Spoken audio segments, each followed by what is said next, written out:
The young boy was struck by a water ball during a beast taming class, but what seemed like misfortune turned out to be a blessing as he awakened an extraordinary talent.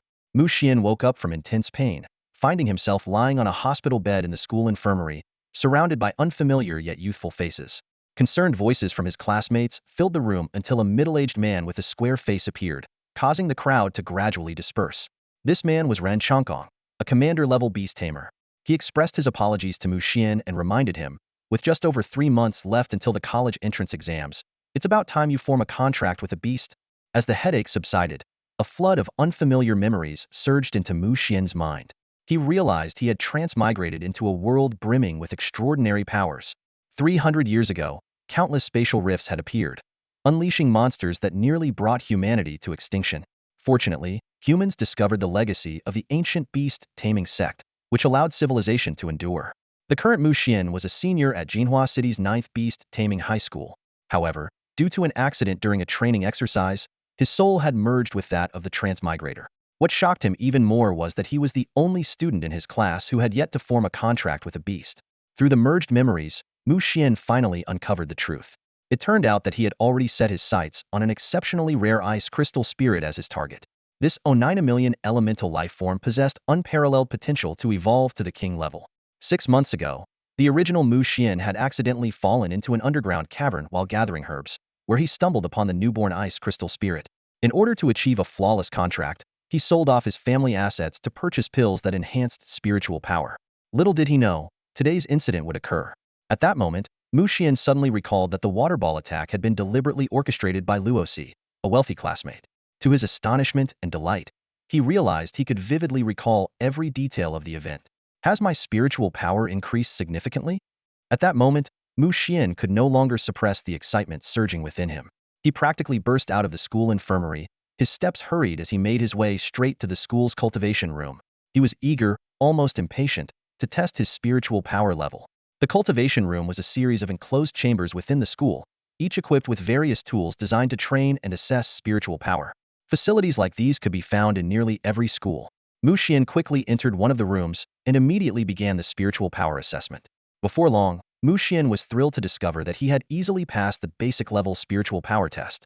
This was a major breakthrough for him. From the memories of his original self, he knew that prior to today, he could at best complete only the initial stages of the basic level test, and even then, he would struggle to pass the full assessment. Yet today, he had done it effortlessly. Buoyed by his newfound confidence, Mu Xian proceeded to challenge the advanced level test. While the difficulty increased significantly, he was amazed to find the first 3 stages still manageable. It wasn't until the 4th stage that he began to feel real pressure. Ultimately, Mu Xian succumbed during the final challenge of the 5th stage. This result indicated that Mu Xian's spiritual power level had already reached advanced level stage 5. It was common knowledge that a beast companion capable of reaching the advanced level during its early development phase possessed at least a lord tier bloodline, perhaps even a beast king tier bloodline. Students capable of forming contracts with such beasts were undoubtedly considered prodigies among prodigies. Overjoyed, Mu Xian thought to himself, could this be my golden cheat? Has crossing into this world significantly boosted my spiritual power? He was fully aware of the advantages that exceptional spiritual power could bring. Without a moment's hesitation, Mu Xian left the school and headed swiftly toward the outskirts of the city. His goal was clear, intended to form a contract with the ice crystal spirit. Although the wilderness was less dangerous during the day, Mu Xian remained vigilant. Within a 10-kilometer radius of Golden Flower City, most beasts had already been hunted down or driven away by humans, and the few that remained rarely dared to show themselves. However, his destination, a subterranean cave at the foot of North Mountain, located about 20 kilometers from the city, still carried certain risks. Once he left the 10-kilometer safety zone, Mu Xian became even more cautious. To mask his scent, he even smeared himself with wild boar dung he found along the way. Before the era of beast taming, North Mountain had been known as the Twin Dragon Scenic Area, famous for its underground rivers and karst landscapes, and was once considered the 36th celestial grotto in Taoist tradition. Today, it had become a breeding ground for beasts, and its tourism industry had long since faded into history. After trekking for over half an hour, Mu Xian finally located the subterranean cave from his memories. He let out a sigh of relief upon confirming that the entrance's camouflage and markers were intact, indicating that the location had not yet been discovered by others. After ensuring that no one was nearby, Mu Xian swiftly entered the cave. The deeper he ventured, the colder the air became. Fortunately, he had purchased a cotton jacket along the way, which barely shielded him from the biting chill. After about 7 or 8 minutes, Mu Xian reached the depths of the cave, where a frigid pool lay before him. Its surface was completely sealed by a thin layer of crystalline ice. On one side of the pool, a faintly glowing blue orb hovered quietly. It was none other than the legendary elemental life form, the Ice Crystal Spirit. Carefully sensing its aura, Mu Xian was delighted to find that the Ice Crystal Spirit was approximately at advanced level stage 3. Holding his breath, Mu Xian cautiously approached the Ice Crystal Spirit. 10 meters, 9 meters, 8 meters. When the distance shortened to 3 meters, the Ice Crystal Spirit seemed to detect something, and its blue glow began to flicker rapidly. Not good, I've been noticed. Mu Xian's heart skipped a beat. Without hesitation, he flung a few drops of prepared blood toward the Ice Crystal Spirit and immediately began the contract ritual. In an instant, Mu Xian felt his spiritual power connect with an aura of extreme cold.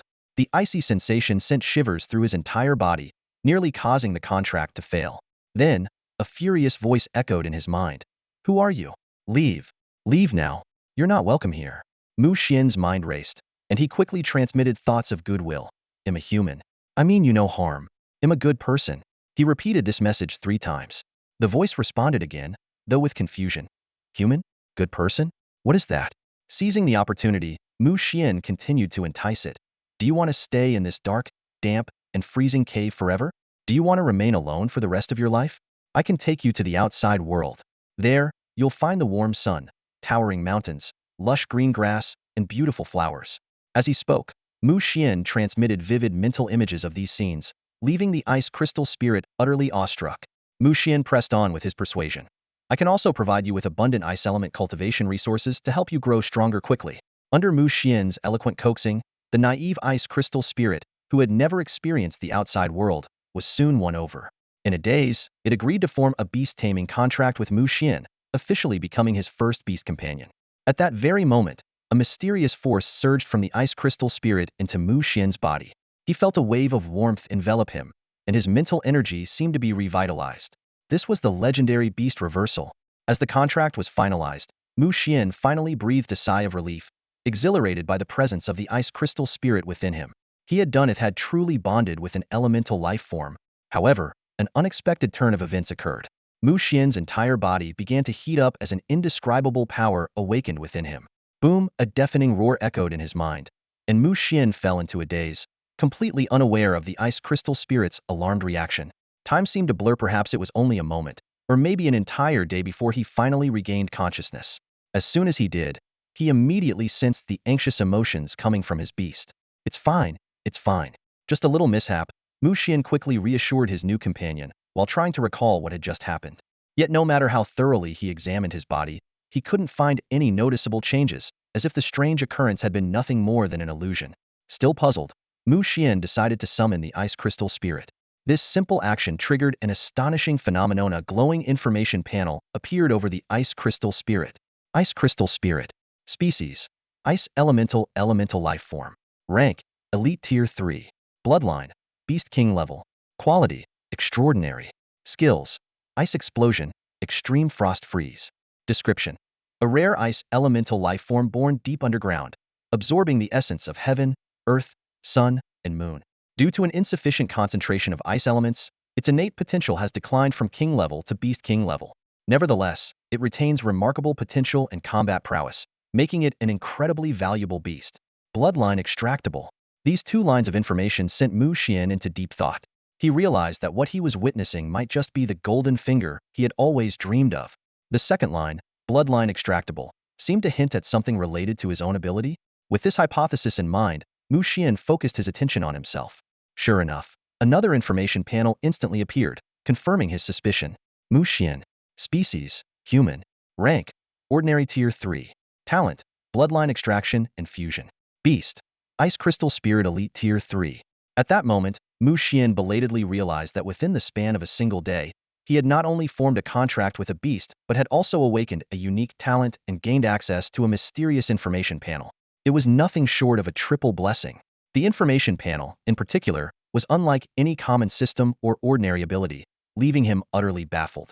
Faced with these sudden and profound changes, Mu Xian decided to set his questions aside for the time being. He thought to himself that he would delve into the mysteries of his newfound powers once he became stronger in the future. For now, he needed to focus on the opportunities in front of him and make full use of this unexpected gift. As Mu Xian emerged from the underground cave, the sky had already darkened, and nightfall was imminent. Nights in the wilderness of the beast-taming era were fraught with danger, as the combat prowess of beasts significantly increased after dusk. Even beast king-level tamers wouldn't dare to linger in such perilous terrain overnight. Mu Xian felt a tinge of regret, realizing that the awakening of his talent had delayed his return to the city. Under the faint glow of the setting sun, Mu Xian cautiously made his way toward the mountain's edge. The surrounding howls of beasts, echoing intermittently, kept his nerves on edge. Thankfully, the presence of the ice crystal spirit offered him a measure of reassurance.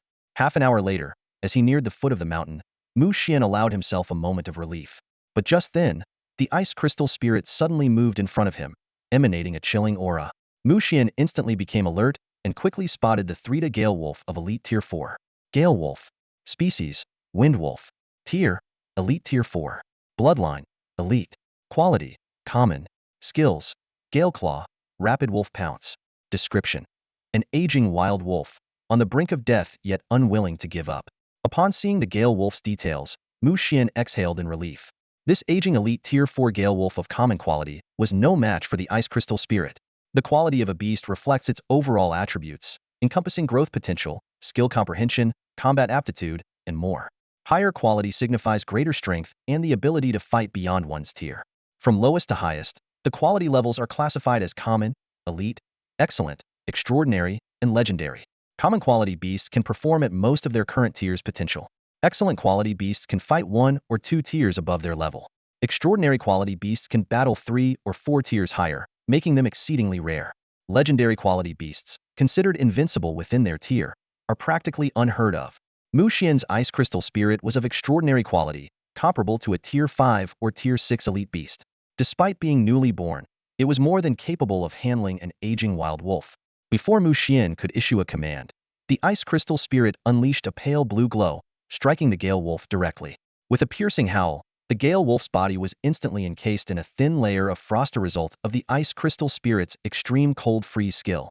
Moments later, the Ice Crystal Spirit's body shimmered, and the frost on the wolf's surface shattered with a loud crack. Amid the scattering ice shards, the Gale Wolf collapsed lifelessly to the ground. System notification: Gale Wolf's bloodline is available for extraction. Watching the Gale Wolf fall in an instant, Mu Xian drew a sharp breath. Known for its exceptional speed, the Gale Wolf was among the swiftest of beasts, yet it hadn't even managed to launch a single attack before being defeated. At this moment, Mu Xian fully grasped the overwhelming power of the Ice Crystal Spirit. A shiver ran down his spine as he thought back to the moment of their contract. Had he hesitated back then, he might have suffered the same fate as the Gale Wolf. Well done, Ice Crystal Spirit. Mu Xian praised sincerely. The Ice Crystal Spirit responded by joyfully circling around him, seemingly eager for more compliments. Mu Xian approached the Gale Wolf's corpse, ready to use his bloodline extraction and fusion talent for the first time. He felt a strange sensation, as though something within him had been activated. A surge of red energy gathered in his hands, quickly condensing into a dark crimson liquid. The bloodline of the Gale Wolf. Common Gale Wolf bloodline. Species: Wind Wolf. Bloodline: Elite. Quality: Common. Description: a rather unremarkable Gale Wolf bloodline, capable of transforming an ordinary wolf species into a Gale Wolf. Realization dawned on Mu Xian as he gained a preliminary understanding of his talent. It was far more powerful than he had imagined. Not only could it extract bloodlines from beasts, but it could also enable ordinary beasts to undergo transformations by fusing with these bloodlines. If he could extract bloodlines from king level or even higher tier beasts and merge them with his own companions, their bloodlines and qualities would improve drastically. With continued fusions, perhaps he could even nurture a divine class beast. For the first time, Mu Xian felt a surge of boundless confidence. The encounter with the Gale Wolf had delayed him, and by now, night had fully descended. The journey ahead would only grow more treacherous. Fortunately, Mu Xian was familiar with the terrain and, guided by the moonlight, he finally reached Golden Flower City safely. In the beast-taming era, once bustling cities were forced to retreat behind towering walls to fend off beast invasions, a sobering reality. Yet Mu Xian wasn't one for lamenting the past. After a routine inspection, he entered Golden Flower City without issue. At that moment, a familiar female voice called out from behind, interrupting Mu Xian's thoughts. "Hey Mu Xian, it really is you. Did you just return to the city?" Mu Xian turned around, and the sight before him left him momentarily stunned. A girl with bright eyes and a radiant smile was looking at him with surprise and delight. Standing beside her was a towering water elemental giant, over 2 meters tall, its shimmering blue form glistening under the sunlight. Fang Feiji, Mu Xian blurted out instinctively, and in an instant, a flood of memories related to her surged through his mind. Ling Fangfei, his childhood friend, was a year older than him. Last year, she had been admitted to the Zhejiang Provincial Beast Taming Academy with outstanding grades, earning her place among the province's top talents. In this era of beast taming, each province had its own beast taming academy, and only geniuses could secure a spot. Ling Fangfei had demonstrated extraordinary talent and spiritual energy since she was young. By her second year of high school, she had met the requirements for forming a contract. Later, during an encounter in the wilderness, she stumbled upon a severely injured water elemental spirit. This spirit, possessing the potential of a beast king lineage, formed a contract with her, making Ling Fangfei a rising star at 9th high school. Though she hadn't been admitted to one of the 5 supreme academies of Long Kingdom, Ling Fangfei's strength was not to be underestimated. Mu Xian never expected that, after a year, they would reunite at the gates of Jinhua City. Fang Feiji, aren't you studying in Hangzhou? What brings you back? Mu Xian asked curiously. Ling Fangfei rolled her eyes at him. Just because I'm in school doesn't mean I can't come home, right? She gave him a playful grin. Come here, Mu Xian. Let me see if you've grown taller. Mu Xian's face darkened as he quickly swatted away her outstretched hand. His height had always been a sore spot. Growing up, he was always a head shorter than Ling Fangfei, making their childhood friendship resemble more of a sibling dynamic. Fortunately, after starting his senior year of high school, he had a growth spurt and was now half a head taller than her. After some playful banter, the two gradually fell back into their familiar camaraderie. Suddenly, Ling Fangfei's expression turned serious, and she lowered her voice. Mu Xian, I went to your house after I came back and found out about your parents' accident. 2 months ago, Mu Xian's father, Mu Bai, and his mother, Ning Yue, mysteriously disappeared in an unexplored secret realm. To this day, their whereabouts remained unknown. The ice crystal spirit was something Mu Xian had discovered by chance while preparing a memorial for his parents. At the time, he had handled the funeral arrangements simply. Mu Xian sighed softly, a trace of sorrow flickering in his eyes. Accidents and Tamarono, one can predict which will come first. There's no need for you to worry, Fang Feiji. Mu Xian's words revealed the harsh reality of this era of beast taming. Human strength paled in comparison, as the true rulers of this planet were the monstrous beasts. Adding to the challenges were ruthless villains like the Dark Beast Tamer Alliance and the Shadow Organization, as well as malevolent factions such as the Beast God Cult and the Witch Sect, making human survival even more precarious. Living a peaceful life seemed like an almost impossible dream. Hearing this, Ling Fangfei's expression turned melancholy. She thought of how Mu Xian's parents had always treated her as their future daughter-in-law, but now, after a moment of silence, she suddenly changed the subject. Mu Xian, I heard you still haven't contracted a beast? Are you facing some difficulties? How about I take you this weekend to find a good one to contract? Mu Xian gently shook his head, a faint smile playing on his lips. Fangfei, I've already contracted a beast. Ling Fangfei raised an eyebrow, her interest immediately piqued. What kind of beast? Don't tell me you just randomly contracted one. Mu Xian smiled confidently. I guarantee I'll surprise you. Her curiosity grew even stronger. Oh, surprising me won't be easy, you know. I've seen plenty of top-tier beasts at the academy. When they arrived at Mu Xian's home, Ling Fangfei couldn't wait any longer and urged him to summon his beast. Mu Xian chuckled softly, waved his hand, and a figure emanating a faint, icy blue aura emerged from his body. It hovered and swirled around him as if trying to communicate. Ling Fangfei's eyes widened in disbelief. Could it be, an elemental life form? Mu Xian raised his head slightly, his tone calm. That's right. This is an ice elemental life form spirit of frost crystal. Ling Fangfei was utterly stunned. An elemental life form. Even in the prestigious Provincial Beast Taming Academy, such an ice elemental life form would easily rank among the top 10. So, what do you think? My spirit of frost crystal isn't too bad, right? Mu Xian asked with a light chuckle. Ling Fangfei couldn't help but silently retort in her mind. Not too bad? It's downright extraordinary. She glanced at the water elemental giant beside her and was momentarily at a loss for words. Water elemental giant. Type, water. Rank, commander, tier 4. Bloodline, beast king grade. Skills, rapid stream impact, water elemental shield. Description, evolved from a water elemental sprite. The water elemental giant possesses impressive water manipulation and defensive abilities. Suddenly, an idea struck Ling Fangfei. Her younger brother had contracted an ice elemental life form, a sign of limitless potential. Why not help him enroll in her academy? To recruit someone like Mu Xian, the academy would undoubtedly offer generous resources. With this thought in mind, Ling Fangfei turned to Mu Xian and asked, Mu Xian, the college entrance exams are only 3 months away.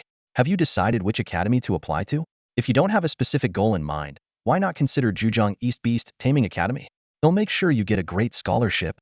Mu Xian thought for a moment before shaking his head. Sorry, Feng Fei, but my goal is Eternal Academy. Zhujiang East Beast Taming Academy, while highly regarded and the strongest academy in the province, only ranked around 20th nationwide. With his ice elemental life form and the dual advantages of his innate talent and information interface, Mu Xian naturally had higher ambitions. His sights were set on the top 5 Supreme Beast Taming Academies in Longhua. It was said that each of the 5 Supreme Academies controlled a massive secret realm, akin to a real world, brimming with countless resources.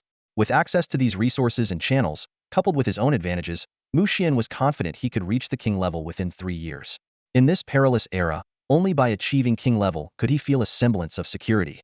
Secret realms, also referred to as blessed lands or microworlds, were incredibly valuable, containing abundant resources for cultivation and evolution, especially the massive secret realms, which could produce rare resources coveted even by king-level beast tamers.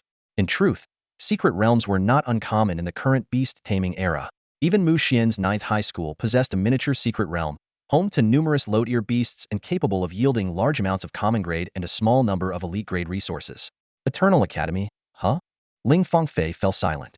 She had once aspired to attend that Supreme Academy herself, but reality had been too harsh. To even qualify for Eternal Academy, one needed a beast with Beast King grade bloodline and a top 100 provincial ranking in the beast taming exams. These basic requirements alone eliminated the vast majority of candidates, not to mention the need to rank within the top 1,000 nationalia, nearly impossible feat.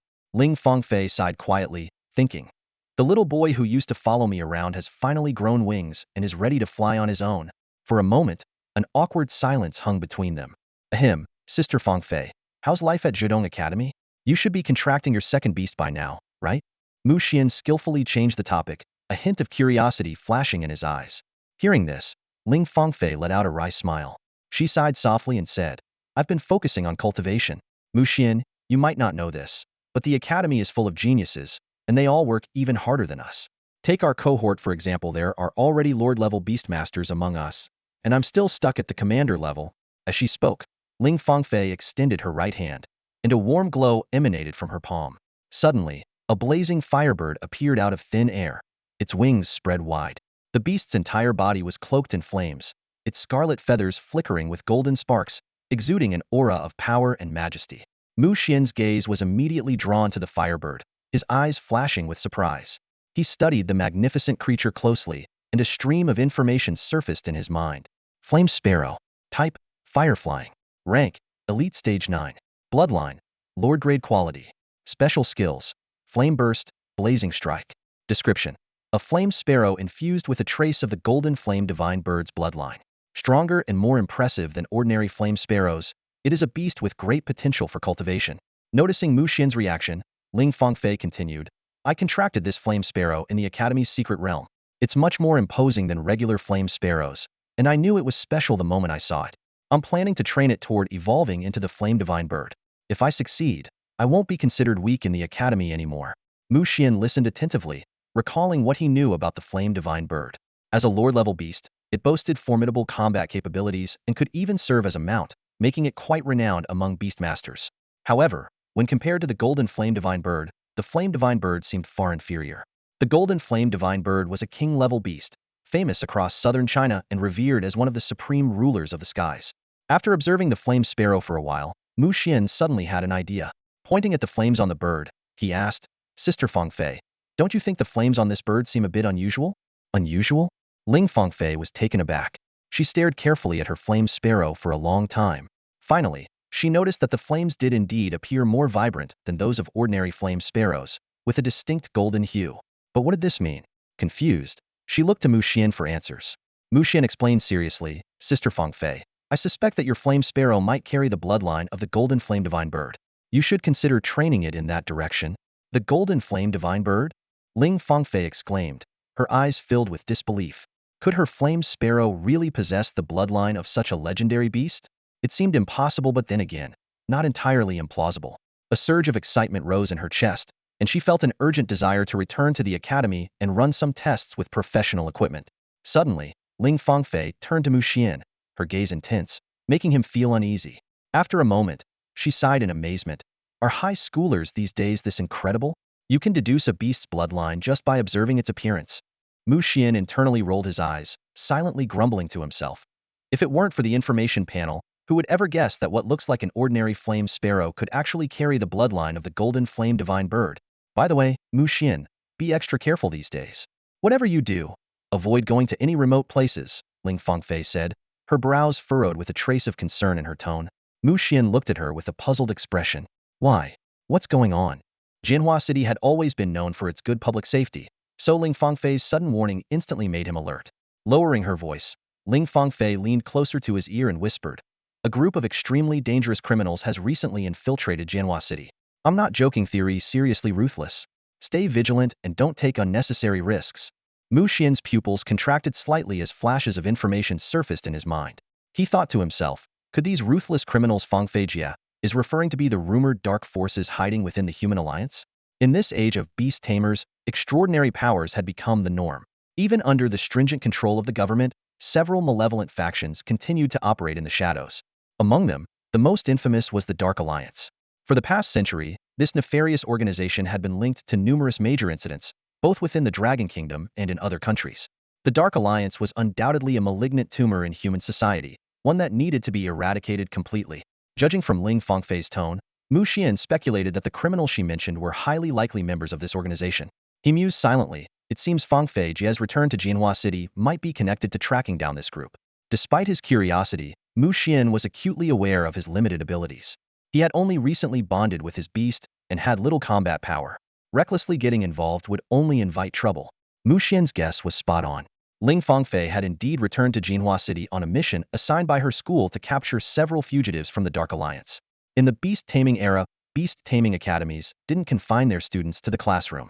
Typically, after completing a semester, students participated in various field missions such as hunting down members of evil organizations, dealing with beast attacks, or apprehending criminal tamers. This time, a branch of the Dark Alliance had been exposed, with most of its members killed on the spot. However, a few managed to escape, fleeing in different directions.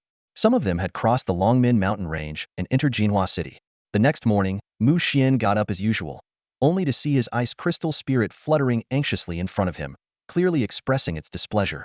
Mu Xian froze for a moment before realizing had forgotten to prepare food for the little creature. Caring for a beast companion was no easy task. The daily dietary needs of some large beasts could financially cripple an ordinary family. Luckily, as an elemental life form, the ice crystal spirit only required elemental energy to sustain itself. Mu Xian quickly rushed to the beast taming shop and bought a large supply of ice element energy bars. Watching the little creature happily nibbling on the energy bars brought a smile to his face. So this is what it feels like to have a beast companion, he thought. As he stepped outside, Mu Xian noticed a significant increase in uniformed officers patrolling the streets. Clearly, the authorities in Jinhua City had also picked up on the presence of Dark Alliance members, which gave him a slight sense of relief. At school, Mu Xian wasn't interested in showing off. His sole focus was on improving his strength in preparation for the upcoming college entrance exams. Just then, a haughty-looking boy entered the classroom, surrounded by his lackeys. A flicker of coldness flashed in Mu Xian's eyes. It was Luo, the very person responsible for his death in his previous life. Rumor had it that Luo's family had ties to the city guard, which allowed him to act with impunity in the class. Now, seeing Mu Xian, Luo put on a mocking grin. Mu Xian, my bad about yesterday. My beast had a little accident. I'm here to apologize. Though his words sounded apologetic, his expression was anything but. It's fine. I know you didn't mean it, Mu Xian replied calmly, unwilling to waste words on him. He planned to settle the score when the time was right. Luo's grin grew even more arrogant at Mu Xian's indifferent response. However, Chun Kong, Mu Xian's deskmate, couldn't hold back and stood up. Luo, bullying my bro Mu Xian? How about you try me instead? Luo sneered. Even Mu Xian says it's no big deal. Why are you making a fuss, Chun Kong? Maybe focus on taking care of yourself first. Chun Kong was about to retort, but Mu Xian gently pulled him back. Let it go, Kongzi, Mu Xian said softly. Luo burst into laughter, clearly enjoying himself. See that, Chun Kong? Your bro Mu Xian has spoken. With that, he swaggered out of the classroom. Watching Luo's retreating figure, Chun Kong turned to Mu Xian. Bro, how could you just? But his words trailed off as he met Mu Xian's calm gaze. For some reason, Chun Kong felt that Mu Xian seemed different today. He couldn't quite put his finger on it, but the feeling left him uneasy. Mu Xian's lips curved slightly, revealing a faint smile. He thought to himself, there's no need to argue with an idiot like this. Besides, His gaze sharpened slightly, hiding a trace of coldness that no one could detect. This guy won't last much longer anyway. However, Mu Xian didn't voice this last thought. Instead, he skillfully changed the subject. Kongzi, what level is your mighty frog at now? Mu Xian asked, his tone carrying a hint of concern. Chun Kang's mighty frog came from a microdimension at school and had the potential of a commander-level bloodline, making it quite remarkable among their classmates. It was this beast that gave Chun Kong the confidence to stand up against Luo Si. Chun Kong shook his head, looking a bit helpless. Still at ordinary level 9, hasn't advanced yet? Mu Xian nodded knowingly. He understood the reason behind it. Chun Kang's family wasn't well off, and gathering the resources needed for an advancement was no easy task. In this era of beast taming, raising a single beast was more costly than raising 4 gold-devouring pets. Regular training required steady resources, and advancement demanded special materials. If evolution was involved, even more precious and rare resources were needed. Each evolution represented a leap in potential and combat power, but the resources required were often exorbitantly expensive. Many beast tamers had beasts ready to evolve, but were delayed for years simply because they couldn't afford the necessary materials. Mu Xian shook his head slightly, his tone carrying a sense of urgency. You need to advance to the elite level as soon as possible. The next phase is likely to involve field combat training, and at ordinary level it's just too weak. Chun Kong gave a bitter smile. You think I don't know that? But you're also aware of my family's situation. Mu Xian thought for a moment before speaking decisively. I'll lend you what you need for now. Ever since Sister Fang Fei mentioned that criminals were lurking around Jianhua City, Mu Xian had felt an invisible pressure. In this brutal era where the strong preyed on the weak, being powerless meant you could encounter danger at any moment. If they were to run into that group of people, they might not even have a chance to fight back before meeting a tragic end. That thought alone was infuriating. As Chen Kang's deskmate, Mu Xian had always received a lot of care from him. Naturally, Mu Xian wouldn't stand by and do nothing. He wanted to see Chun Kong grow stronger as quickly as possible. Brother Xian, you? Chun Kong looked at Mu Xian in surprise, momentarily at a loss for words. Mu Xian explained, yesterday, my neighbor who got into Jiadong Academy came back. She gave me a beast and some fund. Ling Fangfei had no intention of actually giving Mu Xian any money. It was merely a carefully crafted excuse, serving as the perfect cover for the ice crystal spirit. To Chen Kong, it seemed completely reasonable for his accomplished elder sister, a top student at Zhujiang Eastern Academy, to gift her younger brother a rare beast companion. Chen Kong excitedly asked, really, Xuanga? You've got a beast companion? What kind of bloodline does it have? Mu Xian smiled and replied, beast companions are rare and precious. Let's not summon it for now. Though slightly disappointed, Chen Kang's curiosity only grew stronger. He couldn't help but speculate to himself, a rare beast companion? Just how rare? Could it be a beast with a lord-level bloodline? For Chen Kong, who had only contracted a commander-level mighty frog, a lord-level bloodline seemed like an unattainable dream. The daytime classes were pure torture for Mu Xian. His mind wandered, filled with thoughts of his newly acquired ice crystal spirit. As soon as school was over, he rushed to the beast trade market, one of the 3 major beast markets in Jinhua City, where all things related to beast companions could be found. Mu Xian's first task was to sell the ordinary Gale Wolf bloodline he had. Although it was only an elite-level bloodline, it was still a decent choice for many average families. He quickly managed to sell it for 20,000 yuan, a fair price within the usual range of 10,000 to 60,000 yuan for elite-level items. Next, Mu Xian began purchasing resources for the ice crystal spirit's cultivation. As a being of the ice element, the ice crystal spirit had a wide range of cultivation resources to choose from, as most ice attribute materials could be utilized. In the end, he spent 23,000 yuan on a large piece of Millennium Ice Crystal, the most suitable cultivation material for the ice crystal spirit, enough to help it advance by 1 tier. After doing some rough calculations, Mu Xian estimated that raising the ice crystal spirit to elite tier level 9 would require at least 200,000 yuan. While this was not an insignificant amount, it wasn't unattainable either. With the ice crystal spirit's combat capabilities, a few trips outside the city to hunt could easily cover the cost. Perhaps even a single lucky outing would suffice. This highlighted the clear advantages of high-level bloodlines and high-quality beast companions in both gaining strength and earning money. It also explained why Mu Xian's predecessor had delayed contracting a beast companion for so long. An exceptional beast companion was truly rare and hard to come by. After purchasing the Millennium Ice Crystal and setting aside 20,000 yuan for Chun Kong, Mu Xian's wallet was almost empty, leaving him uninterested in further shopping. However, as he passed through the beast carcass section, a seemingly inconspicuous beast's corpse suddenly caught his eye, sending a jolt through his heart.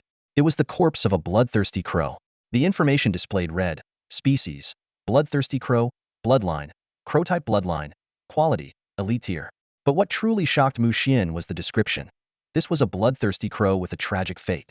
It had the fortune of inheriting a trace of the bloodline of the god-slaying crow, but before it could fully mature, it met an untimely death, a sobering reminder of the capriciousness of fate. The god-slaying crow. Mu Xian's mind was thrown into turmoil. That was a beast above the King Tiara's supreme existence among the crow species. He recalled the massive beast tide that swept through Longhua over 2 centuries ago, where trillions of beasts ravaged much of the southern region of the nation. Among them was a god-slaying crow above the King Tier, which inflicted catastrophic damage on humanity. Jinhua City itself had nearly been wiped out during that disaster. Fortunately, Longhua had mobilized the entire nation to resist the tide. After paying a tremendous price, they managed to slay the god-slaying crow along with 3 other top-tier beasts. The bloodthirsty crow before Mu Xian very likely carried a trace of that god-slaying crow's bloodline, only to be tragically killed by humans before it could grow. While this was undoubtedly a stroke of luck for humanity, it was a sorrowful loss for the crow species. Mu Xian wasted no time purchasing the pile of bloodthirsty crow corpses, his heart ablaze with a desire for the divine bloodline of the god-devouring crow. He rushed home eagerly, immediately beginning the process of extracting the bloodline. As drops of crimson blood were drawn, Mu Xian's eyes remained fixed on the container, hoping for the emergence of the precious god-devouring crow bloodline. However, as the bloodthirsty crow corpses were nearly drained dry, the target bloodline was still nowhere to be found.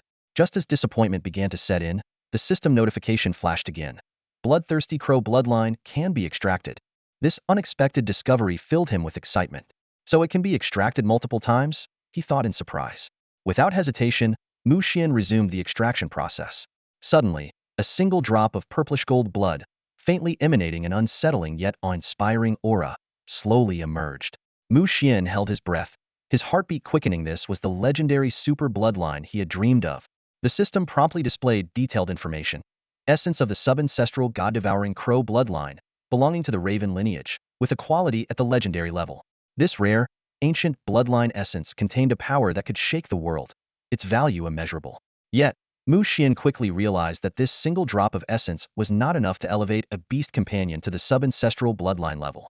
So above the king level there's the sub-ancestral level, Mu Xian murmured to himself, recalling rumors of information about levels beyond king being tightly classified by the government.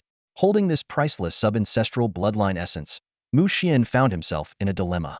It was too valuable to sell easily, yet he couldn't use it for now, and keeping it at home felt far from secure. With a bitter smile, Mu Xian thought, I can't exactly go out and catch a raven beast right now, can I? He couldn't help but fantasize about owning a space attribute beast companion with storage abilities.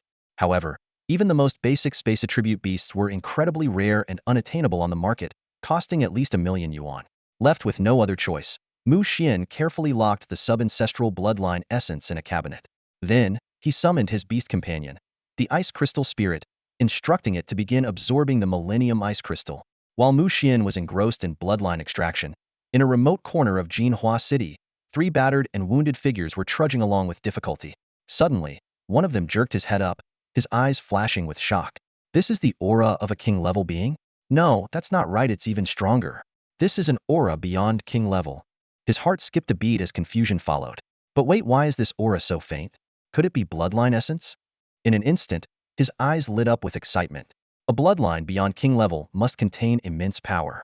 If I could consume it directly, wouldn't my injuries heal instantly? However, caution quickly tempered his excitement. No, this could very well be a trap. After a moment of internal struggle, he gritted his teeth and made a decision. Even if it's a trap, I'll take the risk. With that thought, his gaze shifted to the 2 people beside him, a cruel smile curling at the corners of his mouth. As the night descended and the air grew chilly, Mu Xian quietly observed the Ice Crystal Spirit absorbing the Millennium Ice Crystal. He keenly sensed the spirit's aura steadily rising until, at a certain moment, a surge of energy rippled outward, signaling its breakthrough to Elite Tier 4. With the Ice Crystal Spirit's advancement, a stream of icy energy flowed into Mu Xian's body. He could clearly feel his own physical attributes improving, and even his mental strength experienced a significant boost. After some time, Mu Xian gazed at the remaining half of the Millennium Ice Crystal, a faint smile appearing on his lips. This breakthrough validated the 11th beast taming theory. The higher the bloodline and quality of a beast, the more efficiently it utilizes resources and the greater the energy feedback it provides to its tamer. Mu Xian decided not to let the Ice Crystal Spirit continue absorbing the remaining Millennium Ice Crystal and instead withdrew it into his body. He understood well that a newly advanced beast needed time to stabilize its power. The night passed uneventfully. On Saturday morning, Mu Xian leisurely made his way to school. He had no intention of hiding the fact that he had successfully formed a contract with a beast. However, unbeknownst to him, three suspicious figures appeared outside his apartment building shortly after he left. Lin Yan, are you sure there's truly a bloodline above the monarch tier in this building? Asked a burly young man who looked like a beggar. With a confident smirk, Lin Yan replied, you might not trust me, but surely you trust my talent? That aura is definitely in this building. A short, unattractive man standing nearby whispered, so, Lin Yan, what's the plan? The entire Jinhua city is hunting for us. If we stay here too long, the beast police will eventually catch on. Lin Yan responded calmly, you two keep watch downstairs while I search inside. Come nightfall, we'll break in directly. After a brief exchange, the other two agreed to the plan, but neither noticed the trace of cruelty that flickered across Lin Yan's smile. Meanwhile, in the classroom of grade 12, class 1 at 9th high school, the students were engaged in lively chatter. When Mu Xian walked into the room, several gasps of surprise broke out clearly. No one had expected him to show up. What's going on? Why is Mu Xian here? Did he actually succeed in forming a contract? Luo Si, spotting Mu Xian, initially looked startled but quickly sneered. Who knows if he just contracted some trash-tier beast? This guy's taken so long to succeed probably damaged his mental strength and had to settle for something just to get by before the college entrance exams. Ha, Mu Xian's done for. Luo Si's words immediately drew laughter and agreement from his lackeys, and many in the room began looking at Mu Xian with pity. Only his deskmate, Chun Kong, couldn't hold back and retorted, my bro Mu Xian doesn't have terrible taste like you guys. As Mu Xian sat down, he shot a glance at Chun Kong and muttered, if you can't speak properly, don't say anything. You're just painting a target on my back, though you're not wrong. He then turned toward Luo Si and said coldly, Luo Si, you seem very interested in my beast. How about a match? A glint flashed in Luo Si's eyes before he sneered, since Mu Xian wants to challenge me, how could I, as the class sports representative, refuse? Mu Xian smirked. Good. During the combat class ladder don't chicken out. Not long after, the homeroom teacher, Lin Susu, entered the classroom. She appeared surprised to see Mu Xian but soon smiled warmly. I'm pleased to see that Mu Xian has finally contracted a beast.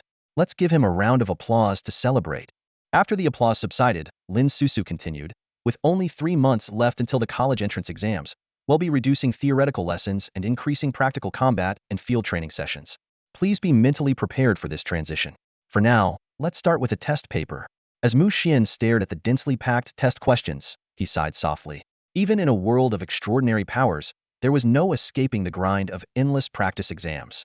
Fortunately, his previous academic performance had been excellent, and with his increased mental strength, he easily solved most of the problems. Mu Xian understood that a Beast Tamer needed not only combat prowess but also expertise in beast cultivation and evolution, knowledge of monster traits, the ability to seize opportunities in battle, and the adaptability to thrive in complex environments. His ultimate goal was to become the pinnacle of Beast Tamers, a one-man army capable of annihilating clans and ruling entire regions single-handedly. During the afternoon practical combat class, Ren Kong was slightly taken aback when he saw Mu Xian appear. He thought to himself, could it be that this guy really just casually contracted a beast because of me? Mu Xian, however, didn't overthink it. He strode directly onto the battle arena. His sharp gaze locked onto Luo Si as he sneered, Mr. Committee Member Luo, come on up. Under the watchful eyes of the crowd, Luo Si didn't back down. Puffing out his chest, he responded with a cold smile. Do you think I, the sports committee member, would be afraid of someone who just recently succeeded in contracting a beast? Xian Shui Turtle, come forth. As soon as he finished speaking, a massive Xian Shui Turtle, standing half a man's height, appeared in front of Mu Xian. Its shell shimmered with a deep blue glow, and its limbs looked sturdy and powerful. Xian Shui Turtle. Species, Water-type Turtle Clan. Rank, Elite Level 5. Bloodline, Commander Grade. Quality, Excellent. Skills, Xian Shui Missile, Xian Shui Shield. Description, a fairly ordinary Xian Shui Turtle with no distinctive features.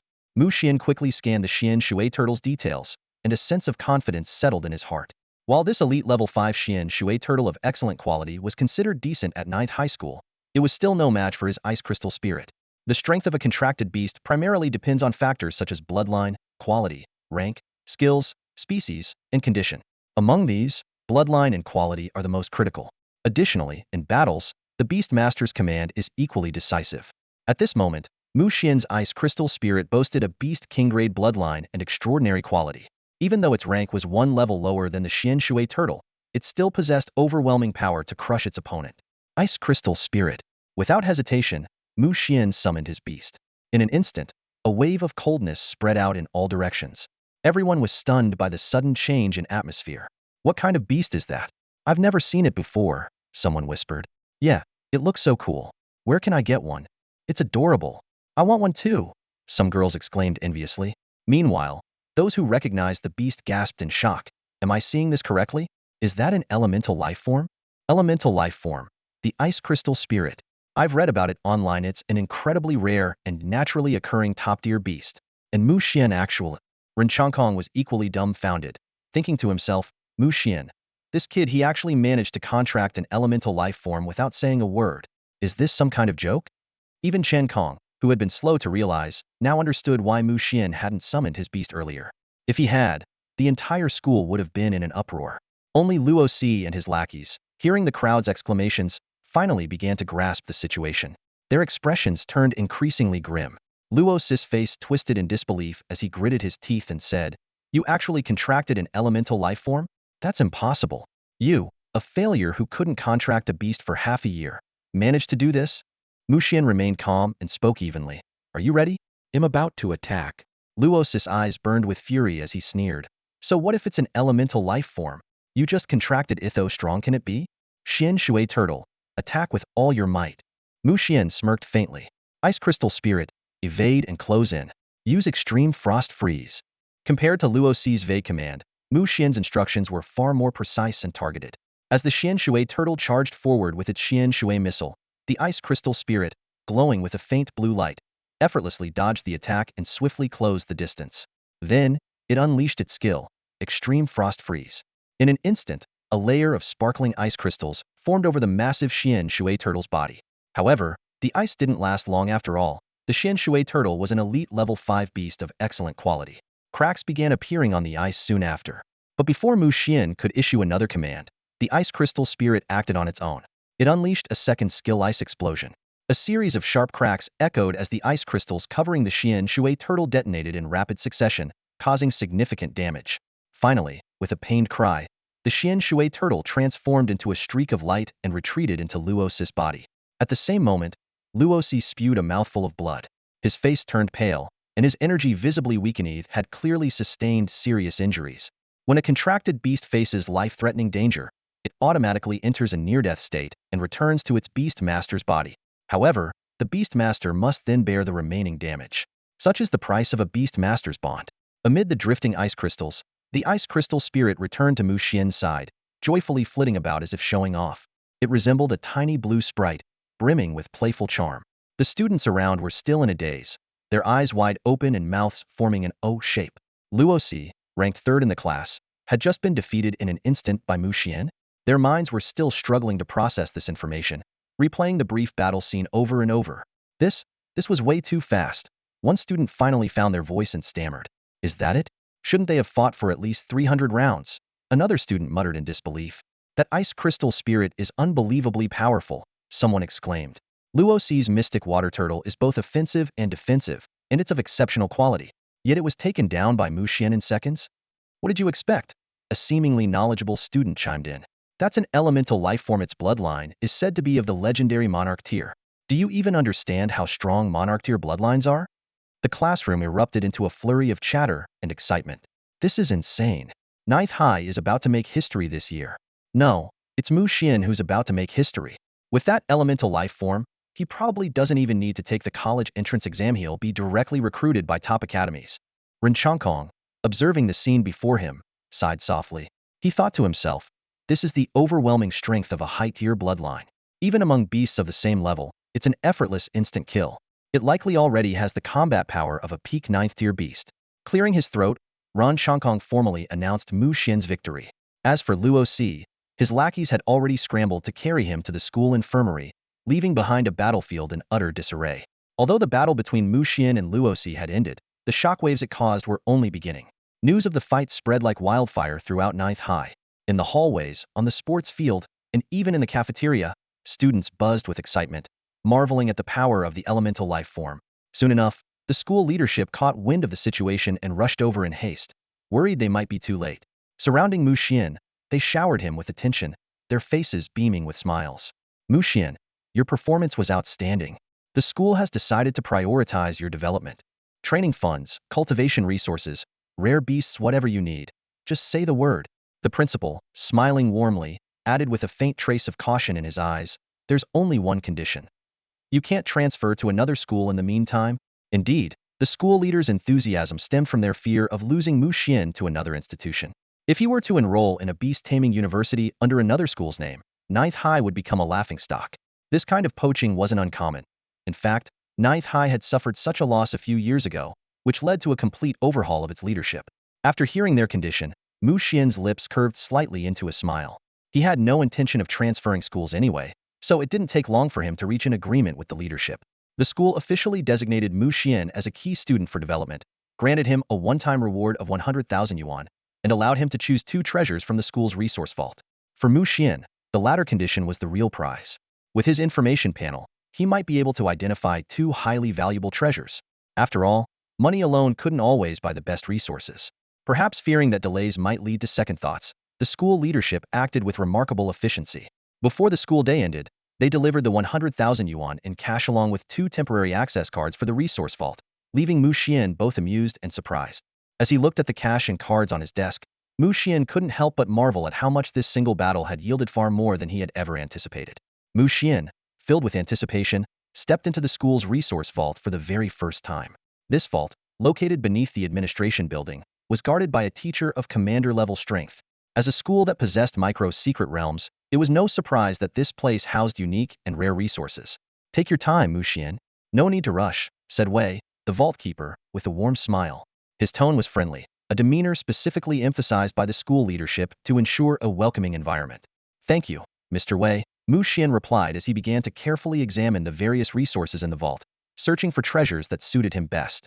Resources, often referred to in ancient times as heavenly materials and earthly treasures or rare and precious items, included anything that could aid in the cultivation or evolution of beast tamers. Items like gem crystals, rare spiritual minerals, exotic flowers and herbs, spiritual roots and fruits, essence nectar, and even the blood, organs, bones, horns, or saliva of spirit beasts all were considered invaluable resources. Suddenly, something caught Mu Xian's eye, and a wave of excitement surged through him. He had found something extraordinary. It was a dragon bloodstone, mistakenly labeled as a dragon saliva stone. The dragon bloodstone, infused with the power of dragon blood, was an incredibly rare resource coveted even by commander-level powerhouses. In contrast, the dragon saliva stone was merely an ordinary stone tainted with dragon saliva, worth 1,000 times less. Without hesitation, Mu Xian picked up the dragon bloodstone, a treasure worth millions, and also selected a frost stone, using up his 2 selection opportunities. After a quick registration process, he left the vault, satisfied and brimming with plans. On his way home, Mu Xian was already strategizing how to use the dragon bloodstone to aid the evolution of his ice crystal spirit. As an elemental life form with innate deficiencies, the ice crystal spirit's bloodline had degenerated to the level of a beast king. Mu Xian resolved to guide its evolution toward the ice dragon lineage to compensate for this major flaw. Once home, Mu Xian resumed his usual routine of assisting the ice crystal spirit with its cultivation while beginning the search for other resources needed for its evolution. However, the moment he stepped through the door, someone named Lin Yan sensed a faint but unique bloodline aura emanating from him. Lin Yan, a former member of the Dark Alliance's Hangzhou branch, had evaded capture thanks to his unique talent for sensing auras. He had fled to Jinhua City, initially planning to hide out in Fujian province. But the moment he detected a bloodline aura surpassing the king level, greed ignited within him. As night fell and Mu Xian was preparing to rest, a knock on the door broke the silence. Standing outside was Ling Fengfei, looking visibly exhausted. Fengfei, you just got back? Mu Xian asked in surprise. Ling Fengfei sighed. No choice. It's an academy task. The rewards are excellent, so I had to see it through. Mu Xian nodded slightly, a glint of understanding flashing in his eyes. The competition at the Beast Taming University had always been intense, and the best way to stand out was undoubtedly by completing missions to earn resources, thereby accelerating the growth of one's beasts. Clearly, Ling Fengfei had chosen this path as well. Unfortunately, I don't think it'll be much help, Mu Xian said sheepishly, scratching the back of his head. With my 4th-tier elite-level strength, I'd probably be taken down by one skill from those so-called bandits. Ling Fengfei rolled her eyes at his words, but couldn't help letting a small smile tug at the corners of her lips. Give it another month or 2, and you might just catch up to me. Haha, well, that's still 2 months away. Mu Xian shrugged, then straightened up with a more serious expression. Now that we're here, sis, could you give me a detailed description of those 3 bandits? I should at least be mentally prepared. Ling Fengfei hesitated for a moment before nodding. Among the three, the leader is called Lin Yin. He's quite good-looking, rumored to have a natural talent, and commands 2 commander-level beasts. He's exceptionally strong. Unfortunately, he's chosen the wrong path. The good news is that after fleeing for so long, both of his beasts are heavily injured, and even he hasn't escaped unscathed. She paused briefly before continuing. Then there's Zhang Dazhu. He's built like a tank, broad-shouldered and strong, possessing immense physical strength. Before she could finish, Mu Xian's expression turned particularly grave. He interrupted to confirm. Sis, did you say the leader's name is Lin Yin? Yes, why? Have you heard of him? Ling Fangfei asked, her tone tinged with surprise. She had been tirelessly chasing leads around Jinhua City for days and was already exhausted. Mu Xian's gaze shifted to the information panel that appeared outside the room, his heart sinking. His expression grew instantly solemn. Sis, get ready for battle. The information on the panel was crystal clear. Lin Yin. Species: human severely injured. Tier: elite level 7. Talent: aura perception. Beasts: mighty demon ape commander level 7, frost spider commander level 6. Frost spider. Species: ice element spider family. Tier: commander level 6 severely injured. Bloodline: commander grade, excellent quality. Skills: ice silk, frost freeze, venomous sting. Description: this is a carefully nurtured beast with impressive combat power. However, in its severely injured state, how much strength can it still muster? A flicker of worry crossed Mu Xian's eyes. Even with the enemy in a weakened condition, the disparity in strength was still daunting. Taking a deep breath, he steeled himself for the challenge ahead. A biting chill suddenly swept through the air as frost rapidly formed and cracked the reinforced front door of the Mu Xian household. A snow-white, elegant spider deftly slipped into the room, followed closely by a shadowy figure. Mu Xian's heart sank as he instantly recognized the intruder Lin Yin, the so-called criminal mentioned by Ling Fangfei. But Mu Xian was no fool, already saw through the truth. This was no mere criminal. Lin Yin was an elite beast tamer from the Dark Alliance. That frost spider was of extraordinary quality, armed with 3 powerful abilities, enough to make any commander-level beast tamer wary. Mu Xian's mind raced, trying to deduce why Lin Yin had suddenly come knocking. Could it be for the ice crystal spirit? No, that information couldn't have spread so quickly.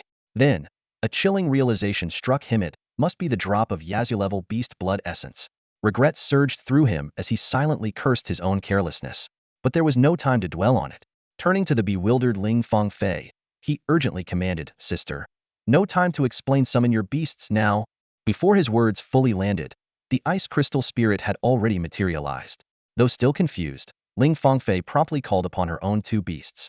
In the blink of an eye, the frost spider had fully entered the room. Without hesitation, Mu Xian shouted, Attack! The ice crystal spirit immediately unleashed an extreme frost freeze, encasing the frost spider in ice. Though both were ice elemental beasts, the move's effect was short-lived, but even a single second was crucial. As the frost spider broke free of the ice, Ling Fangfei's water elemental giant and flame sparrow launched a ferocious attack. Torrents of water and scorching fireballs rained down on both the spider and Lin Yin. Screeching in pain, the frost spider stumbled back. Lin Yin clearly hadn't expected another commander-level beast tamer to be present, let alone someone who could recognize him. Quickly regaining his composure, he summoned another Beasta 7th tier commander-level mighty demon ape. The 3-meter beast nearly smashed through the ceiling, its imposing presence sending a chill down Mu Xian and Ling Fangfei's spines. However, Mu Xian noticed via his information panel that the ape was heavily injured, significantly reducing its strength. Don't be afraid, sister, Mu Xian shouted. The ape is wounded, and in such a confined space, we still have a chance. Lin Yin sneered. With just a commander-level beast, you think you can win? Mighty demon ape, kill them. The ape roared and charged at the water elemental giant. In the nick of time, the ice crystal spirit intervened, combining extreme frost freeze with an ice explosion to finally drive the frost spider back. The backlash from his injured beast caused Lin Yin to cough up blood on the spot. The battle was shifting rapidly, and the situation was growing ever more intense. This unexpected turn of events caught Ling Fangfei and Lin Yin completely off guard. Lin Yan's frost spider was defeated so swiftly and decisively that he suddenly realized the situation had escalated far beyond simply killing these 2 opponents. It was now a matter of whether he could escape with his life. Ling Fangfei, quick to notice Lin Yan's weakened state, exclaimed excitedly, Ha! So you really are seriously injured. Her eyes gleamed with greed as she thought to herself that Lin Yin was worth 1,000 Academy points, a prize significant enough to exchange for 2 rare cultivation resources. Without hesitation, she commanded, Mu Xian, finish him off. Flame Sparrow, attack. Even before Ling Fangfei's reminder, The ice crystal spirit had already darted through the air like a streak of silver light. Countless shards of ice rained down on Lin Yan.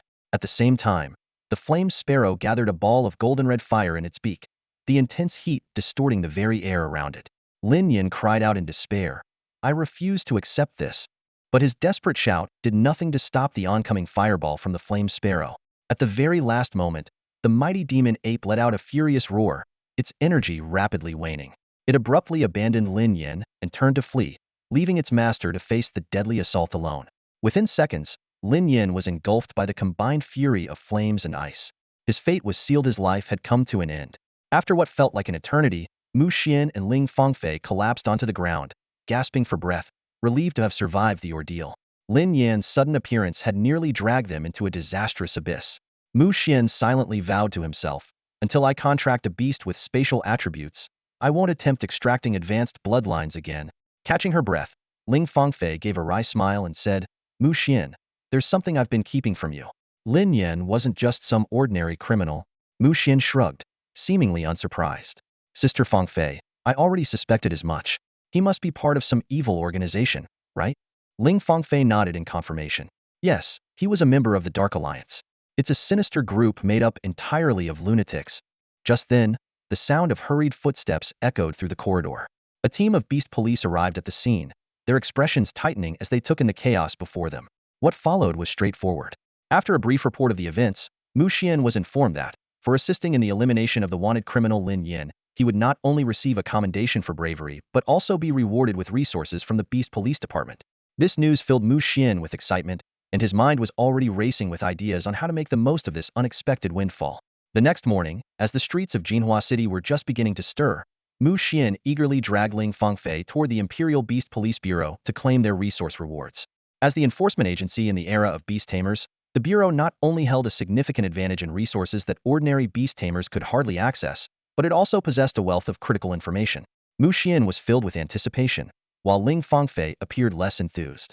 After all, compared to the abundant resources of the Zhujiang East Beast Taming Academy, the rewards from the Bureau in this small city of Jinhua were hardly worth mentioning. As the two made their way through the gradually bustling streets, Mu Xian suddenly remembered something and turned to ask, Sister Fangfei, have Lin Yan's other two accomplices been caught? Ling Fangfei nodded, a trace of pride flickering in her eyes. Of course they were caught. I heard they even confessed to quite a bit. She then flashed a sly smile. So, little brother Mu Xian, care to share how you managed to figure out Lin Yan in advance? Mu Xian was momentarily taken aback, but quickly smiled casually. Sister, if I told you I guessed blindly, would you believe me? Ling Fangfei rolled her eyes. Do I look like a 3-year-old to you? Shrugging, Mu Xian replied with a teasing tone. Whether you believe it or not, I sure do. Ling Fangfei silently pondered. Could her silly little brother have awakened some kind of special talent? In the era of Beast Tamers, some gifted tamers did indeed awaken strange and unique abilities. Even the seemingly most useless talent could completely change someone's destiny. Thinking of Mu Xian's recent changes, Ling Fangfei grew increasingly suspicious that he might have awakened a rare ability to view others' information. Excitement stirred within her. Good brother, she thought to herself, from now on, your sister will be counting on you. After passing several stops, the two finally arrived at the Imperial Beast Police Bureau. The staff warmly welcomed them, even suggesting inviting the local TV station for an interview. Mu Xian quickly declined. The last thing he wanted was to expose himself and become a target for the Dark Alliance's retaliation. Before long, a police officer approached them, holding several items in his hands. Students Ling and Mu, your resource rewards have arrived, he said with a cheerful smile. You may choose one item from these. They are all of similar value and suited for elite-level beasts. Mu Xian's eyes lit up as he scanned the items. 1. Millennium Ice Crystal. Harvested from the Glacier Secret Realm. It contains the concentrated chill of 1,000 years, rich in pure icy energy. 2. Frostgrass. A spiritual herb imbued with frost energy, highly beneficial for elite-level beasts. 3. Life Dew. Dew condensed from the leaves of the life tree, infused with a trace of life energy and abundant water elements. 4. Crimson Flame Feather. A feather from the Lord-level beast Crimson Flame Bird, brimming with pure fire energy. 5. Golden Flame Divine Bird's Blood. A drop of ordinary blood from the king-level beast Golden Flame Divine Bird, containing potent and overwhelming golden flame energy. Its value was exceedingly high. The first 4 items left Mu Xian somewhat disappointed. They were all common cultivation resources, with no hidden gems to pick. However, when his eyes landed on the 5th item, he was instantly captivated. The Golden Flame Divine Bird's Blood, though ordinary, was undoubtedly an exceptional resource at the pinnacle of elite-level value. What delighted him even more was that the police officer seemed to have mistaken it for the blood of a lesser flame bird. Mu Xian chuckled inwardly. Since that's the case, this gem is mine for the taking. Ling Fangfei glanced at Mu Xian with a knowing smile. Mu Xian, you go ahead and choose. Mu Xian hesitated briefly, catching a subtle hint in Ling Fangfei's meaningful gaze. He let out a faint, resigned smile before reaching out to select the frostgrass and the drop of golden flame divine bird's blood. On the way back, Ling Fangfei keenly noticed Mu Xian's despondent mood. She couldn't help but chuckle and said, "Why the long face? Shouldn't you be happy after securing the resource?" Mu Xian sighed softly and replied, "Have you ever experienced this? You excitedly go to pick up a treasure, only to find out it's something you can't use." Ling Fangfei paused in surprise, then her eyes lit up with excitement. "Mu Xian, are you saying there's a problem with this drop of flaming divine sparrow's blood?" Mu Xian let out a sigh and revealed the truth. "This isn't flaming divine sparrow's blood. It's golden flame divine bird's blood." "What?" Ling Fangfei was both shocked and overjoyed. She was well aware of how rare and precious the golden flame divine bird's blood was. She never expected the Jinhuiqing Beast Police Bureau to mistake it for flaming divine sparrow's blood. This unexpected discovery thrilled her, as it meant her flaming sparrow could now begin its advancement. "Mu Xian, thank you so much." Overwhelmed with excitement, Ling Fangfei impulsively cupped Mu Xian's face and planted a kiss on his cheek. She was completely unaware of how bold her action was. It was only after the kiss that Ling Fangfei realized what she had done. Her face flushed red with embarrassment, and in her panic, she got out of the car early. Watching her hurriedly retreating figure, Mu Xian couldn't help but smile wryly, thinking, "It's just a kiss on the cheek. Didn't we do that all the time as kids?" When Mu Xian got home, he immediately handed the frostweed over to his ice crystal spirit to absorb. He watched with interest as the ice crystal spirit completely consumed the frostweed. Soon, familiar energy fluctuations emerged, and the ice crystal spirit successfully advanced to Elite Tier 5. This advancement brought a significant boost in combat power. The ice crystal spirit was now capable of challenging most peak Elite Tier beasts. That night, Ling Fangfei was overjoyed to discover that her flaming sparrow had successfully advanced to the commander tier. The golden flame divine bird's blood had indeed proven its immense value. The flaming sparrow's appearance became even more majestic, and it now exuded a faint aura reminiscent of the golden flame divine bird. Ling Fangfei was ecstatic. The next day, Ling Fangfei reluctantly bid farewell to Mu Xian and returned to Zhujiang East Beast Taming Academy. Over the following week, Mu Xian diligently provided training resources for the ice crystal spirit. Finally, after spending all of the 100,000 yuan reward he had received from the school, the ice crystal spirit's rank climbed steadily to Elite Tier 8. "I'm broke." Mu Xian sighed helplessly. He realized that the biggest obstacle to the ice crystal spirit's advancement was now financial resources. It seemed it was time to head out into the wild to hunt. Though the wilderness was fraught with dangers, Mu Xian had no other choice. Early the following Sunday, he set out with the ice crystal spirit for Beishan, located to the north of the city. Beishan was a branch of the Longmin mountain range and was home to numerous beasts. While the beasts here were generally low tier, this very fact made it a popular spot for beast tamers in Jinhuiqing to earn money. However, Mu Xian failed to notice that as he left Jinhuiqing, two figures silently followed him from the shadows. Meanwhile, at the city gates, a familiar figure watched Mu Xian's departing back with a cold smirk and muttered, "Mu Xian, so what if you have the ice crystal spirit? A dead genius is nothing at all." This man was none other than Luo Si, who had been severely injured by Mu Xian. Over the past week, Luo Si had become the laughingstock of the entire Jinhuiqing High School, while Mu Xian's reputation soared to new heights. Luo Si's resentment had been growing with each passing day. After enduring for an entire week, he finally found his chance for revenge. "Mu Xian, once you're dead, I'll claim your ice crystal spirit as my own. Then you'll learn the consequences of crossing me."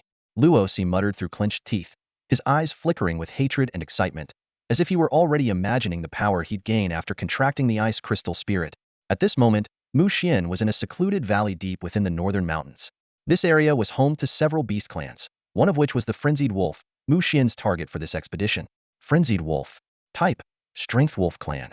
Rank: Elite, Tier 7. Bloodline: Commander Grade. Skills: Frenzy, Wolf Pounce. Description: a subspecies of the wolf clan native to inland regions. During battle, it instinctively enters a frenzied state, fighting fearlessly to the death. It possesses a trace of blazing flame dragon wolf bloodline. After reviewing the information panel, Mu Xian nodded to himself. "As I thought, this was the right choice." Due to a lack of funds, Mu Xian decided to hunt beasts to make money. Initially, he considered visiting slaughterhouses to extract bloodlines, but he quickly realized this could expose his unique talent. After careful deliberation, he chose to venture outside the city to hunt beasts, setting his sights on the frenzied wolf, which carried traces of the dragon wolf bloodline. The blazing flame dragon wolf, a subdragon species, was the hybrid offspring of a dragon and a blazing flame wolf. It boasted a lord-grade bloodline and formidable combat abilities. Mu Xian's plan was to gather enough dragon wolf bloodline essence to sell. A single complete lord-grade bloodline could fetch at least 1 million on the market. With just one successful hunt, he would secure ample resources for the cultivation and evolution of his ice crystal spirit. This approach wasn't uncommon. Alchemists frequently extracted bloodlines from lord-grade beast corpses for sale, so Mu Xian's actions wouldn't attract much attention.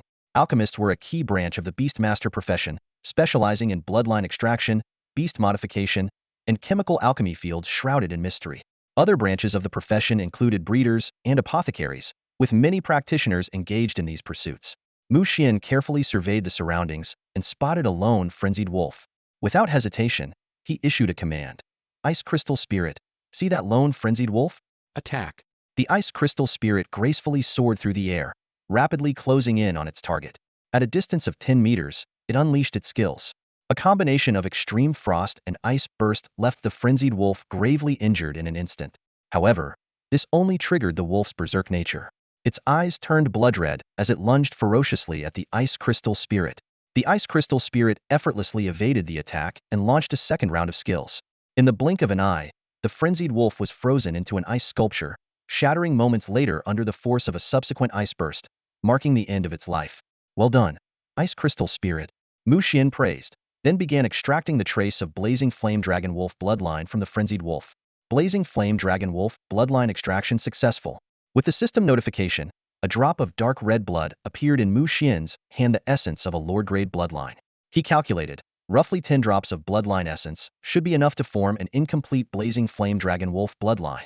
As Mu Xian contemplated his next move, his expression suddenly grew serious.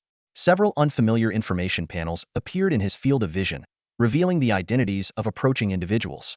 Zhang Ming, type, human, rank, common, tier 9. Beast, giant horned bull elite, tier 9. Giant horned bull, type, strength bull clan, rank, elite, tier 9. Bloodline, commander grade. Skills, horn charge, bull strength. Description, a typical giant horned bull with no notable features. Xingsan, type, human, rank, common, tier 5.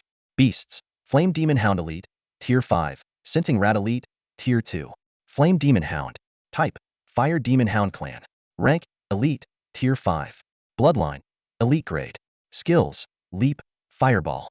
Description, a typical flame demon hound with no notable features. Scenting rat, type, sensory rat clan, rank, elite, tier 4. Bloodline, elite grade. Skills, scent detection, gnaw. Description, rare sensory type beast adept at detecting scents and tracking. It has minimal combat ability but excels in locating targets. Troubles coming, Mu Xian swiftly analyzed. And they have a beast master with a scenting rat that must have been the presence I sensed earlier. Realizing the danger, Mu Xian wasted no time. He called for the Ice Crystal Spirit and began searching for advantageous terrain to prepare for battle. Meanwhile, Zhang Ming and Xing San followed the scenting rat's lead, their eyes glinting with malice. Before long, the rat began squeaking urgently. Brother Zhang, we found the guy Lu Xiao mentioned. He's just up ahead, at the valley entrance. Xing San exclaimed excitedly. Zhang Ming raised an eyebrow and smirked. Excellent. This trip wasn't in vain after all. Xing San hesitated and asked, Brother Zhang, I heard that kid is a genius from 9th High. Are we really going to kill him? Won't that cause trouble? Zhang Ming sneered. Xing San, you're still not getting it, are you? A genius? He has to live long enough to become one. As the two advanced another few dozen meters, the valley entrance came into view. Suddenly, an icy chill filled the air. Zhang Ming's giant horned bull was instantly encased in a thick layer of ice. Before the beast could react, the ice shattered explosively. Amidst a series of muffled detonations, the giant horned bull was reduced to a streak of light, retreating back into Zhang Ming's body. A brief silence fell over the scene. Seconds later, Zhang Ming let out a harrowing scream. With his beast on the brink of death, Zhang Ming himself suffered severe backlash. What just happened? Xing San stood frozen in shock, unable to believe what he had just witnessed. The Ice Crystal Spirit, infused with Beast King grade bloodline, extraordinary quality, and at Elite Tier 8, could easily hold its own against Commander Tier 1 or 2 foes. Against a mere giant horned bull with Commander grade bloodline and elite quality, It was no surprise that it achieved a one-shot victory. Footsteps echoed as Mu Xian and the ice crystal spirit emerged from the shadows. Mu Xian's gaze was cold and unyielding as he looked at Xing San. His voice was calm but laced with menace. I'll give you one chance to live. Tell Muho sent you? If you refuse. Before he could finish, the ice crystal spirit launched another attack. A frigid blast enveloped the gravely injured Zhang Ming. Under Xing San's horrified gaze, Zhang Ming's life was snuffed out like a candle in the wind. That's the price you pay. Mu Xian's voice echoed through the valley, as if delivering a grim verdict from the Reaper himself. This scene immediately struck a nerve with Xing San, causing him to tremble uncontrollably like a leaf in the wind. He was just a guide. Roped in because of his sniffing rat, how could he have imagined the situation would spiral into this? Saw big brother, I'm just a guide. Don't kill me. He'll tell you everything, everything. Xing San stammered, his voice shaking. It was Luo Xiao told me to bring Zhang Ming to find you. Mu Xian frowned. Which Luo Xiao? Luo Si? Yes, that's him. Luo Si. Xing San replied in a low voice. His dad is a small leader in the city guard. A few days ago, he came to Zhang Ming and me, asking us to find a chance to deal with you. Mu Xian sneered. So it's him. Can't beat me in the arena. So now he's resorting to dirty tricks? With that, Mu Xian turned his gaze to Xing San, a murderous glint appearing in his eyes. If it weren't for his own strength, he'd have been the one dead. Since Xing San was an accomplice, there was only one solution: eliminate him. Xing San, who had long been navigating the gray areas of society, immediately sensed Mu Xian's intent to silence him. He dropped to his knees and cried out desperately, Big brother, please don't kill me. I have information, important information about a high-level beast. Hearing this, Mu Xian's brows relaxed slightly. What information? Big brother, if I tell you. What if you kill me afterward? Xing San asked cautiously. Mu Xian pondered for a moment before giving his assurance. Fine, if your information satisfies me, I won't kill you.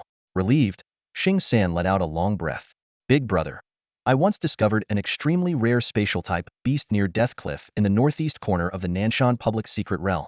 Secret realms, also known as dimensional realms or pocket worlds, were formed due to the collapse of blue planet spatial barriers, colliding and intertwining with other worlds to create unique zones. These realms were filled with all kinds of resources and inhabited by various beasts, akin to vast treasure troves.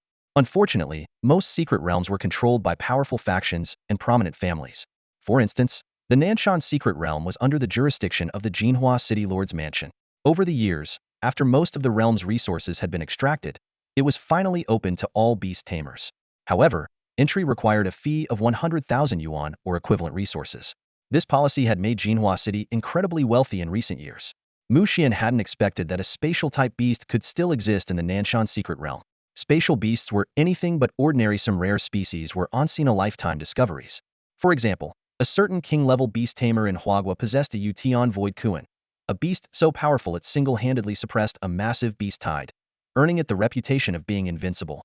Looking at Xing San, Mu Xian thought to himself how lucky this scoundrel must have been to encounter a spatial-type beast. If Xing San had been stronger, he might have already formed a contract with it and risen to prominence. Very well. Your information has spared your pathetic life. Now scram. Mu Xian said coldly, glancing at his ice crystal spirit. Xing San's heart, which had been pounding wildly, finally calmed down. Overwhelmed with gratitude, he said, Thank you, big brother. Thank you. However, deep down, Xing San was scheming. Making me kneel and threatening my life? Just wait, once I'm back in the city, I'll spread this information far and wide. But as this malicious thought crossed his mind, a sharp pain pierced his chest. To his horror, he saw that his two contracted beasts had been killed in an instant by Mu Xian's ice crystal spirit. Xing San's eyes filled with hatred and confusion. Mu Xian smirked faintly. I promised not to kill you, but I didn't promise to spare your beasts. I curse you. Xing San's eyes burned with fury. The death of his beasts left him gravely injured as well. He knew Mu Xian wouldn't let him go. Sure enough, Mu Xian dragged him into a nearby valley. Xing San's heart sank, recognized this as the territory of the frenzied wolves. 10 minutes later, the valley fell silent, and Xing San's status was erased, signaling his death at the hands of the frenzied wolves. Mu Xian chuckled to himself. See? I didn't kill you. Your demise was at the hands of the frenzied wolves after your beasts were incapacitated. Not my problem. With that, Mu Xian resumed hunting the frenzied wolves. Neither Zhang Ming nor Xing San had managed to derail his money-making plans. After half a day of effort, Mu Xian successfully killed 10 frenzied wolves and extracted a fragment of blazing flame dragon wolf bloodline.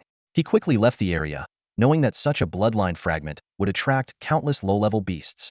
Fortunately, he departed early and only encountered a few minor beasts on the way, which he easily dispatched.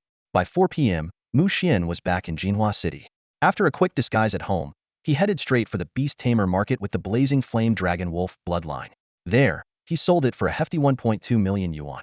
Leaving the market, Mu Xian carefully blended into the crowd, circling multiple times to ensure he wasn't being followed. After a series of complex maneuvers, he finally converted the unregistered bank card's 1.2 million yuan into 500,000 yuan in savings and several evolution resources for his ice crystal spirit.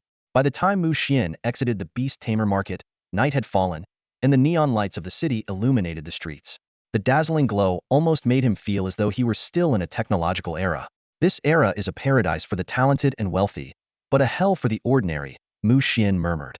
Without his contract with the Ice Crystal Spirit and his 2 golden opportunities, he would likely have lived a mediocre life, ending in obscurity. The next day, Monday, in Class 1 of Grade 12 at Number 9 High School, Luosi glanced at the empty seat in the classroom and smirked with excitement. Could it be that those 2 succeeded? But why haven't they contacted me? Or did they fail? No, that's impossible. Mu Xian is just from an ordinary family, and his parents are gone. Even if he contracted the Ice Crystal Spirit, there's no way he could have grown this quickly. I sent a top-tier level 9 expert. If Mu Xian could hear Luosi's thoughts, he'd probably laugh out loud. Luosi had completely underestimated the power of elemental life forms and overestimated the strength of a level 9 Beast Tamer. Zhang Ming's giant horned bull wouldn't stand a chance against the Ice Crystal Spirit, even without a sneak attack. The spirit could annihilate it 100 times over. A commander-level Beast Tamer might have stood a chance, but someone of that level would never be at Luosi's beck and call. Mu Xian stepped into the classroom, his gaze landing on Luosi, whose face was deathly pale. A faint smirk appeared on Mu Xian's lips, but he paid him no further attention. At this moment, Mu Xian had only one goal in mind: to elevate the Ice Crystal Spirit to Elite Tier 9 and evolve it to the Commander level. This goal held immense significance for Mu Xian. Once the Ice Crystal Spirit reached Commander level, the energy feedback it provided would propel his physical body to a qualitative transformation, allowing him to ascend directly to the Elite Tier. More importantly, an Elite Tier physique could finally withstand the violent spiritual energy of the void, paving the way for autonomous cultivation. Since the invasion of beasts and humanity's discovery of void spiritual energy, the desire to wield extraordinary power had never ceased. Yet countless attempts ended in tragedy. Absorbing the spiritual energy would cause one's body to explode.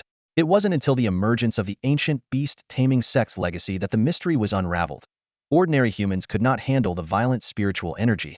The ancient beast-taming sect charted a different course, establishing contracts with beasts to achieve a bond of life and death. When a beast reached commander level, the feedback energy would rapidly elevate the beast tamer to the elite tier, granting them the capacity to bear spiritual energy and begin independent cultivation. The wonders of the beast contract went far beyond this. A commander-level beast endowed its tamer with the ability to carry spiritual energy, and when the beast advanced to the lord level, the tamer could even acquire a beast spacea domain ideal for their beasts to train, rest, and heal. It was said that if a beast earned the recognition of a beast king and ascended to the beast king level, the tamer would be granted a miraculous protective shield. In comparison, Luos's predicament seemed utterly trivial. However, Luosi was currently consumed by madness. The fact that Mu Xian had emerged unscathed was beyond his comprehension. How is this possible? Zhang Ming and Xing San are dead, yet Mu Xian is completely unharmed? They went missing all night. It must have gone wrong. Damn it, could Mu Xian have figured out that I sent people after him? How can he be this strong? Even Elite Tier 9 couldn't stop him. Do I need to hire a commander-level beast tamer? But the cost? No, Mu Xian must die. The entire morning, Luosi was trapped in this obsessive cycle of thought. Mu Xian had become a demon haunting his mind. Yet, Mu Xian remained completely oblivious to it all. As night fell, a cry of joy shattered the silence. The aura of the Ice Crystal Spirit had finally surged to its peak, stepping into Elite Tier 9 and clearing the way for its evolution to Commander level.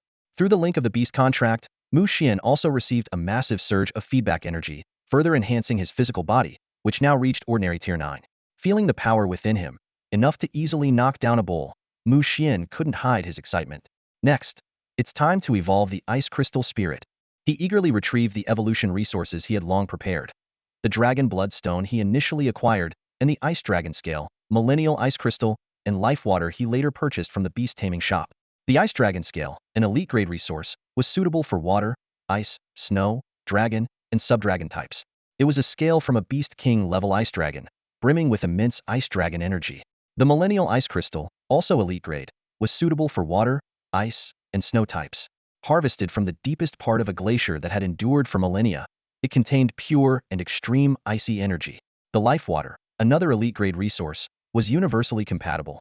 Just a single drop of this liquid, rich in life energy, was considered a precious gift of nature. Among the three resources, the Ice Dragon Scale was the most expensive, costing 300,000 credits for just one. The Millennial Ice Crystal and Life Water were priced at 150,000 credits each. Combined with the exceedingly rare Dragon Blood Stone, the total cost of this evolution exceeded 1,000,000 credits. However, evolution was inherently unpredictable. No one could guarantee success. Here you go, little one. All of these are yours, Mu Xian said with a smile.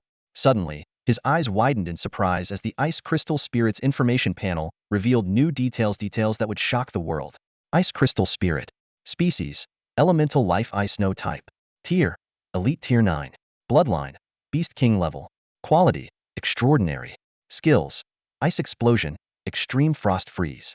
Description: Evolution Path: Ice Dragon Jiao using Ice Dragon Scale Dragon Blood Stone Millennial Ice Crystal Life Water.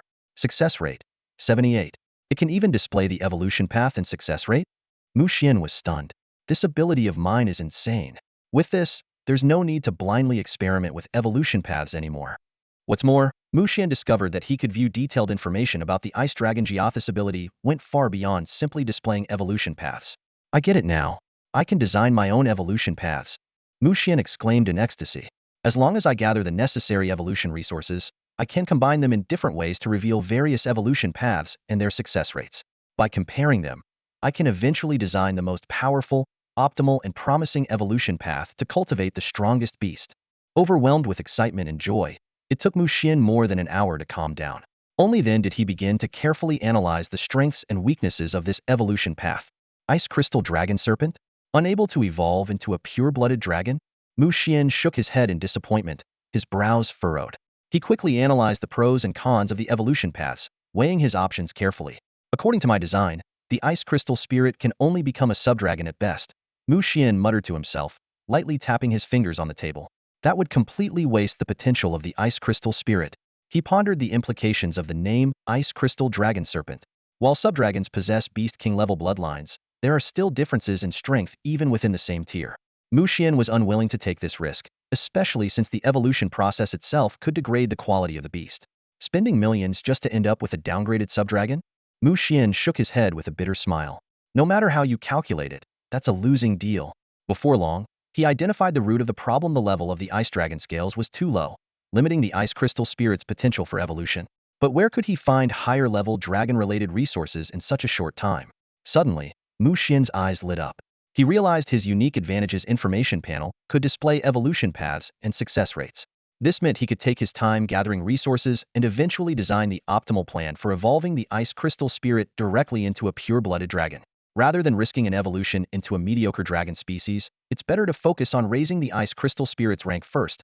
Mu Xian decisively adjusted his strategy, no longer fixated on achieving an immediate evolution. Just then, a thought struck him. Wait, I still have a drop of ancestral-level Devouring God Crow blood essence. He hurriedly retrieved the precious essence, eager to explore its potential. As soon as he placed the essence near the Ice Crystal Spirit, the information panel updated instantly.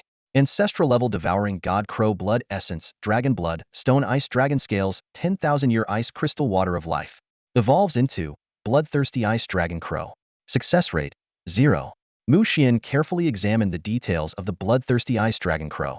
It was a formidable beast with king-level bloodline potential, immensely powerful and bloodthirsty, retaining most of the Ice Crystal Spirit's ice elemental spellcasting abilities.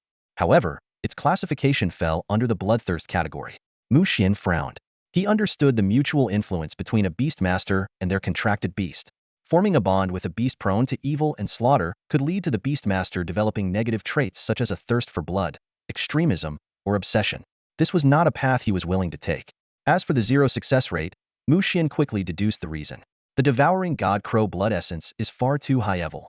The Ice Crystal Spirit, at its current rank of Elite Tier 9, wouldn't be able to withstand it. It might even explode. Shaking his head, Mu Xian securely locked the Devouring God Crow blood essence back into his cabinet, dismissing this evolution path entirely. Instead, he decided to have the Ice Crystal Spirit absorb the 10,000-year Ice Crystal and Water of Life to boost its rank. The 10,000-year ice crystal contained an extreme concentration of ice energy accumulated over millennia, while the water of life was rich in potent life energy. These two treasures were more than enough to elevate the ice crystal spirit to the commander tier. Mu Xian handed the treasures to the ice crystal spirit. The little creature eagerly devoured them and began the absorption process. About an hour later, an intense wave of frost erupted from the ice crystal spirit's body, followed by a dazzling blue light enveloping it. When the light finally subsided, the ice crystal spirit had grown noticeably larger, exuding a far more powerful and overwhelming aura. The ice crystal spirit, a rare ice elemental life form, is born deep underground, absorbing the essence of nature and celestial energies. It belongs to the elemental and ice categories, possessing a Tier 2 commander bloodline with a Beast King grade quality. Although its innate potential degraded from Monarch grade to Beast King grade due to insufficient ice elements, it still boasts immense potential and combat power, making it an extremely valuable bonded beast. Mu Xian was highly satisfied with the ice crystal spirit's advancement. Upon breaking through, it immediately reached Tier 2 commander level and awakened a powerful ability. This bonded beast could easily defeat an ordinary Tier 5 commander level beast. As their bond was completed, a surge of icy energy flowed into Mu Xian's body, rapidly enhancing his physical strength. His internal organs, meridians, limbs, and bones were all quickly fortified under the nourishment of this energy. When everything settled, Mu Xian noticed a shift in his perception of the world. Colors became more vivid and distinct, the air was filled with various scents, and he could even hear conversations from upstairs and downstairs. His sensory abilities had been greatly heightened. Early in the morning, Mu Xian arrived at school, ready to apply for access to cultivation techniques. According to regulations, only commander-level Beast Tamers were authorized to select cultivation techniques. To prevent ordinary people from recklessly practicing, the government had confiscated and prohibited the dissemination of various cultivation methods circulating among the populace. Now that Mu Xian's ice crystal spirit had reached commander level, he was officially recognized as a commander-level Beast Tamer and therefore qualified to choose a cultivation technique. "Xian, you seem different today," Chen Kong remarked as he observed Mu Xian. Suddenly, he added, "I noticed a lot of girls sneaking glances at you." Mu Xian smiled faintly and replied, "When haven't they been sneaking glances at me?" Chen Kong was left speechless, unable to retort. Ever since Mu Xian bonded with the ice crystal spirit, he had become the center of attention at 9th High School. Every day, countless girls brought him snacks, breakfast, flowers, and love letters. Chen Kang's first task upon arriving at school was to clear the mountain of letters piled on Mu Xian's desk.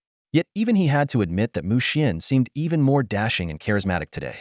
Mu Xian was well aware that this change was due to his enhanced physique, now at the elite level. During the half-hour break between classes, he headed to his homeroom teacher Lin Susu's office. "What? You've already become a commander-level Beast Tamer and achieved elite-level physical strength? So quickly?" Lin Susu exclaimed in shock. As a graduate of Zhejiang Eastern Province's Normal University Beast Taming Department, she was no novice to the field. Despite her young age, she had already reached Tier 8 commander level. She had always held high expectations for Mu Xian, a student who had bonded with an elemental life form. However, she hadn't anticipated that he would advance to commander level in just 1 month. Such extraordinary talent was truly awe-inspiring. Meanwhile, in the principal's office, Lin Xuan was deep in thought, his brow furrowed. He had just learned that students from the other 8 high schools in Jinhua City had already reached commander level. As the principal, he felt immense pressure. In just 2 weeks, the 9-school wilderness combat assessment would take place. If 9th High School failed to produce a commander-level student, they would undoubtedly become a laughingstock. Lin Xuan instinctively reviewed the list of key students at 9th High School, hoping to find someone with the potential to break through in such a short time. His gaze eventually landed on Mu Xian's name, and he couldn't help but sigh inwardly. If only he had broken through a month earlier. We could have poured resources into him to ensure he reached commander level. His thoughts then turned to Zhou Qingyao, a top student from Class 2 of the senior year and the school's most promising candidate. Zhou Qingyao's bonded beast, the Moonlight Butterfly, possessed a high-tier Lord bloodline and exceptional quality, making it well-suited for advancing to commander level.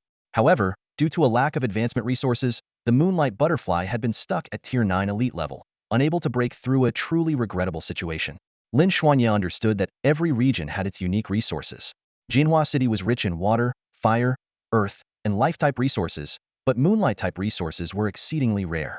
From what he knew, Moonlight-type resources were scarce across the entire Dragon Nation, with prices so exorbitant they were practically unavailable. It almost seemed as if an invisible hand was manipulating the market from behind the scenes. Just then, a cheerful voice called out from outside the office. "Grandpa, I have some good news for you. Want to hear it?" Lin Xuan set aside his worries and smiled. "What good news could it be? Have you found me a grandson-in-law?" Grandpa, Lin Susu protested indignantly, her tone full of annoyance. You just had to bring that up, didn't you? I'm not getting married anytime soon. The good news is about Mu Xian, his bonded beast, has advanced to commander level.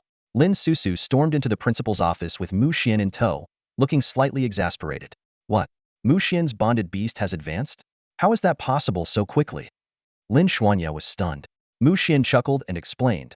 The advancement of elemental life forms is relatively fast, they just need to keep absorbing energy. As Mu Xian's eyes flickered with a trace of blue light, a crystalline, ice-blue radiance coalesced in front of him. In an instant, it transformed into a fully ice-blue spirit, exuding an intense chill. This was none other than the ice crystal spirit that Mu Xian had just summoned.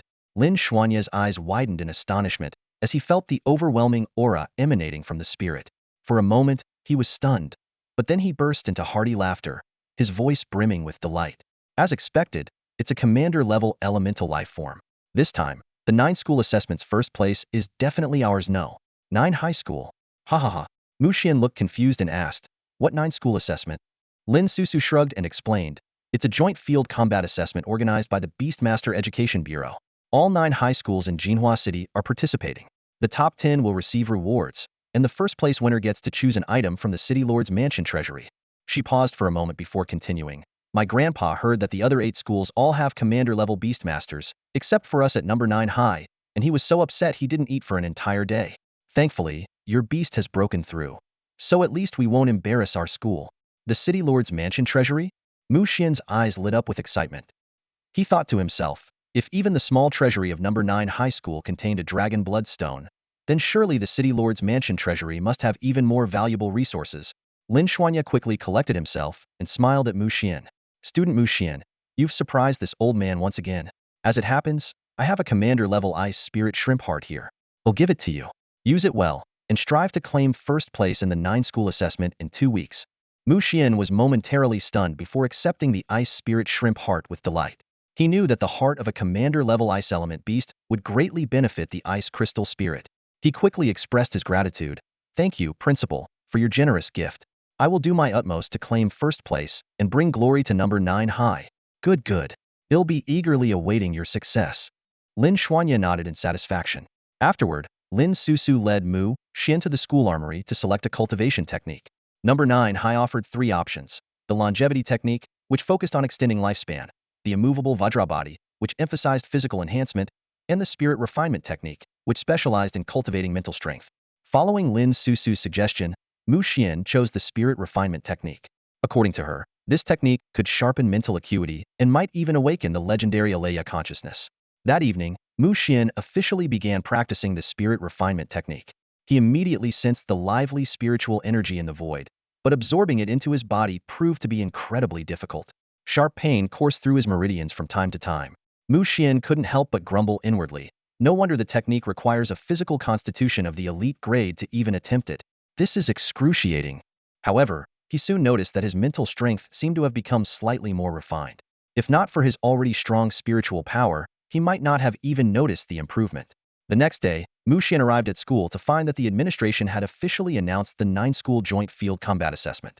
All beastmasters at the elite grade or higher were required to participate. Instantly, most of the students in Class 1 of Grade 12 were fired up, eager to perform well in the assessment. In contrast, nearly half of the students who had not yet reached the elite grade appeared somewhat disheartened. 2 days later, the ice crystal spirit successfully absorbed the commander-level ice spirit shrimp heart, advancing its power to commander tier 3. Mu Xian murmured to himself, now that the ice crystal spirit has reached the commander level, it's time to put it to the test in actual combat. The South Mountain Secret Realm should be a good place to find that spatial element beast. It was another weekend, and Mu Xian arrived at the entrance of the Nanshan Secret Realm with the ice crystal spirit in tow. A bustling town had formed in the area, now known as Nanshan Town, which had been incorporated into the governance of Jinhua City. The streets were packed with people, numbering in the tens of thousands, creating a lively and vibrant atmosphere. As soon as Mu Xian stepped into Nanshan Town, he was stunned by the chaotic yet energetic scene before him. The air was filled with the shouts of vendors hawking their wares. Come take a look. The latest and most comprehensive map of the Secret Realm. Rare resources from the Secret Realm on sale. Everything is 50 off. The Fierce Beast Mercenary Group is recruiting. If you have a Beast Tamer at level 7 or higher, you can join. Membership comes with free cultivation resources. For a moment, Mu Xian felt as though he had stepped into a video game. The scene reminded him so much of dungeon raids from his past life. Politely declining most of the vendor's pitches, he only purchased a so-called map of the secret realm. Following the crowd, Mu Xian arrived at the entrance to the secret realm, a dark and deep cave where occasional void fissures flickered in and out of existence. Elite guards from Jinhua City, all of whom were at least commander-level Beast Tamers, stood vigilant at their posts. After paying an entry fee of 100,000 yuan, Mu Xian felt a dizzying sensation as he was transported into the Nanshan secret realm. The Nanshan secret realm was classified as a small-scale realm, allowing only Beast Tamers up to the Lord level to enter. However, the scene that greeted Mu Xian was far from what he had envisioned. The land was riddled with signs of excavation, devoid of any semblance of a hidden paradise. Shaking his head in disappointment, Mu Xian took out his map and began heading toward the northeast corner of the realm. Unbeknownst to Mu Xian, news of his entry had already reached Luo Si. With a twisted expression and a sinister laugh, Luo Si sneered, "Mu Xian, there's no way a lowlife like you is walking out of this alive." Determined to end Mu Xian once and for all, Luo Si had gone to extreme lengths, even hiring a notorious assassin organization. His actions bordered on madness. Meanwhile, Mu Xian remained completely unaware of Luo Si's schemes, unable to fathom the lengths to which his enemy would go. Still operating with the mindset of his past life, Mu Xian had yet to fully adapt to this world. The Nanshan secret realm was vast, but resources were scarce. Along his journey, Mu Xian encountered numerous beasts. The ice crystal spirit easily dispatched them, but without a storage space, Mu Xian could only carry the most valuable parts of the defeated creatures. One day, Mu Xian finally encountered a formidable Foya commander-level Tier 6 Jade Spirit Snake. The creature, 2 meters long and as thick as a man's arm, was expertly camouflaged among the trees. If not for the information panel, Mu Xian would never have noticed its presence. The information panel displayed Jade Spirit Snake, Type, Poison Serpent, Tier, Commander Level 6, Bloodline, Commander Level, Quality, Elite, Skills, Jade Spirit Gaze, Camouflage, Description, a rare Jade Spirit Snake. Its unique Jade Spirit Gaze can paralyze any creature that meets its eyes, leaving them defenseless as they are consumed. A Jade Spirit Snake? I can't believe I ran into one. Mu Xian cursed his luck. Before entering the Nanshan secret realm, he had researched the types of beasts that inhabited it. The Jade Spirit Snake had caught his attention for its peculiar spiritual toxin. Its Jade Spirit Gaze skill was especially terrifying, as it could instantly paralyze anyone who locked eyes with it. The snake was infamous as one of the secret realm's most dangerous creatures. Mu Xian quickly calculated the distance. It was only 40 meters between him and the snake. At this range, running was not an option. His only chance of survival was to confront and defeat the creature hidden. Without hesitation, Mu Xian coordinated with the Ice Crystal Spirit to devise a strategy. When they closed the distance to 30 meters, the Ice Crystal Spirit launched its first attack, unleashing its newly learned skill, Ice Tornado. In an instant, a whirlwind composed entirely of crystalline ice formed beneath the Jade Spirit Snake, lifting it high into the air. Mu Xian watched as countless shards of ice bombarded the snake, forcing it to let out a piercing hiss. After 20 seconds, the ice tornado dissipated, and the Jade Spirit Snake fell heavily to the ground. Checking the information panel, Mu Xian saw its status had been updated. Jade Spirit Snake. Type, Poison Serpent. Tier, Commander Level 6. Status, lightly injured. Ice Crystal Spirit. Use Extreme Frost Freeze and Ice Crystal Explosion. Mu Xian commanded decisively, determined to strike while the snake was vulnerable. The Ice Crystal Spirit executed his orders flawlessly. As soon as the Jade Spirit Snake hit the ground, a chilling wind swept through the area, freezing the snake solid into a lifelike ice sculpture. In the next moment, the entire ice sculpture exploded with a deafening roar. The upgraded Ice Crystal Burst skill unleashed a surge in power, sending shards of ice shooting out like razor-sharp blades. The attack severely injured the Emerald Spirit Snake in an instant. Mu Xian confirmed through his information panel that the snake had entered a critically wounded state. However, having unleashed all 3 of its main abilities in quick succession, the Ice Crystal Spirit was now in an unavoidable cooldown period. Despite its grievous injuries, the Emerald Spirit Snake did not retreat. Instead, it charged forward in a frenzy. Its eyes suddenly snapped open, unleashing its Emerald Spirit Gaze skill. A ring of vivid green light radiated from its eyes, beautiful, yet deadly. Alarm bells rang in Mu Xian's mind, and almost instinctively, he shut his eyes tight. In that fleeting moment, Mu Xian felt his body stiffen, as though bound by an invisible force. Fortunately, his quick reaction allowed him to dispel the sensation shortly after. Wasting no time, he issued a command. Ice Crystal Spirit, finish off the Emerald Spirit Snake with all your might. As it turned out, Elemental beings like the Ice Crystal Spirit were natural counters to the Emerald Spirit Snake's mental toxins. After a brief recovery, the Ice Crystal Spirit unleashed another Ice Crystal Burst. Although its power was weaker than the previous attack, it still delivered a fatal blow to the snake. Cautiously, Mu Xian opened his eyes to find the Emerald Spirit Snake on the brink of death. Mu Xian shook his head slightly, feeling a hint of regret. If only he had a temporary beast taming ring, this 6th-rank leader-class Emerald Spirit Snake would have been an incredible prize. Whether sold or contracted, its value would have been immense. With no other choice, he gave the order to finish it off completely. The most precious parts of the Emerald Spirit Snake's corpse were undoubtedly its eyes and inner core. The snake's eyes were rare evolutionary resources for snake-type creatures, worth millions, while its inner core was a key ingredient for crafting mental detoxification elixirs, equally priceless. Other parts, such as the meat, fangs, heart, and skin, were also excellent alchemical materials. However, limited by his backpack's capacity, Mu Xian could only take the eyes and core before quickly leaving the scene. It wasn't long before the scent of blood attracted other beasts. They swarmed in, fighting fiercely over the Emerald Spirit Snake's remains. When the chaos finally subsided, only scattered traces of blood were left, silently bearing witness to the brutal battle. More than an hour later, a mysterious figure clad in black arrived, following the lingering trail. He crouched down to inspect the bloodstains and scraps of flesh on the ground, a glint of intrigue flashing in his eyes. To have taken down a leader-class Emerald Spirit Snake, he murmured to himself. Interesting. At dusk, Mu Xian finally arrived at Death Cliff, located in the northeastern corner of the secret realm. The area was marked by jagged, eerie cliffs, with a bottomless abyss plunging thousands of meters below, making it the most treacherous spot in the entire realm. Despite the breathtaking scenery, with each peculiar cliff seemingly embodying a unique sense of artistry, Mu Xian had no time to admire it. He quickly scouted for a suitable location to set up a temporary camp, preparing for the week ahead to search for a spatial-type beast companion. Meanwhile, as Mu Xian safely reached his destination, a man dressed in black was trudging cautiously through the wilderness, cursing under his breath.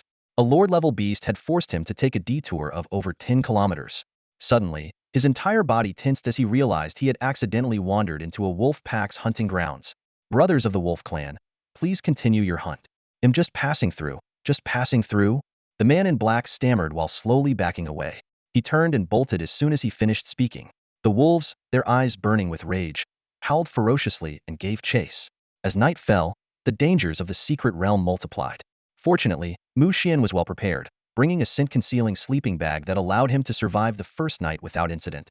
Elsewhere on Death Cliff, the man in black lay battered and bruised, sprawled on the ground with no strength left to curse. Gritting his teeth in frustration, he thought bitterly, damn that employer. Once I finish this job, I, Ghost Rat, will make them pay. At the break of dawn, Mu Xian began his work. Using his information panel, he searched for any trace of spatial-type beasts. The area was teeming with beasts, and if not for the concealment of his carefully chosen campsite, spending the night would have been tantamount to suicide. Suddenly, Mu Xian came across an unusual entry on his information panel. Chao Gui. Species, human. Condition, seriously injured. Rank, elite, level 9. Beast companions. Soul-chasing ghost rat commander, level 9. Earth-burrowing armored dragon commander, level 7. Ghost-face scorpion commander, level 2. Soul-chasing ghost rat. Species, soul-type rodent family. Rank, commander, level 9. Condition, minor injuries. Bloodline, lord level. Quality, ordinary. Skills, soul tracking, ghostly speed, ghost rat's kiss. Description, evolved from the soul-chasing rat, it excels at tracking auras, moves with ghostly swiftness, and possesses a deadly soul toxin. Avoid its kiss at all costs. Death is inevitable. Mu Xian's eyes narrowed, and alarm bells rang in his mind. A beast tamer with 3 top-tier commander-level companions, skilled in tracking, appearing in this remote area? It couldn't be a coincidence. Could he also be searching for spatial-type beasts? No, with 3 companions already, his mental capacity wouldn't allow for a 4th contract. More likely, he was here to hunt him down. With this realization, a cold glint appeared in Mu Xian's eyes. He decided to strike first and eliminate this potential threat. A plan quickly formed in his mind. Silently, he issued orders to his ice crystal spirit, directing it toward a nearby earth bear's lair. At the same time, in an inconspicuous underground cave, Chao Gui, known as Ghost Rat, struggled to his feet. Seeing that his soul-chasing ghost rat's injuries were not severe, he breathed a sigh of relief. As a silver-ranked assassin for the Shadow Knight organization, Chao Gui was infamous for his cunning methods. But this time, The mission to kill an 18-year-old boy had nearly cost him his life, fueling his rage. He vowed to abandon his usual tactics and take his time tormenting the boy to vent his frustration. Just as unease crept into Chao Gui's mind, his soul-chasing ghost rat began chittering frantically. Moments later, a seemingly harmless gray bear cub tumbled into the cave. Chao Gui's expression changed drastically. Damn it, that's an earth bear. Ghost rat, we need to leave immediately. Before he could finish, the ground shook violently. The cave entrance was torn open, revealing a towering, muscular adult earth bear. Chao Gui recognized it as a peak commander-level beast, and it had already locked eyes on him. With a thunderous roar, the earth bear hurled a massive boulder straight at him. Earth bear, this is a misunderstanding, Chao Gui shouted in despair, but the beast clearly had no interest in his explanations. Minutes later, the soul-chasing ghost rat let out a heart-wrenching shriek as it barely managed to block the boulder, leaving it critically injured and forcing it to retreat into Chao Gui's body. Chao Gui coughed up blood and collapsed to the ground. The earth bear, satisfied with its victory, roared triumphantly before leaving with its cub. Not long after, Mu Xian's figure emerged silently in the cave. Seeing Chao Gui's pitiful state, he smiled in satisfaction. Everything had gone according to plan. After an indeterminate amount of time, Chao Gui regained consciousness, the searing pain forcing a groan from his lips. Suddenly, a young voice sounded beside him. Finally awake? Huh? Chao Gui's eyes snapped open, and he stared in disbelief at the figure before him. It's you? How is this possible? Mu Xian grinned. That's right, it's me. Surprised? Chao Gui let out a cold snort. Looks like I underestimated you. Mu Xian's smile faded, his tone turning icy. You must be an assassin. I found this badge in your bag. He held up a tag engraved with the name Ghost Rat, a trademark left at his target's locations to spread his infamy. Mu Xian spoke calmly. Any last words? If not, it's time to send you on your way. As for who hired you, does it even matter? Don't you want to know who's trying to kill you? Chao Gui's trembling voice betrayed the fear gripping his heart. Mu Xian let out a cold laugh, a glint of frost flashing in his eyes. I have many enemies, but the one so desperate to see me dead can only be one person. He turned to the ice crystal spirit beside him and ordered, send him on his way. No, Chao Gui cried out in terror, his voice filled with despair. I have money, lots of money. I can give it all to you. Not necessary, Mu Xian replied indifferently, his expression unreadable. I can earn money on my own. Before his words fully settled, the ice crystal spirit attacked, its icy blade slicing through Chao Gui in an instant. Moments later, Chao Gui's information panel dissolved into the air like a burst bubble. Mu Xian turned, his gaze directed toward the entrance of the secret realm. He muttered under his breath, Luosi, I was planning to wait until after the college exams to deal with you. But now, I can't afford to delay any longer. At that moment, Mu Xian finally understood. This was no longer an era where everything was governed by the rule of law. When dealing with enemies, the key was decisiveness, eliminating threats at their root to ensure they could never rise again. That morning, the transmigrator Mu Xian completed a profound shift in mindset. By the afternoon, Mu Xian began searching the edges of Death's Cliff for traces of the spatial-type beast. While he had doubted the reliability of Xing San's information, his instincts told him that, in a life-or-death situation, Xing San was unlikely to fabricate a lie that could easily be debunked. However, 2 days of searching yielded no results. The spatial-type beast seemed as though it had never been there. Contemplating his next steps, Mu Xian thought, I'll give it one more day. If I still can't find it, I'll move on. His food supplies were running low, and cooking in the wild was too risky. It could easily attract lord-level beasts. He'd heard many stories of rookies meeting their end because the scent of their cooking drew vicious predators. On the third evening, Mu Xian arrived at the northernmost point of Death's Cliff, the most perilous area in the region. Beyond that lay the edge of the secret realm itself. Mu Xian could clearly see tiny spatial rifts appearing intermittently, silently slicing through the surrounding space. Suddenly, a thought struck him. Wait a minute, spatial rifts? Mu Xian's eyes lit up. As a spatial-type beast, it would naturally be drawn to space itself. How could it fear spatial rifts? This must be the most likely place for the spatial beast to appear. Sure enough, just as night was about to fall, Mu Xian detected a thrilling piece of information in the void. Spatial Weasel. Species, Spatial-type Weasel family. Rank, Elite, Level 7. Bloodline, Lord level. Quality, Exceptional. Skills, Microcosmic Space, Spatial Lock. Description. Originally an ordinary weasel born on the edge of the Nanshan secret realm, it absorbed a trace of Void Catastrophe Dragon's blood, gaining Void attributes and becoming a top-tier spatial beast with immense potential. Spatial Weaselet really is a spatial-type beast. Mu Xian's heart surged with excitement. The creature before him had not yet fully matured, making it the perfect time to form a contract. With this beast by his side, many of his plans could finally move forward, freeing him from his current constraints. Interesting, it even absorbed the Void Catastrophe Dragon's blood. Mu Xian mused. Though it's only a trace, it's enough for it to evolve toward a dragon-like form. With the information panel and bloodline extraction and fusion techniques, I can turn this spatial weasel into a true dragon. But how could he form a contract with this little creature? Mu Xian pondered deeply. The spatial weasel was hiding in the void, making it impossible to even attempt persuasion. Suddenly, an idea struck him. Wait, a weasel? Isn't it closely related to wild cats? Maybe I can try using food to lure it. Without hesitation, Mu Xian quickly caught a few fish from a nearby river and began grilling them near Death's Cliff. He was convinced that the spatial weasel wouldn't be able to resist the temptation of delicious food. Sure enough, the aromatic scent of grilled fish wafted through the air, soon catching the attention of the spatial weasel. 5 minutes later, a shadow darted by, and the grilled fish vanished in an instant. Mu Xian chuckled to himself. Spatial beasts really are impressive. Slipping through the void is second nature to them. He encouraged himself silently. I'm not afraid of you stealing, only of you not being tempted. Then he continued grilling. An hour later, after watching the fourth fish disappear into thin air, Mu Xian fell into deep thought. Something about this situation didn't feel right. The next day, Mu Xian stubbornly grilled 20 fish, all of which were snatched away by the spatial weasel. Frustratingly, the little creature would disappear immediately after each theft, leaving no chance for interaction. Fine, I'll give it one last try today. If it doesn't work, I'll come back another time, Mu Xian sighed. Finally understanding why spatial beasts were so rare, it was nearly impossible to form a contract when you couldn't even meet them properly. At noon, Mu Xian grilled 5 fish at once. As he cooked, he spoke to the spatial weasel hiding in the void. Little cat, I'm leaving. From now on, you'll have to grill your own fish. Inwardly, he grumbled, damn it. Why is this little creature so stubborn? Not a single reaction can it even understand me. Mu Xian continued to lament, once I'm gone, I won't be coming back often. Take care of yourself, all right? As he spoke, the 5 fish were finally ready, lying there to await the spatial weasel's arrival. To Mu Xian's delight, this time the creature hesitated. It didn't immediately snatch the fish as it had before.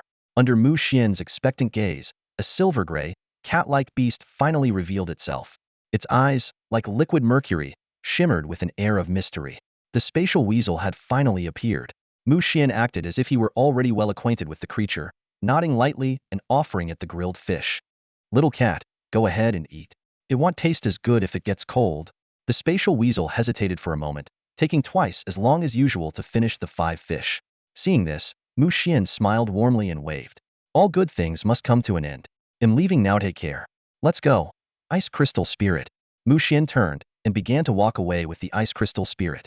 At that moment, the spatial weasel, standing on the edge of Death's Cliff, hesitated.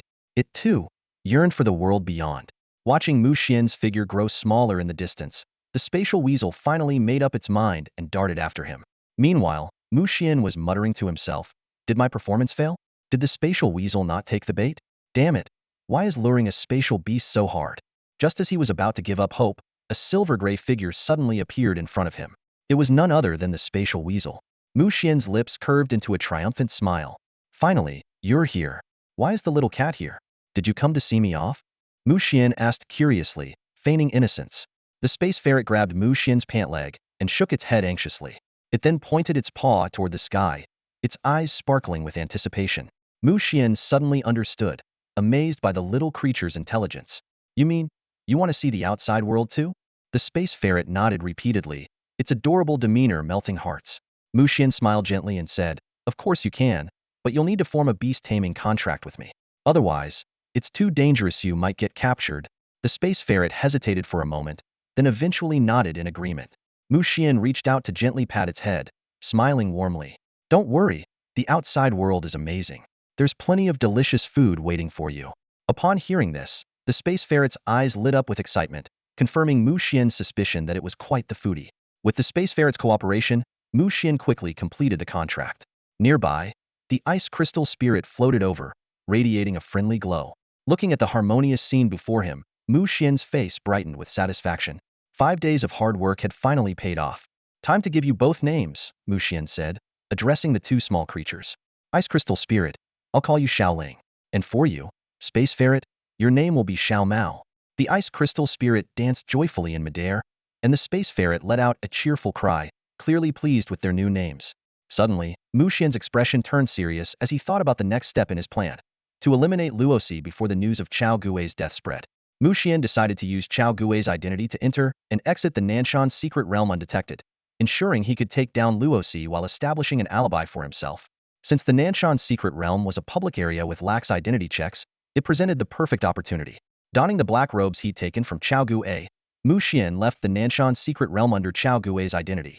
At 4:30 p.m., he arrived at the gates of Jiuzhong High School, hiding in the shadows as he waited for Luosi to appear.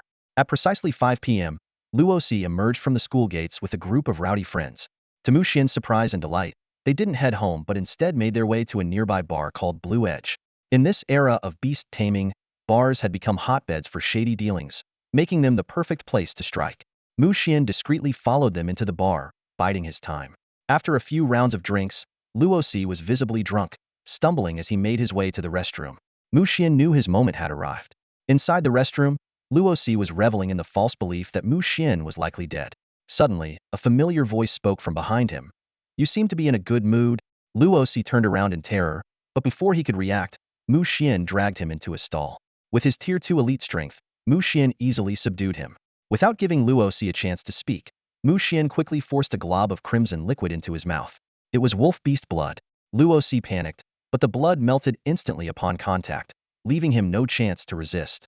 As a beast tamer, Mu Xian was well aware of the horrifying consequences of humans consuming beast essence blood. He had chosen this method specifically to avoid detection by tracking type beast tamers. Sure enough, the horrifying transformation began almost immediately. Luosi's entire body turned a deep, blood-red hue, resembling a boiled lobster. His body swelled grotesquely, as if on the verge of bursting. But soon, something completely unexpected happened to Mu Xian. Contrary to his expectations, Luosi did not explode and die. Instead, an astonishing mutation occurred. Under Mu Xian's shocked gaze, Luosi's body began to twist and contort, gradually transforming into a grotesque wolf-like beast. His head became horrifyingly monstrous, and thick black fur quickly spread over his arms. His entire body swelled with exaggerated, tumor-like growths, and countless capillaries surfaced grotesquely, creating an image that was utterly repulsive. What shocked Mu Xian even more was that Luosi had lost all rationality at this moment, emitting a feral hatred from his glowing eyes, his entire being radiating a terrifying aura on par with that of a commander-level entity. While Mu Xian was still reeling from the shock of Luosi's fusion with beastly blood, the half-beast monstrosity lunged at him without hesitation. Though surprised, Mu Xian was unfazed. He quickly formulated a plan, his eyes flickering with an idea. Reaching commander-level power means nothing if you're just a mindless beast, Mu Xian thought to himself. Besides, we're in the city. Without wasting a moment, he summoned his spatial ferret, Xiao Mao. Use spatial lock. Immobilize this creature, Mu Xian commanded. As soon as reinforcements arrive, we're leaving. The spatial ferret glanced disdainfully at the monstrous Luosi before activating its power. In an instant, the creature was frozen in place. Mu Xian wasted no time. He darted out of the restroom and shouted loudly, "Help! There's a monster in the restroom." By the time the bar's security team arrived, Mu Xian had already made his escape. The security guards, startled by the sight of the grotesque Luosi, quickly composed themselves. They weren't ordinary humans, after all, and soon managed to stabilize the situation. In the end, the bar's owner personally intervened, killing the monstrous Luosi on the spot. Watching from a safe distance as the delayed city enforcers arrived, Mu Xian smirked to himself. If they can trace this back to me, they'll admit defeat. The incident of the bar monster stirred up a frenzy. The enforcers concluded that the creature was an out-of-control beast god cultist and poured nearly all their resources into the investigation. What Mu Xian hadn't anticipated was that his accidental actions would inadvertently expose the true identity of Luos's father, Luoana, beast god cultist who had remained hidden for years. As the enforcers threw themselves into solving the case, deep within a shadowy underground temple, several hooded figures convened in silence for a secret meeting. After a long pause, a raspy voice finally spoke. Luoan's exposure was unexpected. Our plans are at risk of being uncovered. I've decided the withering plan will be initiated ahead of schedule. Understood, Your Grace. The other hooded figures responded in unison, their voices cold and resolute. Thus, the curtain rose on a sinister conspiracy. The next day, Mu Xian quietly left Jinhua City and once again infiltrated the secret realm of Nanshan. By midday, as sunlight bathed the land, he emerged from the realm in his true identity, silently relieved that all his objectives had been accomplished. The following day, Mu Xian made a low-key appearance on campus. Just as he was preparing to resume his normal student life, Chun Kong brought shocking news. Luo Si's father had been arrested. What surprised Mu Xian even more was that the royal enforcers hadn't come to question him. Having prepared his story in advance, he couldn't help but feel a little disappointed. He speculated. Could the method of resolving Luo Si's issue by using the powers of a demon beast's bloodline have misled the investigation? This unexpected turn of events was, of course, a welcome surprise for Mu Xian. He shifted his focus to improving the ranks of his two contracted beasts. However, a troublesome issue soon arose. His little cat, the Space Weasel, was consuming an alarming amount of resources for its cultivation. A single piece of void stone cost an astronomical 300,000 yuan, more than 10 times the resources required for his ice crystal spirit. Fortunately, his trip to the Nanshan secret realm had been fruitful. The most valuable items he acquired were the Jade Serpent's Eye and Gallbladder, which sold for a combined 1.4 million yuan. Including other spoils, he managed to convert his earnings into a total of 2 million yuan. Yet, even such a significant amount wasn't enough to afford a single advancement resource for the Spatial Weasel. A beast merchant explained, advancement resources for space-type beasts involve spatial energy, which is extremely rare and often priceless. Naturally, the costs are sky-high. With only 2 days left until the 9th School Field Combat Assessment, Mu Xian's Ice Crystal Spirit had already reached Commander Tier Level 4, while his Spatial Weasel had advanced to Elite Tier Level 9. Armed with 2 rare contracted beasts, Mu Xian brimmed with confidence, convinced that no one could rival him. In the classroom of Grade 12, Class 1, Lin Susu was giving her final instructions. The 9th School examination is a preliminary assessment, so make sure to act within your abilities and don't be reckless.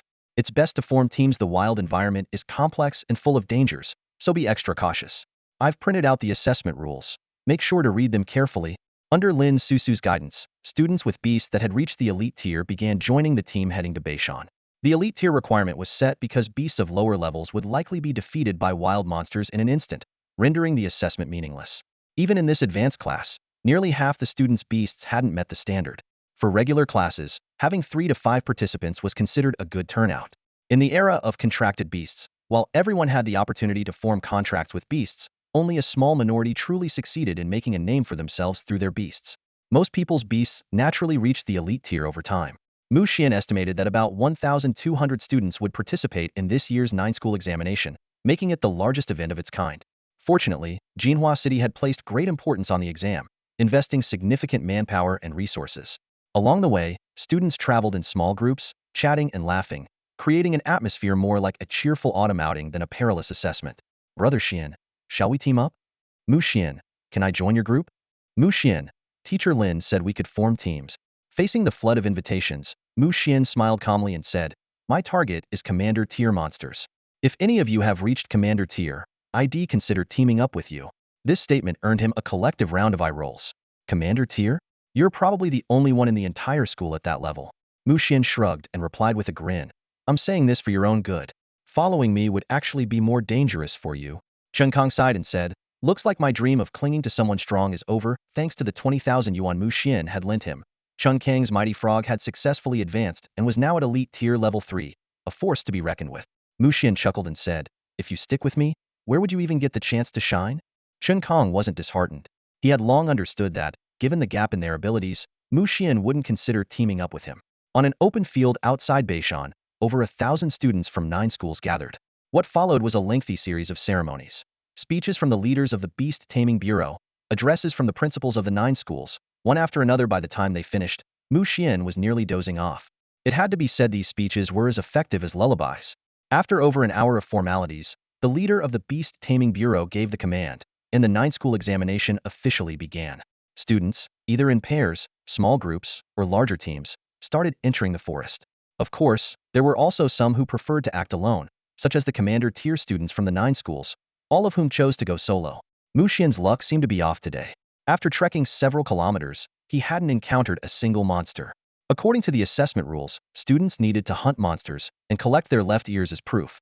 Monsters of different tiers awarded different points, and the final ranking would be based on total points. The top scorer would claim the ultimate glory. It is worth mentioning that during this joint examination, students are strictly prohibited from attacking one another. Observers patrolling on flying beasts are on high alert, ready to act at the first sign of misconduct. Violators will not only be disqualified, but also cause their schools to lose vital points. Mu Xian remained cautious, and over half an hour passed with his score still at 0. Just as Mu Xian began to grow anxious, a formidable ninth-tier blackthorn badger came into view. Before he could even issue a command, the ice crystal spirit eagerly unleashed an ice crystal blast. The badger collapsed instantly. Mu Xian shook his head with a sigh, swiftly severed the creature's left ear as proof of the kill, and continued on his way. As for the rest of the carcass, he couldn't be bothered to collect it. Meanwhile, as all eyes in Jianhua City were focused on the joint examination, an unexpected crisis was unfolding 10 kilometers west of the city, in Filong Village. This small settlement, famed for the weathered stone dragon sculpture standing at its entrance, now faced a dire threat. A group of men dressed in black infiltrated the village, shattering its usual tranquility. The villagers, just about to question the intruders, were ruthlessly struck down. Chaos erupted, screams filled the air, and animals scattered in fear. Leading the group was an elder with snow-white hair. His cold gaze swept across the village as he spoke in a detached tone. Who would have thought that beneath this so-called Great Dragon Village lies a sealed secret realm? The Dark Dragon 200 years have passed. It's time for its return. He turned to his subordinates and ordered, slaughter every last person in Filong Village. Use their blood to break the seal. I want Jianhua City to fall into utter ruin. Yes, priest. The black-clad men responded fervently. Without hesitation, they unleashed their beasts, which charged into the village like ravenous wolves. In less than 10 minutes, Filong Village was reduced to silence. The ground was littered with lifeless bodies, and every drop of blood was meticulously collected. The elder, referred to as the priest, feigned a tone of sanctimony, saying, "Death is merely another beginning. The beast god's divine kingdom shall welcome you all." Soon, the villagers' blood was poured over the once proud dragon sculpture at the village entrance, as though fueling some sinister ritual. Deep within the northern mountains, Mu Xian pressed forward relentlessly. With every swing of his blade, he dispatched dozens of ferocious beasts. He glanced down at the leather pouch filled with tokens representing his spoils, 9 leader-tier beasts and 20 elite-tier beasts. A confident smile tugged at the corners of his lips. This score, surely I'm in first place now, he thought. Suddenly, the sound of hurried footsteps and beastly roars broke his train of thought. His expression turned serious as he swiftly made his way toward the source of the commotion. In no time, a startling scene unfolded before his eyes. A girl clad in the uniform of the 5th High School was fleeing in desperation, shielded by a 3-tailed illusory moon fox. Behind her, 2 massive leader-tier beasts were in hot pursuit. Mu Xian quickly scanned the girl's information panel. Name, Chen Yunqi. Race, human. Tier, Elite Stage 2. Talent, Moonlight Affinity.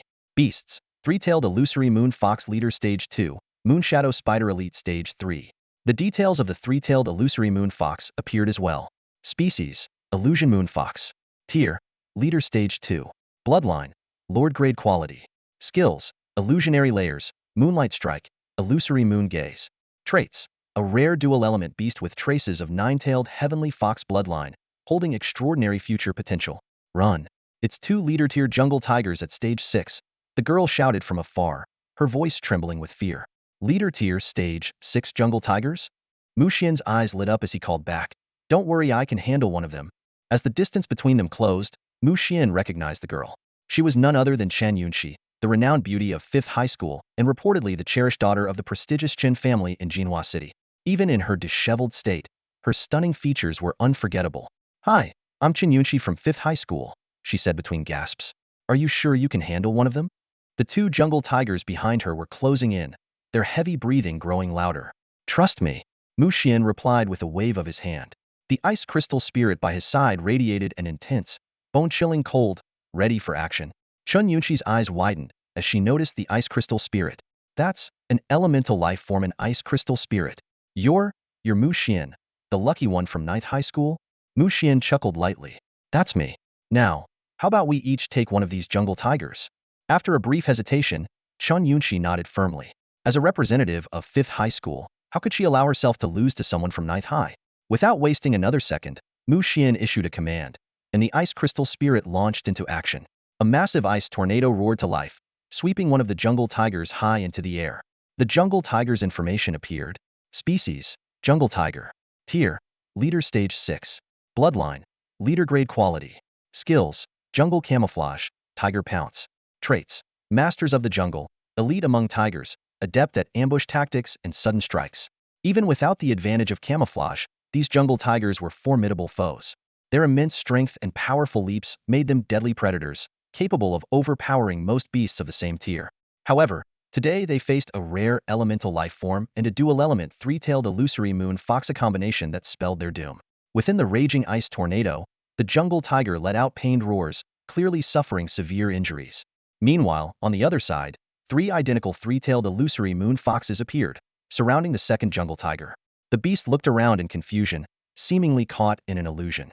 Xian quickly realized it was the illusory moon realm, a skill of the three-tailed illusory moon fox.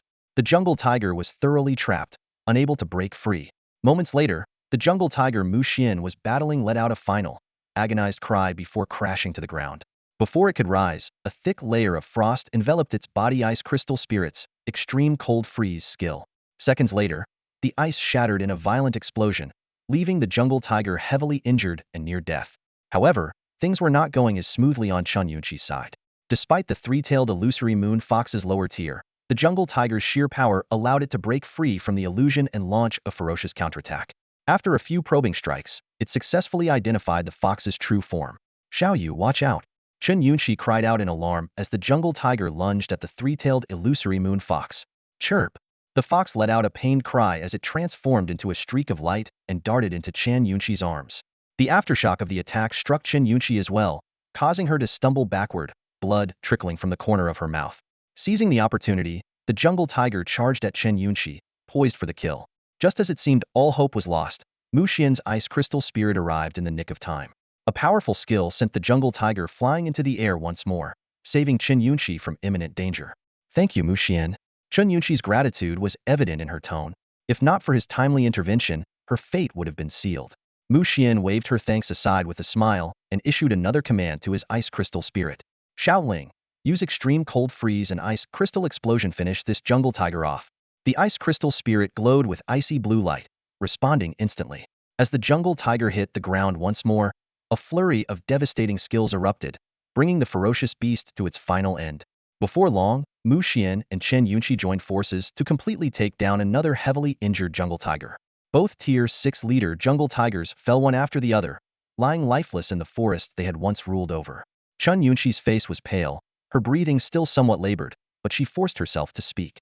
Xian, you can take the identification tokens from these two jungle tigers. She fully understood the value of these tokens. According to the rules of the 9 schools joint exam, a single Tier 6 leader level beast was worth 3,500 points, enough to propel someone straight to the top of the rankings. Xian gave an easygoing smile and waved his hand. No need to be so formal, Chen Yunqi. Just call me Xian. Besides, we agreed earlier one for each of us. And aren't we a team right now? Helping each other is only natural. With that, Xian immediately began dissecting the two jungle tigers. His movements were skillful and efficient, as if he'd done this countless times before. The body of a Tier 6 leader beast was incredibly valuable. Every part, from its pelt to its organs, held immense worth. Xian carefully separated the tiger's skin and meat, collected its bones and blood, and didn't even overlook the whiskers or eyes. He paid particular attention to the tiger's reproductive organ, as it was the most valuable part of the entire creature, renowned for its potent medicinal properties and a market value of at least 1,000,000 yuan. Xian's eyes gleamed with excitement, clearly determined to secure this unexpected windfall. Watching Xian work tirelessly, Chen Yunqi hesitated for a moment before asking, Xian, with all these materials, how are you planning to bring them back? Without looking up, Xian smirked mysteriously. Don't worry, I've got a trick up my sleeve. In no time, the two massive jungle tigers were expertly processed into neatly organized materials. Suddenly, Xian waved his hand lightly, and a small, silver-gray cat appeared out of thin air, landing gracefully on the ground. Meow. The little cat tilted its head, curiously surveying its surroundings. Pointing to the array of tiger materials on the ground, Xian instructed the cat, pack all of this up. These are valuable treasures. Once we're back, I'll grill some for you. Meow. The spatial lynx let out an excited cry, and with a flash of soft light, all the materials on the ground vanished instantly, as if they had never existed. Chen Yunqi stood there, utterly stunned, her mouth slightly agape in disbelief. She blinked a few times, as though trying to confirm whether her eyes had deceived her. Had those priceless tiger materials really just disappeared into thin air? Chen Yunqi finally realized the truth. In an instant, she understood the true identity of the ferret-like beast in front of Hera, legendary spatial-type beast. Her eyes widened in disbelief, unable to conceal her inner shock. This Xian, known as the Lucky Star of 9th High, had not only contracted a rare elemental life form, but also possessed an even rarer spatial-type beast.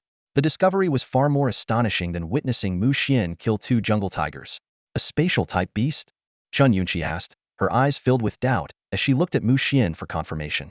Mu Xian smiled and nodded, then swiftly changed the subject. Chun Yunqi, which parts of the jungle tiger do you need? Chun Yunqi lowered her voice, a little embarrassed. The same as you. Mu Xian nodded lightly and began to handle the jungle tiger with practiced ease. He skillfully skinned the tiger, removed its tendons, drained its blood, and harvested its bones in a seamless flow of movements. Chun Yunqi was left speechless, watching in awe. As the cherished daughter of the Chen family, she had never witnessed such a scene before. Mu Xian, does your family run a slaughterhouse? She couldn't help but ask. Just call me Mu Xian. He chuckled. No, we don't. It's just a matter of practice makes perfect. Chun Yunqi stared at the handsome but not particularly tall young man, suddenly finding him even more mysterious. She recalled the rumors about Mu Xian from 9th High that he had only contracted an elemental life form because of sheer luck. Thinking back now, it seemed utterly ridiculous. Could luck alone allow someone to contract a spatial-type beast? Could luck alone elevate a beast to the commander level so quickly and effortlessly kill 2 jungle tigers? Could luck alone allow someone to dissect a beast without batting an eyelid? Mu Xian, which beast taming academy are you planning to apply to? Chun Yunqi asked curiously. Mu Xian looked up at the sky. Probably Eternal Academy. Eternal Academy? Chun Yunqi nodded softly. That makes sense. Only the most prestigious academy in Longhua could be fitting for a genius like you. Mu Xian laughed. Don't underestimate yourself. In my eyes, you're a genius too. He was referring to Chen Yunqi's second contracted beast, the Moonshadow Spider. This moonlight-type beast was renowned, and Mu Xian had heard of it before. He was impressed by the Chun family's wealth. Known as the Moon Goddess Pet, the Moonshadow Spider could absorb moonlight to turn invisible and gain significant combat power under the moonlight, making it the ruler of moonlit nights. Such a powerful beast was naturally rare and valuable, with each juvenile spider costing at least 100 million. It was even rumored that the Moonshadow Spider carried royal bloodlines and had extremely high contract requirements, with each spider having a unique temperament. Chun Yunqi being able to contract with one was a testament to her talent. Chun Yunqi blushed at the compliment. I'm not as great as you make me out to be. Half an hour later, the jungle tiger was finally dissected, and the materials were temporarily stored with Mu Xian. Mu Xian, I'm heading out now, Chun Yunqi said reluctantly. She had found that being with Mu Xian was uniquely relaxing. She didn't have to worry about others' opinions or deal with flattery. Around Mu Xian, she felt like an ordinary persona, feeling she particularly cherished. Mu Xian nodded lightly. Go ahead. With this jungle tiger, your score should be quite good. Chun Yunqi nodded in agreement before summoning an overseer from above. Mu Xian, on the other hand, continued deeper into the northern mountains to hunt beasts. For him, this was a rare opportunity, and he intended to make the most of it. Soon, he ventured even further, nearing the main ridge of the Longmen mountain range. Around noon, Mu Xian suddenly spotted an unusual Beast Vitality rabbit, only at elite level 2. In the depths of the northern mountains, elite-level vitality rabbits were exceptionally rare. Even stranger, this particular rabbit was not only lively but also noticeably larger than an average vitality rabbit. As Mu Xian approached within 50 meters of the rabbit, an information panel appeared before him, and he couldn't contain his excitement. Dragon Vitality Rabbit. Species, Rabbit Family. Level, Elite 2. Bloodline, Lord level. Quality, Exceptional. Skills, Boundless Vitality, Dragon Strength. Description: a lucky vitality rabbit that mutated after absorbing trace amounts of energy from a dragon blood fruit tree. It carries a hint of dragon bloodline and has considerable potential. Seeing the dragon vitality rabbit's information, Mu Xian was thrilled. The dragon blood fruit tree was a miraculous spiritual tree that could produce dragon blood fruits. These fruits contain the power of true dragons and could transform beasts into dragon-type species, making them a key material for evolving low-level beasts into dragon types. This dragon vitality rabbit, though mutated, was still only at elite level 2, likely having just absorbed the energy from the dragon blood fruit tree. This meant the dragon blood fruit tree was about to bear fruit. Mu Xian quietly retreated to avoid alarming the rabbit, planning to track it back to its lair. Like a patient hunter, he waited silently. Finally, after more than an hour, the dragon vitality rabbit returned to its nest. Mu Xian followed it cautiously, relying on the guidance of the information panel to ensure he wouldn't lose track. After about 20 minutes, Mu Xian arrived at a massive tree that towered into the sky. Hanging from its branches were 12 golden red fruits emitting a peculiar fragrance. Dragon blood fruit tree. Dragon blood fruits. Mu Xian was overjoyed.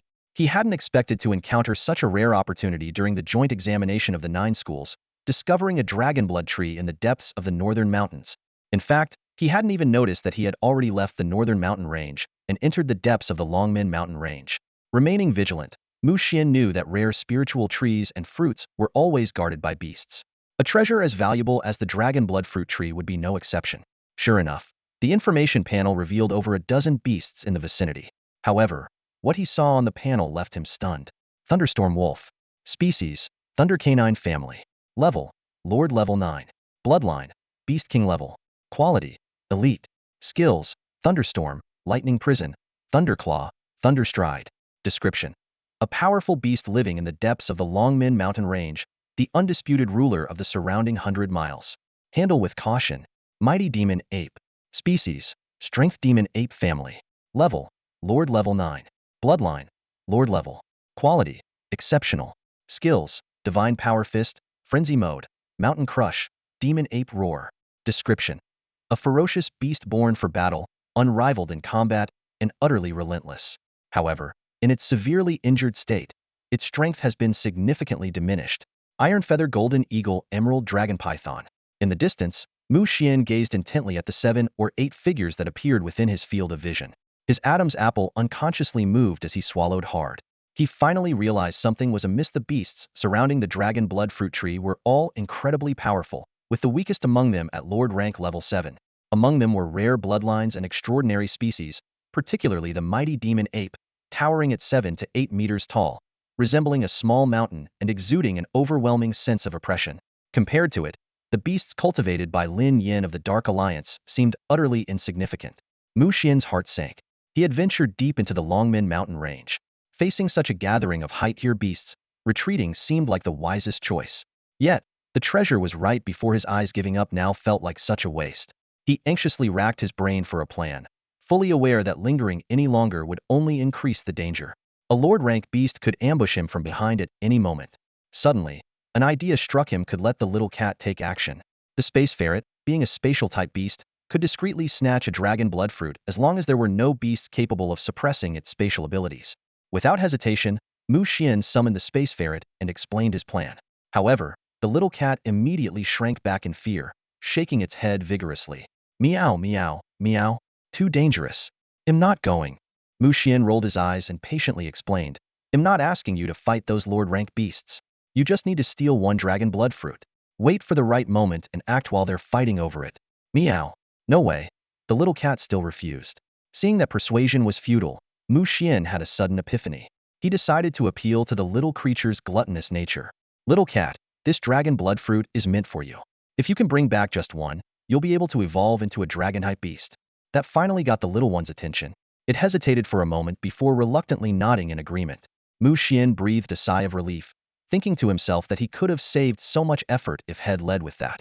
The plan was quickly set in motion. The space ferret vanished into the void in an instant. Mu Xian gave a slight nod of approval, then retreated several hundred meters, hiding atop a tall tree. He waited silently for the outcome of the operation. He had great confidence in the little cat's abilities. Without the presence of ultra-gravity, time, domain, or field-type beasts, spatial-type beasts were the most elusive to deal with. As time passed, the alluring fragrance of the dragon blood fruit tree grew stronger. More and more beasts converged from all directions, all of them at the Lord rank, numbering at least 30 or more. Fortunately, the northern side of the mountain, where Mu Xian was hiding, remained relatively safe for now, thanks to the cleanup efforts of the teachers from the 9 great academies. After more than 2 hours, the strange phenomenon surrounding the tree suddenly vanished. The beasts immediately became frenzied, vying for the dragon blood fruit. A steel-feathered dark gold eagle was the first to make a move, swooping down with incredible speed to snatch a fruit. But just as it tried to take flight, it was bombarded by wind blades from all directions, launched by a Windfire Skyhawk at Lord rank level 8. The eagle's action shattered the fragile balance, and the beasts on the ground surged toward the dragon blood fruit tree. 2 peak Lord rank beasts, the thunderstorm wolf and the mighty demon ape, roared in fury, unleashing devastating attacks to repel the intruding beasts. Chaos erupted beneath the tree. Amidst the pandemonium, a small, silver-gray beast suddenly materialized from the void, landing on the trunk of the dragon blood fruit tree. Taking advantage of the height-tier beasts being preoccupied, it quietly plucked a dragon blood fruit. Not satisfied with just one, the little creature went for a second, then a third. However, when it reached for a fourth, the mighty demon ape finally noticed it. A terrifying roar echoed across the land, shaking the void as the little beast was blown off the trunk by the sheer force of the sound waves. Just as it seemed the little cat was doomed, it vanished into thin air as the void shimmered. The unexpected turn of events enraged the mighty demon ape even further. It let out a series of deafening roars, roar, roar, roar, launching indiscriminate attacks on the surrounding beasts. In mere moments, a lord-rank beast was sent flying hundreds of meters, severely injured on the spot. Perched atop a distant tree, Mu Xian watched the brutal chaos unfolding beneath the dragon blood fruit tree and exhaled softly. He was grateful he hadn't acted recklessly otherwise. The consequences would have been unimaginable. Suddenly, Mu Xian felt a weight on his shoulder as the space ferret returned silently. Its timid demeanor brought Mu Xian a slight sense of relief. Little one, did you manage to steal the dragon blood fruit? Mu Xian asked in a hushed tone. The space ferret puffed out its chest proudly, as if to say, when I, the space ferret, take action, failure is impossible. Without delay, it retrieved 1, 2, 3 dragon blood fruits from its dimensional space. Mu Xian stood dumbfounded, exclaiming, 3 dragon blood fruits? His gaze toward the little creature changed instantly. The enticing aroma of the dragon blood fruits wafted through the air as Mu Xian quickly inspected their properties. Dragon blood fruit. Grade. Lord level. Applicable to dragon type, sub-dragon type, serpent, python, and flood dragon species, as well as flesh and blood beasts. Description. A rare spiritual fruit containing a trace of true dragon power, serving as a primary material for evolving low-tier beasts into dragon-type creatures. When consumed directly, there's a chance of transforming into a dragon-type beast, inheriting dragon lineage and enhancing bloodline potential. Note: the mature dragon blood fruit emits a fragrance that strongly attracts beasts. Quick, put them away, little one. We need to leave immediately, Mu Xian urged, sensing the anger of high-level beasts nearby. Staying any longer would surely risk being discovered. With the ice crystal spirit and the space ferret by his side, Mu Xian swiftly departed. Not long after, a vibrant butterfly landed on the tree trunk they had just rested on, letting out a peculiar cry.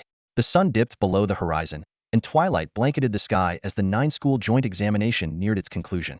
At the entrance of the test site, students emerged in groups, their expressions varied, some beaming with joy, others crestfallen, and a few remaining silent the entire time. The leaderboard continued to update. First high school, Zhao Siwei, 18,500 points. Third high school, He Busi, 21,100 points.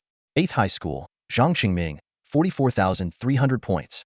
Watching their school's scores soar while glancing at the stagnant numbers of 9th high school, the principal of 8th high school couldn't hide his smugness. Old Lin, why does your school have so few points? Didn't you say there was some lucky kid who formed a contract with an elemental lifeform? The principal of 7th high school chimed in. Old Lin, we even considered you a serious rival. Turns out, it's just an empty threat. Lin Xuan snorted coldly. What's there to gloat about? That kid hasn't come out yet. Just wait when he does. He'll leave you all in shock. Oh, is that so? The 8th high school principal chuckled. It's not so easy to surprise us. Our Zhang Qingming from 8th high school hunted a tier 4 commander level beast and a total of 30 beasts. I doubt anyone can top that. As darkness settled and night began to fall, impatience grew among the crowd. By now, only 3 people had yet to emerge from North Mountain. The Education Bureau leader anxiously questioned the 9 high school principals. Why haven't Zhuge Qing from 2nd high, Feng Zitao from 4th high, and Mu Xian from 9th high returned yet? Are they lost? Has anyone been sent to find them? If this drags on, the city gates will close. Lin Xuanya braced himself and explained. Maybe they ventured too far in. The 8th high principal sneered. With their abilities, do you think they could have ventured deep into the Longmen Mountain range? The other principals chuckled, except for Hua Qingwei, the 5th high principal, who seemed thoughtful. She recalled how her school's top student, Chen Yunqi, had once mentioned that Mu Xian from 9th high was extraordinarily talented, capable of easily taking down a jungle tiger at commander level 6. Among the 9th high students, Lin Susu anxiously asked, Grandpa, do you think something happened to Mu Xian? Lin Xuanya forced a calm tone. He should be fine. That kid has some sense of caution. Maybe he got delayed by something. Meanwhile, in the 5th high group, Chen Yunqi kept glancing toward the entrance of North Mountain, prompting her friend Ning Ruoxue to tease her. Come on, admit it. Do you like him? Chen Yunxi's cheeks flushed slightly. I've only met him once. How could I possibly like him? Just then, a figure emerged from the entrance of North Mountain. It was none other than Mu Xian, who had just fought his way out after killing 17 beasts. Lin Susu dashed forward immediately. Mu Xian, you're finally out. The 8th high principal chuckled. So you're Mu Xian? Now that you're here, why don't you show us your results? I'd like to see what kind of performance could possibly surpass my 8th high students. Mu Xian smiled. Hello, Principal Shun. If 44,000 points is the benchmark, Then I'm afraid mine is a bit higher. With that, he unfastened the leather strap on his back and dumped out a pile of beast left ears. Everyone present was stunned. Commander level 6 jungle tigers, Commander level 5 gale leopards and berserk giant bears, and a large number of Commander level 4 beasts, more than 60 in total, with the weakest at Elite level 9. The total score?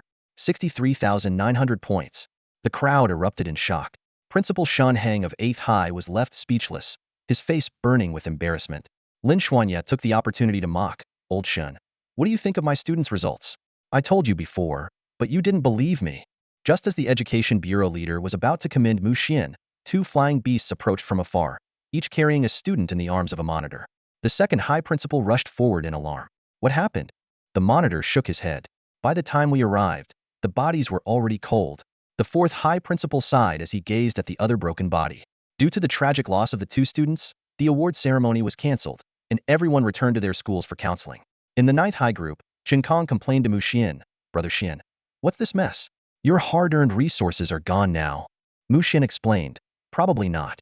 The city lord's office isn't likely to withhold resources over this. They're more likely trying to determine whether the deaths were caused by beasts or by humans.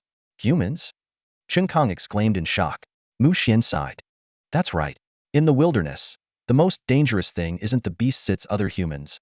A sense of unease suddenly washed over him, as if something significant was about to happen.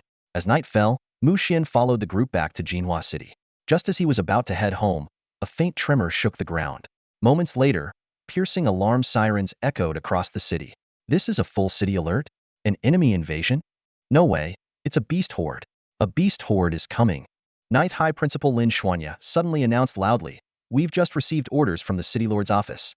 All Beast Tamers of elite level and above from Ninth High, follow me to reinforce the northern city wall. Taking a deep breath, he continued, this beast horde isn't a natural disaster, it's man-made.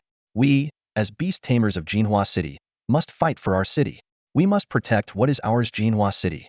Defend Jinhua City. A powerful shout, like a battle horn, instantly ignited the passion of everyone present.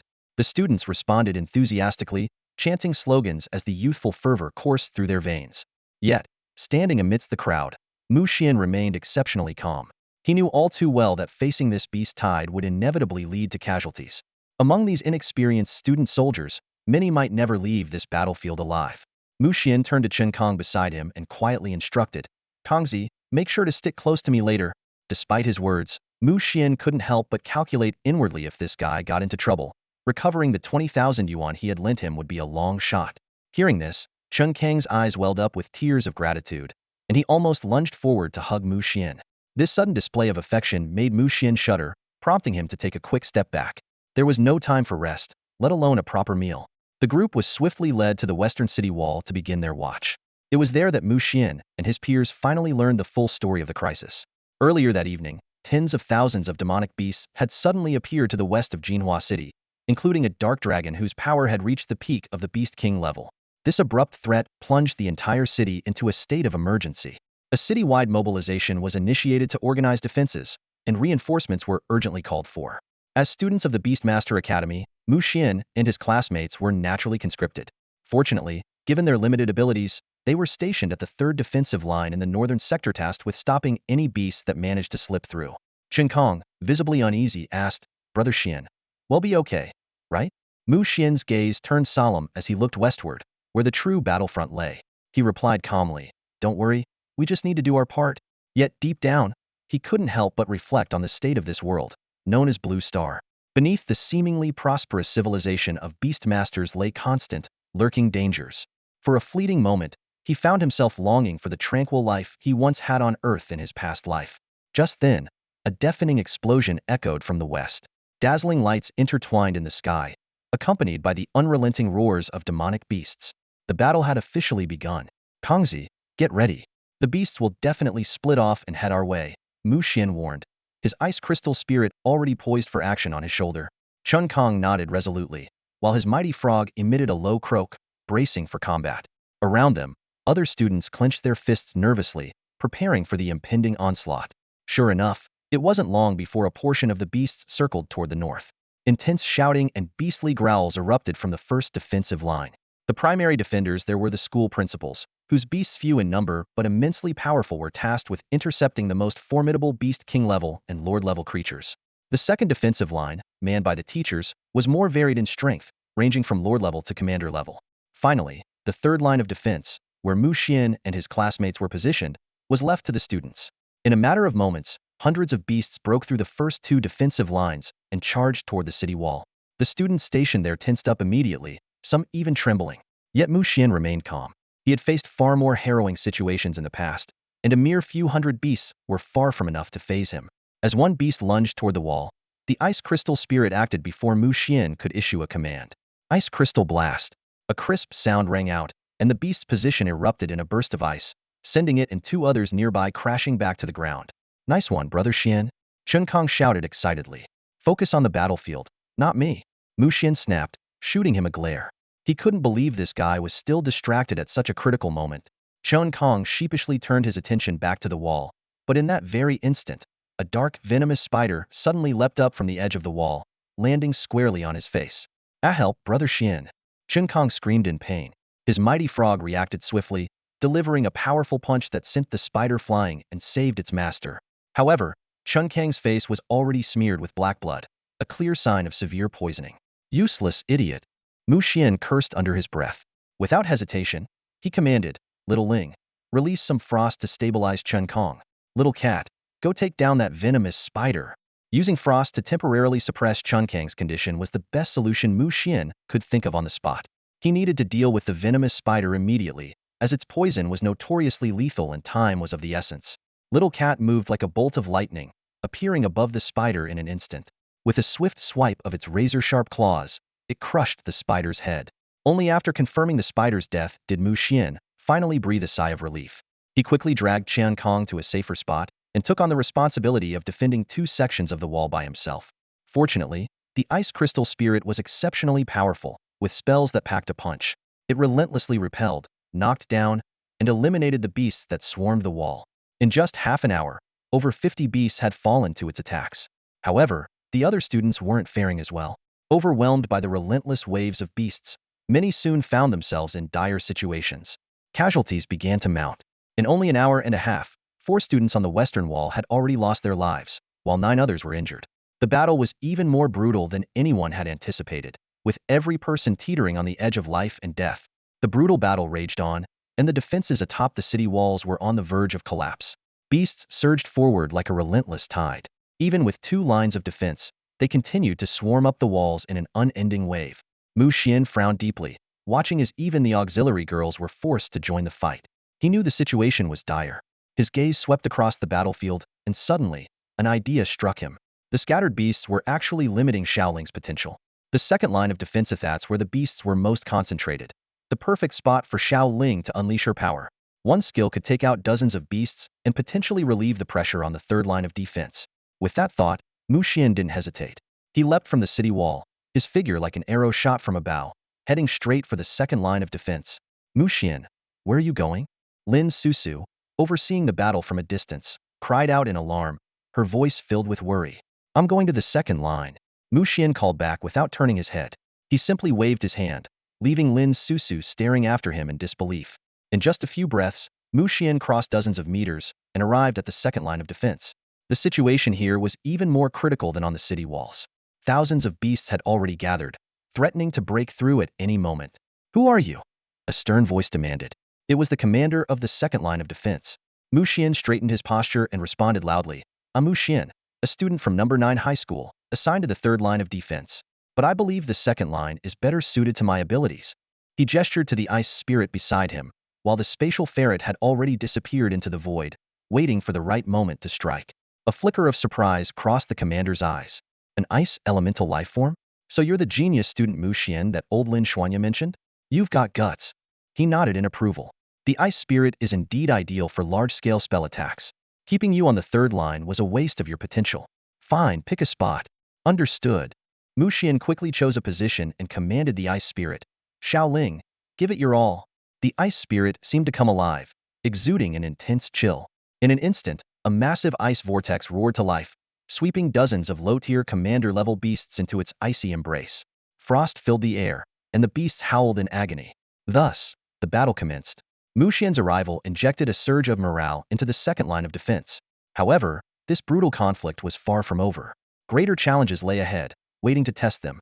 Mu Xian's move instantly drew a wave of applause from the surrounding crowd. The spectators exclaimed in admiration, "Brilliant!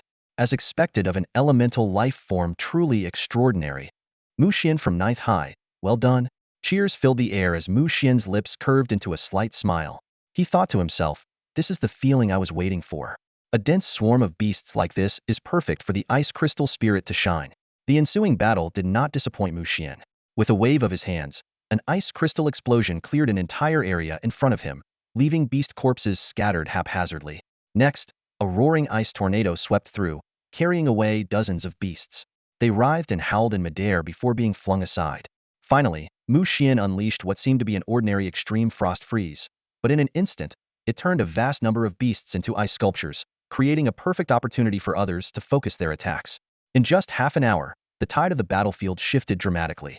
Everyone was astonished to see that the once impenetrable swarm of beasts now had noticeable gaps. The commander of the second defense line couldn't help but exclaim, as expected of a rare elemental life forms like a walking artillery cannon. With the beast density decreasing, the beast masters on the defensive line finally breathed a sigh of relief. They began tending to their injuries, chatting and laughing in a moment of respite. Just then, a middle-aged man with a scruffy beard standing near Mu Xian gave him a thumbs up and said heartily, "Young man, great job." Mu Xian waved modestly and replied with a smile, "Not at all, it's all thanks to the beasts." However, the brief tranquility was soon shattered. Suddenly, a heart-wrenching scream came from the first defense line ahead. "Old Xuan!" The voice was filled with despair and fear, sending chills down everyone's spine. Immediately after, like a dam bursting, a torrent of beasts surged forward. Everyone's nerves tightened as they realized that the front line had been breached. Sure enough, the order to retreat quickly followed. "Abandon the first defense line. Fall back to the second defense line, hurry." Before long, a dozen or so battered figures stumbled back. Each of them was injured, some even bleeding profusely. Behind them, a massive wave of beasts swarmed in, instantly pushing the second defense line to its breaking point. At that moment, Mu Xian suddenly spotted a familiar figure. Though battered, the person's commanding presence was unmistakable. Mu Xian exclaimed in shock, "Principal?" Lin Xuanya turned at the sound, equally surprised. He shouted back, "Mu Xian? Get back to the wall, there's a beast king tier monster ahead." "A beast king tier?" Mu Xian repeated in disbelief, his eyes wide with astonishment. Despite the dire situation, the powerful combatants retreating from the first defense line quickly sprang into action, managing to stabilize the faltering second line for the time being. However, the gravity of the situation was evident on everyone's faces. They all knew the real challenge was only just beginning. Mu Xian stood firmly on the second defensive line of Jinhua City, witnessing the brutal battle unfolding before him. On the city walls, Beast Tamers were valiantly resisting the relentless waves of monstrous beasts. Yet, deep down, everyone knew this was only temporary. Without eliminating the Beast King level creature, this defensive line would inevitably fall. Suddenly, a massive figure appeared in the distance, towering over 10 meters tall and exuding an overwhelming aura of madness. Mu Xian's pupils contracted as he immediately recognized the terrifying creature, the golden armored flame dragon. Through a rapidly appearing information panel, Mu Xian grasped the dreadful attributes of this dragon species. A combination of metal, fire, and earth elements, with a Beast King level 2 bloodline and Beast King grade quality. Even more terrifying, it possessed 5 elite skills: Golden Armor Defense, Thorn Armor, Flame Dragon Fist, Rapid Charge, and Dragon Flame Roar. Originally residing deep within the secret realm of the Flying Dragon, the dragon had been drawn to Jinhua City by the Thousand Soul Incense after the realm seal was broken under the command of the Dark Dragon. Now, it was launching a ferocious assault on the city. Mu Xian's heart sank. Without a Beast King level tamer to counter it, this golden armored flame dragon could easily breach all 3 defensive lines. At that moment, the heavy voice of Principal Lin Xuanya echoed nearby. Just now, Principal Xuan from Number 8 Academy was swallowed whole by that beast. "What? Principal Xuan is dead?" Mu Xian asked in disbelief. Based on his judgment, Principal Xuan, at the very least, was a high-level lower-tier tamer with 3 contracted beasts. How could he have been defeated so easily? Lin Xuanya gave a slight nod, took a deep breath, and said, "Mu Xian, listen to me. If our combined efforts fail later, you must retreat immediately. Staying alive is your only chance." "Principal, does Jinhua City really not have any Beast King level tamers?" Mu Xian asked anxiously. Lin Xuanya shook his head. The three Beast King level tamers of Jinhua City are currently engaged in a standoff with the Dark Dragon. Who could have predicted that this beast tide would include so many Beast King level creatures? Mu Xian's heart tightened as he finally pieced together the truth. The Flying Dragon's secret realm was a sealed domain, now unsealed and manipulated by the Beast God cult, which had orchestrated this catastrophic beast tide. While Jinhua City teetered on the brink of collapse, a group of black-clad individuals stood on a mountain ridge to the west, watching the scene unfold with excitement. They were members of the Beast God cult, already envisioning the rewards awaiting them: power, status, wealth, all within their grasp. Reporting to the High Priest, one of the black-clad individuals said respectfully, "The three Beast King level tamers of Jinhua City are steadily losing ground against the Dark Dragon. Additionally, the Golden Armored Flame Dragon and the Frost Dragon Wolf are attacking the southern and northern gates, respectively. The city is expected to fall within 30 minutes. Another member added, "Reinforcements from Zhuzhou and Li Shuai, including Beast King level tamers, have already set out. They're estimated to arrive in an hour." The High Priest's aged yet triumphant voice replied, "The city will fall within 30 minutes? Excellent. Lu Xiaotian, I want you to witness everything you fought to protect crumble, piece by piece." Ha ha ha. In this critical moment, Mu Xian's attention was suddenly drawn to a detail in the Golden Armored Flame Dragon's description, lured by the Thousand Soul Incense to attack Jinhua City. His mind raced, and he quickly connected the dots to the dragon blood fruit he carried with him. Wait. Mu Xian grabbed Lin Xuanya, who was about to charge at the Golden Armored Flame Dragon. "Principal, I have something that might weaken the beast tide. I just don't know if it will work." "What is it?" Lin Xuanya asked curiously. After a brief hesitation, Mu Xian pulled out a golden red fruit from his pocket, the dragon blood fruit. Lin Xuanya's eyes widened in shock. "This is the dragon blood fruit? Where did you get this?" "Quick, hide it." Mu Xian replied seriously, "Principal, do you think if we move this dragon blood fruit around outside the city, it could lure some of the beasts away?" Lin Xuanya froze for a moment, then suddenly slapped his thigh. "It could. Even the golden armored flame dragon might be drawn away. Give me the dragon blood fruit, lure the beasts away." Mu Xian nodded and handed over the fruit. Lin Xuanya summoned a wind azure harrier, a level 8 commander tier beast, and mounted its back. Before departing, he solemnly said to Mu Xian, "Mu Xian, I promise to bring this dragon blood fruit back safely." Shortly after, an astonishing scene unfolded. The ferocious golden armored flame dragon suddenly seemed to catch a scent and abruptly abandoned the second defensive line, pursuing something in the distance. Not long after, numerous lower-tier beasts followed suit, withdrawing from the siege and charging northward. The defenders on the second line stared in stunned silence, confused by the sudden turn of events. Only Mu Xian understood the dragon blood fruit had worked its magic. The commander of the second line of defense looked utterly bewildered and asked, "What just happened?" The crowd around him was equally puzzled. The principal of First High School frowned and said, "Yes, what's going on here? I just saw Principal Lin riding his Wen Qingyan away, and then the golden flame dragon followed him." The principal of Second High School had a thoughtful look in his eyes and speculated, could Principal Lin have done something? Standing amidst the crowd, Mu Xian wore a grave expression. He was well aware that the crisis in Jinhua City was far from over. The Dark Dragon continued its rampage, and other Beast King-level monsters seemed ready to strike at any moment. His gaze fell on the two remaining dragon blood fruits in his hand, a plan already forming in his mind. Without warning, Mu Xian suddenly appeared among the group of high-ranking Beast Tamers. Feeling the weight of everyone's gaze on him, he let a small smile curve his lips and pulled out two luminous, otherworldly fruits from his pocket. The principal used this to lure away the golden flame dragon. Mu Xian's voice wasn't loud, but it landed like a bombshell among the crowd. The eyes of the First High School principal, Su Zhangqing, widened in shock. "Is that dragon blood fruit?" The Second High School principal's face lit up with excitement as he exclaimed, "Dragon blood fruit? The legendary fruit that contains immense dragon power and might even grant a beast the bloodline of a dragon." Mu Xian nodded solemnly and scanned the crowd. "Principals, I believe that relying solely on the dragon blood fruit in Principal Lin's possession won't be enough to resolve the crisis in Jinhua City." Everyone present was sharp enough to catch the deeper meaning behind Mu Xian's words. Su Zhangqing chuckled heartily and volunteered, "Mu Xian is absolutely right. As the principal of First High School, we'll take on this task. Fortunately, I have a flying-type beast." The Second High School principal sighed with a wry smile and said, "It seems I'm out of the running.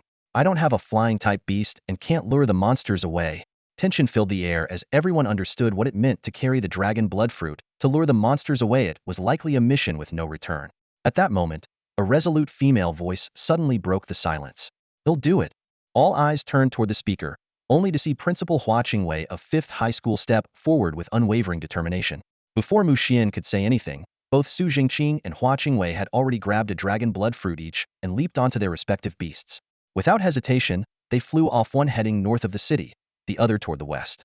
Su Jingqing's voice rang out from the distance. Mu Xian, consider this dragon blood fruit borrowed. If I lose it, I, Su Jingqing, will repay you with another one. Watching Su Jingqing's retreating figure, Mu Xian's expression grew heavier as he murmured, Principal Su, you must come back alive. Everyone understood the gravity of the situation. While Principal Lin and Principal Hua might have a slim chance of survival, Su Zhangqing, heading toward the western battlefield to lure away the Dark Dragon, was undoubtedly walking a razor's edge.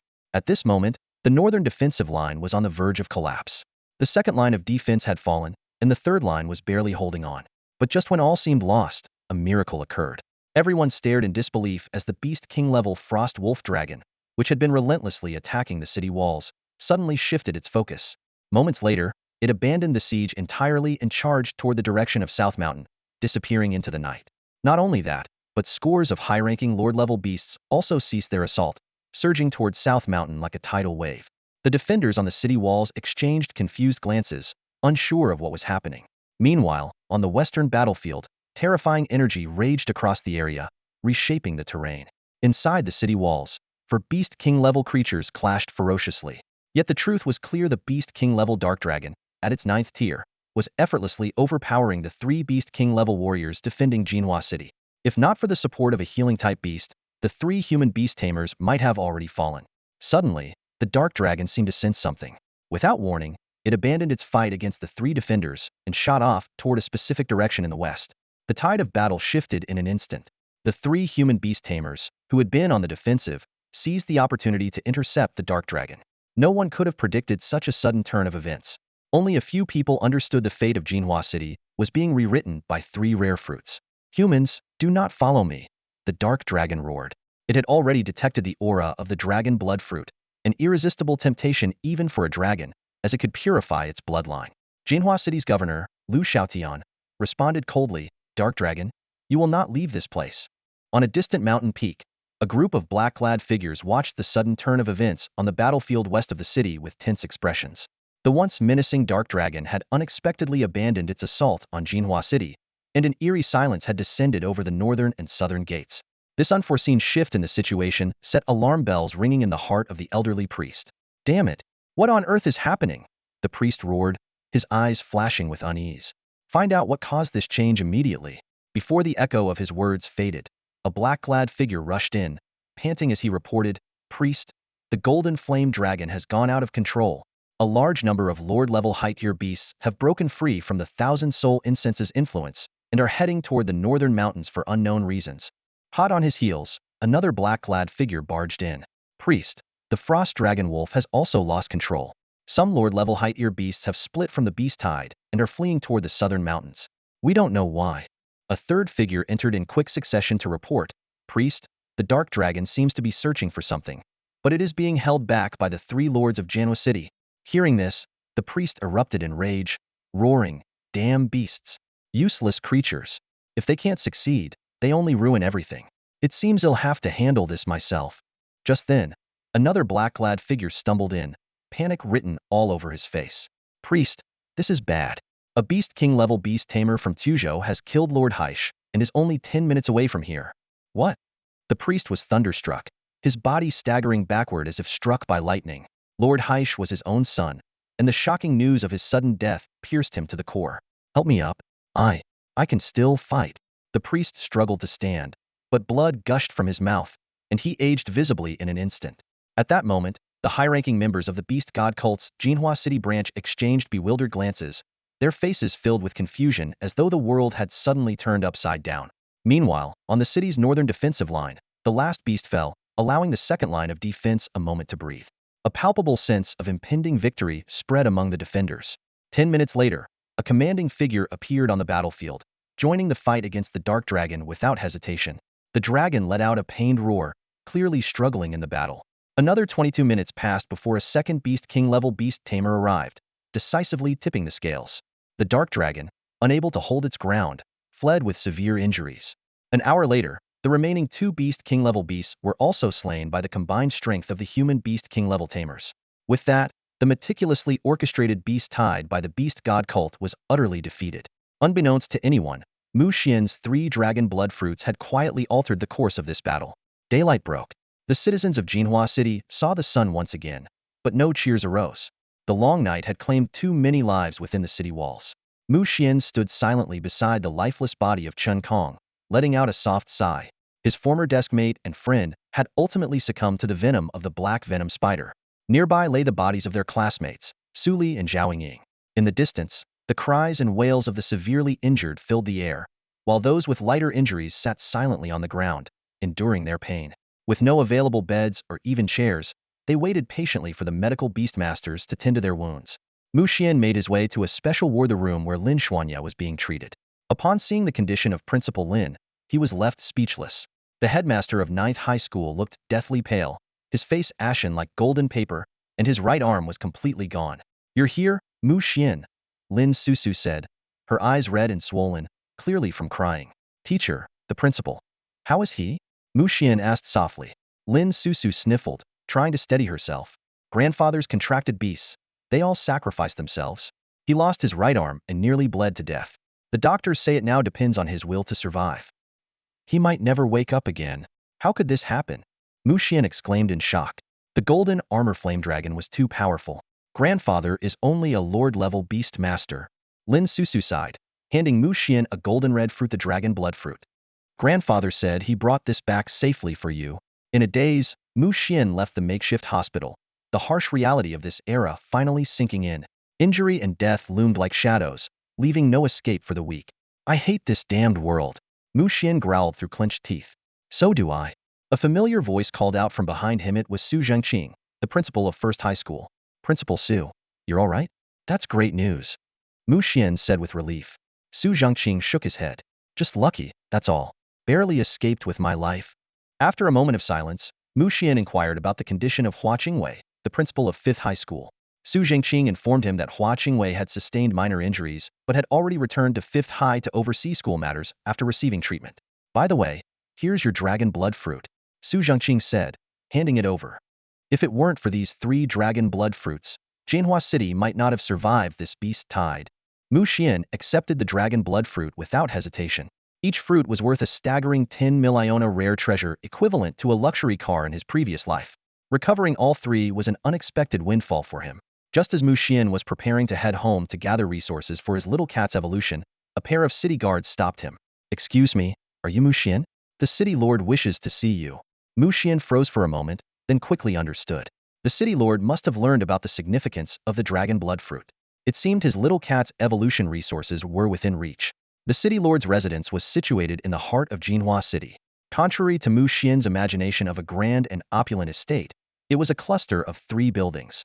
In reality, the city lord's residence functioned much like a city hall in his previous life on Earth, though each city in this world had a degree of autonomy due to the constant threat of beasts. Before long, Mu Xian was face-to-face with Lu Xiaotian, the city lord of Jinhua City and the foremost beast master among the city's 3 beast king-level masters. Lu Xiaotian appeared to be a friendly middle-aged man, likely in his 40s. "Mu Xian, I only learned after the beast tide was repelled that you were the true hero behind Jinhua City's survival." Lu Xiaotian greeted him warmly. Mu Xian quickly waved his hand. "City lord, you're overpraising me. I merely did my part." Lu Xiaotian chuckled. "No need for modesty, young man. Here in Jinhua City, we reward merit and punish fault. Your 3 dragon blood fruits turned the tide of the battle. This is an undeniable contribution, and I must reward you accordingly." After a brief moment of thought, Lu Xiaotian continued, "Additionally, I've heard that your first contracted beast is an ice elemental life form, the ice crystal spirit, and your second is a rare space element beast? With the college entrance exams approaching, you are undoubtedly Jinhua City's most outstanding student. Allow me to lend you a helping hand." As he spoke, attendants brought in several trays laden with resources, causing Mu Xian's eyes to light up with excitement. "These 4 ice element resources are enough to help your ice crystal spirit advance to commander level 9. Lu Xiaotian said, pointing to the first tray. Mu Xian's gaze swept over the items. 10,000-year cold crystal, 10,000-year snow essence, 1,000-year frost grass, and ice dragon essence blood. Each was perfect for the ice crystal spirit's cultivation and even suitable for its advancement. As Mu Xian examined the 4 items, he couldn't help but wonder. These resources all came from the same secret realm. Could it be a special domain controlled by the city lord's residence? The second tray held only 2 items, but Lu Xiaoshan's tone grew more serious. These are space element resources I've painstakingly collected over the past decade. Unfortunately, I've never encountered a space element beast master, so I'm giving them all to you. This is a branch of the sky mulberry tree and a spatial crystal. Both contain immense spatial power and are ideal for advancing a space element beast. Mu Xian looked at the two items, and his eyes filled with joy. The branch of the Kong Sang spirit wood, a peculiar wood infused with pure and concentrated spatial energy, serves as an evolution material for most low-tier spatial type beasts. It is suitable for the evolution of spatial type, domain type, field type, barrier type, and spiritude type beasts. Alongside it is the spatial crystal, a natural creation formed in areas heavily concentrated with spatial energy. This rare primary material for low-tier spatial type beast evolution is also applicable to spatial type, domain type, field type, and barrier type beasts. Mu Xian gazed at the spatial crystal in his hand, a trace of uncontrollable joy flickering in his eyes. This couldn't have come at a better time. With the addition of the dragon blood fruit he already possessed, it was enough to enable his Space Weasel to evolve, transforming it into a dual attribute beast with space and dragon properties at its core. Lu Xiaotian briefly explained the two spatial resources but clearly underestimated their rarity, especially the value of the spatial crystal, of which he seemed entirely unaware. Mu Xian, Lu Xiaotian said solemnly, in recognition of your outstanding contributions to Jinhua City and to ensure your safety, I hereby, on behalf of Jinhua City, present you with the Jinhua City Hero Medal. He handed a shining medal to Mu Xian and continued, with this medal, you are officially a hero of Jinhua City. Your heroic deeds will be remembered. The City Lord's Mansion will provide you with resource rewards annually, which you can accumulate and claim at your convenience. Additionally, should you encounter urgent matters, you are authorized to mobilize up to 20 members of the City Guard, provided you submit a report afterward. If you ever find yourself in danger, Jinhua City will spare no effort to ensure your safety. These words finally moved Mu Xian. Half an hour later, brimming with excitement, he left the City Lord's mansion and hurried home to prepare for the evolution of his Space Weasel. As night fell, silence blanketed the world. Inside Mu Xian's home, 4 evolutionary resources were already laid out before the Space Weasel. Moments later, a system prompt appeared. Space Weasel species, Spatial Weasel family. Spatial Crystal Dragon Blood Fruit Kong, Sang Spiritwood Branch Dragon Blood Stone. Evolution 2, Void Dragon Weasel. Success rate, 94-inch. Void Dragon Weasel? What kind of beast is that? Mu Xian muttered curiously to himself as he clicked on the description of the Void Dragon Weasel. His eyes instantly lit up with anticipation. This was a dual attribute top-tier spatial and dragon beast, known as the Darling of Space, perfectly in sync with spatial energy and possessing royal-grade bloodline. Mu Xian quickly searched online and discovered that the dragon weasel was a powerful species, rumored to be a branch of the dragon ancestors' bloodline, tracing back to ancient times. In other words, the dragon weasel was not merely a dragon-type beast, but a subspecies of the dragon lineage. Mu Xian speculated that the inclusion of the dragon blood fruit may have activated a latent dragon weasel bloodline within the Space Weasel, allowing it to evolve into the Void Dragon Weasel. This revelation left him both surprised and ecstatic. His carefully planned evolution strategy had propelled his Space Weasel beyond the Beast King level, directly elevating it to the Monarch level. It's decided you're the one, Void Dragon Weasel. Without hesitation, Mu Xian began feeding the Space Weasel the 4 evolution materials one by one. Moments later, a miraculous scene unfolded. Silver threads of light appeared around the Space Weasel, and the surrounding space seemed to distort. About 10 minutes later, all the anomalies disappeared. Mu Xian was astonished to find that the Space Weasel's size and appearance hadn't changed significantly, still resembling its feline form. However, its fur had turned a silvery white, exuding an aura of mystery. Space Weasel has successfully evolved into Void Dragon Weasel. At that moment, a unique power surged from the small creature, flowing back into Mu Xian. After some time, Mu Xian felt a noticeable enhancement in his own strength. His physical abilities had reached the level of Elite Tier 7. Looking at the little creature, Mu Xian couldn't help but marvel. This was nothing short of extraordinary. Void Dragon Weasel. Species, Spatial Dragon Weasel family. Rank, Commander Tier 1. Bloodline, Monarch Grade. Quality, extraordinary. Skills, Microcosmic Space, Spatial Confinement, Void Blade, Spatial Passage. Description: originally a common weasel born on the outskirts of the Nanshan Secret Realm, it gained Void attributes after absorbing a trace of Void Calamity Dragon Essence Blood. By absorbing rare evolution resources such as the Spatial Crystal, Dragon Blood Fruit, and Kong Sang Spiritwood Branch, it awakened a trace of Sky Pillar Dragon Weasel bloodline, successfully evolving into the Void Dragon Weasel, a top-tier dual attribute spatial and dragon beast with immense potential. Overwhelmed with surprise and delight, Mu Xian carefully examined the information panel, finally realizing the terrifying potential of spatial beasts. Even as a commander-tier beast, It had already mastered 4 major skills. Compared to before, its bloodline had risen to monarch level. Its quality had reached the extraordinary grade, and its original spatial lock skill had evolved while gaining 2 additional skills, Void Blade and Spatial Passage. The description further fueled Mu Xian's excitement. The Void Dragon Weasel had awakened the Sky Pillar Dragon Weasel bloodline. Though he wasn't certain of the Sky Pillar Dragon Weasel's exact strength, there was no doubt it must possess bloodlines at the sub-ancestral or even higher levels. I've hit the jackpot, Mu Xian exclaimed in excitement. After a long while, the little creature's soft meowing brought Mu Xian back to reality. He quickly brought over the prepared delicacies for the little one before turning his attention to the ice crystal spirit nearby. At that moment, the small creature was intently gnawing on a piece of eternal frost crystal.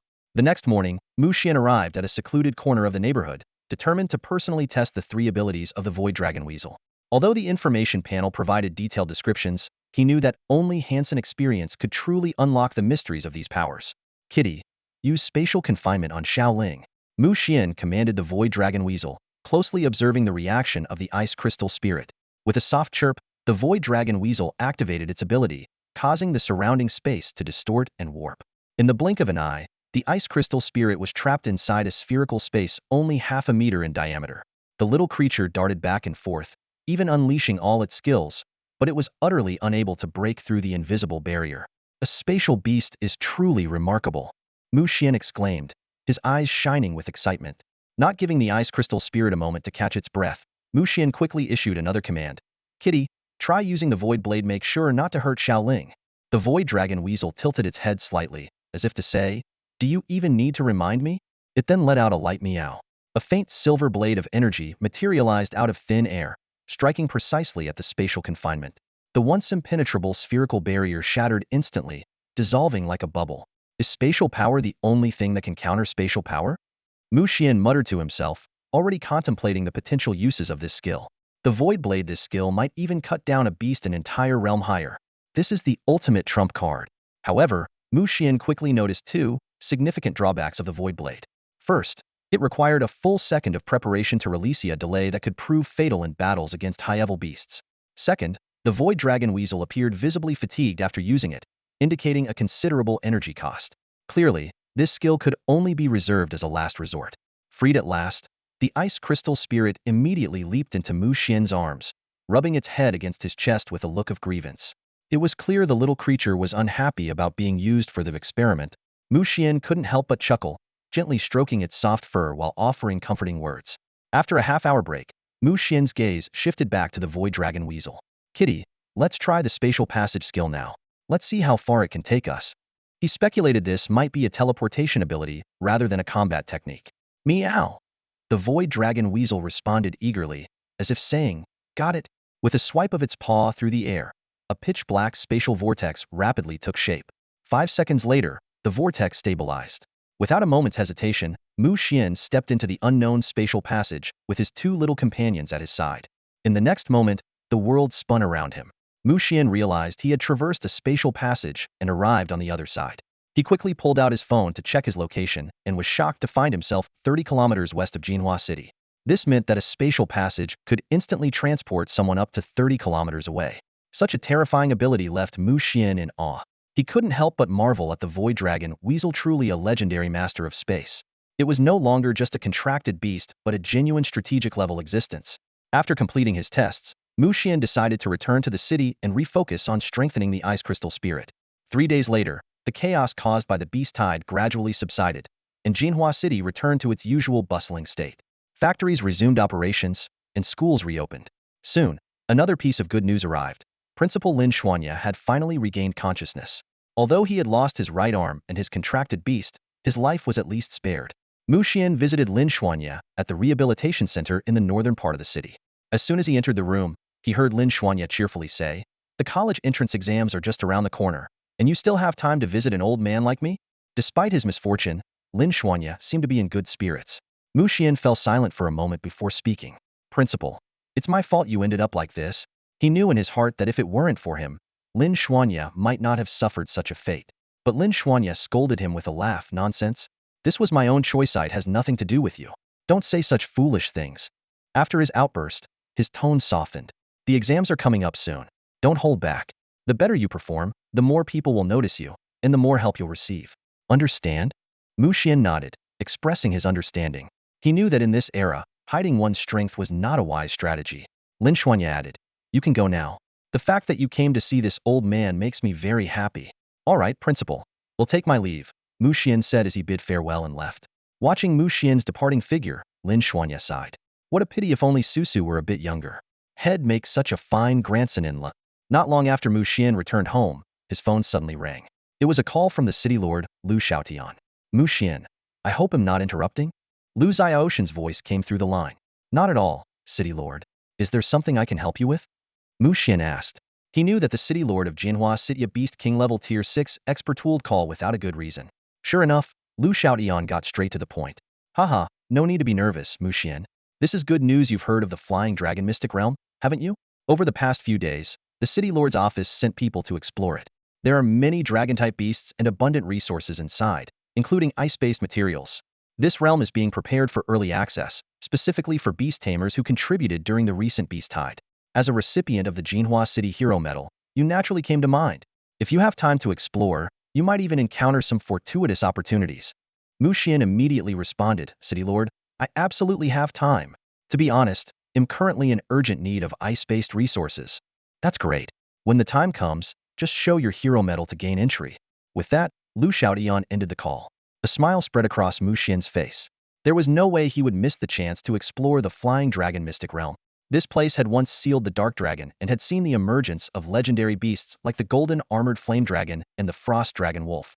Perhaps it held the evolutionary resources needed for his Ice Crystal Spirit. With 4 types of ice-based resources already enhancing it, the Ice Crystal Spirit had reached Tier 9 of the Commander rank. Mu Xian's current goal was not just to advance its rank, but to evolve it. He had discovered that the higher the rank, the more expensive the evolutionary resources became. Waiting until the Ice Crystal Spirit reached the peak of the Lord rank to evolve it would require an enormous investment. Fortunately, his Void Dragon Weasel had grown strong, so the Ice Crystal Spirit's advancement wasn't as urgent. The next day, Mu Xian applied for leave from school, citing the need to improve his contracted beast strength. As a Commander Tier 9 Beast Tamer, there was little the school could still teach him. By noon, Mu Xian arrived at the Flying Dragon Mystic Realm, located in what was once Flying Dragon Village. The entrance was guarded by dozens of city guards, led by a Lord Tier 7 Beast Tamer. "Who are you? This area is not yet open to the public. Stay back," the Lord Tier 7 Beast Tamer said coldly, his contracted beast glaring at Mu Xian with hostility. Mu Xian reached into his pocket and pulled out the pure gold hero medal, its Jinhua inscription gleaming brightly. "Is that a hero medal?" The Lord Tier 7 Beast Tamer was momentarily stunned. Then, his expression turned serious as he saluted. "Zhang Mingxiu of the City Guard pays his respects to the hero of Jinhua City." Led by Zhang Mingxiu, all the guards saluted Mu Xian with genuine respect. Mu Xian could feel their heartfelt admiration, leaving him deeply moved. Finally, Mu Xian stepped into the Flying Dragon Mystic Realm. Though it was a small realm, its spiritual energy density was 10 times higher than that of the outside world. Greater spiritual energy density meant richer resources. Within just half an hour, Mu Xian discovered a 10-year-old dragon saliva herb.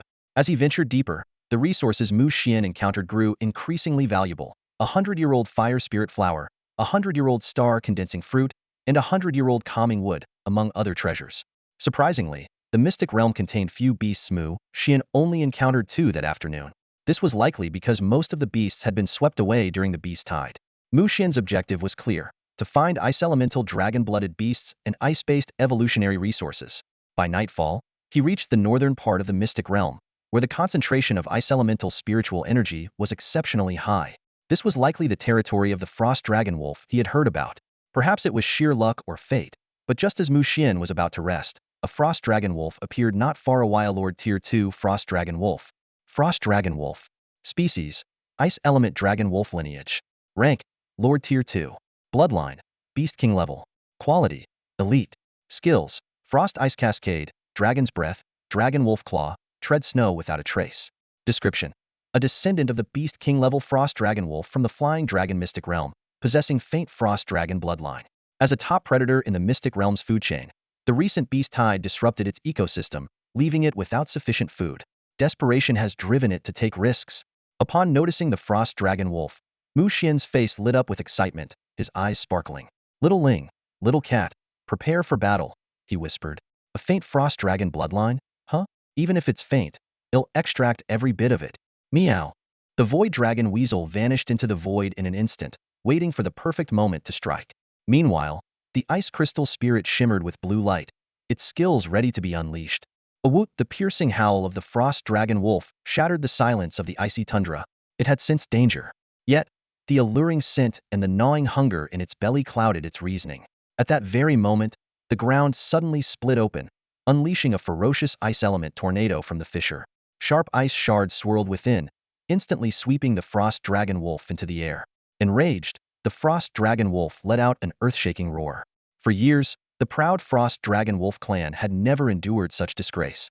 Opening its massive jaws, it unleashed a breath of Nirabzala frost, the icy chill beginning to freeze the terrifying cyclone bit by bit.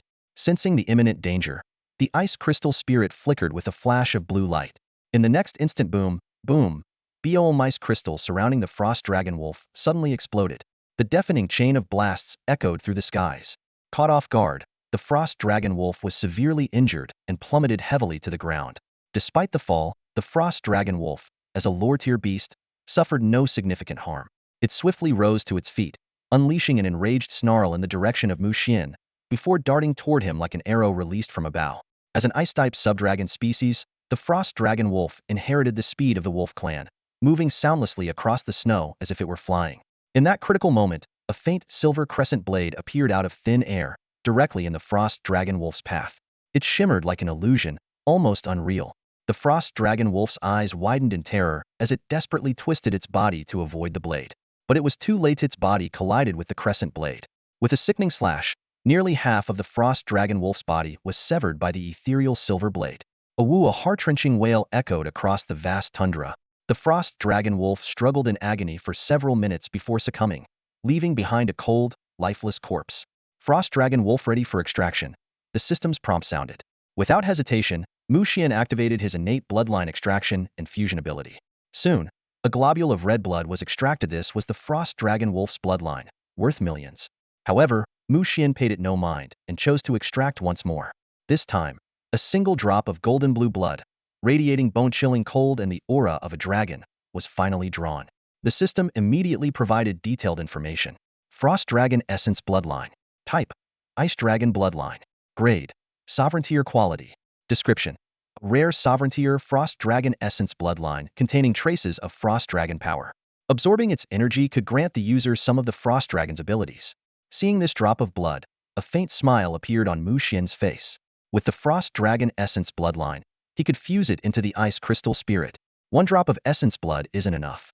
I'd better extract a few more, Xuan muttered to himself. For the next 2 days, Xuan tirelessly roamed the vast icy tundra, searching for traces of the Frost Dragon Wolf. However, he found none. Instead, he encountered various other ice element beasts, such as ice bears, ice sparrows, snow eagles, and ice shrimp. Xuan captured one of each species and roasted them, much to the delight of the Void Dragon Weasel, which feasted contentedly. Just as Xuan began to suspect the Frost Dragon Wolf clan might have gone extinct, fortune finally smiled upon him.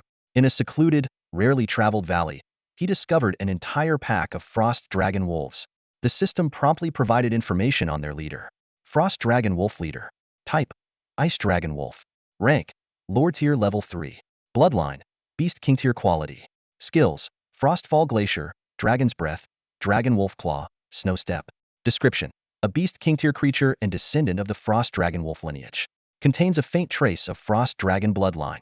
After the demise of the elder Frost Dragon Wolves during the Beast Tide, it rose as the new leader following internal strife and inherited the Frost Dragon Wolf legacy, increasing the concentration of its Frost Dragon bloodline.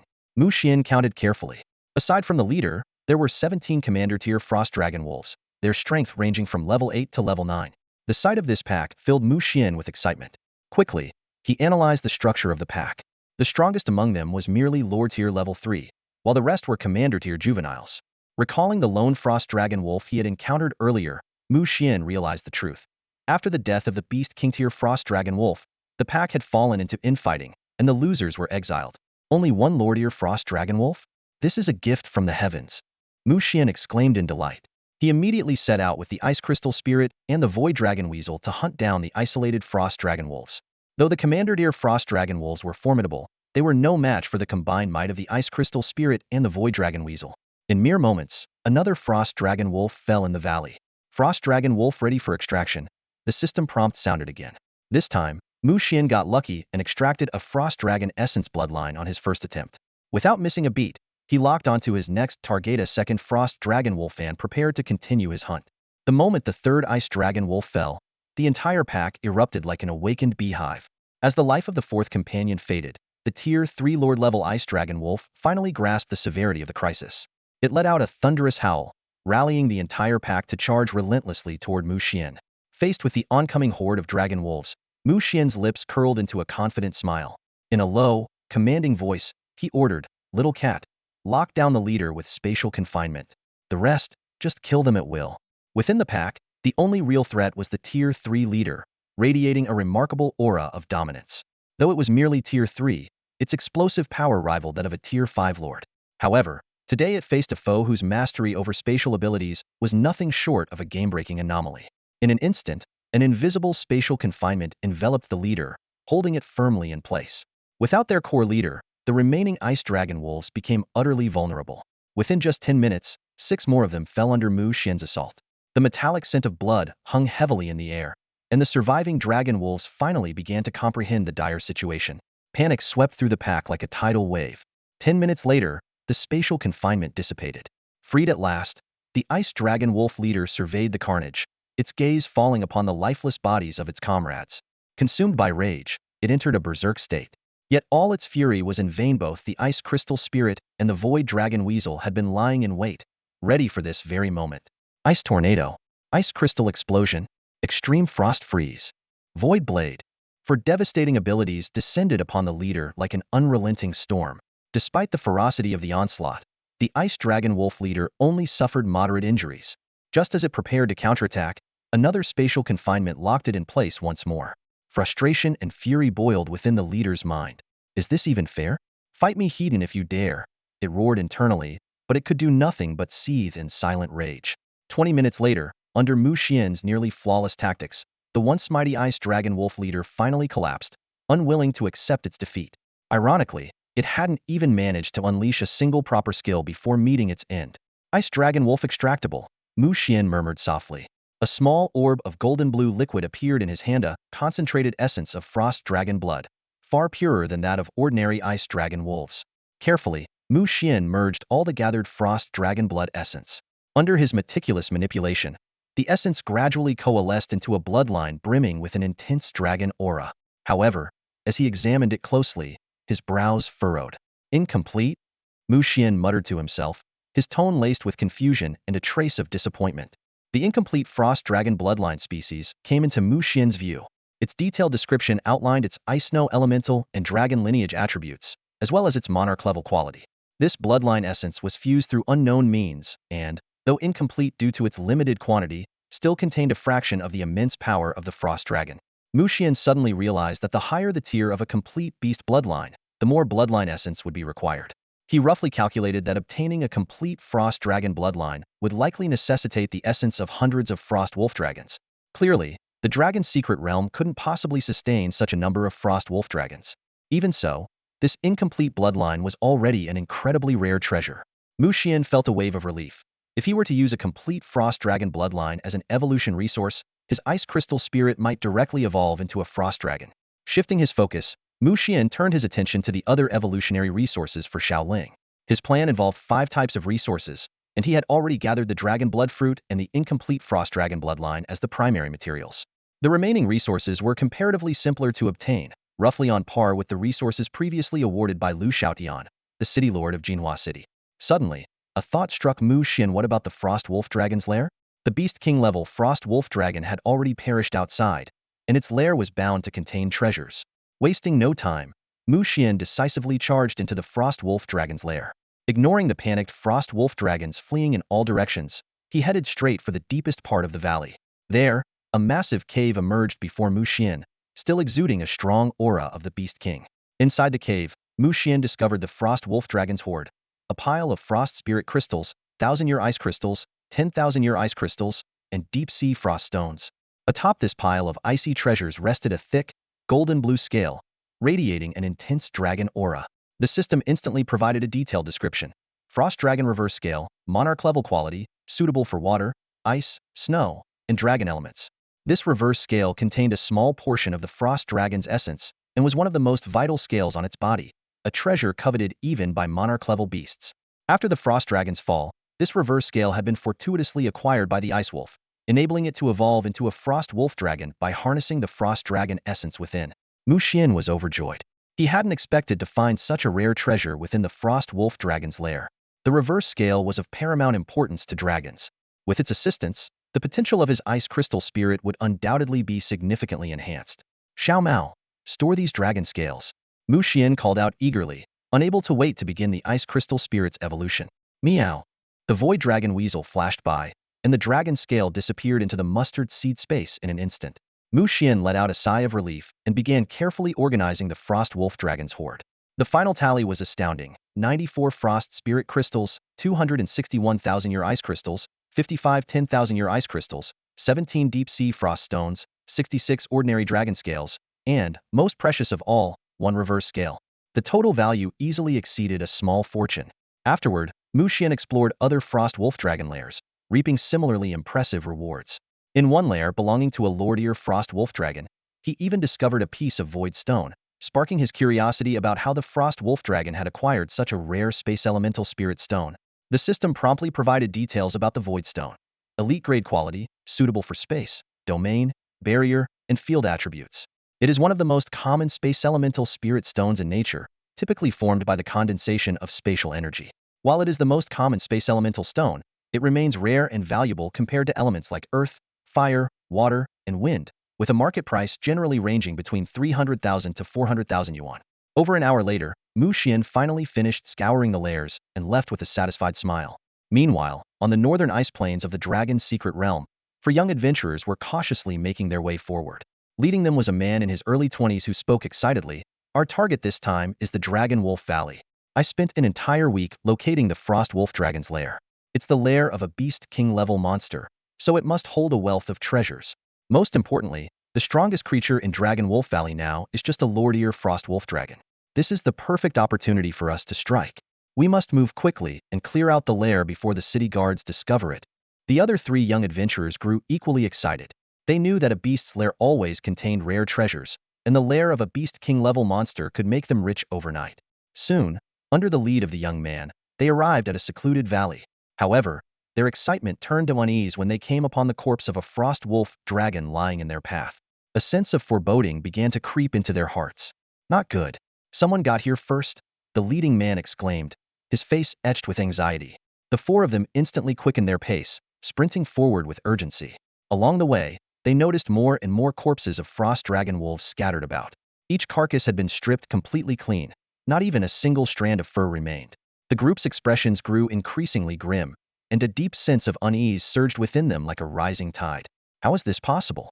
Such a hidden lair, how could anyone have discovered it? One of the team members muttered in disbelief, his voice tinged with shock. This can't be happening. This just can't be happening. Another whispered under his breath, as if trying to convince himself otherwise. When the 4 of them finally burst into the Frost Dragon Wolf King's lair, the sight before them left them utterly stunned. The cave was disturbingly pristine, so clean it was almost unnerving. There wasn't a speck of dust in sight, let alone any treasure. Ah, my Beast King level lair, my treasure, the leading man howled in anguish, his cry echoing through the vast, empty cavern. Their eyes were vacant, as if they had been struck by a crushing blow. This is way too clean. One of them couldn't help but curse. Who the hell does this? At least leave something for the next people. Immediately after, the leader's vision went black. He swayed slightly before collapsing to the ground, fainting on the spot. Clearly, he couldn't handle the cruel reality before him. Meanwhile, on the other side of the city, Mu Xian was reveling in his success. He didn't rush to evolve the ice crystal spirit right away. Instead, he took a day to rest and recover his energy. The next morning, as sunlight streamed through the curtains, Mu Xian finally began to take out various evolution resources, meticulously planning the ice crystal spirit's evolution path. After careful consideration and calculations, Mu Xian finalized the optimal plan. The ice crystal spirit, categorized under the elemental life Snow system, would be paired with Frost Dragon Bloodline, Frost Dragon Reverse Scales, Dragon Blood Fruit, Deep Sea Frost Stone, and Millennium Ice Crystal. These components would give it a 99% success rate of evolving into an Ice Crystal Frost Dragon. According to the data displayed on the information panel, the Ice Crystal Frost Dragon was a brand new dragon species. Not only would it perfectly inherit its original Ice Crystal powers, but it would also gain mastery over extreme frost energy. This result delighted Mu Xian, and an uncontrollable smile tugged at the corners of his mouth. With the evolution path decided, Mu Xian immediately guided the ice crystal spirit to begin absorbing the evolution materials. Once all the resources were consumed, an intense wave of bone-chilling cold suddenly erupted from the ice crystal spirit. In mere moments, Mu Xian's entire home was coated in a thick layer of frost. Looking at the icy interior, Mu Xian chuckled wryly. Looks like moving to a new place is now a priority. He silently calculated that this evolution might render all his possessions useless. No wonder high-ranking beast tamers, like those at the commander or lord levels, preferred sprawling mansions or estates. This kind of scene would be a nightmare in a small home.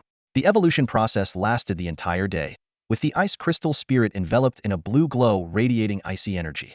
Mu Xian even noticed that the temperature of the entire neighborhood had plummeted by at least 10 degrees. It felt as though May had suddenly turned into December, causing quite a stir among the local residents. However, Mu Xian paid no heed to the commotion outside. His full attention was fixed on the ice crystal spirit's evolution. After all, this was his very first contracted beast. It was thanks to this bond that Mu Xian had been able to rise so rapidly in just a few months. He was now on the verge of becoming a lord-level beast tamer. As the sun set and its golden rays illuminated the room, the blue glow surrounding the ice crystal spirit finally dissipated, revealing its brand new form. The ice crystal spirit had completely transformed into a dragon. A menacing dragon head, a sleek yet powerful body, and shimmering azure scales that exuded both majesty and elegance. It was a masterpiece of both ferocity and beauty.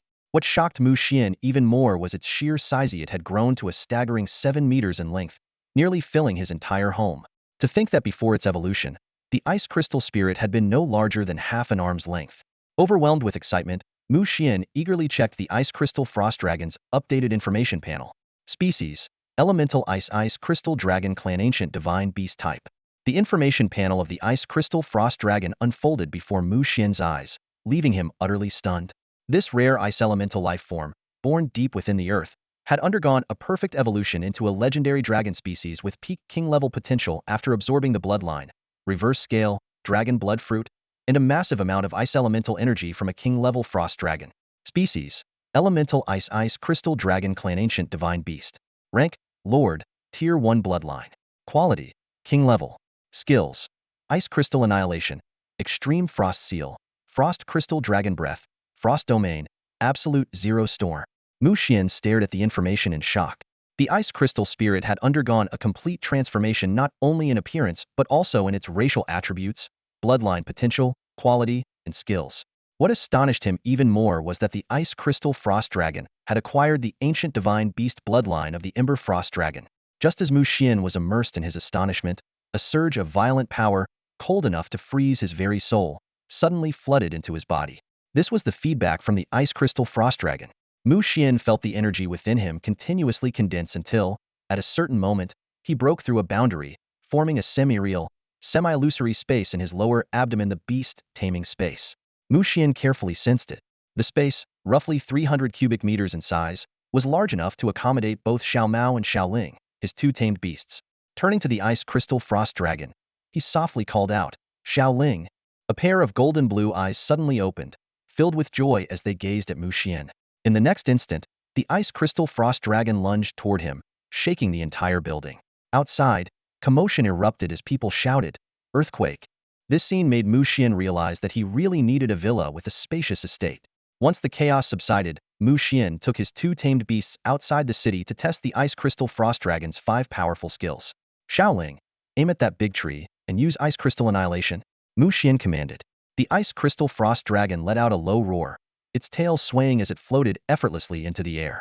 Opening its maw, a flash of white frost light shot out, and in an instant, a massive tree with a 3-meter-wide trunk in the distance shattered into countless tiny ice crystals. "So powerful!" Mu Xian exclaimed in amazement. This was clearly an upgraded version of Ice Crystal Explosion, but its power had increased dramatically. What surprised him even more was the dragon's ability to float. On second thought, as a bloodline of an ancient divine beast, this seemed entirely reasonable. Mu Xian scrutinized the ice crystal frost dragon's back and realized it seemed fit for riding. It appeared he no longer needed to contract a flying-type beast. "Xiaoling, activate Frost Domain." Mu Xian continued to issue commands. The first 3 skills were likely similar to the ice crystal spirits, but the last 2 were unfamiliar and warranted closer experimentation. Roar. Understood. The ice crystal frost dragon responded. The next moment, Mu Xian witnessed a breathtaking scene. A massive area, as large as a soccer field and 100 meters ahead, was instantly covered in ice crystals. A terrifying ice storm raged within, wreaking havoc. Mu Xian couldn't help but gasp inwardly, thinking, is this the frost domain? This kind of large-scale ability, perhaps even dozens of people joined together couldn't withstand it. In awe, Mu Xian's gaze shifted to the ice crystal frost dragon's ultimate skill Absolute Zero Storm. It seemed even more overwhelming than the frost domain, requiring a full 5 seconds to prepare. Suddenly, a few hundred meters away, a terrifying storm formed out of nowhere, connecting the heavens and the earth in an instant. An endless surge of energy was drawn in as a bone-chilling cold spread rapidly. Mu Xian watched in stunned silence as the ground beneath his feet froze over, the ice spreading outward in all directions. The closer it got to the storm's center, the more terrifying the temperature became. Mu Xian could even feel the super low temperature that seemed capable of freezing everything. Could the center of that storm have truly reached absolute zero? Mu Xian murmured to himself. Roar, roar. Master, that's correct. The ice crystal frost dragon replied proudly. With the skill test complete, Mu Xian now had a clear impression of the ice crystal frost dragon. Powerful, incredibly powerful. It was absolutely invincible among Lord-level beasts. Even a beast king-tier creature would suffer severe injuries, if not outright death, from a direct hit by the Absolute Zero Storm. You're amazing, Xiaoling, Mu Xian said as he patted the ice crystal frost dragon's icy head, showering it with praise. This made the little creature the ice crystal frost dragon beam with satisfaction. Meow, the void dragon weasel nearby let out a discontented cry, clearly jealous. Mu Xian quickly offered it some soothing words to calm it down. Moments later, a spatial portal appeared, and Mu Xian vanished. After they left, a figure suddenly arrived at the scene. The individual surveyed the devastation and the still-raging Absolute Zero Storm in the distance, falling into silence. Judging by this destructive power, it must be at least Beast King tier, level 6. When did such a powerful ice element Beast Tamer appear in Jinhua City? Unbeknownst to Mu Xian, his skill test had already caught the attention of Jinhua City's upper echelons. Back home, he prepared a dinner for 5, rewarding the Ice Crystal Frost Dragon and Void Dragon Weasel for their efforts. After sending them back into his beast-taming space, Mu Xian finally dozed off into a deep sleep. The next morning, Mu Xian first headed to the beast-taming market, selling off all the unused resources from his dimensional storage space. Items like deep-sea cold wave stones, millennium ice crystals, and frost spirit stones brought him a total of 25 million yuan. He then visited a real estate agency and purchased a villa estate near the western city gate. According to the agent, the villa came equipped with an outdoor swimming pool, a gym, a training room, a home theater and gaming room, an underground garage, a survival tunnel, and even an underground shelter. It was designed to withstand beast tides without worry. The estate also featured a spacious 1,000-square-meter yard for his beasts to roam freely. In a moment of impulse, Mu Xian spent 12 million yuan on the property. However, he quickly regretted his decision. What does a high school senior preparing for college entrance exams need such a massive estate for? Just then, Mu Xian received a call from his homeroom teacher, Lin Susu. When Mu Xian received a call from Lin Susu, her restrained excitement came through in her voice. Mu Xian, do you have time? Come to the school quickly. What's going on, Teacher Lin? Mu Xian asked curiously. Lin Susu chuckled as she explained. Good news. The Eastern Academy heard about your performance during the Beast Tide. They've sent a recruitment officer specifically to learn more about you. They want to offer you a special admission. Special admission? Mu Xian raised an eyebrow, momentarily surprised, but quickly regained his composure. Given the strength of his 2 contracted beasts, it wasn't entirely unexpected. A combination of a dragon-type beast and a space-type beast was indeed extraordinarily powerful. However, in Mu Xian's heart, his ultimate aspiration remained the Eternal Academy, the most prestigious of the 5 Supreme Academies in the Long Kingdom. The 5 Supreme Academies: Eternal Academy, Imperial Academy, Eastern Academy, Southern Academy, and Northern Academy are located in the far west, the capital city, the Magic Metropolis, the deep south, and the far north, respectively. Among these, the Eternal Academy stands beyond the vast mountains of the western region, tasked with defending against countless beast species, earning its reputation as the strongest academy for beast tamers. By comparison, the threats in other regions are far less severe. The capital city, in particular, is virtually free of beasts, relying instead on regulated secret realms to foster strength. Half an hour later, Mu Xian arrived at 9th High School and met Tong Xueyu, the recruitment officer from the Eastern Academy. Tong Xueyu, yawning, had rushed overnight to this small city. Her mission was to recruit a so-called genius, Mu Xian, who was rumored to possess commander-level strength. However, in her haste, she hadn't bothered to learn much about his contracted beasts. With an air of indifference, Tong Shuiyu said, "So, you're Mu Xian. I don't have much time. Summon your beasts so I can take a look. What are their species, attributes, and bloodline potential? If they meet the standards, you'll be admitted to our Eastern Academy in the Magic Metropolis." Mu Xian raised an eyebrow and directly asked, "Can you tell me what benefits come with the special admission?" Benefits? Being offered special admission is already a great opportunity. What more could you want? Tong Shuiyu replied dismissively. Mu Xian frowned, nearly laughing out loud. "In that case, forget it. I won't be going to your Eastern Academy." Tong Shuiyu, visibly annoyed, snapped, "Fine, fine. I didn't expect someone with your mediocre strength to have such a big attitude." She turned to leave. Lin Susu, standing nearby, was equally stunned. Unable to help herself, she asked, "Teacher Tong, are you saying the Eastern Academy doesn't even value a top-tier elemental lifeform beast?" "Well, what? An elemental lifeform?" Tong Shuiyu stammered, clearly caught off guard. Lin Susu rolled her eyes, surprised that this recruitment officer hadn't even bothered to learn about the candidate's contracted beasts. "Mu Xian, why don't you show Teacher Tong from the Eastern Academy what kind of talent we have here in Jinhua City?" Lin Susu said with a faint smile. Mu Xian smiled lightly. With a wave of his hand, he summoned the ice crystal frost dragon. Instantly, the intense aura of a dragon and the chilling frost energy filled the entire office. Both Tong Shuiyu and Lin Susu were stunned. Lin Susu exclaimed, "Mu Xian, is this your newly contracted beast?" Tong Shuiyu was utterly speechless, her gaze fixed on the majestic, imposing, and elegantly dazzling ice crystal frost dragon. She immediately realized that this was an incredibly rare true frost element dragon, with at least a beast king level bloodline, potential possibly even emperor level. Snapping out of her shock, Tong Shuiyu quickly forced a smile. "Ahem, Mu Xian, perhaps there's been some misunderstanding between us about the Eastern Academy." But before she could finish, Mu Xian waved her off and interrupted. "Ms. Tong, have you seen enough of my beasts? If so, that's great. Didn't you dismiss the talents from our small city? Now you can head back to the Magic Metropolis." Mu Xian. Tong Shuiyu's tone suddenly turned obsequious, her face plastered with a fawning smile. However, Mu Xian's expression remained as cold and unyielding as ever. He was no stranger to such two-faced behavior and gave her no opportunity to curry favor. In the end, Tong Shuiyu, wearing a look of helplessness, left Ninth High School with heavy steps. Her retreating figure appeared particularly desolate, as if all her confidence had been drained away. In the office, Lin Susu's gaze was still fixed on the enormous, frost-emitting dragon. Unable to contain her curiosity, she asked, "Mu Xian, what kind of dragon is this beast of yours? I've never seen anything like it before." The corners of Mu Xian's mouth lifted slightly, revealing a hint of pride. "Ms. Lin, this is the ice crystal spirit I had before. Over the past few days in the secret realm, I came across some rare resources and opportunities, which allowed it to evolve into this Frost Crystal Extreme Dragon." "The Frost Crystal Extreme Dragon?" Lin Susu exclaimed, her tone filled with astonishment. "Is this a completely new dragon species?" Mu Xian nodded faintly.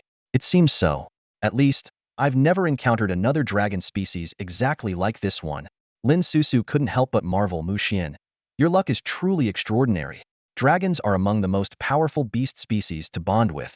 As she spoke, she recalled the special admissions teacher from Eastern Academy, Tong Shuiyu, and asked, "Mu Xian, which academy are you planning to attend?"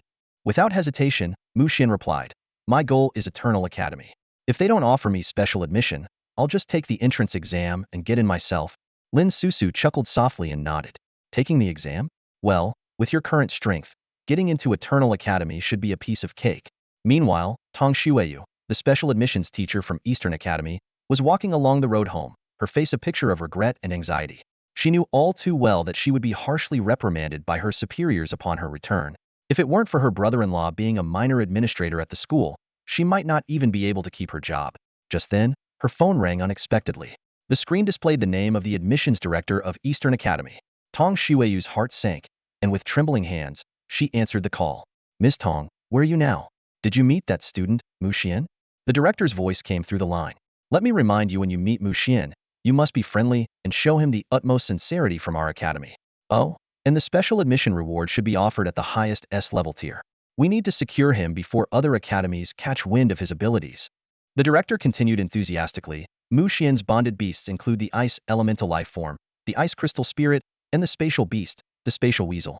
You can praise his beasts and focus on these aspects. Young people love being complimented. It'll make him happy." "Hey, Ms. Tong, are you still listening?" The director suddenly raised his voice. However, on the other end of the line, Tong Shuiyu had completely fallen into a daze. Her hands were cold, her mind blank, and she barely registered anything the director said. The only phrase she managed to catch was, "Special admission reward at the highest S-level tier." That single sentence hit her like a sledgehammer, striking her heart with crushing force. It made her painfully aware of the magnitude of the mistake she had made. That afternoon, Mu Xian stepped through the school gates once more, a slight nervousness lingering in his heart. This time, he was set to meet a special recruitment teacher from the imperial capital's most prestigious academia, an opportunity that could potentially alter the course of his future.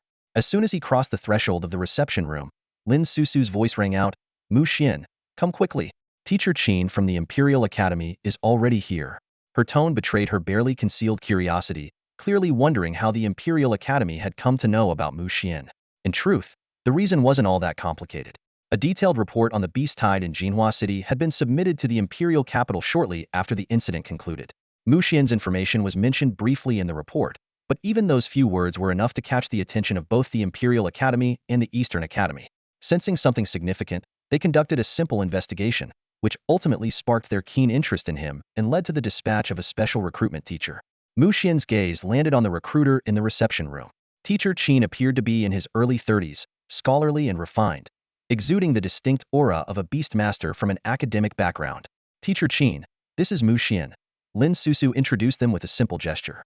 Teacher Qin studied Mu Xian for a moment before nodding approvingly. "Not bad. Your physical condition has already reached the commander tier. It seems your beast has advanced to the lord tier." "Yes, Teacher Qin," Mu Xian admitted calmly, though he couldn't help but feel a twinge of surprise. Teacher Qin's sharp perception far surpassed that of the recruiter from the Eastern Academy. To discern his level with just a glance was truly impressive.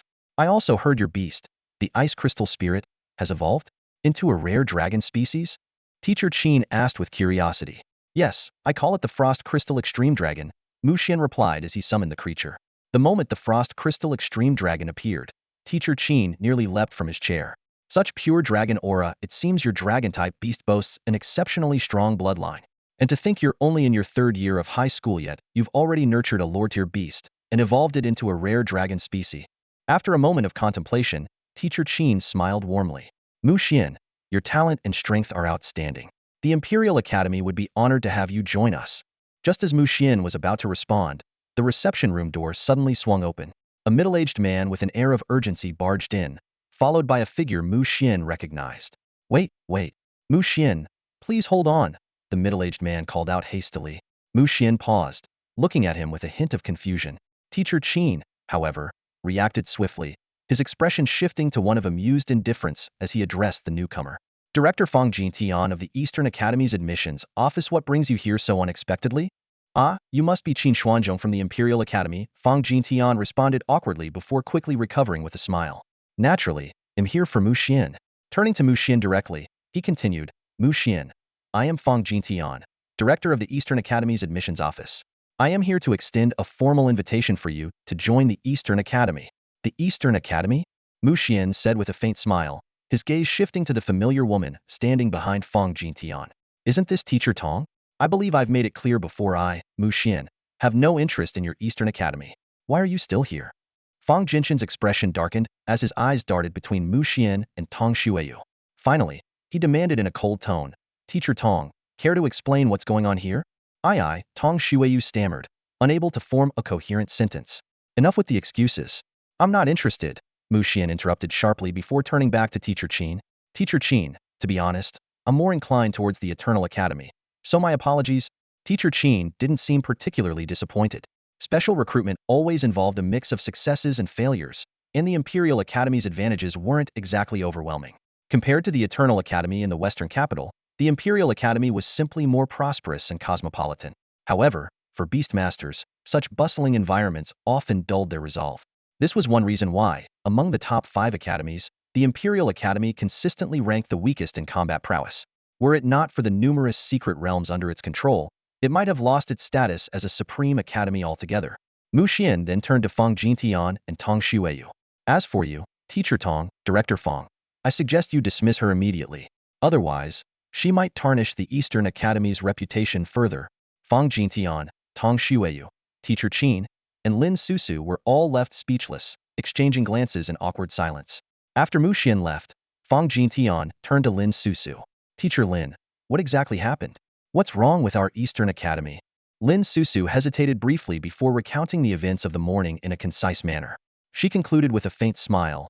To be honest, I'm starting to lose faith in the Eastern Academy myself. Once Teacher Qin and Lin Susu had departed, only Fang Jintian and Tong Shuiyu remained in the reception room. Fang Jinshan's face was as dark as coal, his eyes blazing with anger. It was evident that he was deeply dissatisfied with this failed recruitment. A sudden roar erupted from the meeting room, shaking the entire atmosphere. Tong Shuiyu, you're nothing but a complete idiot. Fang Jintian's furious outburst reverberated through the room like a clap of thunder. In the days that followed, Mu Xian no longer focused his energy on waiting for the special admissions teacher from Eternal Academy. To him, special admissions were merely a shortcut away to bypass the college entrance exam and head to Shidu early, where he could hunt the beasts there and gather cultivation resources. However, fate seemed to have other plans. Just a few days later, a phone call from Lin Susu completely altered Mu Xian's plans. Her voice came through the phone, tinged with excitement. Mu Xian, you don't need to worry about special admissions anymore. It turned out that on that very day, the National Beast Taming Education Department had announced a major reform of the college entrance exam system. The traditional format was replaced with a multi-tiered structure. This new system was divided into 4 stages: a liberal arts examination, a city-level Beast Tamer combat exam, a provincial-level Beast Tamer secret realm practical exam, and a national-level comprehensive Beast Tamer exam. Lin Susu explained in detail. According to the new rules the school received, the liberal arts exam will only last 1 day, with 2 sessions in the morning and afternoon, each consisting of 3 papers. The city-level Beast Tamer combat exam will follow an elimination format, with opponents determined by drawing lots, until the top 100, top 10, and top 3 are selected. The top 100 will receive resource rewards, with even greater prizes for the top 10 and top 3. She continued, the top 100 from the city-level exam can then advance to the provincial-level secret realm exam. The top 30 from the provincial rankings will ultimately qualify to participate in the national-level exam in the imperial capital. This new format significantly raises the difficulty of the college entrance exam compared to before. After hearing Lin Susu's explanation, Mu Xian couldn't help but grumble. Isn't this basically the Blue Planet version of the imperial examination? Damn! He was both surprised and impressed by the creativity of the Longhua Beast Taming Education Department, giving them a reluctant thumbs up. They really know how to shake things up. Even so, Mu Xian quickly realized that this imperial exam-style college entrance system worked in his favor. It provided a better stage for true geniuses to stand out. Lin Susu chuckled and encouraged him. Mu Xian, now you can focus entirely on preparing for the new college entrance exam. I have high hopes that you can bring back a first-place title in the provincial exam. Mu Xian responded confidently. Don't worry, Lin Laosher, we'll get it done. After hanging up, Mu Xian fell into deep thought. Since special admissions were no longer on the table, it was time to go all-in on preparing for the college entrance exam. With just over 20 days left, he couldn't afford to waste a single moment. A bold idea popped into his mind.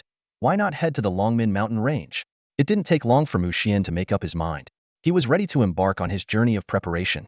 The Longmin mountain range stretches for hundreds of kilometers, extending from the southwest to the northeast and passing through numerous cities.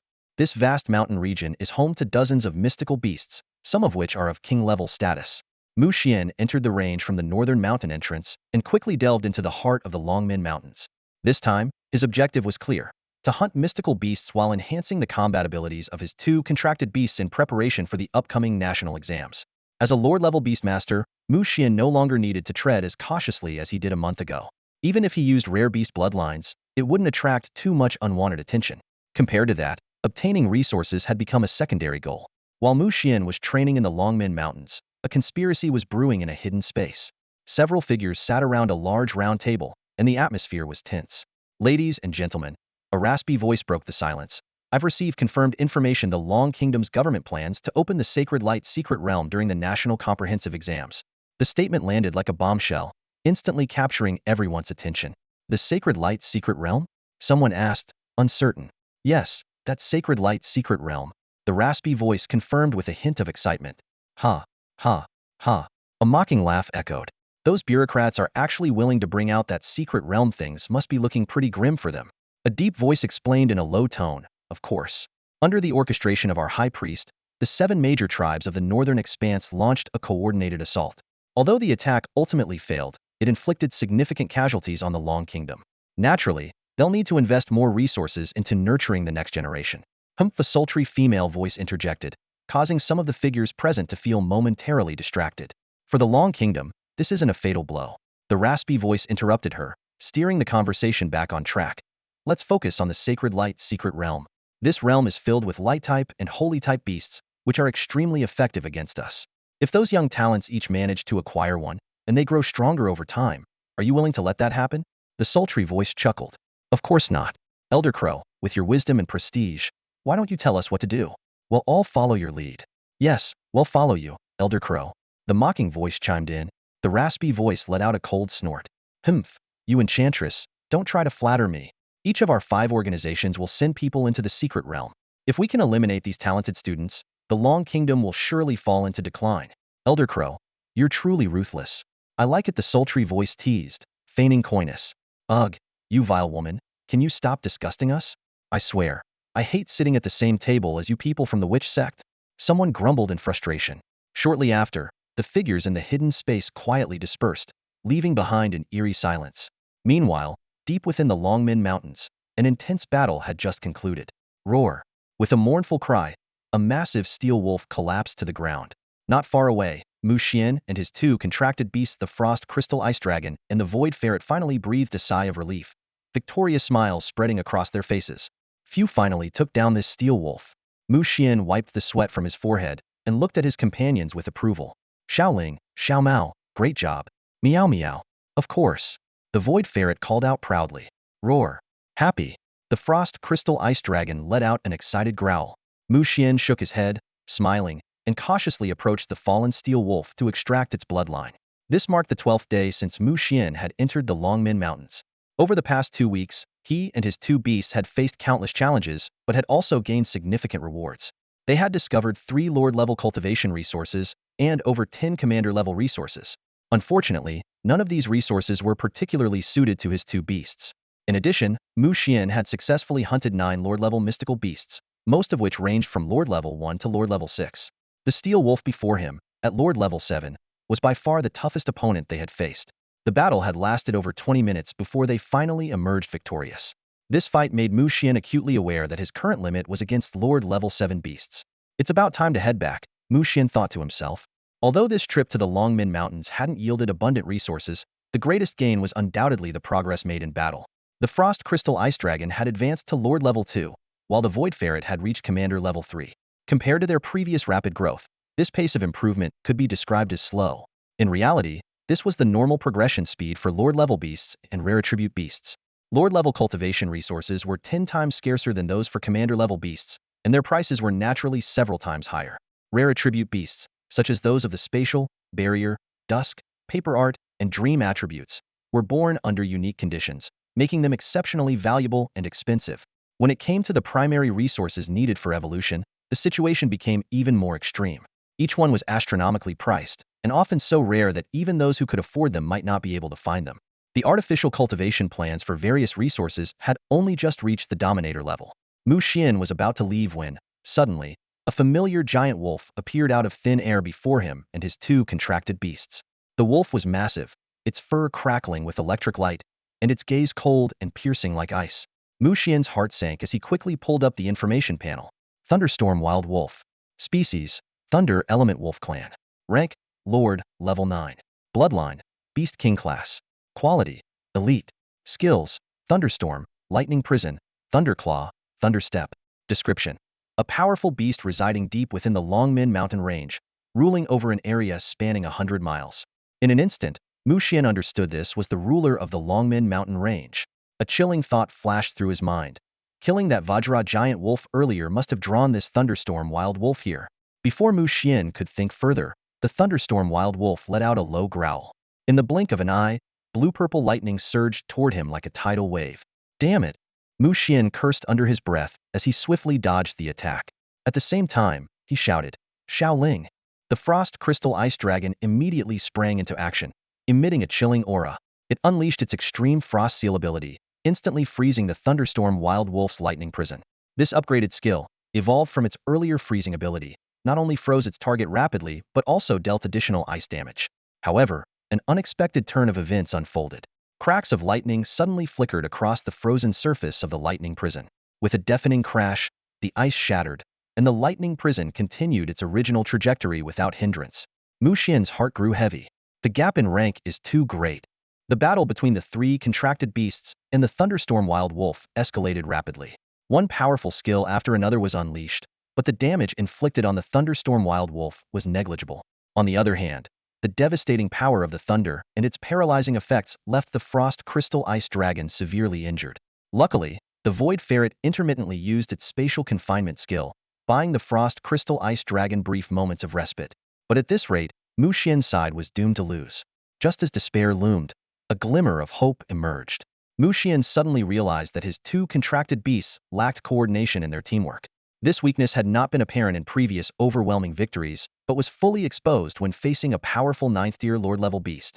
He quickly adjusted his tactics and commanded, "Little Cat, use Void Blade to harass the enemy and create opportunities for Little Ling. Little Ling, your job is to freeze the opponent and wait for the right moment to unleash Absolute Zero Storm." Under Mu Xian's guidance, the Frost Crystal Ice Dragon and the Void Ferret swiftly adjusted and began working in perfect harmony. They gradually withstood the ferocious onslaught of the Thunderstorm Wolf and even managed to counterattack. However, the cunning Thunderstorm Wolf quickly noticed the shift in the battle and redirected its attacks towards Mu Xian, the critical commander. The situation took a sudden turn, and Mu Xian found himself in a dire predicament. His two beasts had to bear the brunt of the attacks intended for him, depleting their energy rapidly. Mu Xian sighed inwardly, realizing victory was unlikely. He made a decisive call and ordered a retreat. "Little Cat, Little Ling, alternate between Frost Seal and Spatial Lockdown. We'll fight as we retreat." Spatial Lockdown, a nearly unavoidable divine-level control skill, successfully bought Mu Xian precious time to retreat. Although the Thunderstorm Wolf managed to break free from the confinement in a short time, Mu Xian had already widened the distance. Following this, Frost Seal froze the Wolf King once again. In this manner, the two beasts took turns casting their abilities, giving their master the chance to escape. 5 minutes later, Mu Xian and his two exhausted beasts finally found temporary shelter in a tree hollow. The Void Ferret let out a pitiful cry. "Meow meow meow, I couldn't win. I'm so useless." Mu Xian comforted it. "Don't be upset. That big wolf is 2 levels higher than you. Once you're at its level, you'll be able to pin it to the ground with one paw." "Meow? Really?" The Void Ferret looked up, its eyes filled with hope. "Of course it's true." Mu Xian nodded earnestly. "In fact, once you reach the first tier of the Lord level, you'll easily defeat it," he silently added in his mind, though upgrading a spatial-type beast is notoriously difficult. After resting for over 20 minutes, Mu Xian and his beasts regained some of their strength. However, he was embarrassed to find that, in the chaos, he had lost his sense of direction. Turning to the Void Ferret, he asked, "Little Cat, how much longer until you can open a spatial passage?" "Meow. It's ready now," the Void Ferret replied. "Great. Let's head straight back to Jinhua City," Mu Xian said excitedly. "Meow meow meow, it's too far. I can't make it," the Void Ferret responded dejectedly.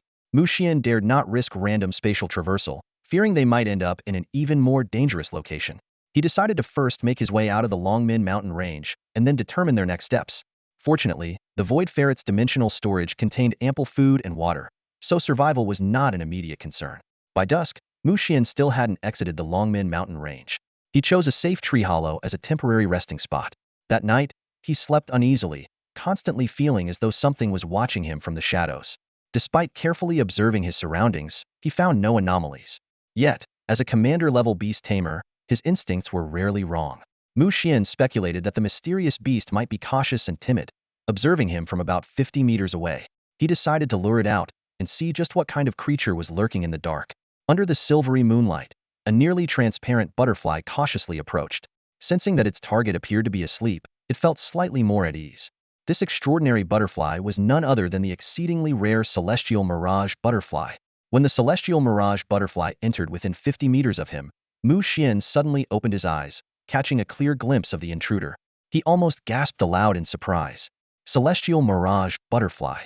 Species: Illusion Precognition butterfly. Rank: Elite Tier 3. Bloodline: Beast King quality. Abilities: Mirage form, Danger Precognition.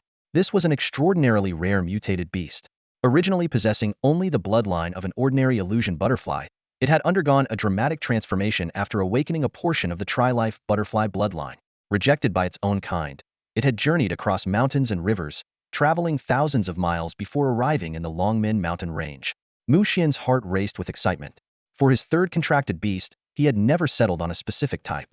He had considered healing, recovery, tank, or defensive beasts, but after half a month in the Longmin mountain range, he hadn't encountered any suitable candidates, leading him to wonder if they had already been captured by others. Now, this celestial mirage butterfly, capable of sensing danger, perfectly matched his expectations. The butterfly was unaware that Mu Xian had already noticed it. Believing its target to still be asleep, it boldly ventured into the tree hollow. At that moment, Mu Xian decisively commanded, "Little Ling, spatial lockdown." In an instant, a transparent spatial barrier enveloped the celestial mirage butterfly. Panicked and flustered, it let out high-pitched cries, but its elite-tier strength was no match for the spatial confinement. Mu Xian carefully examined the beautiful, translucent-winged butterfly, growing more satisfied the longer he looked.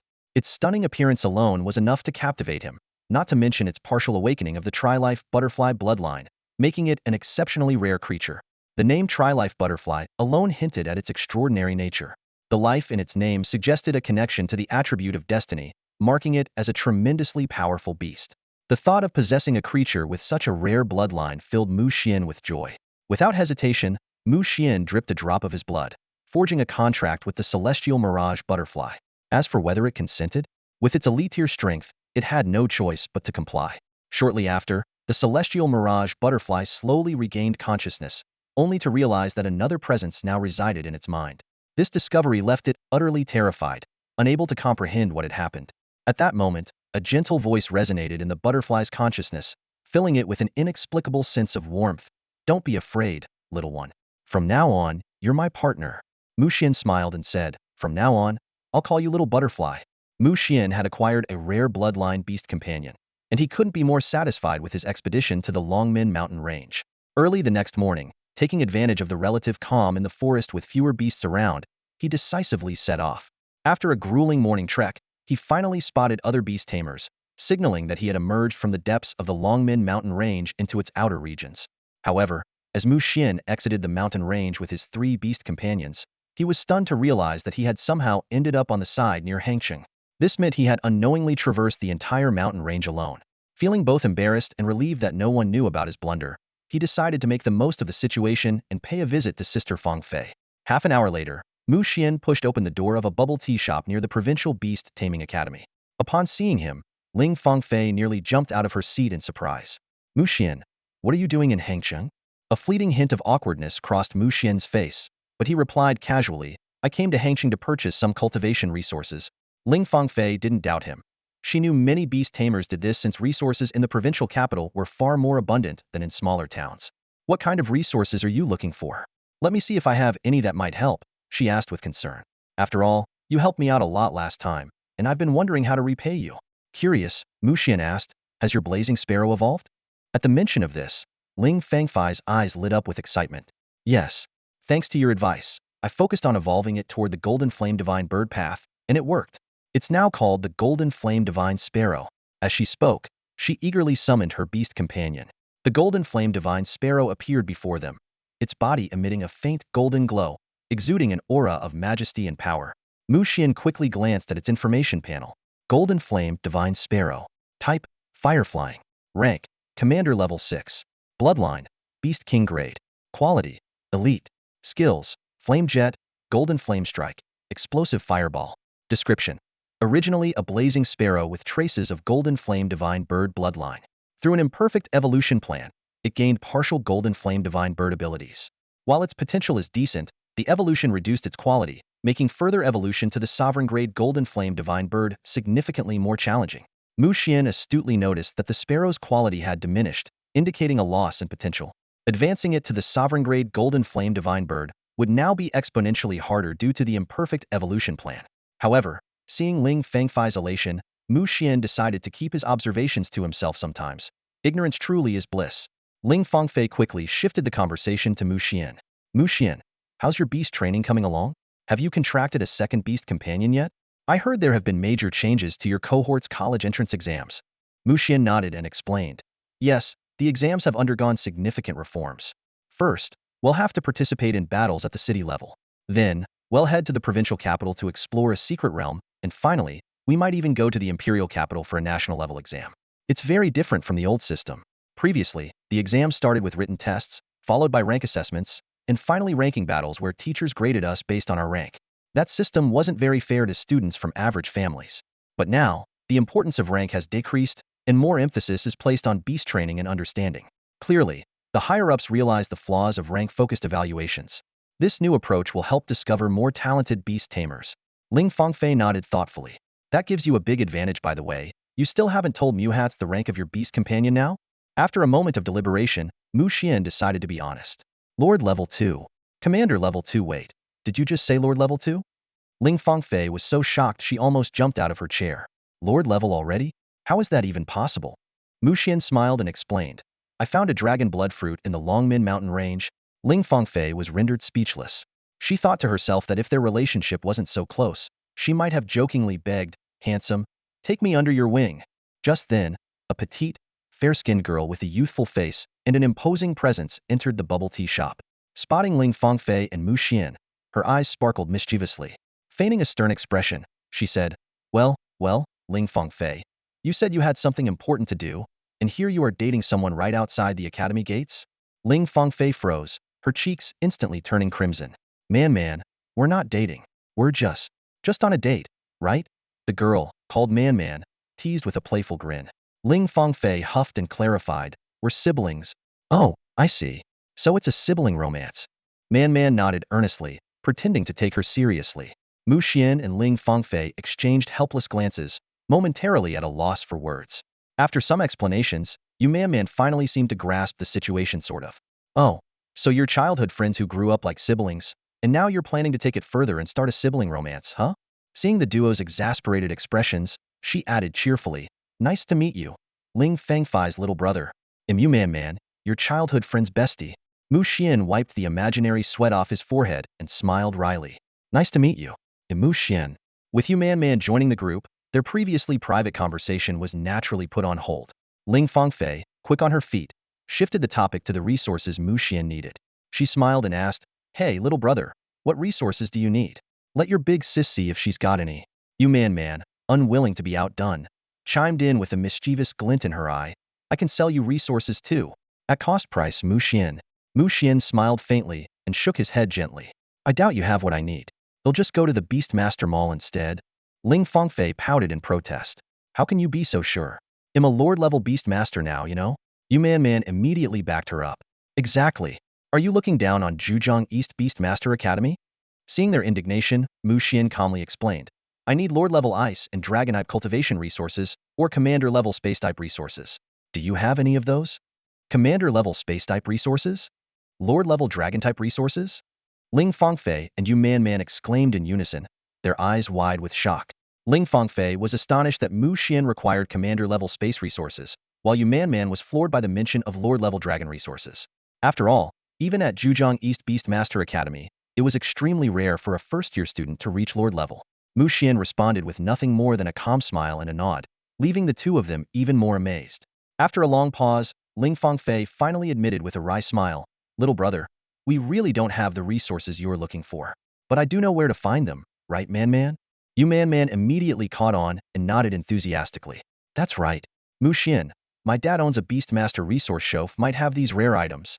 Although Mu Xian initially declined a few times, seeing Yu Man's sincerity, he finally agreed, albeit reluctantly. 20 minutes later, the three of them arrived at the Beastmaster Trading District in Hangzhou.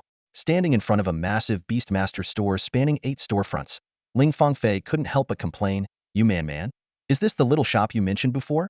Yu Man stuck out her tongue playfully and grinned. Hee, isn't it trendy to stay low-key? Sea High Pavilion, Yu Man's family-run store specializing in beast taming resources and materials, boasted an impressive storefront spanning 1,000 square meters, with a striking sign hanging prominently above. Mu Xian stood in front of the store, his gaze sweeping over the dazzling array of goods, confirming that this was indeed the place he was searching for. Inside the store, a middle-aged man greeted them with a warm smile. Man, how come you have time to drop by the shop today? His eyes were filled with affection. Yu Man shifted slightly, looking a bit uneasy. Dad, I have a friend who's looking to buy some rare beast taming resources. Do you have any in stock? What kind of rare resources are you looking for? Yu Man's father, Yu Sihai, puffed out his chest with confidence. Not to brag, but Sihai Pavilion carries 80% of the attributes you could ask for. Mu Xian's eyes lit up. He stepped forward and said, hello, Uncle Yu. I'm Mu Xian, a friend of Man's. I'd like to purchase Lord-level Ice and Dragon-type cultivation resources, Commander-level spatial resources, and some Elite-level illusion resources as well. Hai was momentarily taken aback, a hint of caution flashing in his eyes. He scrutinized Mu Xian's attire and demeanor, quietly speculating about the young man's background. But maintaining his friendly demeanor, he said with a smile, "Mu, the resources you're asking for are quite expensive. How about we discuss this upstairs?" Of course, Mu Xian agreed with a nod. The three of them moved to the lounge on the second floor, where Hai quickly brought out a price list along with some samples. He explained, "Mu Xian, the spatial resources you're looking for are particularly rare, and we only have 3 types in stock. I hope you'll understand." Mu Xian accepted the price list and began reviewing it carefully. His gaze lingered on each resource as he weighed his options, his expression thoughtful. Voidstone, elite-level resource, 250,000 yuan per piece. Luminous Voidstone, commander-level resource, 900,000 yuan per piece. Hollow Willow Branch, commander-level resource, 3 million yuan per section. Mu Xian read softly, his brows slightly furrowed. He continued down the list. Dark Frost Dragon Scales, Lord-level resource, 500,000 yuan per scale. Arctic Glacial Dragon Essence Blood, Lord-level resource, 1.2 million yuan per drop. Hai observed Mu Xian's reaction with a hint of amusement, while nearby, Ling Fangfei and Yu Man both appeared visibly surprised. After a moment of contemplation, Mu Xian suddenly spoke up. "Uncle Yu, we'll take all 30 luminous void stones you have in stock. He'll also buy 5 hollow willow branches, 30 dark frost dragon scales, and 30 drops of Arctic Glacial Dragon Essence Blood. And for the extreme frost crystals, they'll take 100 pieces as well." Hai's eyes widened as he listened to Mu Xian list out the quantities. His expression shifted from skepticism to astonishment, then to excitement.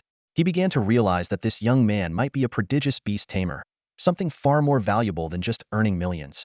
Mu Xian, Hai said, trying to steady his voice despite his excitement. "The total cost for all these resources is 125 million yuan at the original price. But since you're a friend of Man's, we'll give you a special discounted price, 85 of the cost. That'll be 106 million yuan in total." Mu Xian meticulously double-checked the invoice and realized that just the spatial resources for his Void Dragon Weasel alone amounted to 36 million yuan, even after the discount. He couldn't help but sigh, and wordless spatial-type beasts truly weren't something most people could afford to nurture. Mu Xian frowned as he looked at the exorbitant prices of the space-type beast companions. Although these creatures were essential powerhouses in battles and explorations, his account held only 14 million, some clearly insufficient. He silently contemplated whether he should sell off some of his stock. Ling Fangfei, noticing the change in Mu Xian's expression, asked with concern, "Little brother, what's wrong? Short on money? I still have tens of millions here." Hai chuckled and chimed in, "Mu Xian, if you're short on funds, you can use these resources first and pay later." His words carried a hint of probing curiosity. After all, how could a true Lord-level genius beast tamer possibly lack money? Even without large amounts of cash, such a person should have rare resources at their disposal. While Hai was already convinced that Mu Xian was likely a Lord-level beast tamer, he wanted to confirm it one last time. Mu Xian, however, waved his hand casually and said with ease, "No need, no need. I'll have it soon." As he spoke, he made a slight gesture, and a Void Dragon Weasel appeared instantly in his arms. The little creature glanced around warily, realizing it wasn't in a combat scenario, then looked up at Mu Xian with a puzzled expression, letting out a soft and adorable meow. Yu Man, seeing the Void Dragon Weasel's cuteness, was instantly overwhelmed with affection and wanted to pet it right away. Ling Fangfei, on the other hand, maintained her composure, already guessing Mu Xian's intentions. Hai was filled with anticipation. If Mu Xian truly was a Lord-level beast tamer, wouldn't he make the perfect son-in-law? In this era, talented beast tamers were never short of admirers. Naturally, Hai wanted to seize the opportunity to build a strong connection and achieve mutual benefits. Seizing the moment, Mu Xian gently stroked the Void Dragon Weasel's fur and said with a smile, "Little one, bring out the resources we acquired in the Longmen Mountain Range." The Void Dragon Weasel responded immediately. In an instant, a pile of various beast organs, reeking of blood, materialized out of thin air, leaving everyone present utterly stunned. Ling Fangfei picked up a plastic bag, only to find a heart inside. The aura it emitted made her heartbeat quicken. It was at least the heart of a level 5 lore-tier beast. Hai was both shocked and overjoyed as he recognized several familiar beast remains. The corpse of a jade dragon python indicated it had reached level 6 lore-tier in life, yet it had fallen to this young man. There was also the elusive shadow gecko, infamous for its deadly ambushes on countless human beast tamers in the Longmen Mountain Range. Suddenly, a thought struck Hai like lightning. Jade dragon python, shadow gecko, aren't these the very overlord-tier beasts that roamed the depths of the Longmen Mountain Range? His mind raced as he exclaimed internally, "Where did this genius even come from?" This son-in-law, there's no way I'm letting him slip away. In the Dragon Gate mountain range, Mu Xian hunted down 9 Lord-level beasts in a row, collecting their corpses and valuable materials. When he arrived at the Four Seas Pavilion, Yu Sihai excitedly calculated, Mu Xian, the materials from these beasts are worth a total of 120 million. After deducting 106 million, you still have 14 million left. Mu Xian's gaze fell on the corpse of the Jade Dragon Python, and an idea struck him.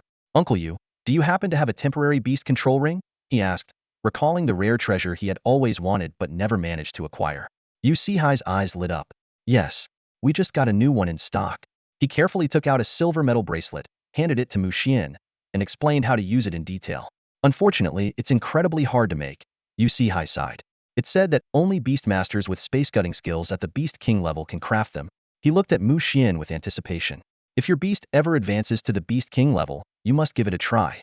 Our Four Seas Pavilion would purchase them for 10 million apiece, no matter how many you make. Mu Xian shook his head with a wry smile. Uncle Yu, you're overestimating me. I'm still far from reaching the Beast King level. In the end, Mu Xian spent 10 million to purchase the temporary beast control ring, using the remaining few million to buy resources for his celestial illusion butterfly. As he was leaving, Yu Sihai cheerfully said, Man, bring your classmates by more often.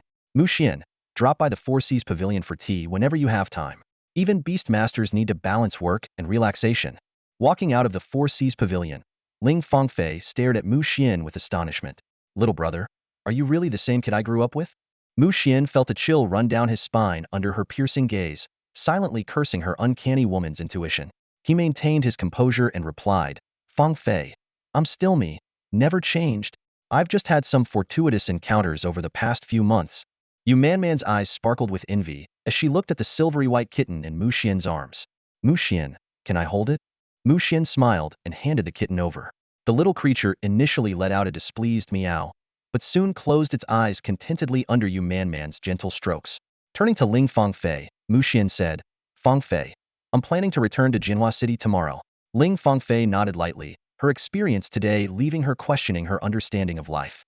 That evening, in the girls' dormitory at Zhujiang Eastern Beastmaster Academy, several stunning young women gathered in the common room as Yu Manman animatedly recounted Mu Xian's exploits.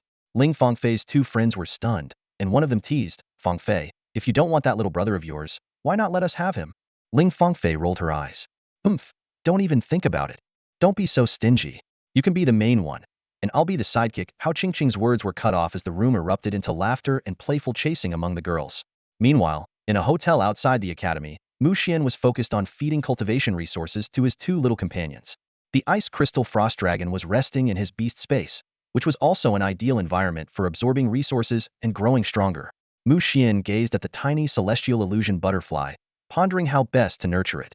Should he focus on developing its illusion abilities or explore its mysterious precognitive powers? He knew very little about the destiny-related precognition attribute. In modern human civilization, top-tier destiny beasts were rarely disclosed, either domestically or internationally. Exiled from its group and traveling thousands of miles to the Dragon Gate mountain range, Mu Xian mused. Could this little one have foreseen something and come looking for me on purpose? The thought only deepened his curiosity about the butterfly's celestial attributes. As night fell, the little creatures finished absorbing their resources and fell into a deep sleep within the beast space. Mu Xian prepared to rest as well, wanting to be refreshed for his journey back to Jinhua City the next day. However, barely 10 minutes after lying down, the hotel suddenly shook violently, followed by a powerful energy fluctuation that jolted him awake. Mu Xian muttered under his breath, Seriously? Do I have some kind of protagonist halo that causes trouble wherever I go? In the dimly lit hotel corridor, a slender and alluring young woman was frantically knocking on door after door, her eyes glimmering with fear. Yet, every door remained firmly shut, as if the occupants inside had lost all sense of compassion. Behind her, the sound of approaching footsteps grew louder and closer. She's just ahead. Don't let her escape. A gruff male voice boomed. Damn it, ha. So what if she's a commander-level beast master? When young Master Zhang wants someone, who dares to refuse? Another voice chimed in with a sneer. Quit yapping and move. If we let that little wench get away, none of us will hear the end of it. At this critical moment, a door suddenly creaked open. Mu Xian, who had been about to step out to check the commotion, was startled when a slender figure darted into his room like a streak of lightning. Help me. The girl's clear and urgent voice made Mu Xian freeze for a moment. Quickly regaining his composure, he silently closed the door, his mind racing with thoughts. Could it be that one of those cliched damsel in distress scenarios was actually unfolding before him? A minute later, a group of men rushed past the room. The girl's body stiffened instinctively, but when the sound of footsteps faded into the distance, Mu Xian turned to her with a reassuring smile. It's okay now. They've gone. The girl gave a small nod, her face lighting up with the relief of having narrowly escaped danger. Thank you, big brother, for saving me. Mu Xian nodded lightly, but something about the situation began to feel off. His inner senses activated automatically, and to his surprise, the information panel about the girl displayed some truly shocking details. Zhuo Donglai. Species, human. Rank, commander, level 1. Contracted beasts. Soul-eating spider banshee lord, level 1. Blood-boiling butterfly banshee commander, level 9. Blazing wind falcon banshee commander, level 5. The girl, who had an exceptionally delicate and beautiful appearance, bore the masculine name Zhuo Donglai. Even more puzzling, all three of her contracted beasts were female banshees. What was even stranger was that the group chasing her appeared to be ordinary humans, so why would a lord-level beast master be so terrified? Mu Xian's instinct screamed at him that something was deeply amiss. He recalled rumors about the 4 great evil organizations, particularly the third-ranked and most enigmatic one, known as the Witches' Cult. Glancing again at the girl's information, he couldn't help but suspect she might be one of their members. Could it be true that this organization turns all its members into women? Mu Xian mused uneasily. Looks like those fairy tale Questemsel stories really don't happen in real life. I just hope she doesn't have some ulterior motive, like trying to seduce me into submission or something. The thought sent a shiver down his spine. He had no interest in being part of such a bizarre scheme. Just then, the girl seemed to come to a decision. She reached into her pocket and pulled out a small, radiant fruit.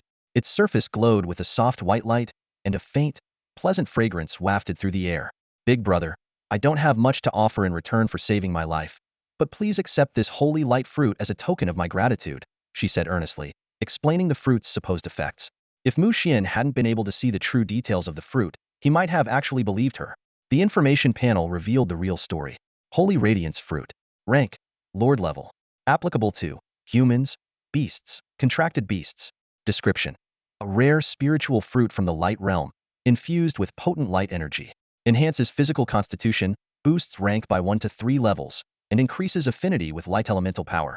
One of the few fruits that directly affects the body. Witch's blood. Rank, Lord level. Applicable to any living being. Description. Diluted blood of the ancient, supreme witch of the apocalypse, mixed with spirit spring water and weakened 1,000-fold. Even after millennia, it retains a terrifying level of corruption. Direct consumption leads to gradual feminization of the body and psyche. After 3 doses, the transformation into a woman becomes irreversible. Beasts and contracted beasts will also turn into female banshees, with no possibility of reversal.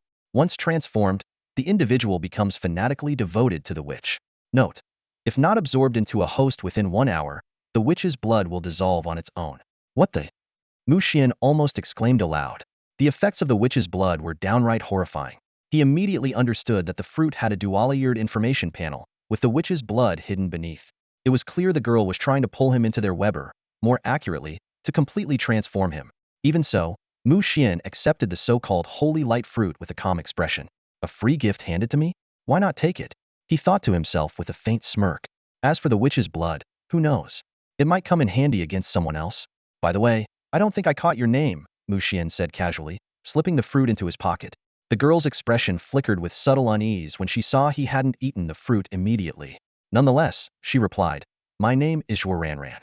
Big brother, why aren't you eating it? The holy light fruit doesn't stay fresh for long. Mu Xian smiled faintly and summoned the Void Dragon Weasel. He carefully placed the sacred radiance fruit into his mustard seed space, his gaze soft as he looked at his little companion. Little one, this fruit is extremely precious. You better not sneak a bite, all right? Mu Xian gently reminded. Meow. Got it. The little creature shot Mu Xian a glance filled with mild disdain before nimbly retreating back into the beast-taming space. This scene left the young woman, Zhuo Donglai, as he should now be called, completely dumbfounded. The situation before him was nothing like what he had anticipated, and Mu Xian's cautiousness caught him entirely off guard. Don't let anything slip, Zhuo Donglai warned himself inwardly, though a wave of irritation surged in his heart. I refuse to believe that with a fruit worth millions right in front of you, you wouldn't be tempted to eat it. His frustration stemmed from Mu Xian not falling for his ploy, and the memory of how he himself had once fallen into a trap so easily only deepened his annoyance. The past was too bitter to recall, so Zhuo Donglai forced himself to focus on the present. Just then, Mu Xian suddenly spoke. Miss Xue, it's getting late. Aren't you heading home? Xue Donglai cursed inwardly. How rude can you be? It's so late and you are actually trying to send me, a stunning beauty, out the door? Are you even a man? Are you? But on the surface, he put on a pitiful expression. Big brother, Xue Donglai said with a trace of trembling in his voice, feigning misery, you don't know. That Zhang Guy is the son of a big shot in Hangzhou. He's arrogant and loves preying on girls like me. I have nowhere to go now, his voice faltered, and his eyes glimmered with hopeful tears. Big brother, could you let me stay just for tonight? He'll leave first thing in the morning. Hearing this, Mu Xian's face softened into a kind smile. Of course. After a brief pause, he added, but it doesn't seem appropriate for the two of us to stay here alone. We'll book another room at a nearby hotel. Xue Donglai was utterly stunned, his mind in turmoil. No way, no way. Are there really such upright and kind-hearted people in this world? But Mu Xian paid no heed to Xue Donglai's inner thoughts. He swiftly packed up his belongings, skillfully storing everything in his mustard seed space, and disappeared into the night in the blink of an eye. By the time Xue Donglai snapped out of his shock, Mu Xian was nowhere to be seen. Frustration and suspicion surged in his chest. Damn it! Did he figure something out? Yet soon, Xue Donglai's confidence reignited. Mu Xian, huh? Even if you've caught on. So what? Once you've eaten that sacred radiance fruit, everything will be out of your control. 10 minutes later, Mu Xian arrived at a luxurious hotel room. He gazed at the sacred radiance fruit in his hand, his brows furrowing slightly. This precious fruit filled him with doubt. Why would the witch organization go to such lengths, offering such a treasure, just to trap him? What were they plotting? As an ordinary high school student, Mu Xian couldn't fathom what made him worth such elaborate scheming. Was it his talent and strength they were after? Or was there an even larger conspiracy hiding in the shadows? Though the truth was shrouded in mystery, one thing was clear to Mu Xuanhe, had to tread carefully and stay vigilant. Without hesitation, he let out a cold laugh, staring at the sacred radiance fruit. Let's see what this so-called witch's blood is all about. Extract witch's blood. As soon as he finished speaking, a drop of dark purple blood slowly emerged, exuding an ominous aura. Through that single drop of witch's blood, Mu Xian seemed to glimpse the hazy figure of a perfect woman. A strange desire began to stir within him, but he quickly suppressed it with sheer willpower. This brief experience only deepened Mu Xian's wariness toward the witch's blood. He carefully examined the information panel. Witch's blood. Rank. Lord level. Applicable to any creature. Description. Seeing that the description hadn't changed, Mu Xian let out a sigh of relief. He glanced back at the sacred radiance fruit and confirmed that the witch's blood information had disappeared. Now, the sacred radiance fruit was safe to consume, free from the terrifying consequences of the witch's blood. Curious, Mu Xian continued scrolling through his phone while keeping an eye on the bowl containing the witch's blood. An hour later, the dark purple liquid suddenly turned pitch black, resembling ink, and emitted a repugnant, malevolent aura. Witch's poison. Rank. Lord level. Applicable to any creature. Description. Originally witch's blood. It transforms into a bizarre poison if not integrated into a living being within 1 hour. Consuming it results in a reversal of sexual orientation, curable only by witch's blood. So it really was a sinister trap. Mu Xian wiped the cold sweat from his forehead, grateful for the information panel. Without it, such devious schemes would have been nearly impossible to detect. The next day, Mu Xian discreetly joined the convoy heading back to Jinhua City. The journey was uneventful, devoid of any dramatic incidents, and he safely returned to Jinhua City. Unbeknownst to him, not long after his departure, a young woman named Xue Donglai arrived at the hotel where he had been staying, only to find it empty. Perplexed, Xue Donglai muttered to herself, "This guy, could he really be this cautious? He hasn't eaten the sacred radiance fruit yet? This isn't how the story's supposed to go. Mu Xian, you won't get away with this, mark my words."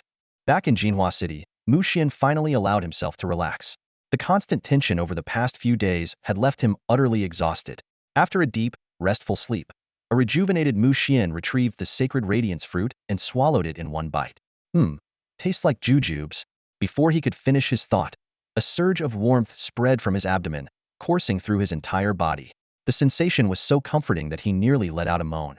The warmth lasted the entire afternoon before gradually fading away.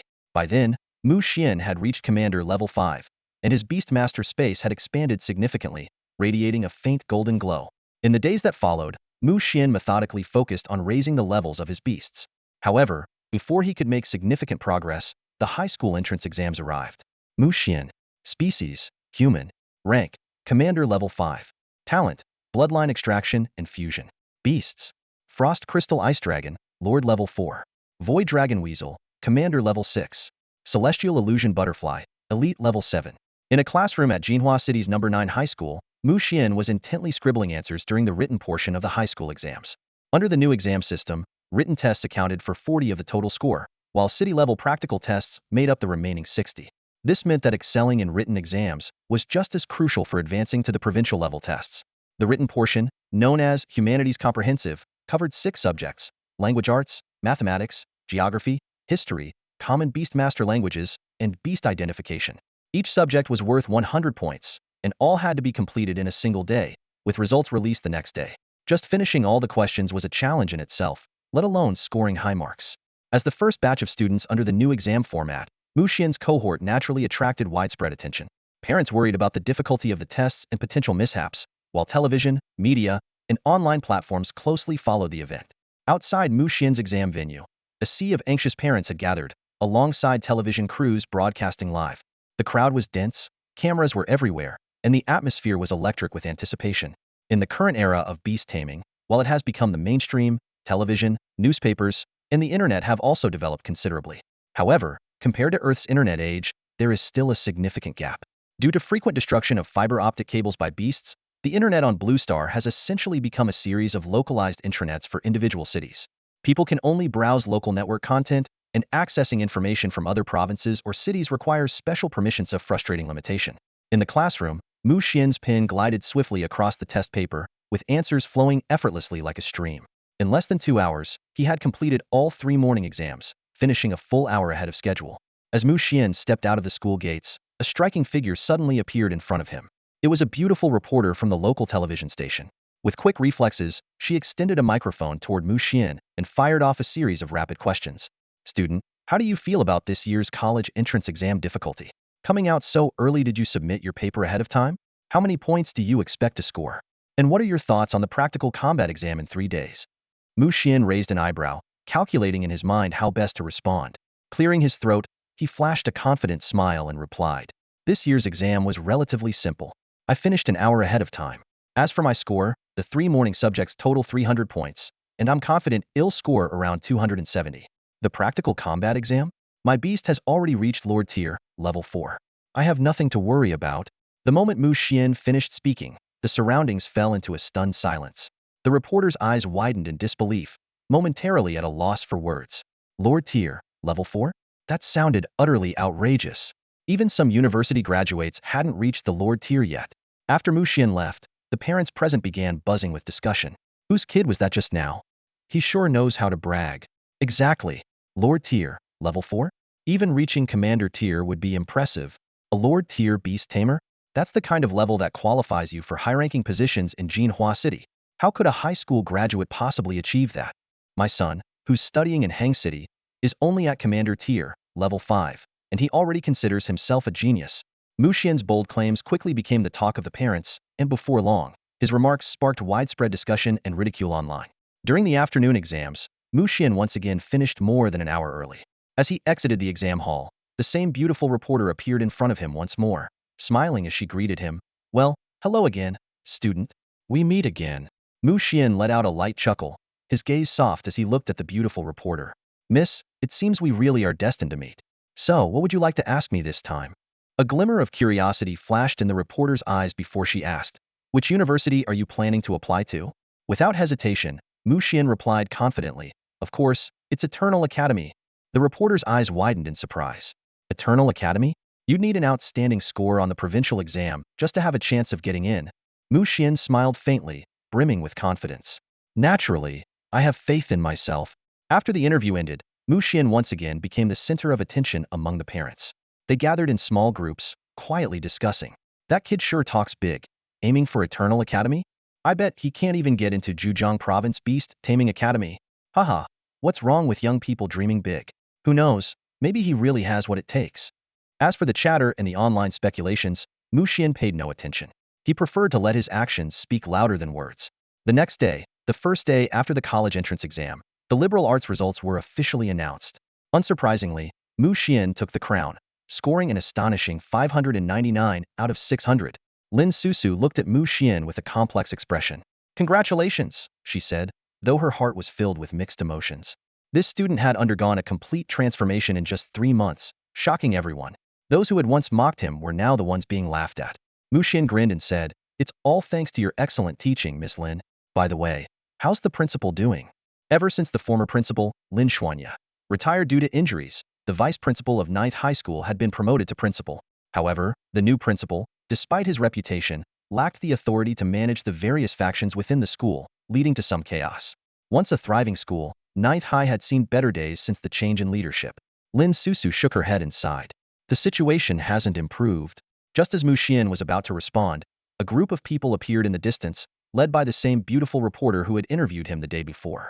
Han Jiai's eyes sparkled with astonishment. The top liberal arts scorer in Jinhua City's college entrance exam had come from Ninth High School, achieving an unbelievable score of 599. This was undoubtedly the biggest news in Jinhua City. Today, Han Jiai had come to Ninth High specifically to interview this top scorer. After all, this was the first year of the reformed college entrance exam, and public interest was exceptionally high. Like the two interviews from the previous day, this one had already generated significant buzz on TV and online. Han Jiai hoped to uncover more intriguing details about this top student. However, when the Ninth High principal brought the same student from yesterday's interviews to her, Han Jiai was momentarily stunned. Could it be that this student really was the academic prodigy he claimed to be? The principal confirmed her suspicions. "Reporter Han, this is Mu Xian, our top liberal arts scorer in the college entrance exam." "Mu Xian, this is Reporter Han from the TV station." Mu Xian looked at Han Jiai with a cheerful smile. "Miss, we meet again." Han Jiai felt a wave of awkwardness, recalling how she hadn't believed him before. She cleared her throat and stammered, "Mu Xian, I didn't expect." "You didn't expect me to actually take first place?" Mu Xian interjected with a grin. "You know, the higher the level of a Beast Tamer, the stronger the feedback they receive, which enhances their physical and mental capabilities. As a Lord-level Beast Tamer, acing the exam is only natural, don't you think?" Han Jiai nodded instinctively before suddenly realizing natural? Not at all. A near-perfect score was unheard of, even for a Lord-level Beast Tamer. The interview seemed to end before it even began. Indeed, when the video of Mu Xian's latest interview was released, Jinhua City's local forums erupted. "What? That guy from yesterday's viral clip actually scored first? And he's a Lord-level Beast Tamer? Did he start training in the womb, or something? He's aiming for Eternal Academy? I could get behind that." If not for the restrictions on intercity internet access, Mu Xian's name might have already spread across the entire Dragon Kingdom. 2 days flew by, and the first round of the college entrance exam, the city-level combat test, was about to begin. At the Jinhua City Central Arena, a venue usually reserved for advanced Beast Tamer battles, 20 platforms had been set up for the exam. The spacious arena was now ready for the citywide competition. At 9 a.m., Mu Xian and the other candidates received their number plates and entered the arena. By noon, Mu Xian's phone buzzed with his battle assignment. "Dear Candidate 9001, Mu Xian, please report to Platform 11 within 10 minutes for your battle. Your opponent is Candidate 1055. Jinhua City had 9 high schools, with the first digit of the number indicating the school. In other words, Mu Xian's opponent was from First High School. First High School in Jinhua City had always been somewhat enigmatic, rumored to be teeming with talented individuals. However, ever since Mu Xian reached Lord level, he rarely paid attention to others. He doubted anyone in Jinhua City could achieve Lord level before graduating high school. "Finally, my turn," Mu Xian said with a smile. After waiting all morning, he was more than ready. At Platform 11, the referee and examiners verified Mu Xian's and Candidate 1055's information. The battle was about to begin. The referee reiterated the rules. Both candidates may summon only one beast. If your beast is defeated, you lose. Additionally, the Beast Tamer code must be followed. Beasts are not allowed to attack the opposing Beast Tamer. Once a beast is incapacitated or a tamer concedes, the opponent must cease all attacks. "Understood?" "Understood," both candidates replied. However, Candidate 1055's tone was noticeably less enthusiastic. By now, most students in Jinhua City's 9 high schools were well aware of Mu Xian's reputation and strength.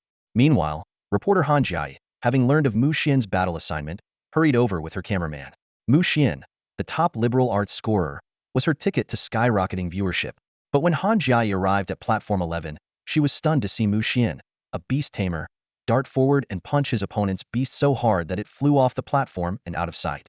Han Jiai was bewildered. "What's going on? Mu Xian, where's your beast?" Mu Xian smiled faintly. "Miss, do you think I need to summon my beast to handle an elite-level Beast Tamer?" "Well, maybe not."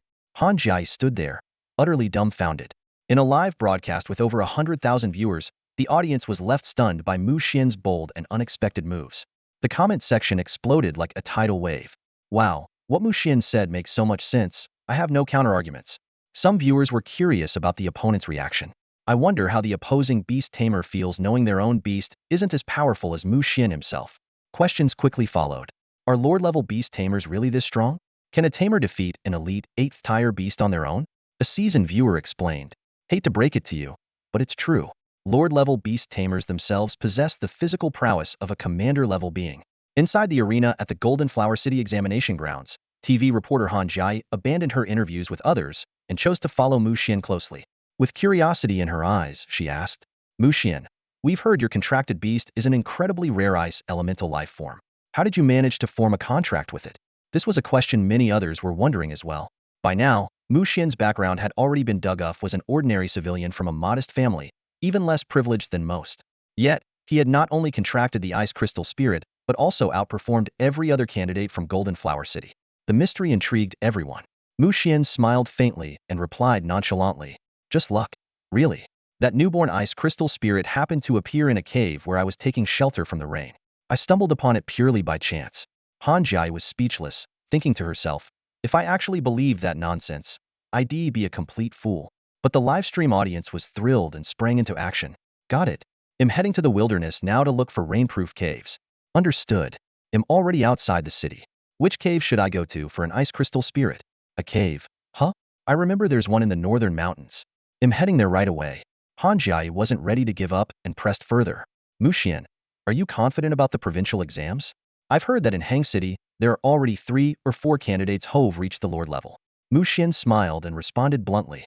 Though I hate to admit it, I have to say, even among Lord-level Beast Tamers, the difference in strength can be immense. The comment section erupted again. Whoa, this guy is so confident. It'll be hilarious if he gets proven wrong. Haha, screenshot saved. Waiting for the moment he gets humbled. Calling it confidence is generous. Let's be honest, it's arrogance. Let's see how this plays out. Han Jai chuckled and said, Mu Xian, don't underestimate your opponents. It's not that I'm underestimating anyone, it's just the reality. Mu Xian replied with a grin. Standing up, he walked toward Arena 15, where his second-round opponent was waiting. On Arena 15, Mu Xian saw that his opponent was yet another elite-level Beast Tamer. His interest immediately waned. Without hesitation, he charged straight at the opponent's beast and delivered a single punch. Contestant 9001 wins, announced the referee. Below the stage, Han Jai was at a loss for words. She thought to herself, are Lord-level Beast Tamers really this unstoppable? Mu Xian breezed through his next few opponents, all of whom were elite-level Beast Tamers. None even got a chance to see his contracted beast in action. 5 matches, 5 effortless victories. It wasn't until the next day that Mu Xian finally faced a commander-level Beast Tamer contestant, 2013, He Busi, from 3rd High School. He Busi's contracted beast was a commander-tier 4th level Raging Flamehound, a fire-type canine known for its extraordinary aggression. Against the Raging Flamehound, Mu Xian knew he couldn't guarantee victory with his own strength alone. Without hesitation, he summoned his second contracted beast, the Void Ferret. To be honest, using the Void Ferret to deal with the Raging Flamehound felt a bit overkill, but his third beast, the Sky Mirage Butterfly, had yet to evolve. From below the stage, reporter Han Jai excitedly shouted, Quick, focus the camera on Mu Xian's beast, it's so adorable. The livestream audience was equally captivated. What kind of beast is that? I've never seen one like it before. It looks gorgeous. It's probably another rare species. I've seen a beast that looks kind of similar, but it wasn't nearly as impressive. That one's called a spatial ferret. Whoa, except for the size and fur color, they're identical. Could this be a mutated spatial ferret? A space-type beast? Damn, how does he keep contracting such overpowered beasts? I'm so jealous I could eat 10 lemons right now. This is unfair. His first beast is the Ice Crystal Spirit, and now his second is space-type. On the arena, Mu Xian's Void Ferret made its move. The silver-white creature disappeared in an instant and reappeared behind the Raging Flame Hound's head. Before He Busi could react, the ferret slapped the hound with its paw, sending it flying across the stage. Little hound, He Busi shouted in alarm, rushing to check on his beast. After confirming the hound wasn't seriously injured, he breathed a sigh of relief and ordered, Little hound, use Raging Fireball. Counterattack. Even though He Busi realized the opponent was using a space-type beast, he refused to give up. However, his efforts were futile. The Void Ferret teleported once more, appearing behind the Raging Flame Hound and repeating its earlier move. The hound was sent flying again, this time knocked unconscious. The pride of third high school, He Busi, had been defeated. Below the stage, Han Jiai's expression grew complicated. She realized that while Mu Xian seemed arrogant, his strength was undeniable. With the Ice Crystal Spirit and now the Void Ferret, who could possibly stand against him? As expected, Mu Xian went on to dominate the entire Golden Flower City examination. Top 100, Top 10, Top 3. Zhang Qingming, Commander Tier 6th level, from 8th High School defeated. Chen Zai, Commander Tier 7th level, from 2nd High School defeated. Zhou Huaguang, Commander Tier 7th level, from 1st High School defeated. Finally, only one match remained, Mu Xian versus the strongest student from 1st High School, Commander Tier 9th level Chu Lingjun. Like Mu Xian, Chu Lingjun had been a standout in the exams, achieving an unbroken streak of victories and advancing to the finals alongside him.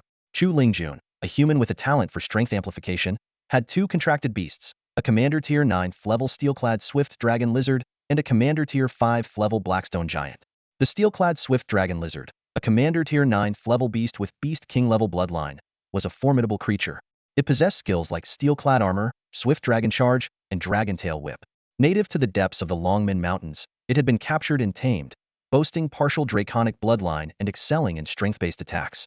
Mu Xian, let's see just how powerful your Lord-level Ice Crystal Spirit really is, Chu Lingjun declared solemnly. Dear audience, good morning. I'm your host, Han Jai. The final round of the Jinhuiqing High School Battle Exam is about to begin, and the two outstanding contestants are already in position. Standing to my left is Chu Lingjun from 1st High School. His bonded beast, the Steel Claw Swift Dragon Lizard, has reached Commander Tier Level 9, just one step away from advancing to Lord Tier. This Dragon-type bonded beast, bearing traces of Dragon Lizard bloodline, exhibits awe-inspiring power. On my right is Mu Xian from 9th High School, whose rise to fame is nothing short of legendary. Just 3 months ago, Mu Xian was an ordinary student, but today, he has become the most extraordinary prodigy Jinhuiqing has ever seen. First, he was fortunate enough to form a contract with a rare ice elemental life form, the Ice Crystal Spirit. Then, he acquired a highly coveted spatial-type bonded beast, the Spatial Ferret. In the written exams, Mu Xian shocked the entire city with a near-perfect score, missing only 1 point. And in the battle exams, he has achieved an unbroken streak of 10 victories, dominating every match. The audience holds their breath in anticipation. Will the strongest genius of 1st High School prevail, or will this rising star defy all expectations and claim victory? Let's give them a thunderous round of applause as they prepare for the ultimate showdown. As Han Jiai's voice faded, the arena erupted into thunderous applause and cheers. Smiling, the host stepped off the stage, leaving it to the two contestants and the referee. Mu Xian's gaze fell upon his opponent, focusing on Chu Lingjun's formidable strength-enhancing talent. A faint smile tugged at the corner of his lips as he thought to himself, finally, an opponent worthy of a real battle. With a casual wave of his arm, a dazzling blue light burst forth. A massive, elegant blue ice dragon materialized before him. This was none other than Mu Xian's bonded beast, the Frost Crystal Abyssal Dragon. The entire arena fell into stunned silence. The audience stared in disbelief at the majestic and powerful dragon on the stage, and within moments, waves of murmurs rippled through the crowd. Oh my gosh, what kind of bonded beast is that? Wasn't Mu Xian's beast supposed to be the Ice Crystal Spirit? This dragon is stunning. I want one so badly. Could it be that the Ice Crystal Spirit evolved into a dragon? That's unbelievable. Chu Lingjun and his Steel Claw Swift Dragon Lizard were equally shocked. They had expected to face an elemental life form, but instead, they were confronted with a pure-blooded dragon emanating the overwhelming aura of a Lord-tier beast. As a dragon-type bonded beast, the Steel Claw Swift Dragon Lizard instinctively felt the oppressive dominance of a true dragon. It couldn't help but display subtle signs of fear and unease. Han Jiai, unable to contain her astonishment, excitedly addressed the audience. This is truly incredible. Mu Xian has summoned what appears to be a pure-blooded dragon. Judging by its aura, this is likely a genuine pure-blooded dragon. Evolving an elemental life form into a pure-blooded dragon is an unprecedented feat. If this dragon possesses both the powerful spellcasting abilities of the Ice Crystal Spirit and the robust physical strength and vitality of a dragon, it could very well be an unstoppable force. It seems Chu Lingjun may already be in grave danger. The live stream chat exploded with comments. Grave danger? More like no chance at all. A Lord tier versus a Commander tier, and it's a dragon against a dragon type? This is just unfair. Chu Lingjun must be cursing his luck right now. I thought this would be an epic final battle, but it's turning into a one-sided stomp. Mu Xian's bonded beast is even stronger than we imagined. Even if it was still the Ice Crystal Spirit, the Steel Claw Swift Dragon Lizard probably wouldn't stand a chance. A flicker of envy crossed Chu Lingjun's eyes as he couldn't help but ask, You actually evolved the ice crystal spirit into a dragon? Was that really necessary? Mu Xian shrugged nonchalantly. The ice crystal spirit had innate limitations, with its potential capped at Beast King tier. Fortunately, I came across a dragon blood fruit in the Longmin Mountains, so evolving it into a dragon-type bonded beast was the natural choice. He paused, then added, since we have a live audience and a TV broadcast, let me formally introduce my partner. This is the Frost Crystal Abyssal Dragon, a new breed of dragon-type bonded beast. Xiaoling, say hello to everyone. The Frost Crystal Abyssal Dragon raised its head high and let out an earth-shaking roar. It struck a magnificent pose, instantly reigniting the crowd's fervor. Watching the Ice Crystal Frost Dragon show off with its cool demeanor, Chu Lingjun was left speechless on the spot. He couldn't help but think to himself, Mu Xian, did you really strike a deal with Lady Luck or something? How do you always manage to encounter such good fortune? Just then, the referee cleared his throat, interrupting their train of thought. Raising his voice, he announced, the two of you can catch up later. For now, let the battle begin. Mu Xian shrugged, signaling for Chu Lingjuan's steel-clad swift dragon lizard to make the first move. He knew full well that if he didn't give it this opportunity, the steel-clad swift dragon lizard might not even get a chance to act. Chu Lingjun turned to face his massive steel-clad swift dragon lizard, gently reassuring it, don't be afraid. Show them your full strength. As soon as he finished speaking, Chu Lingjun activated his innate ability strength amplification. In the next moment, the steel-clad swift dragon lizard let out a deafening roar, its overwhelming presence filling the arena. Its aura faintly exceeded the commander-level threshold as its powerful limbs stomped against the ground, kicking up clouds of dust. Without hesitation, it charged ferociously toward the ice crystal frost dragon. Mu Xian remained motionless, standing calmly in place. He trusted that the ice crystal frost dragon could handle this on its own. To everyone's astonishment, instead of dodging or using any skills, the ice crystal frost dragon boldly met the steel-clad swift dragon lizard's charge heat-in with its raw physical strength. From the audience, commentator Han Jai exclaimed with excitement, oh my gosh, viewers, what a twist!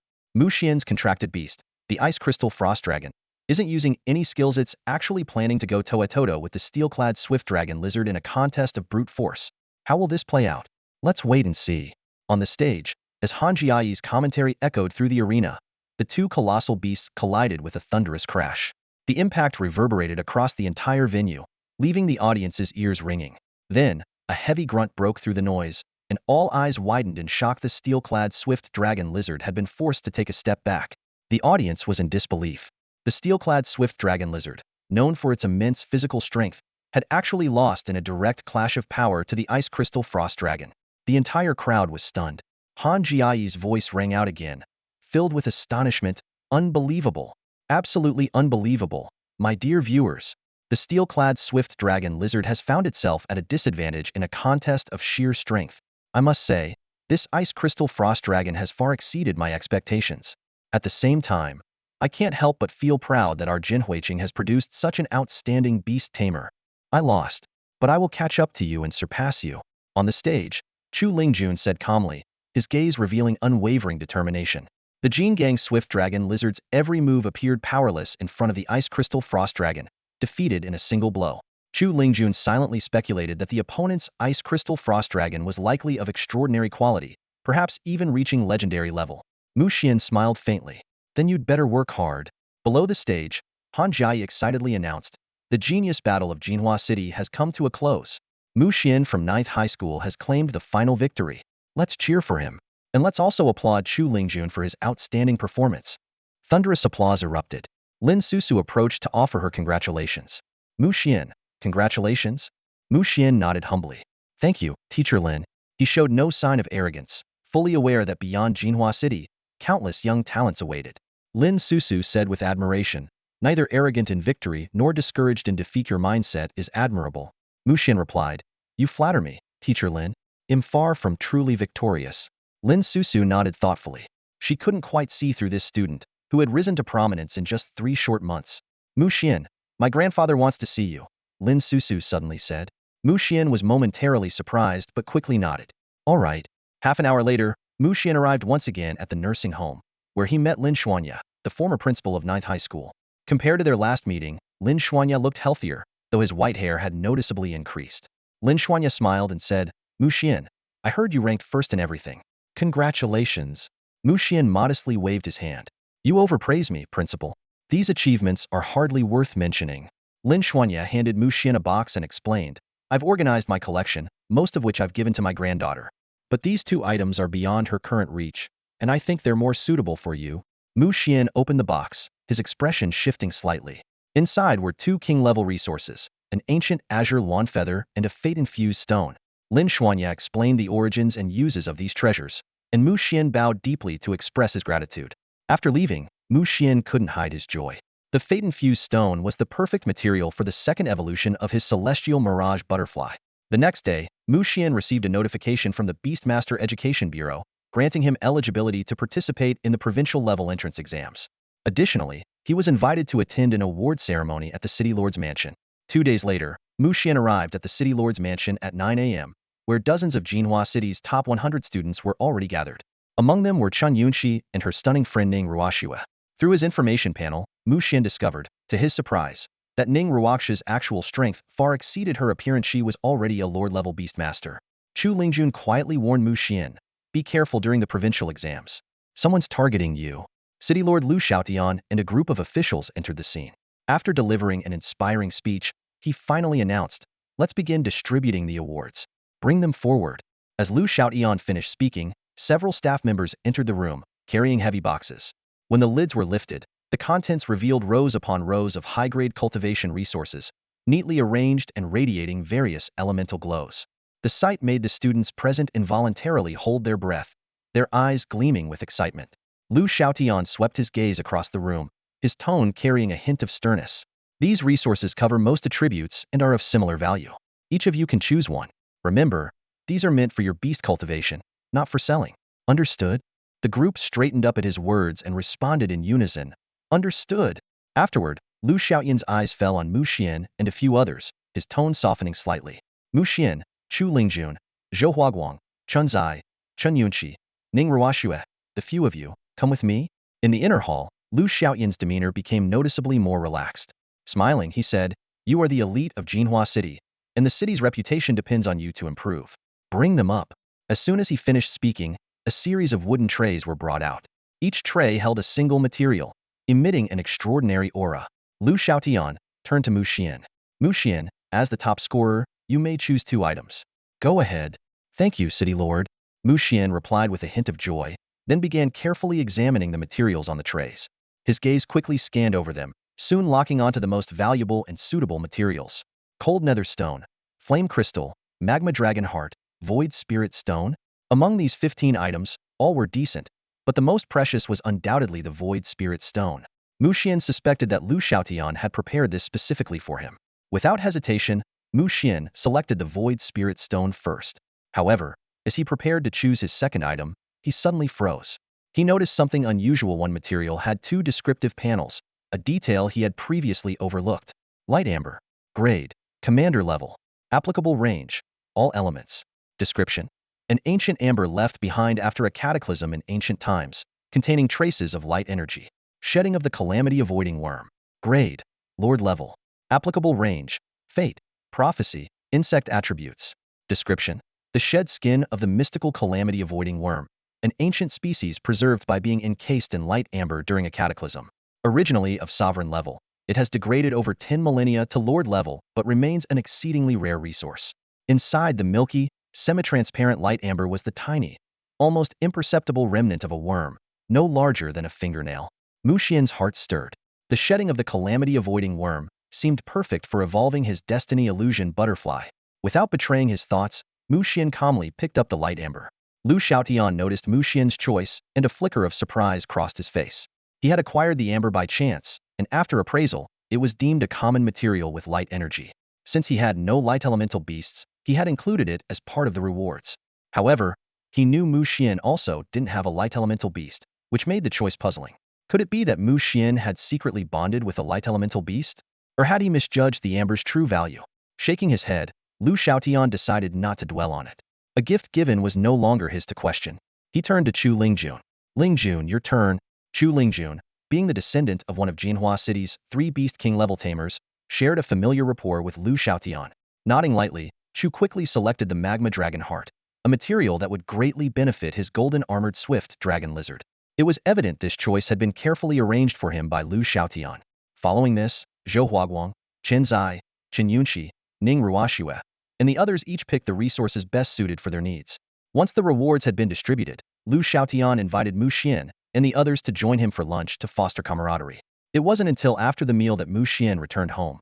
As soon as he stepped through the door, Mu Xian eagerly retrieved the light amber for a closer inspection. Staring at the faintly visible shedding of the calamity-avoiding worm encased inside, a smile tugged at the corner of his mouth. Another hidden treasure successfully uncovered. He then summoned his 3 contracted beasts and assigned them their training tasks. Special attention was given to his third beast, the Destiny Illusion Butterfly. Gently, he said to the tiny creature, no larger than his fist, little butterfly, work hard on your training. I've prepared the perfect resource for your evolution. The Destiny Illusion Butterfly fluttered its wings excitedly at his words, circling around him in delight to express its joy. Mu Xian instructed the Ice Crystal Frost Dragon to head to the underground ice chamber for cultivation.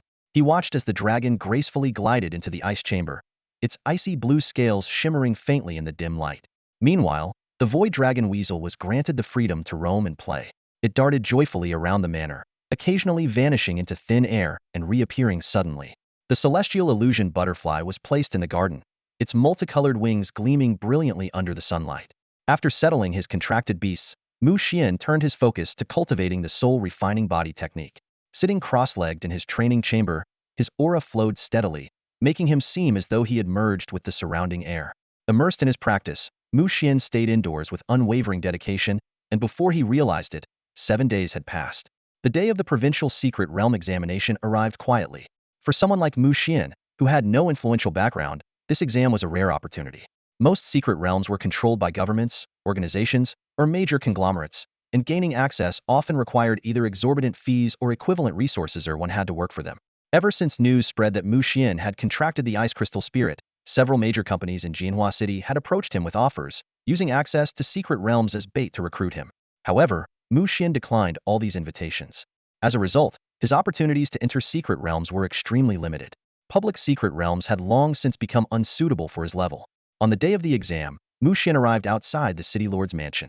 3 buses were already lined up and ready to depart, prepared to transport the candidates to the examination site. The announcement that the train would arrive on time brought a glimmer of hope to everyone. In an era overrun by ferocious beasts, a punctual arrival signified a safe journey, a rare piece of good news.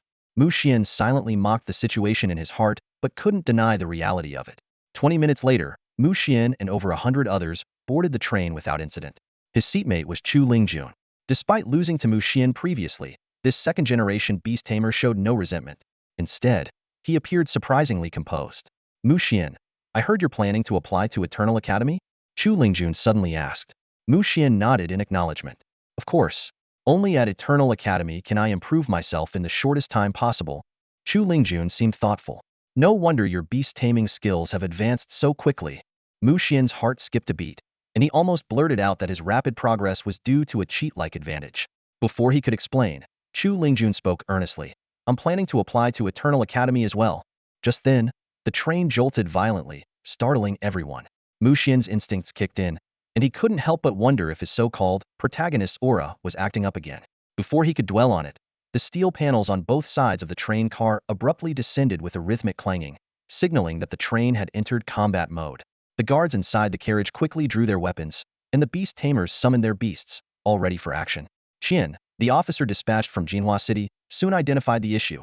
A beast tide had erupted in Juji City, the area they were about to pass through. This news caused everyone's expressions to darken as they recalled the beast tide that struck Jinhua City just days ago. As Officer Qian tried to calm the passengers, a terrifying roar echoed from the distance. The entire train shook violently, and a chilling wave of unease swept through everyone. A beast king-level creature. The crowd's hearts sank, realizing that this beast tide was likely of an enormous scale. The train came to an emergency stop, and the broadcast repeated instructions for passengers to remain calm.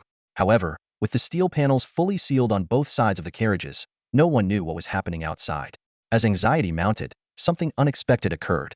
About an hour later, the beast tide suddenly retreated, and the train resumed its journey toward Hang City. No one could explain the abrupt retreat, but shortly after the train departed, several figures dressed in black appeared in the skies above the valley. They were discussing why they had abandoned their plans to attack Juji City. A tall figure among them explained that he had sensed the presence of a Beast King-level Beast Tamer on the train, forcing them to change their plans. 2 hours later, the train arrived safely at Hang City Station. Mu Xian let out a sigh of relief. grateful that it had only been a false alarm. However, this experience deepened his understanding of the perils in this world. As night fell, the residents of Jinhua City gathered in the hotel restaurant for dinner. Suddenly, a startled cry shattered the calm atmosphere. Whoa! There's a provincial exam ranking circulating online, listing all the top students from every city in Zhejiang province. A student exclaimed excitedly. And our very own Mu Xian from Jinhua City is ranked first. The news hit the restaurant like a bombshell, instantly electrifying the room. All eyes turned to Mu Xian, their gazes filled with disbelief. Mu Xian himself looked momentarily surprised but quickly regained his composure. With a calm smile, he said, "Send me the link. I want to see why they rank me first. My beast mastery isn't that extraordinary yet, is it?" The student nodded enthusiastically and promptly shared the link in the group chat. Everyone eagerly opened it, itching to see the ranking that had caused such a stir.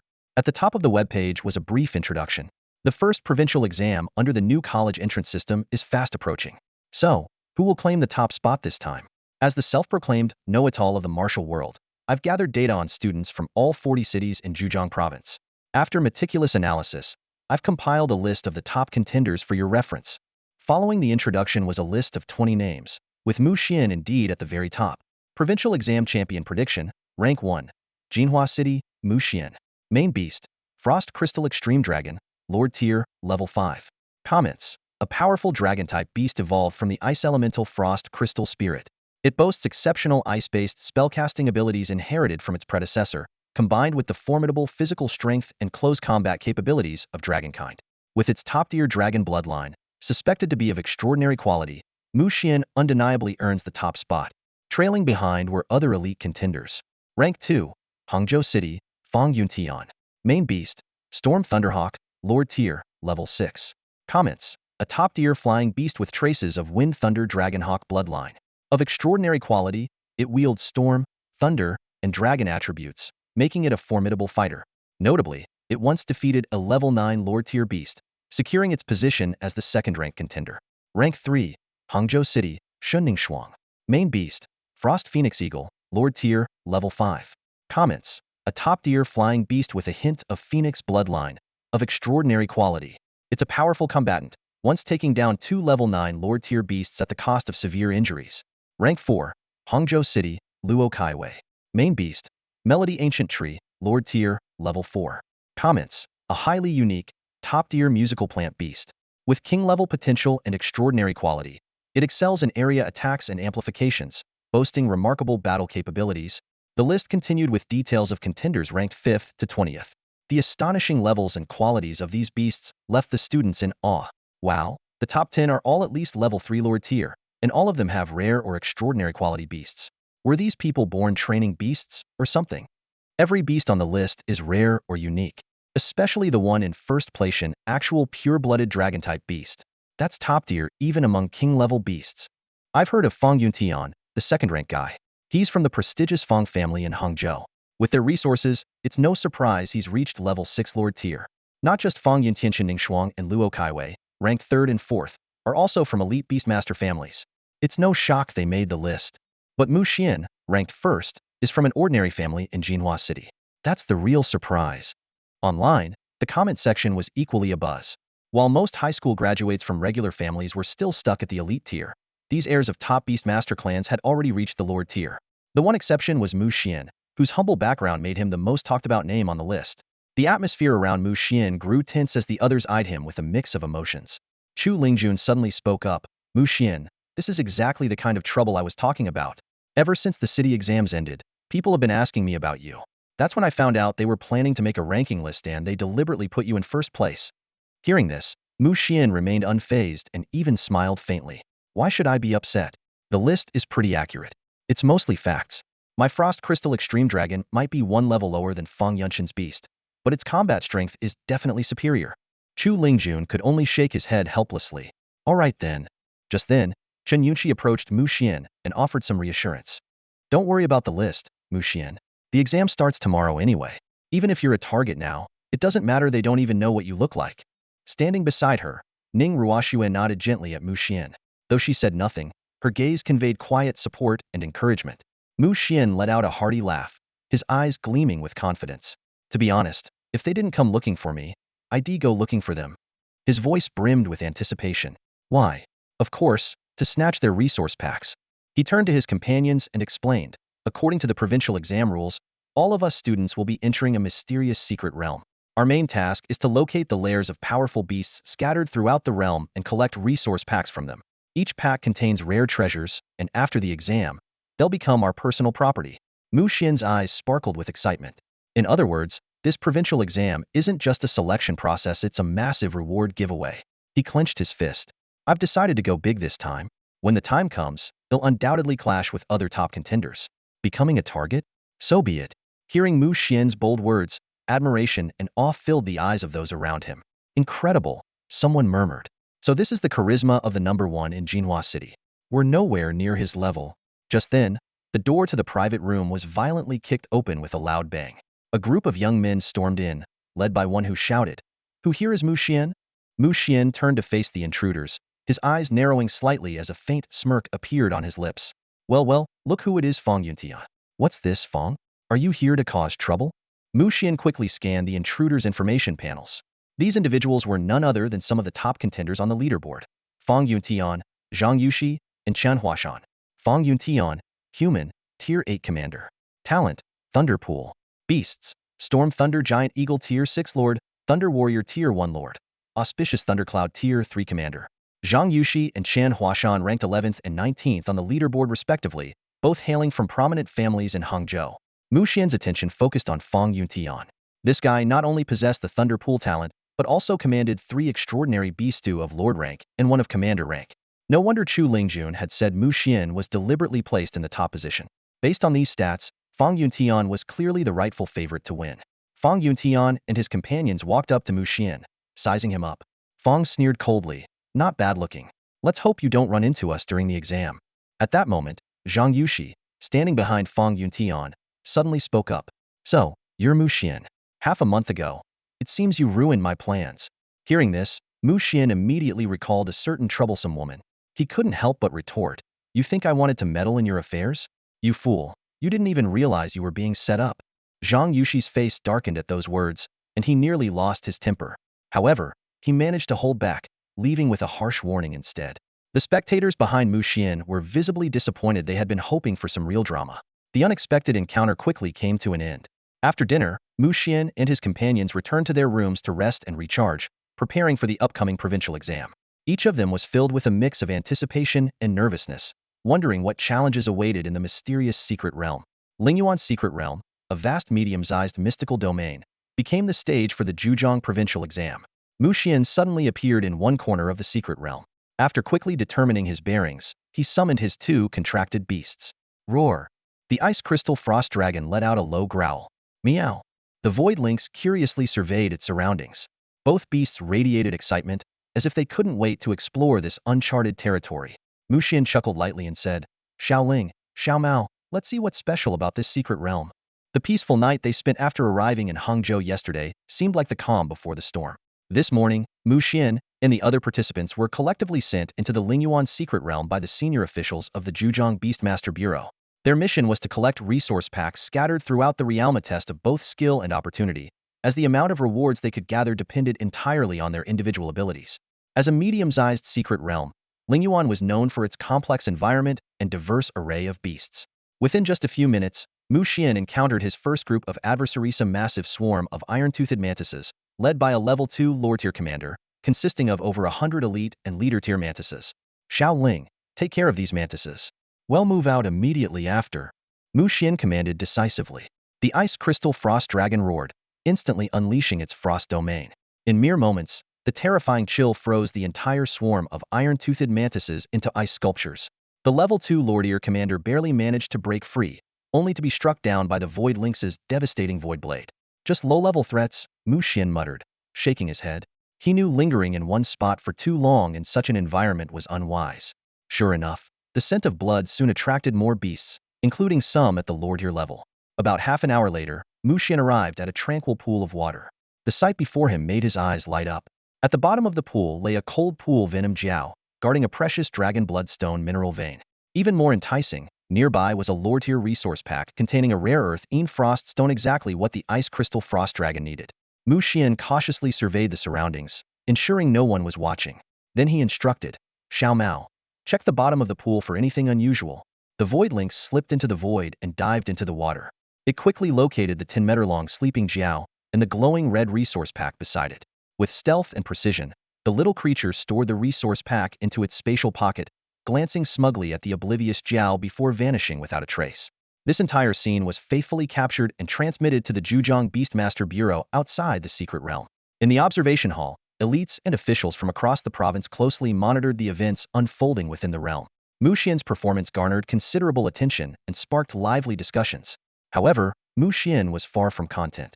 He decided to confront the cold pool venom Jiao, a move that left the observers both astonished and concerned. The Jiao was startled awake and shot out of the water in an instant, its massive eyes glaring at Mu Xian and his beasts with fury. It opened its jaws and unleashed a stream of green venom. Aiming directly at Mu Zuan, it was clear this lord-ear beast, possessing human-like intelligence, understood that the Beastmaster was the key target. The ice crystal frost dragon stepped in front of Mu Xian just in time, releasing a white beam that froze the venom midair, shattering it into powder. Skill: Ice Crystal Annihilation, Extreme Frost Seal. Ice Crystal Annihilation. The Ice Crystal Frost Dragon unleashed a flurry of powerful abilities, instantly encasing the cold pool venom Jiao in ice. The devastating frost not only froze the Jiao's body but also nearly shattered its very soul. Under the terrified gaze of the venomous flood dragon, the ice crystal gradually disintegrated, silently draining all the creature's life force. The massive serpent's body crashed to the ground with a thunderous thud, sending water splashing everywhere. The spectators were dumbfounded, staring in disbelief at the scene before them. The cold pool flood dragon, once deemed a powerful and formidable beast, had been so effortlessly defeated by a mere boy and his summoned beast? Inside the exhibition hall of the provincial Beast Tamer Bureau, discussions erupted like wildfire. That ice crystal frost dragon is ridiculously strong. Was the flood dragon too weak? Or is this dragon just too powerful? Could it be of extraordinary quality? Or perhaps even the legendary mythical quality? At the very least, it must have the potential of a king-tier bloodline. Coupled with extraordinary quality, it's destined to become one of the top-tier king-level beasts in the future. Among the crowd, many elderly individuals couldn't hide their delight. Having long set aside personal glory, they now cared only for the prosperity of their nation and the flourishing of humanity. This young one still has a long way to grow. We should offer him some support. I have some spatial-type resources. I'll prepare a few pieces for him. I happen to have a beast with immense potential. Perhaps it's destined to join him. However, not everyone shared the same sentiment. Some, realizing Mu Xian's terrifying potential, grew wary, their expressions darkening as they began to see him as a significant threat. Unaware of the commotion his actions had caused, Mu Xian refrained from approaching the flood dragon's corpse. Instead, he instructed his void Space Weasel to dive back into the depths of the pool for further investigation. Soon, the void Space Weasel returned with thrilling news. Master, there's a large number of dragon bloodstones down there. Mu Xian was overjoyed. Ha ha ha, I knew it. The cold pool flood dragon must have stayed at the bottom of the pool for a reason. I never expected it to have discovered a dragon bloodstone vein. Without hesitation, he issued orders. Xiao Ling, Xiao Mao, you two head down and start mining the dragon bloodstone vein. This will be your resource supply from now on. The two beasts responded enthusiastically. Roar. Well, mine it all. Meow. Not a single stone will be left behind. Mu Xian watched them dive into the water with a satisfied smile. As dragon-type and spatial-type beasts, a small pool like this posed no challenge to them. Mu Xian himself, however, despite his commander-level physique that rendered him immune to toxins, couldn't hold his breath for long underwater, leaving him to wait anxiously on the shore. Outside the secret realm, the people in the exhibition hall were even more astounded upon hearing this conversation. A dragon bloodstone vein? That's impossible.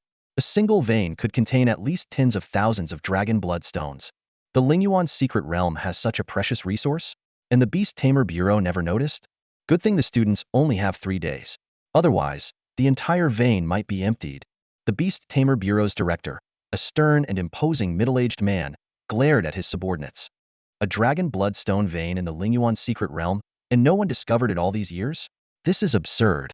He fully understood the significance of dragon bloodstones.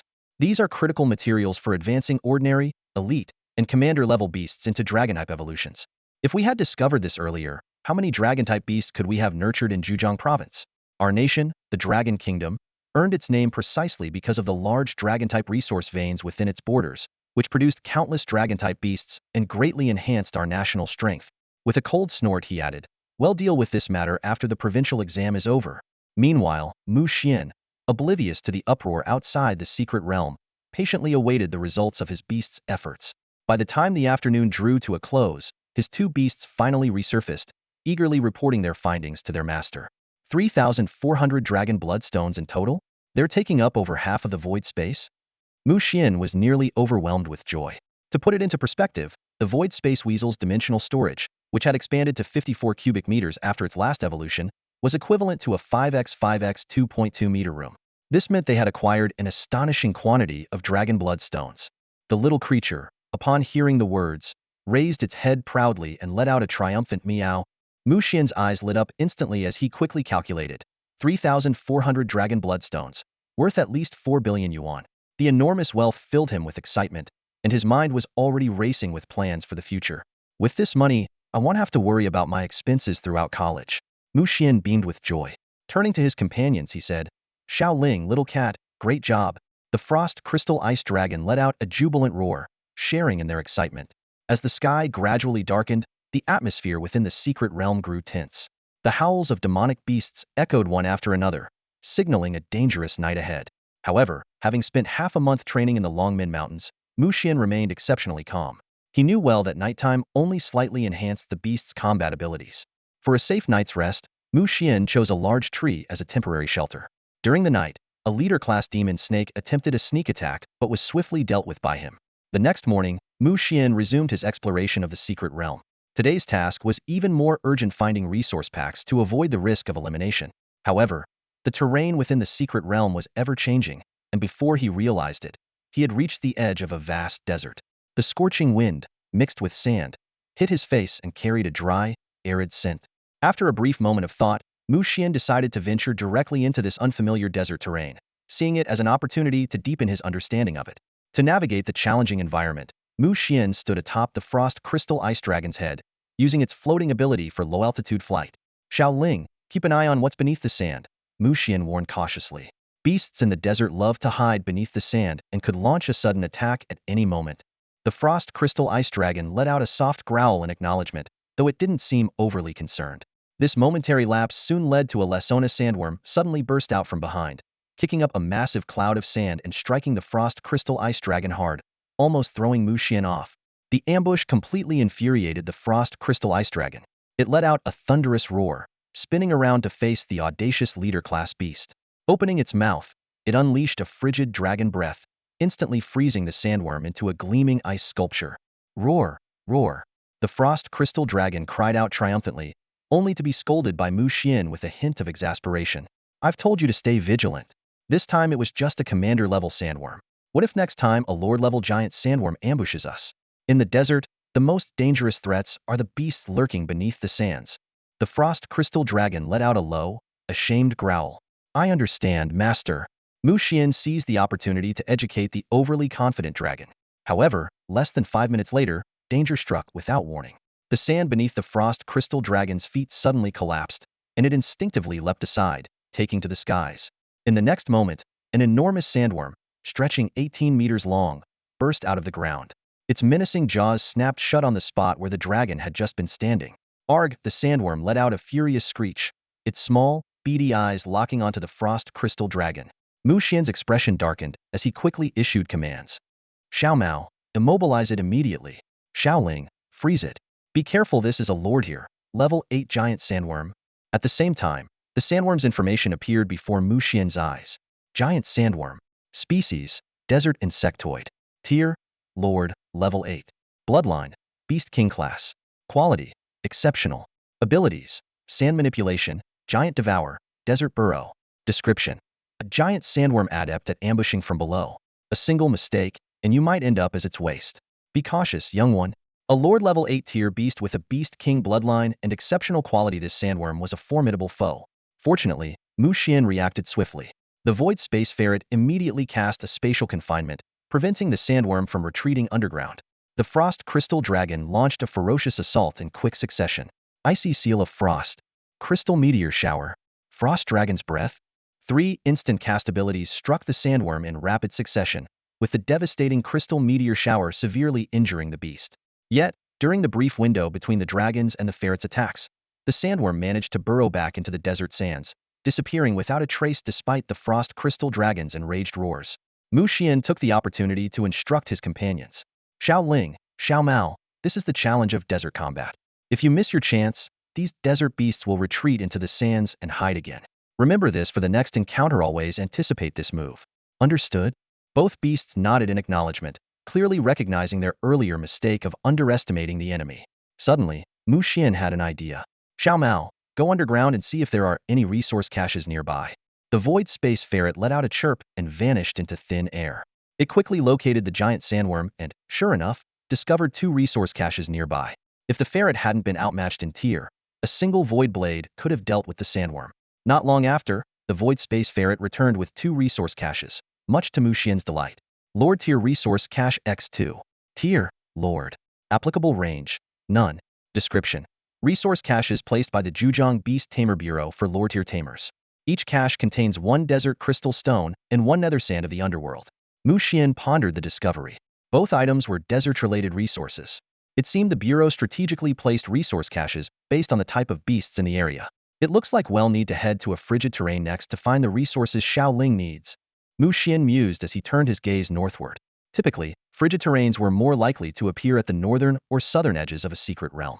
Traveling northward for over an hour, Mu Xian and his beasts easily dealt with any creatures that crossed their path. After the encounter with the giant sandworm, both beasts had clearly matured, much to Mu Xian's satisfaction. Suddenly, Mu Xian sensed something unusual. Although it was only 10:30 in the morning, the sky began to darken. The scorching air carried fine grains of sand that stung his cheeks. A sandstorm. The thought struck Mu Xian immediately. Sure enough, within 10 minutes, the sky above turned a murky gray-black as fierce winds howled across the desert. It really is a sandstorm, and a massive one at that, Mu Xian muttered, his heart sinking. Large-scale sandstorms were incredibly dangerous. If caught in the open desert with no shelter, one might survive by sheer luck or be swept into the air and torn apart. Fortunately, Mu Xian had noticed the storm early and retreated to its edge, where he was temporarily safe. He planned to wait it out, but then he caught sight of a figure within the storm. Is that a girl? She's trapped in there? Mu Xian hesitated. The sandstorm was treacherous, and rushing in to rescue her could get him trapped as well. At that moment, the girl's information panel briefly flashed before his eyes, and he immediately recognized her. It was Chen Yunxi. Chen Yunxi. Species, human. Tier, elite, level 7. Status, minor injuries. Talent, Moonlight Affinity. Beasts, 3-tailed illusion Moon Fox Commander, level 7. Moonlight Spider Commander, level 1. Mu Xian's eyes narrowed. He made up his mind to save her. To make matters worse, the sandstorm was actively moving toward Chen Yunxi's location, putting her in even greater peril. Suddenly, Mu Xian remembered the Frost Crystal Dragon's ultimate ability, Absolute Zero Storm.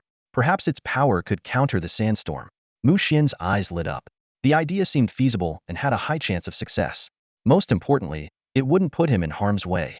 Frost Crystal Dragon, use Absolute Zero Storm to freeze the sandstorm. Be careful not to harm the girl ahead. Mu Xian commanded decisively. The Frost Crystal Dragon let out a low growl and began channeling its energy.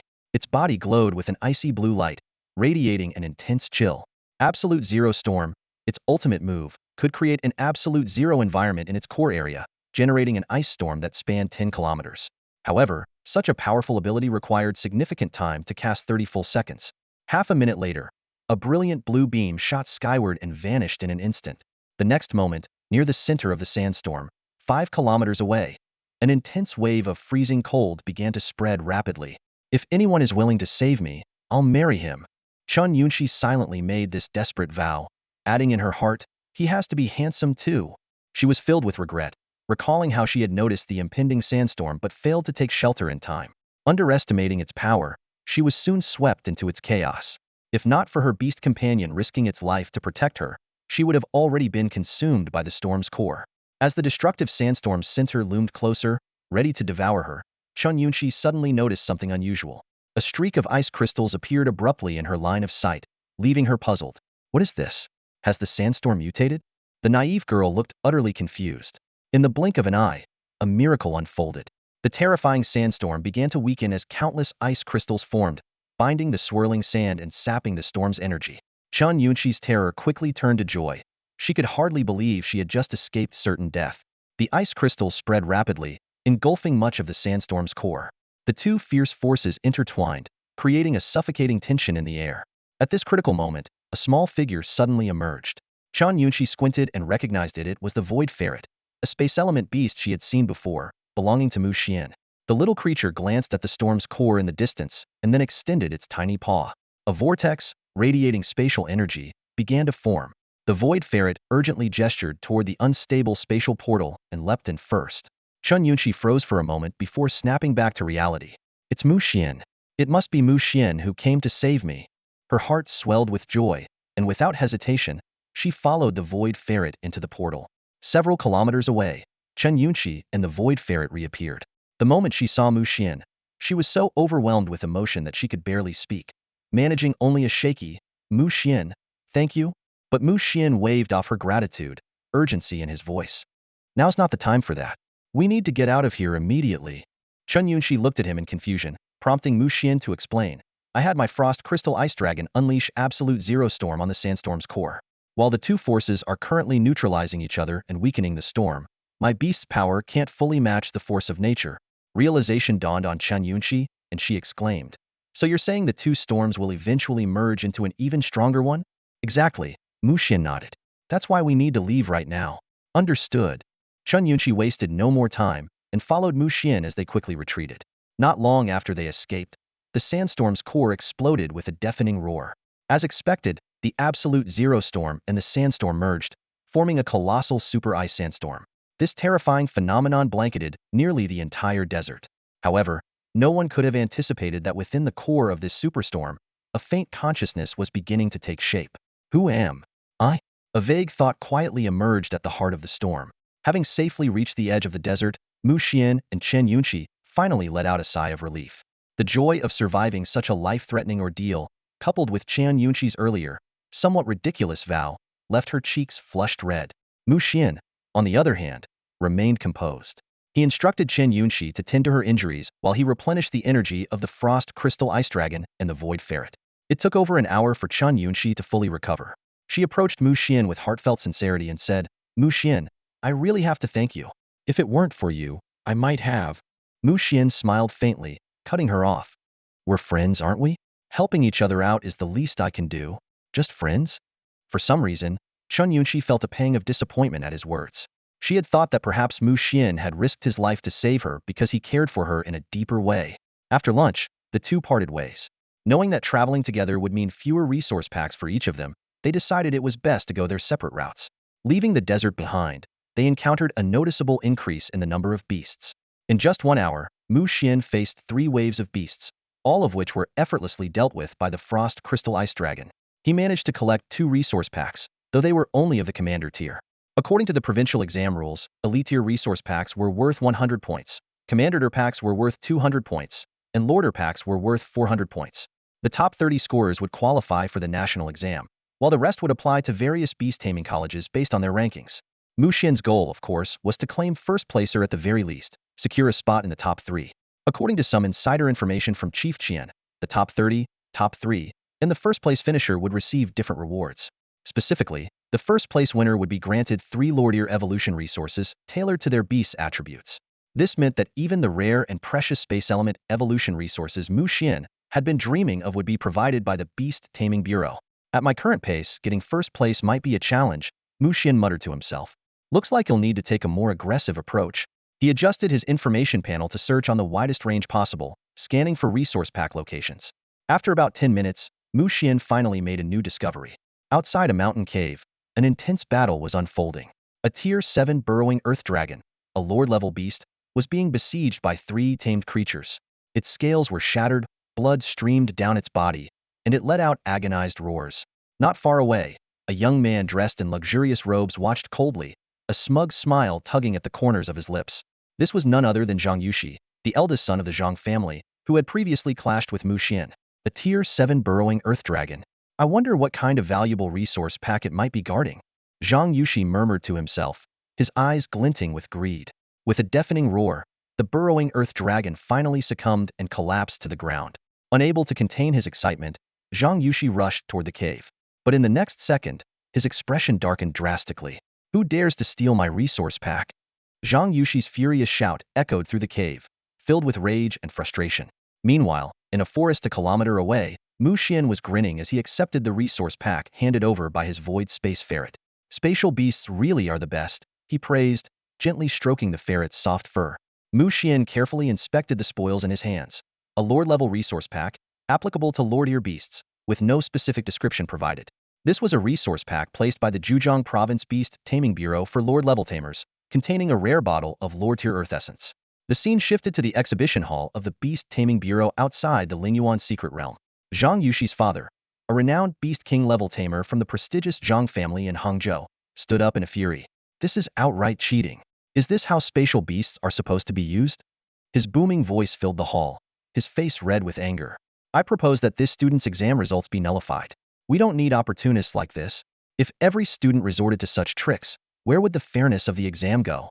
The middle-aged man's loud accusations drew the attention of everyone in the room. However, someone nearby saw through his true intentions. Heh, a voice chuckled.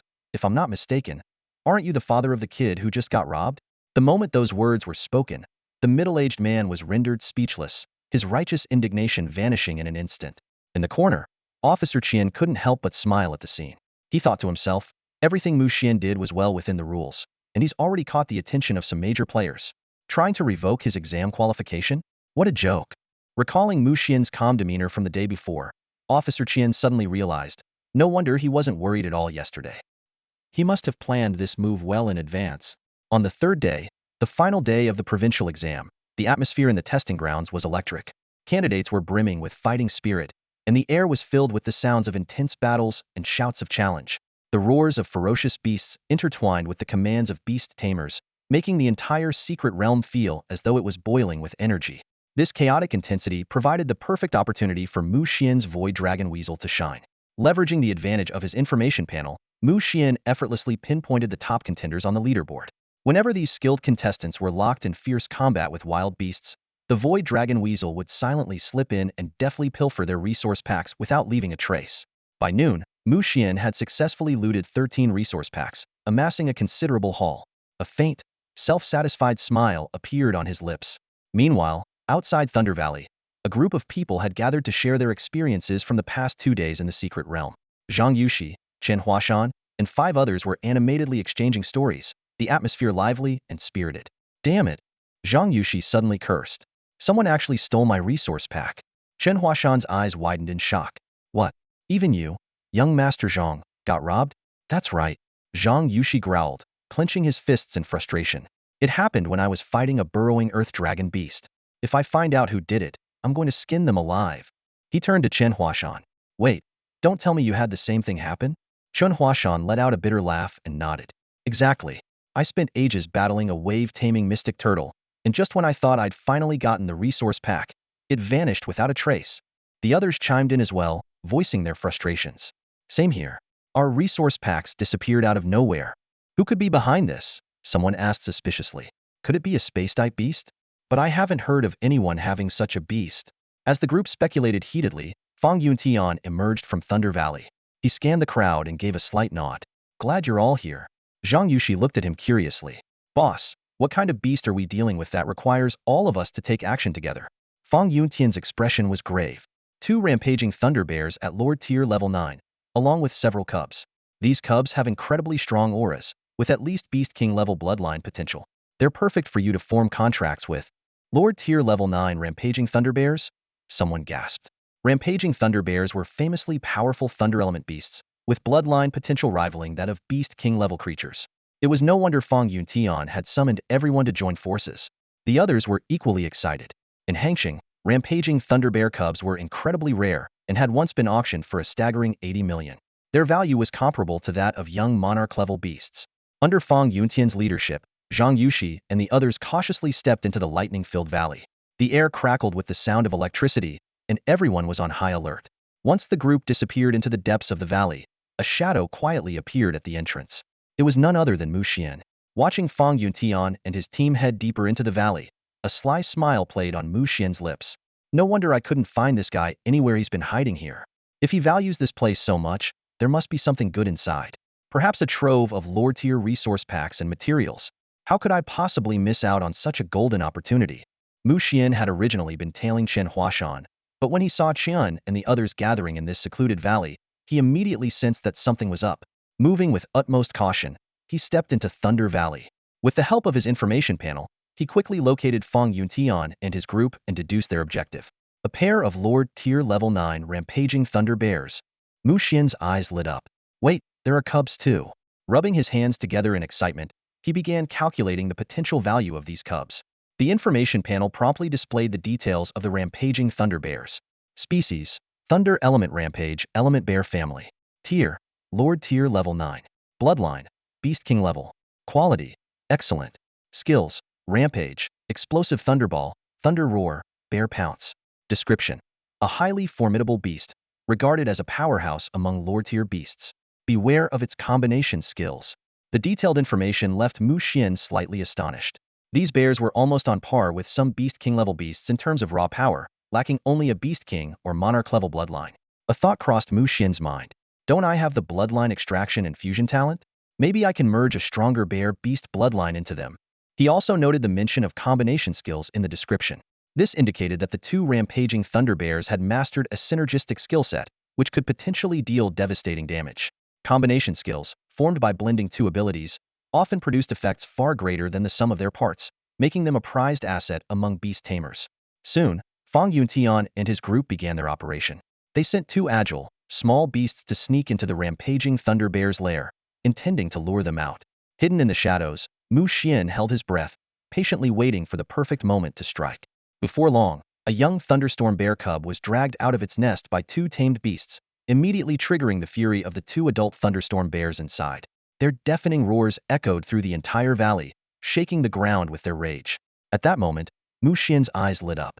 He glanced at the void ferret perched on his shoulder and grinned, saying, "Little cat, go check out the thunderstorm bear's nest and see if there's anything good."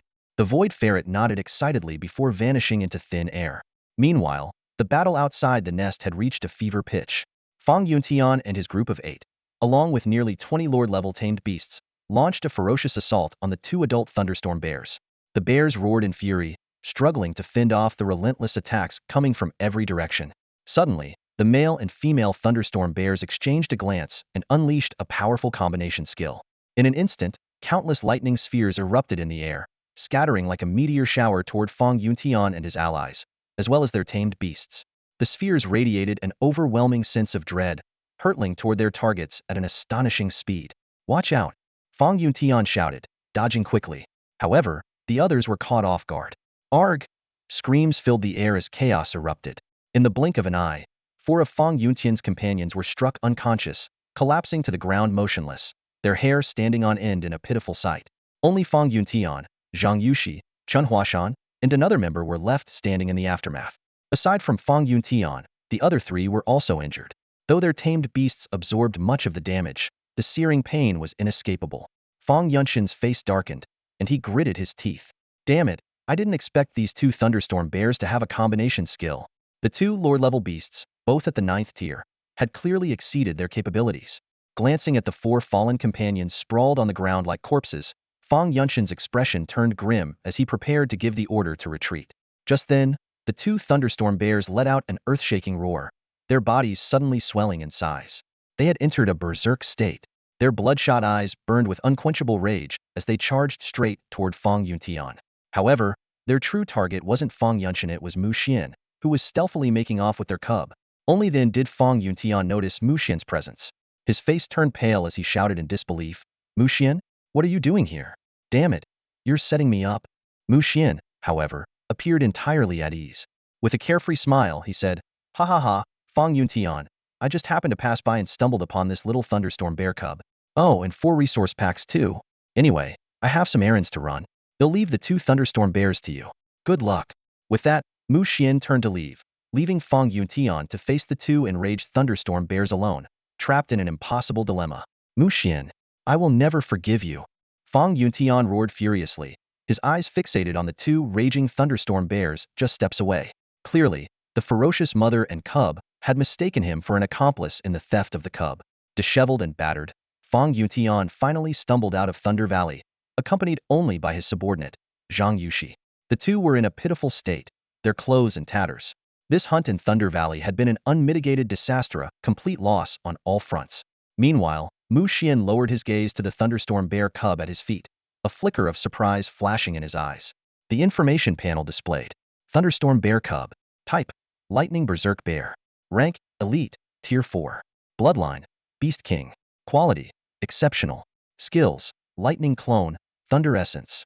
This cub, stolen by Fang Yuntian's men, had unexpectedly awakened rare abilities. The elusive cloning skill and the powerful Thunder Essence. Cloning skills were already rare, becoming even more valuable at higher levels. Just for this reason alone, Mu Xian decided to make it his fourth contracted beast. Even more astonishing was the Thunder Essence Skilla Divine ability for lightning-type beasts. It allowed the cub to directly absorb lightning energy from the void and condense it into a rare lightning element treasure known as Thunder Essence. It was practically a walking gold mine. Mu Xian calculated silently. If he formed a contract with this little guy, he could nurture it into a top-tier beast with its two extraordinary abilities. The Thunder Essence it produced would undoubtedly be worth a fortune. Little one, Mu Xian said softly, you have two choices. Become my contracted beast or become my resource. To his surprise, the seemingly innocent and adorable cub seemed to sense Mu Xian's friendly aura. It affectionately wrapped itself around his leg. Mu Xian chuckled. All right, from now on, you'll be my fourth beast. I'll call you Little Bear.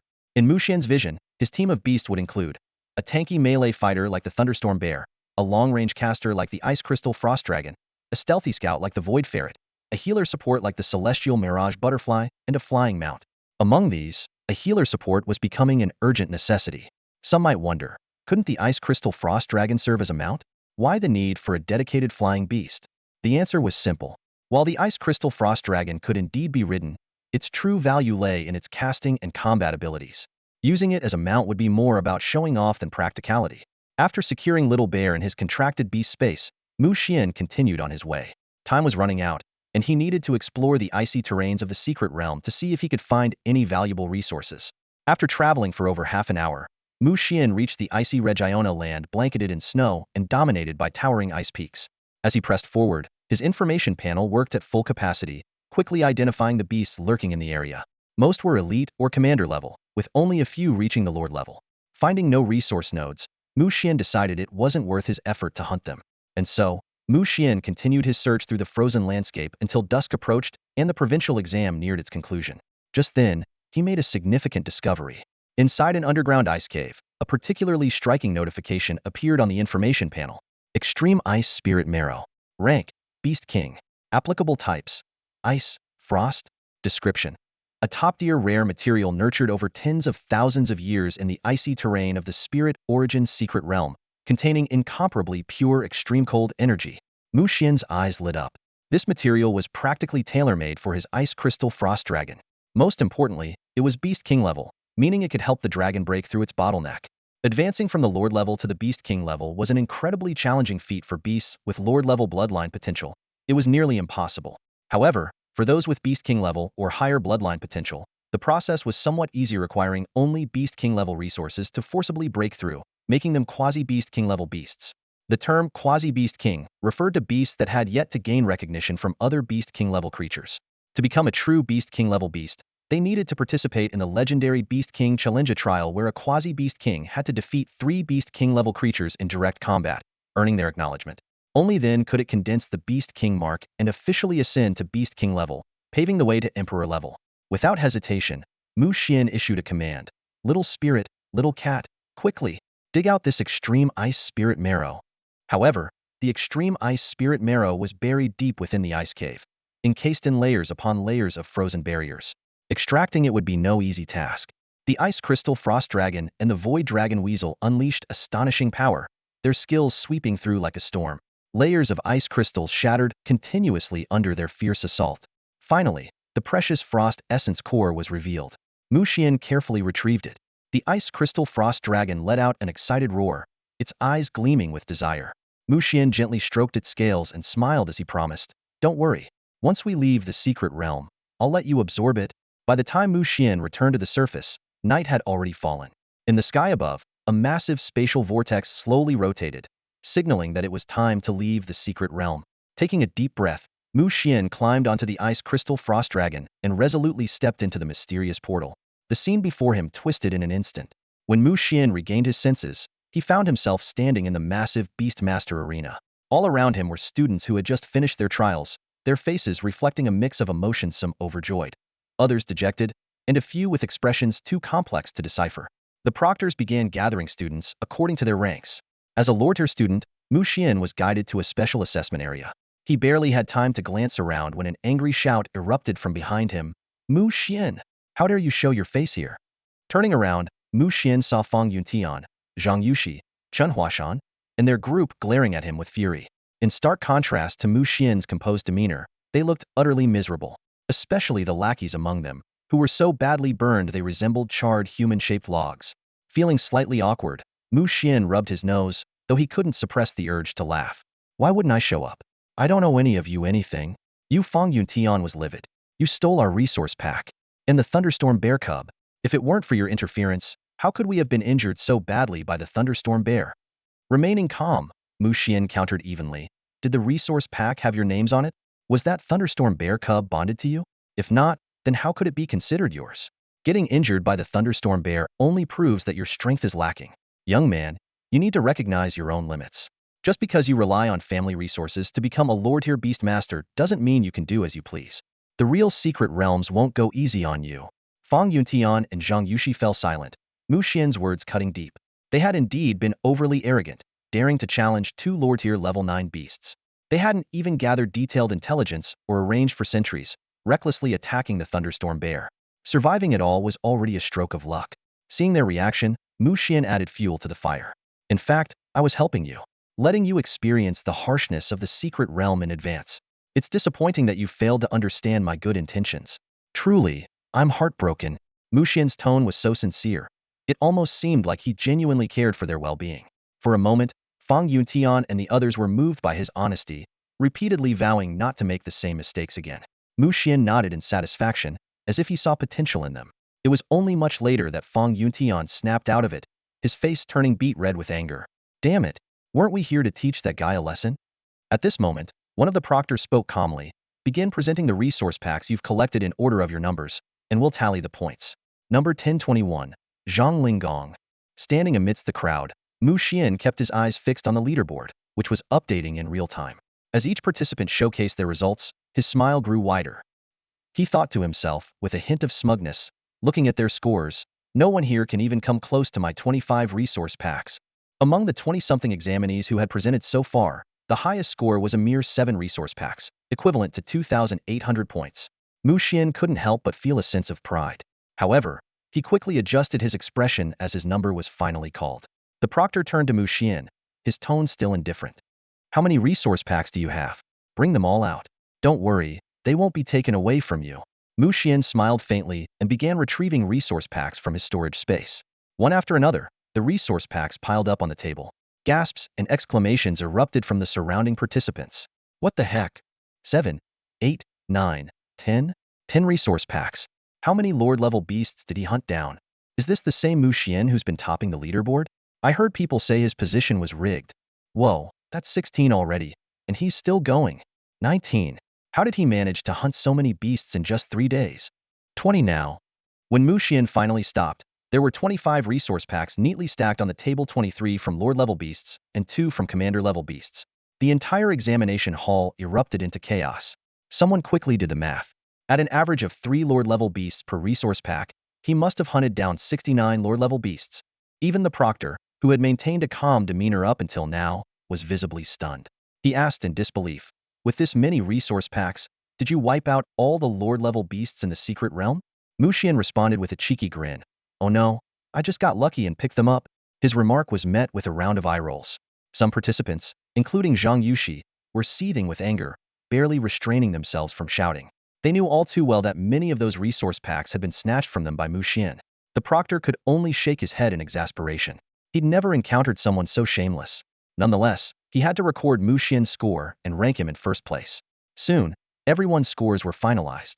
Mu Xian's staggering score, which broke the 10,000 point mark, left everyone in shock. Aside from Mu Xian's record-breaking first place, the biggest surprise was Fang Yuntian. Once ranked second on the leaderboard, he didn't even make it into the top 3. When Fang Yuntian realized he had lost the chance for a special reward, he was furious.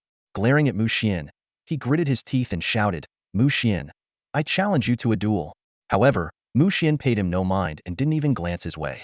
At that moment, a staff member from the Beastmaster Training Bureau approached and announced, Mu Xian, Shenning Shuang, and He Jiutian, please come with me. Mu Xian's eyes lit up. The Beastmaster resources he had been eagerly anticipating were finally within reach. The three of them followed the staff member to the Bureau's headquarters, where a stern-looking middle-aged man awaited them.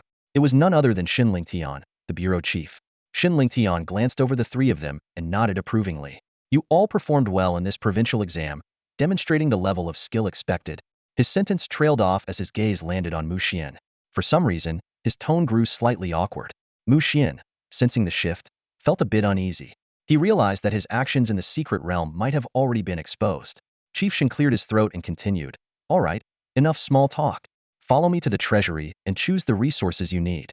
Excitement surged through Mu Xian as he followed Shen Lingtian through several heavily guarded gates, eventually arriving at a massive underground vault. The vault was divided into dozens of rooms, each housing a different type of resource. This is the largest resource repository in Zhejiang province, Shen Lingtian explained. It contains a collection of resources accumulated over the years. If a resource exists, chances are it's here. He turned to Mu Xian. As the first place winner, you get to choose first. Remember, you can only pick 3 items, and they must be resources that are actually usable for your contracted beast. This rule was clearly designed to prevent the winners from selecting high-grade resources for resale. Mu Xian nodded and began carefully examining the rooms, hoping to find materials that could help his Sky Mirage butterfly evolve. Mu Xian nodded slightly, his gaze sweeping over the various categories marked above the doorway. Suddenly, his eyes were drawn to a label in the corner that read Mystic Class. His eyes lit up. There it was. Exactly what he was looking for. The Mystic Class is one of the attribute classifications of human civilization for beasts, mystical creatures, and resources. It includes broad categories such as time, space, mysticism, and elements. Among them, the Mystic Class is more abstract, encompassing subcategories like fate, spirit, mind, foresight, misfortune, and curses, essentially dealing with intangible and enigmatic attributes. Director Xuan stood in front of the Mystic Class resource room and said calmly, you want Mystic Class resources? You'll need to show me a beast that aligns with this category first. Mu Xian nodded and immediately summoned the Celestial Illusion Butterfly. This transparent butterfly, no larger than the palm of a hand, appeared in a flash, leaving even Director Sheena Beast King level Beastmaster Momentary stunned. It was clear he had never seen such a beautiful creature before. Director Shin took out a device resembling a smartphone and scanned the Celestial Illusion Butterfly. He let out a soft and smiled. So it's the Celestial Illusion Butterfly, a beast of the Prophecy subclass. Mu Xian, it seems your luck is quite remarkable. With that, Director Shun retrieved a card and lightly swiped it against the door of the Mystic Class resource room. The door creaked open, revealing a narrow gap, and an indescribable aura immediately wafted out, mysterious, ethereal, and elusive. This door hasn't been opened in 5 years, Director Shun remarked with a faint smile. Go on in. Filled with anticipation, Mu Xian stepped into the room. The Mystic Class resource room wasn't particularly large, with several wooden shelves neatly arranged, each holding rare and precious resources. Mu Xian's attention was instantly drawn to the largest wooden shelf in the center. On that shelf, one item stood out, a slot labeled Doom Curse Doll. Rank: Monarch level. Applicable categories: Fate subclass, Prophecy subclass, Misfortune subclass, Curse subclass. Description: a highly peculiar mystic class resource formed from the remains of a wicked witch upon her demise. It possesses terrifying powers of misfortune and curses and can be used to help certain Beast King level beasts evolve or ascend in rank. Note: currently sealed. Mu Xian was awestruck. This was a monarch level misfortune resource. The wicked witch who left behind such a resource must have been unimaginably powerful. However, he quickly shook his head. As valuable as it was, the Doom Curse Doll wasn't suitable for his Celestial Illusion Butterfly. It didn't align in terms of abilities or rank. Mu Xian was more inclined to see his Celestial Illusion Butterfly develop in areas like prophecy, fate, spirit, mind, and dreams. As he pondered, his eyes were suddenly drawn to another item on a nearby wooden shelf. It seemed to be a material perfectly suited for the Celestial Illusion Butterfly. The lucky puppet lay quietly on the display stand, emitting a faint golden glow. Mu Xian's gaze was drawn to it as he carefully read the description card. A commander-level resource, suitable for destiny, precognition, luck, misfortune, and curse types. The original form of the luck-type beast, the Lucky Doll, it brings good fortune and is an incredibly rare and valuable resource, capable of serving as a primary material for certain beast evolutions. Mu Xian's eyes lit up, and an idea flashed through his mind. Isn't this the perfect resource for the evolution of the Celestial Illusion Butterfly? He mused to himself. If combined with the molted shell of the Calamity Substitute Worm, I can surely design the ideal evolution path. Director Shin noticed the focused expression on Mu Xian's face and nodded slightly, clearly understanding his intentions. Afterward, Mu Xian proceeded to the Spatial Resources room. Various spatial resources of different tiers were displayed here, including the familiar Void Spirit Stones. However, his attention was soon captured by a Lord-level resource. The description card for the Void Annihilation Stone read, a Lord-level resource suitable for spatial types. This unique spirit stone is born in areas of spatial collapse, possessing the ability to destroy space. It allows spatial-type beasts to master higher-level spatial skills and is extremely valuable. Mu Xian felt a surge of joy. This is exactly what the little guy needs for its evolution, he calculated internally. Though the Void Dragon Weasel already had the potential of a monarch-level bloodline, evolving once more while its tier remained low would be highly beneficial. Next, Mu Xian moved to the Ice Resources room. The room was well-stocked with resources, but his goal this time wasn't for cultivation resources. His gaze locked onto a tube containing a Beast King-level resource, the water of the extreme cold pool. The description card read, a Beast King-level resource suitable for ice, water, and snow types. This rare liquid, extracted from the extreme cold pool in a special ruin, contains the ultimate power of extreme cold. It is a dream resource for ice-type beasts, enabling them to wield even more powerful ice abilities. Director Xuan observed Mu Xian's choice and shook his head with a smile. You're quite the strategist, aren't you? Mu Xian returned the smile. My Frost Ice Dragon has already reached Lord Tier 5, and it will take no more than a year and a half to reach Tier 9. Naturally, I must plan for its future. Director Xuan remained silent, tacitly approving of Mu Xian's decision. With that, Mu Xian finalized his selection of 3 resources, the Lucky Puppet, the Void Annihilation Stone, and the water of the extreme cold pool. This trip had been a resounding success. Next, it was Xuan Ningxuang's turn. True to her name, she exuded an aura as cold as frost, her expression taut and icy. If not for her aloof personality, her beauty could rival that of Chen Yunxi. Xuan Ningxuang's beast-taming prowess was formidable, with a Tier 5 Lord-level Frost Phoenix Eagle, a Tier 2 Lord-level Flame Dragon Sparrow, and a Tier 1 Lord-level Moonlit Dance Butterfly, indicating her preference for flying-type beasts. Meanwhile, He Jiutian, a proud and arrogant youth, cast disdainful glances at Mu Xian, making it clear that the two had no intention of interacting. Half an hour later, Xuan Ningxuang and He Jiutian finally completed their selections. Director Shen then gathered all the Lord-level Beast Tamer students and announced, Students, while the provincial exam has concluded, the national exam is just around the corner. You will soon face formidable opponents from across the country. This is both an opportunity and a challenge, so I hope you seize it. The national exam is scheduled for 1 month from now. During this time, we will draw instructors from Zhejiang Province's Beast Taming Academy to conduct special training for you on campus.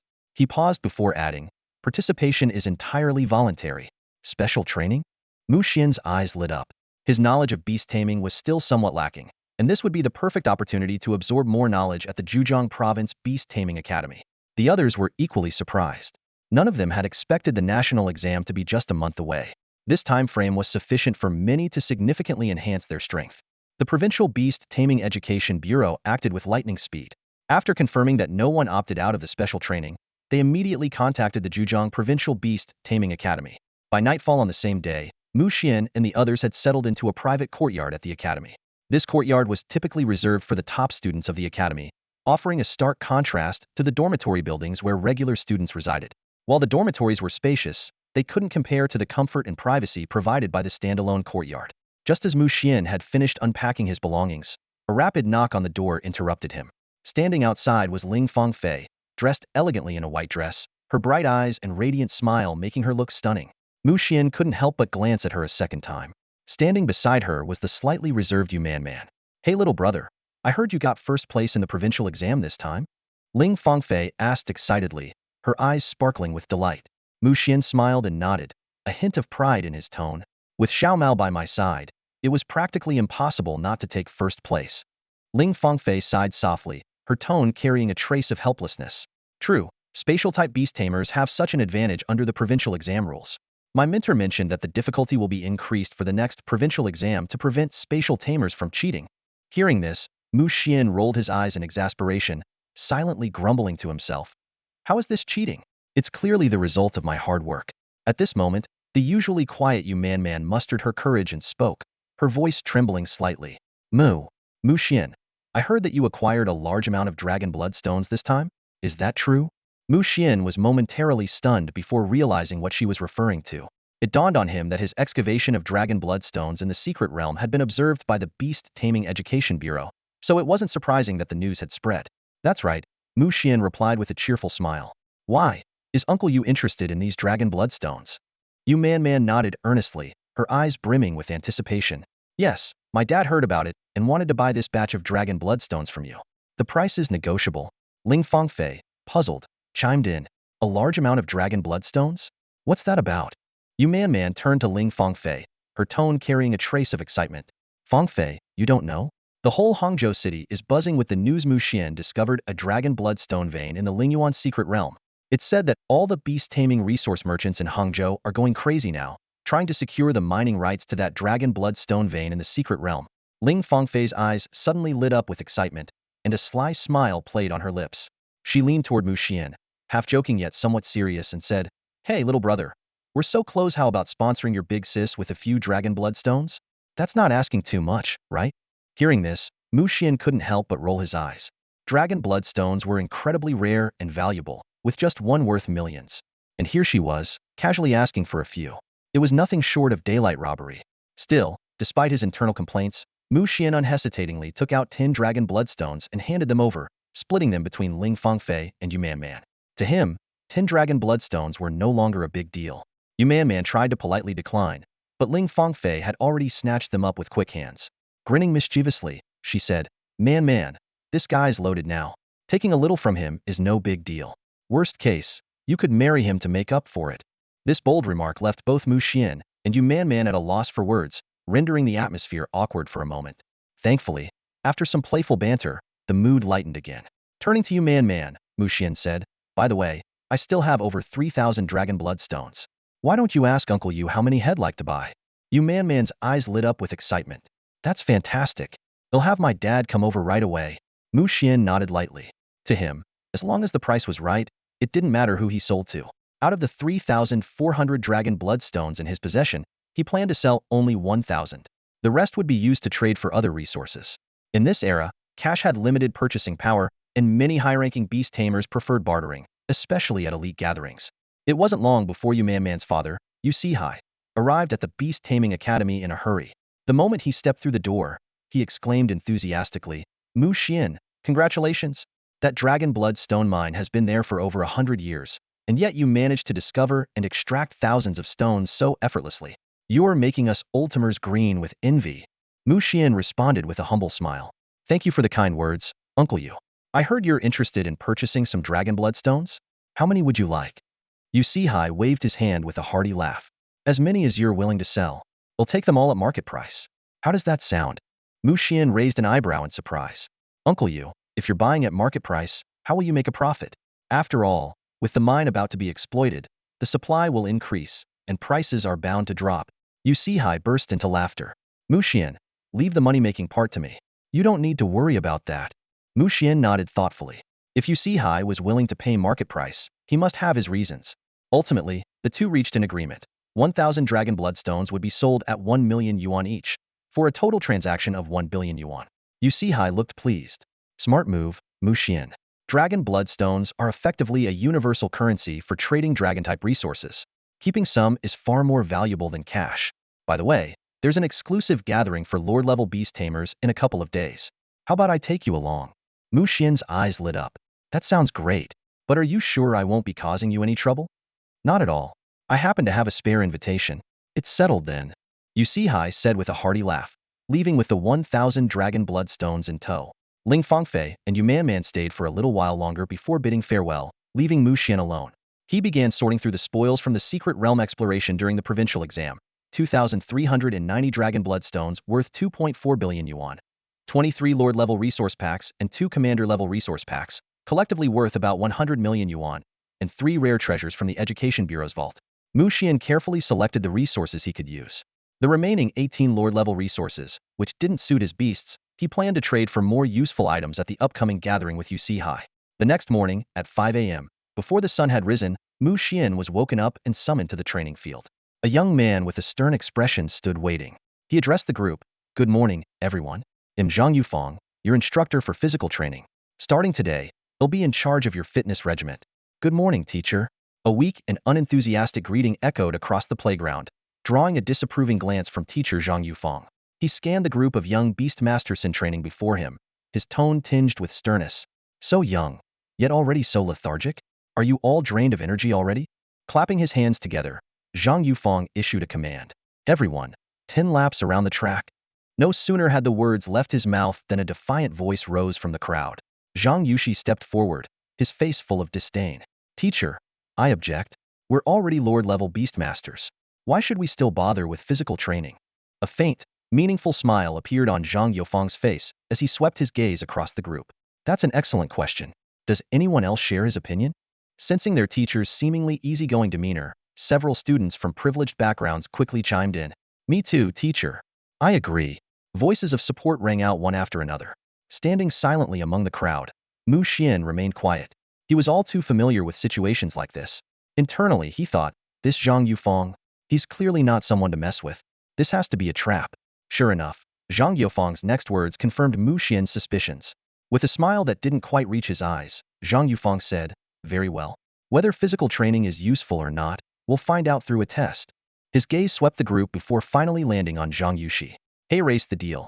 Without using your beasts, I will stand still and only defend without counterattacking. If you can make me move even a single step, you'll concede, and there'll be no physical training. Since you were the first to speak up, you'll go first. Zhang Yushi's face lit up with confidence as he loudly responded, all right, let's do it. Watching the scene unfold, Mu Xian shook his head silently. Inwardly, he muttered, what an idiot. This teacher is a Beastmaster at Beast King level 5, with physical attributes equivalent to Lord level 9. Thinking you can budge him? Pure delusion. But Zhang Yushi was brimming with self-assurance. He couldn't believe that this unremarkable-looking man before him could be any kind of expert. In his mind, simply making the teacher move his feet was a trivial task, well within his capabilities as a commander-level Beastmaster. Ready? Zhang Yufang asked with a calm smile, his composed demeanor unsettling many of the students.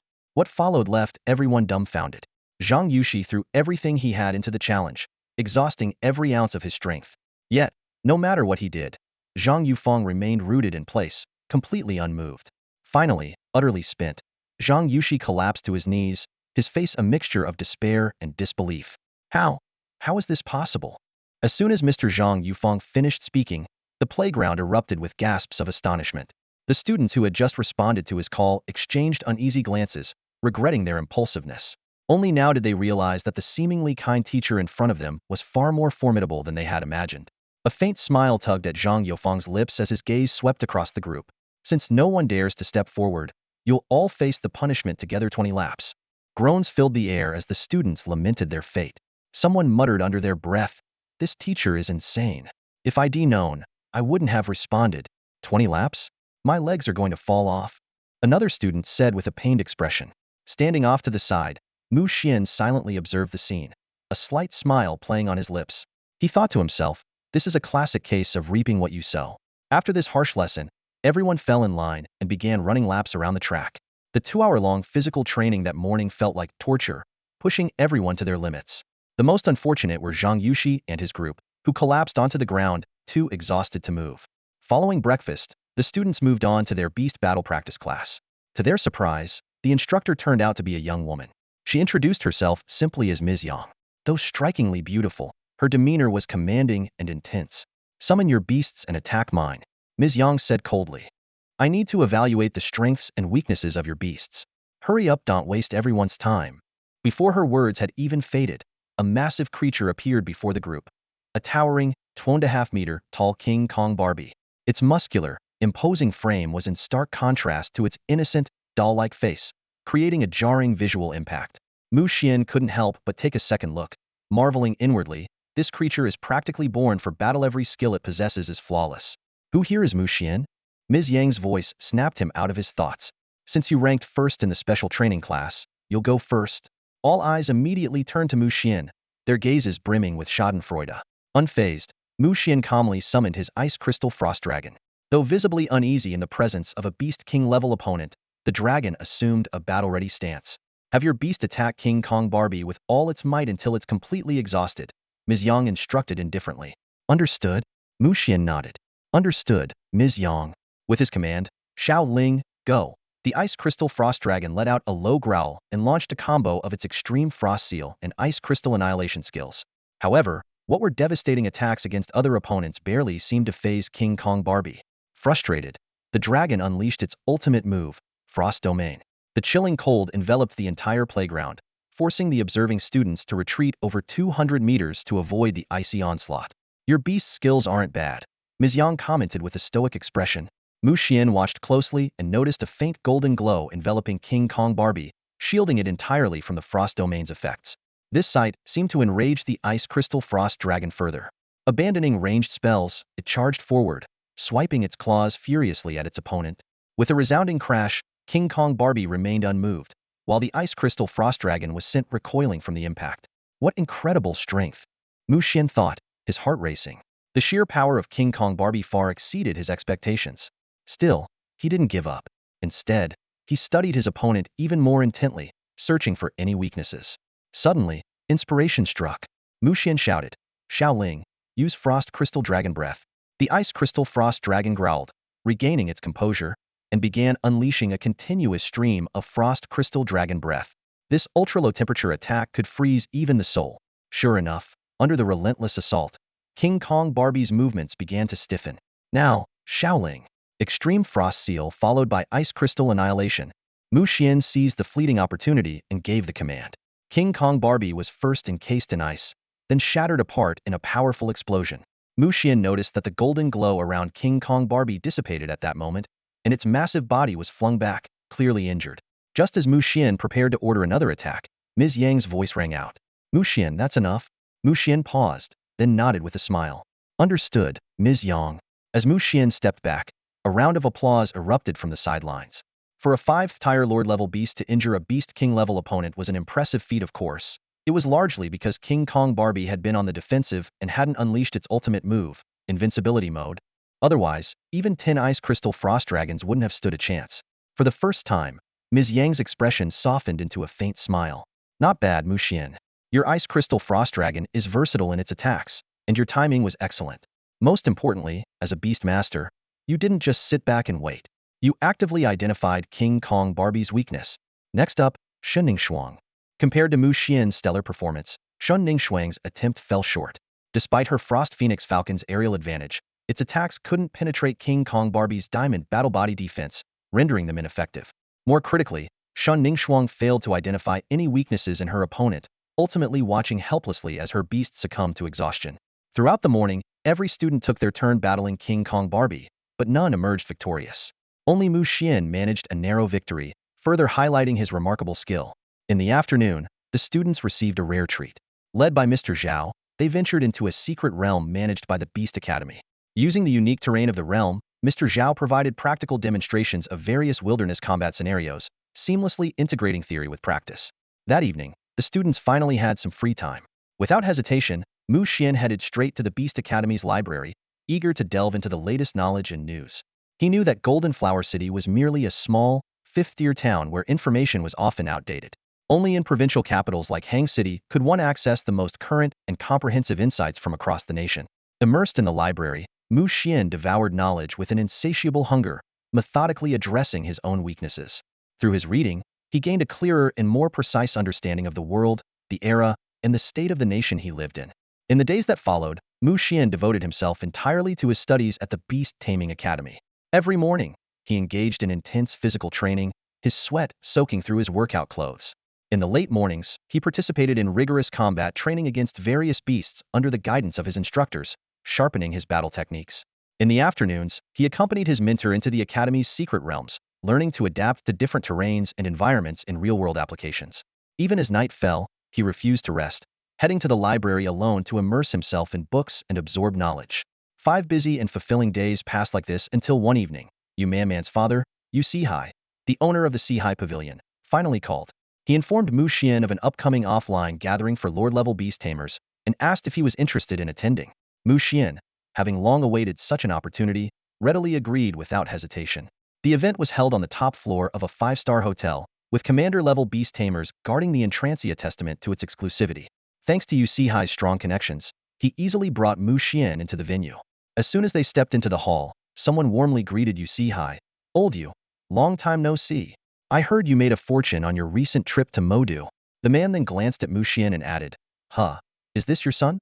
Yu Sihai burst into laughter. This is my younger generation nephew. Made a fortune? Hardly, just doubled my earnings. A double? And you don't call that making a fortune? You sly businessman. The man teased. Standing to the side, Mu Xian's heart stirred. Making a fortune in Modu? Could it be related to the overseas trade fair held there a few days ago? He quickly grasped the brilliance of Yu Sihai's maneuvers. The overseas trade fair in Modu was a large-scale business exchange event that had taken place recently. Merchants from other countries brought their unique beasts, resources, and specialties to trade with domestic counterparts, benefiting both sides. Participation, however, required an extensive network of connections. Yu Sihai's involvement spoke volumes about his influence.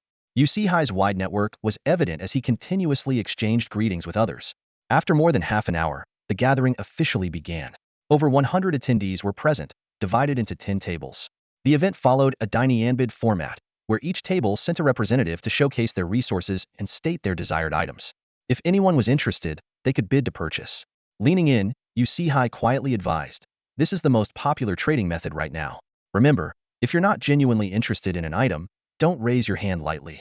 While speaking up doesn't obligate you to buy, doing so and then backing out could leave a bad impression with the organizers, and you might end up blacklisted. Mu Xian nodded slightly to show he understood. Soon, a woman in her early 20s took the stage. She introduced herself. Hello, everyone. I'm Lu Xian, a senior manager from Chinyu Group. They'll be starting the first transaction tonight. What I'm offering is Chinyu Group's latest product, Universal Beast Nourishing Serum. It's crafted from a concentrated blend of Lord-level materials, with each vial containing the energy of a Lord-level beast. The energy is gentle, suitable for absorption and cultivation by most beast species. However, as it's still in the experimental phase, its efficacy is not fully guaranteed. The price is set at 1 million per vial, payable in equivalent Lord-level resources. As she spoke, Lu Xian displayed 10 glass vials filled with amber-colored liquid that faintly radiated energy waves. Mu Xian's interest was piqued. His Void Dragon Weasel required spatial resources, and if this serum could serve as a substitute, it would save him a significant amount of money. However, he wasn't sure how effective it would be for his beast. No sooner had Lu Xian finished speaking than someone loudly questioned her. Oh, so Chinyu Group wants to use us as guinea pigs, huh? The remark sparked a chain reaction, with many others chiming in with sharp criticisms. Who knows if this serum has side effects? I wouldn't dare use it. How bold of Chinyu Group to sell an untested product. Who gave you the confidence, Celine Dion? Exactly. What if it causes problems? Who's going to compensate us? I heard Chinyu Group is on the verge of bankruptcy. If something goes wrong, who'll take responsibility?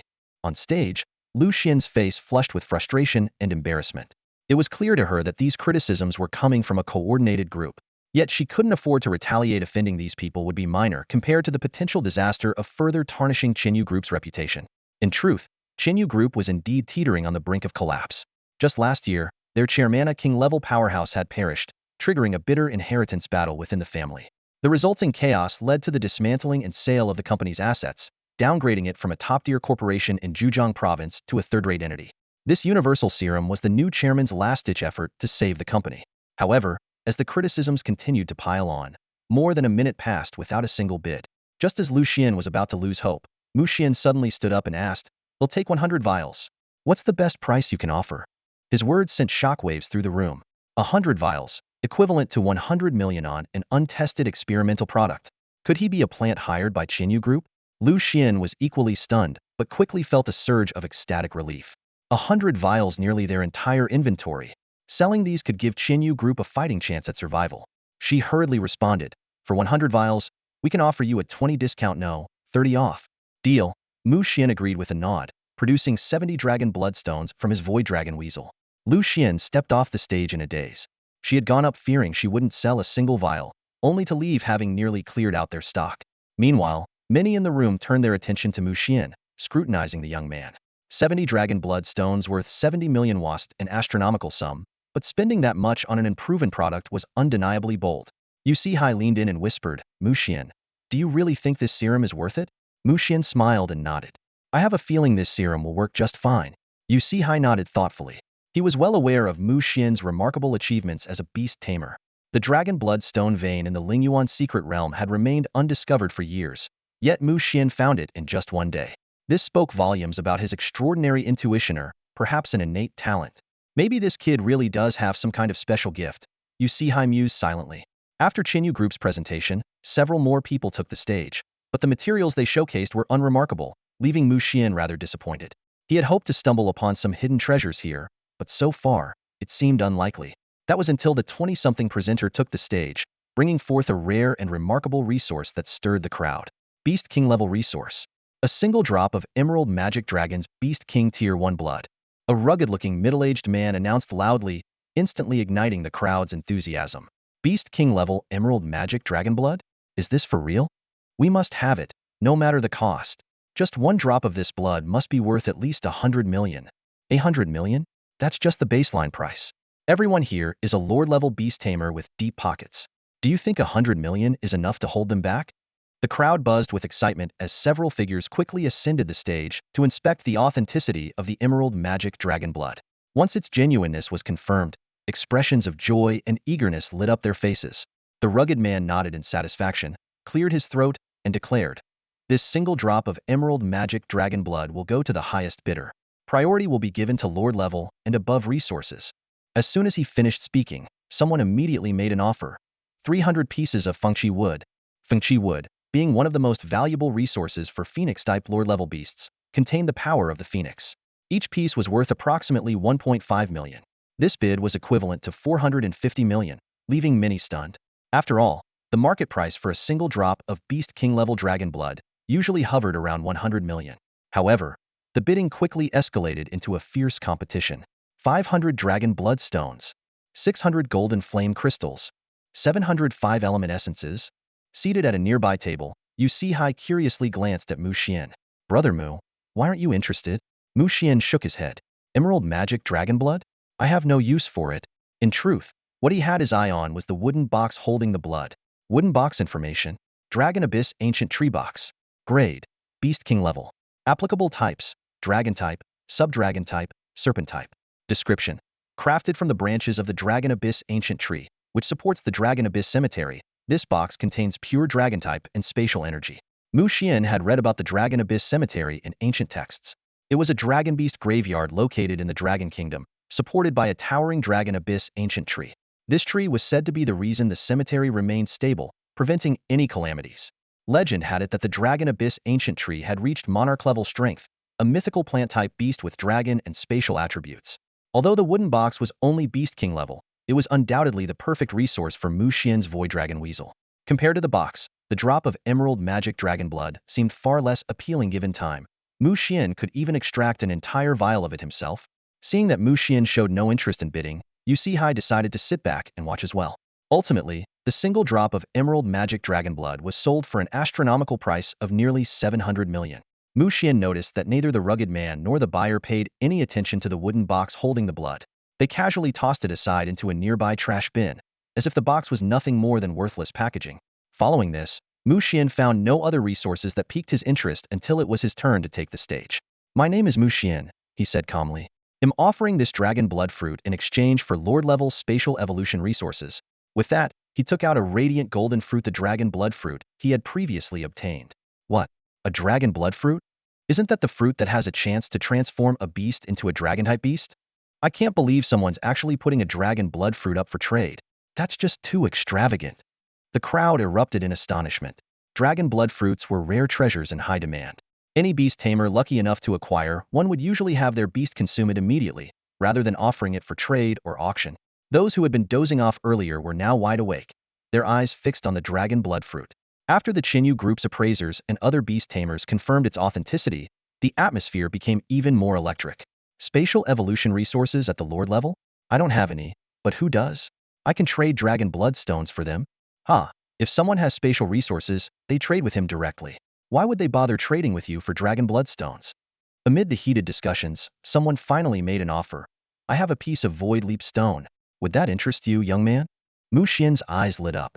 The Void Leap Stone was a rare spatial attribute gemstone containing the power of spatial leaps, making it highly compatible with his Void Dragon Weasel. However, he didn't make an immediate decision and waited to see if anyone else would present a better offer. Though a few others came forward with spatial materials, none could match the quality of the Void Leap Stone. In the end, Mu Xian chose to exchange the Dragon Blood Fruit for the Void Leap Stone. As the gathering drew to a close, the Beast Tamers began to leave one after another. Only Mu Xian remained seated, intently savoring the leftover food. Yu Hai noticed this and couldn't help but feel puzzled. Brother Mu, what are you? Yu Hai asked curiously, recalling that Mu Xian had already eaten quite a bit earlier. Mu Xian looked up, a faint, mysterious smile playing on his lips, and replied softly, I still feel a bit hungry. What Yu Hai failed to notice was that, as they spoke, Mu Xian's Void Dragon Weasel had silently slipped into a nearby trash bin. The creature moved nimbly through the discarded items, searching for the abandoned wooden box made from Long Yuan ancient tree. A few minutes later, the Void Dragon Weasel reappeared at Mu Xian's feet, clutching the wooden box tightly in its arms, its expression full of reluctance. Seeing this, Mu Xian couldn't help but chuckle softly. Little one, you're not happy about this? Mu Xian bent down and spoke to his beast. This is the main material you need for your evolution. Upon hearing this, the Void Dragon Weasel's attitude shifted instantly. It quickly stashed the wooden box into its personal dimensional space with such speed that it was almost imperceptible. At that moment, Yu Hai's gaze landed on the Void Dragon Weasel, and he finally realized what had happened. Brother Mu, that wooden box just now? Mu Xian smiled faintly and explained. My beast told me that the box seemed unusual, so I had it bring it back. Yu Hai's eye twitched slightly as he silently grumbled to himself. I may be getting older, but you don't have to make up such an excuse to fool me. He knew full well that it was Mu Xian himself who had recognized the box's extraordinary nature. This kid. He casually attends a gathering and manages to stumble upon a hidden treasure.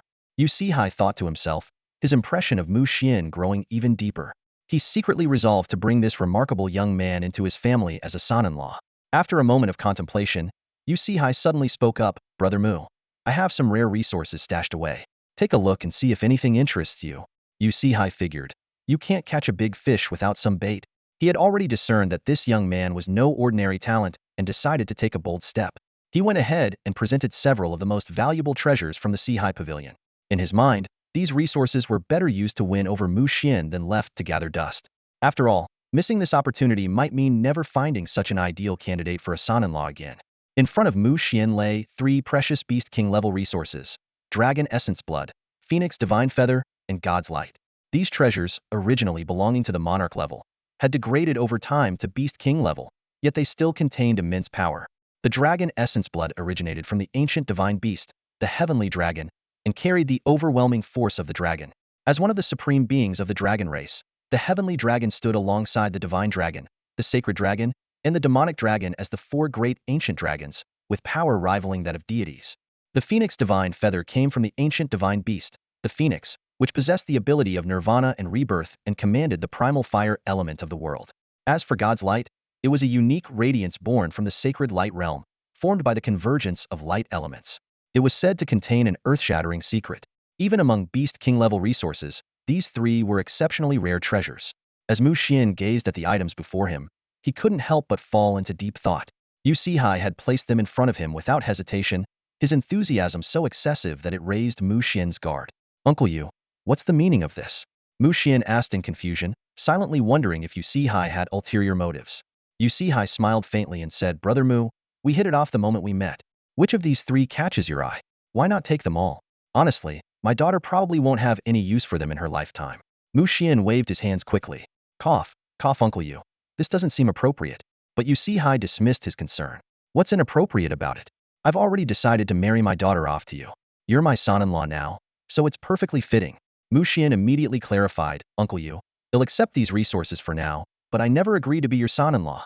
Yu Hai pressed on relentlessly. What's the matter? My daughter's not good enough for you? That face, that slim waist, those long legs, what more could you want?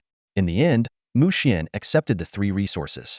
He thought to himself that Yu Hai's generosity was too much to refuse without seeming insincere. Besides, he had a vague feeling that Yu Hai might have his own untold story. Seeing that Mu Xian didn't refuse, Yu Hai broke into a wide grin. Brother Mu, I knew I wasn't wrong about you. Mu Xian responded earnestly, Uncle Yu, we'll take these materials for now. If you ever find yourself in trouble, don't hesitate to come to me. Yu Hai laughed heartily. It's a deal then. That's all I wanted to hear. And in the future, they'll just marry my daughter to you, and see how you try to refuse. With a satisfied smile, Yu Hai left in high spirits. Back at his residence in the Beast Tamer Academy, Mu Xian reviewed the night's gains. 100 bottles of Universal Beast Taming Nutrient Solution, a leap stone, a box made from the ancient Dragon Abyss tree, and the 3 Beast King level resources gifted by Yu Hai. Tonight's haul was truly extraordinary. Mu Xian immediately summoned his 4 contracted beasts to test the effects of the universal nutrient solution. The results left him stunned. A single vial of the solution elevated his frost crystal ice dragon by an entire rank. The effect on the void dragon weasel was slightly less pronounced, equivalent to half a piece of an empty spirit stone. Considering its price, it was still an exceptionally cost-effective choice. Through repeated testing, Mu Xian discovered that a 3-fold dilution of the nutrient solution worked best for his celestial illusion butterfly and young thunderstorm bear, with each vial being equivalent to a commander-level resource. Mu Xian couldn't help but think that this universal nutrient solution would inevitably dominate the market in the future. Suddenly, Mu Xian recalled a casual conversation from the gathering. Was Qinyu Group on the brink of bankruptcy? He quickly searched online and found millions of related results. The hottest topic was none other than this: founder's sudden demise, 3 heirs fighting over inheritance, once prestigious company on the verge of collapse. It turned out that Qinyu Group's predicament stemmed from the unexpected death of its founder. Mu Xian's eyes lit up. Wasn't this the perfect opportunity to buy low? According to the latest valuation, Qinyu Group's market value had plummeted to just 1 billion yuan, a staggering 99 drop from its peak. The so-called corporation had long since become a mere shadow of its former self. Inside the laboratory of Qinyu Corporation, the silence was broken only by the faint hum of operating instruments. A pale-faced girl, Lu Yunyan, was intently focused on the test tube in front of her. Suddenly, she turned excitedly to Lu Xian beside her. Sister Lu Xian, did we really sell 100 bottles of our universal nutrient solution? Yes, Yunyan. Lu Xian replied with a smile of relief. This means Qinyu Corporation can hold on a little longer. That's amazing. Lu Yunyan's eyes sparkled as she gripped the test tube tightly. Grandfather, don't worry. They'll make sure Qinyu Corporation survives. Yunyan, you don't have to face this alone. He'll always be by your side, Lu Xian promised solemnly. In truth, Lu Xian wasn't Lu Yunyan's biological sister. She had been specially chosen by Lu Yunyan's grandfather, Lu Qingqianga King-level Beast Tamer, to act as her advisor. This decision stemmed from Yunyan's extraordinary talent in the field of beast-taming potions. As an orphan who had lost both her parents, Yunyan shared a deep bond with her grandfather. She was also his designated heir to Qinyu Corporation, but fate had other plans. Lu Qingqiang tragically perished in an unknown secret realm. His children, seizing the opportunity, divided up the vast family fortune, splintering Qinyu Corporation into several smaller companies and driving it to the brink of bankruptcy. In the end, the hollow shell of the corporation was left in the hands of Lu Yunyan, who had just started college. At that moment, Yunyan's phone suddenly rang. Hello, is this Chairwoman Lu Yunyan of Qinyu Corporation? Yunyan exchanged a wary glance with Lu Xian before responding cautiously. Who's this? What do you want? A warm, gentle laugh came from the other end of the line. Chairwoman Lu, this is Mu Xian. I was wondering if Qinyu Corporation might be open to selling. I'm interested in acquiring it. Sorry, but Qinyu Corporation is not for sale. Yunyan replied firmly, without hesitation. Mu Xian, seemingly unfazed, quickly offered a second proposal. In that case, would you consider an investment partnership? This unexpected suggestion left Lu Yunyan and Lu Xian staring at each other in disbelief. How could anyone possibly be interested in investing in a corporation that had fallen so far? After a heated discussion, Lu Yunyan ultimately agreed to Mu Xian's investment proposal. An injection of 800 million yuan into Qinyu Group secured Mu Xian 33 of the company's shares, a seat on the board of directors, and the right to station financial personnel. While Mu Xian had hoped for a larger stake, Lu Yunyan stood firm on the 33 threshold, leaving him with no choice but to compromise. The agreement was mutually beneficial, but considering the remarkable effects of the universal nutrient solution, Mu Xian was undoubtedly the biggest winner. Lu Xuanjia, do you think I made the right decision? Lu Yunyan asked softly, her eyes shimmering with anticipation. Lu Xian paused for a moment before responding thoughtfully. Yunyan, for Qinyu Group to rise again, sacrifices are inevitable. Trading 33 of our shares for 800 million yuan isn't a loss for us. More importantly, we now have the funds to conduct clinical trials for the universal nutrient solution. Lu Yunyan nodded silently, her eyes igniting with hope. That's right. Once the trials are complete, we can bring the product to market. With the formula left behind by the former chairman, I'm confident our universal beast nutrient solution can carve out a significant place in the vast market.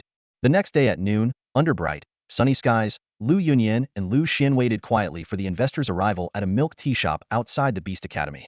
Suddenly, Lu Xian gasped. How can it be him? Following Lu Xian's gaze, Lu Yunyan saw a young man walking toward them. Lu Xuanjia, do you know him? She asked curiously. Lowering her voice, Lu Xian explained. That's the guy who bought 100 bottles of universal nutrient solution at last night's gathering. He's likely a Lord-level Beastmaster. So young and already a Lord-level Beastmaster? Lu Yunyan exclaimed in disbelief. Lu Xian, deep in thought, remarked.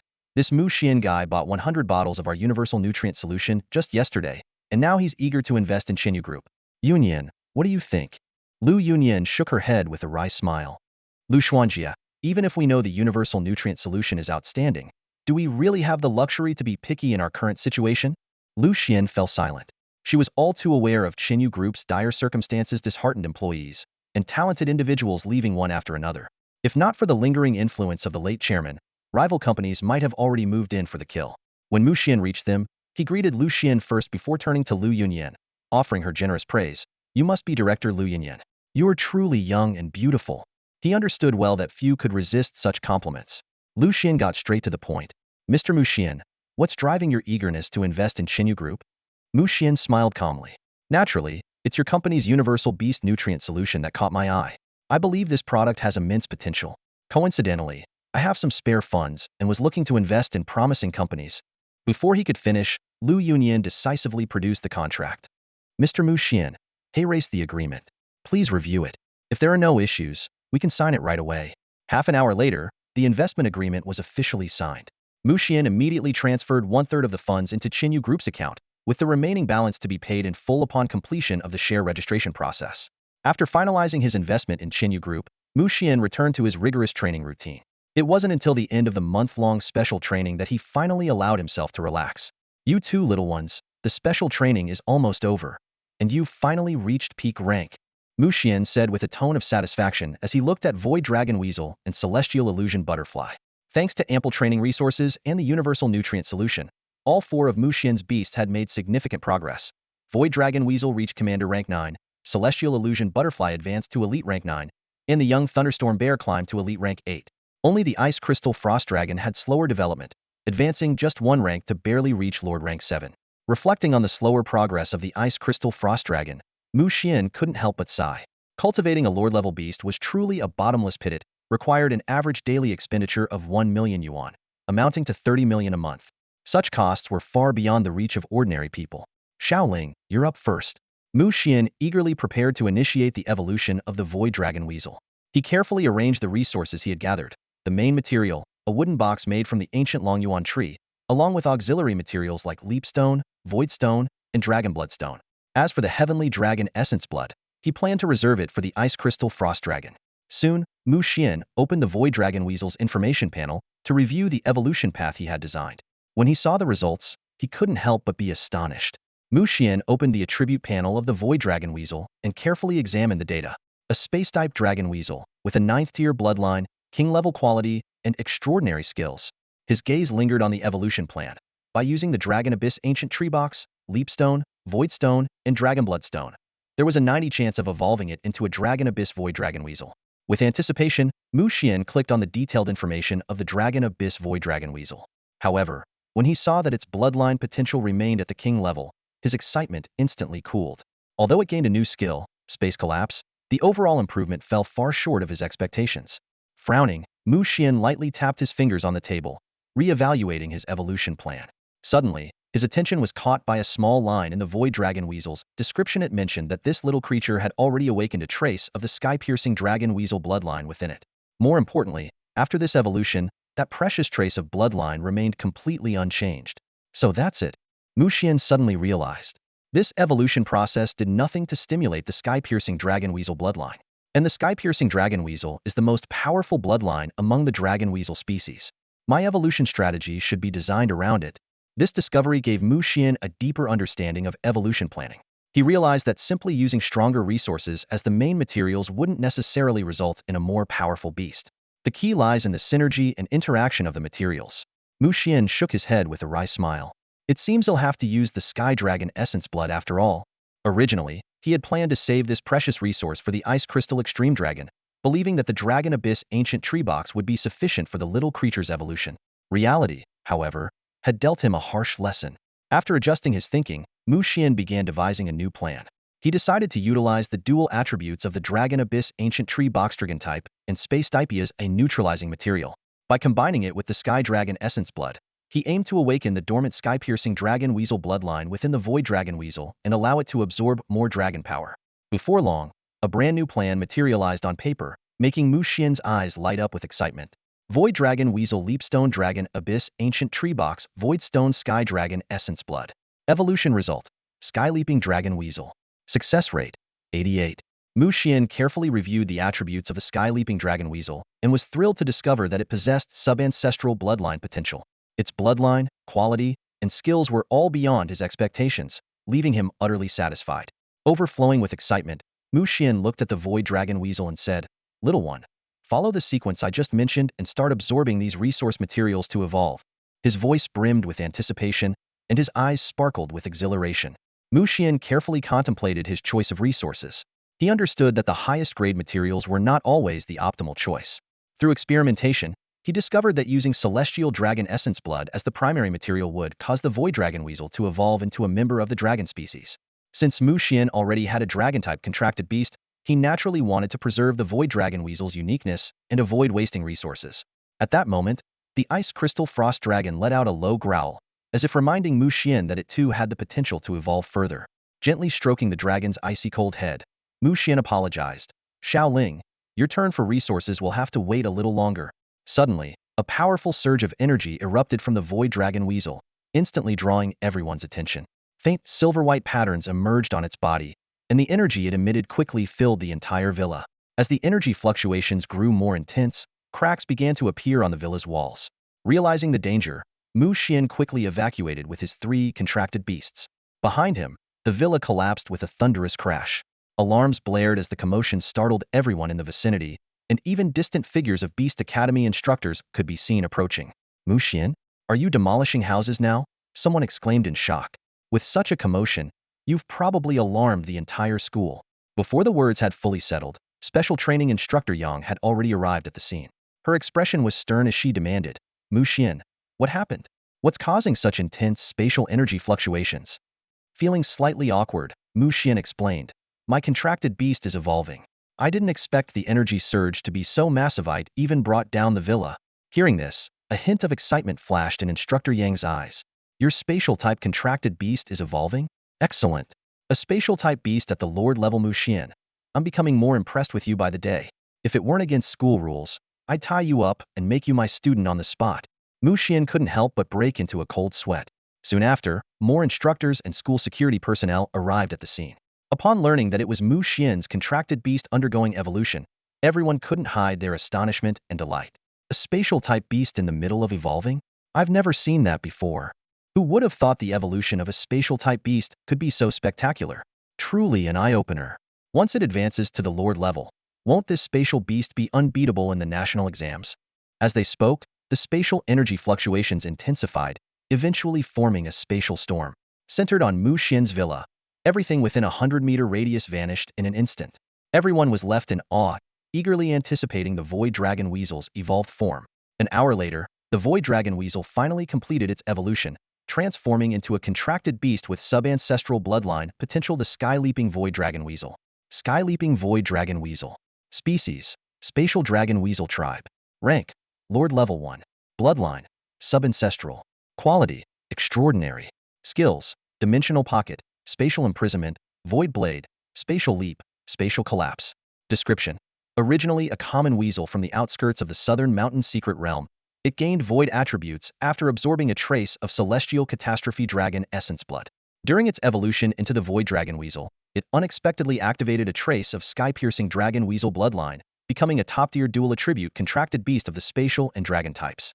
Through the use of rare resources such as the Void Leap Stone, the Dragon Abyss Ancient Tree, and the Oblivion Stone, the Void Sky Dragon Weasel achieved a flawless evolution. Not only did it gain mastery over spatial abilities, allowing it to traverse the void, but it also comprehended the destructive power of space. At this moment, its Heavenly Dragon Weasel bloodline had awakened to 10. Meow! The Void Sky Dragon Weasel let out a cry, and in a flash of silver light, a small cat seemingly unchanged in appearance suddenly appeared on Mu Xian's shoulder. Its voice was filled with joy, as if proudly showing off its newfound abilities. Mu Xian was momentarily stunned before realization dawned on him. This must be the upgraded version of the Void Sky Dragon Weasel's spatial channel skill Spatial Jump. The surrounding crowd gasped in astonishment as they witnessed the Void Sky Dragon Weasel materialize out of thin air. Is that teleportation? Teleportation? Isn't that a skill only sovereign-level spatial beasts can master? Someone quickly corrected, "No, it can't be teleportation. It must be. Spatial jump. Spatial jump? Huh? This skill is practically a toned-down version of teleportation. If used well, it could completely turn the tide of a battle. This Muxian kid, he's something else. Teacher Yang's gaze fell on the Void Sky Dragon Weasel perched on Muxian's shoulder. With a slight nod, he remarked, "This little one of yours is impressive. Even I feel tempted." Muxian responded with a modest smile. "It's all just good luck." Teacher Yang gave a knowing smile. "Is it really just luck?" Not long after, the Beast Taming Academy's teachers and security personnel dispersed. As Muxian worried about where he would stay for the night, Ling Fengfei and Yu Man came rushing over, their faces full of concern. "Little brother, are you okay? We heard something happened here." Muxian reassured them with a calm smile and shook his head. "No need to worry. It's just that my beast caused a bit of a commotion during its evolution." Yu Man glanced around at the Nauruan villa and muttered, "A bit of a commotion? Really?" The next day, during the special training class, Muxian was immediately surrounded by a crowd. Everyone was eager to catch a glimpse of the Lord-level spatial beast, especially Muxian's Void Sky Dragon Weasel. Seeing their enthusiasm, Muxian decided to test his pet's new skills and agreed to their request. In a secret realm within the Beast Taming Academy, Muxian smiled at the Void Sky Dragon Weasel and instructed, "Little one, aim at that hill and use spatial collapse." Meow.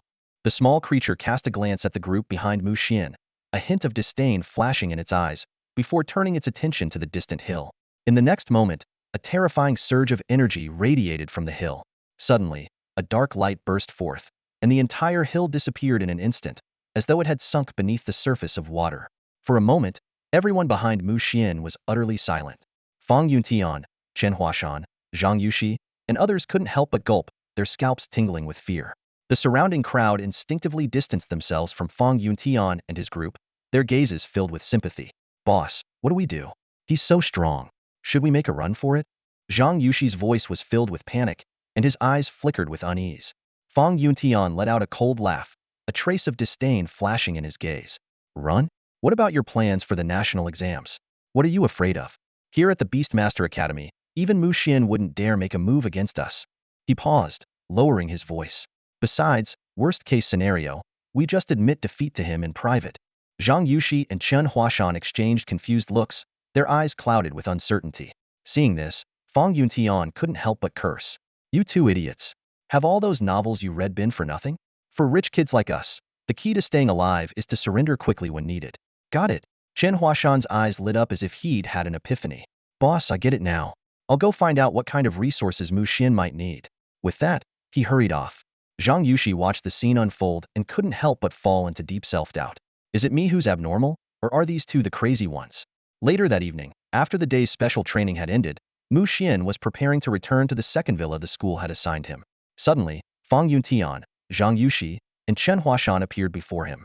Just as Muxian thought they were about to cause trouble, something completely unexpected happened.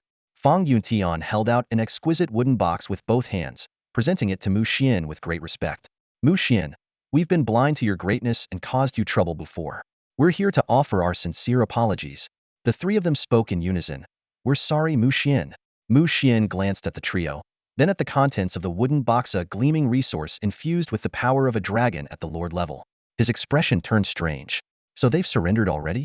He had been planning to mess with these guys more in the national exam's secret realm, but now that they'd given up so easily, it felt oddly dull. Taking the resource from Fang Yuntian, Muxian smiled faintly and waved his hand. "All right, since you've apologized, let's leave it at that." Watching the three of them happily bounce away, Muxian couldn't help but fall into thought. How was he supposed to show off and put people in their place after this? Opening the wooden box, he found a dual attribute resource of ice and dragon elements of Frost Dragon Horn.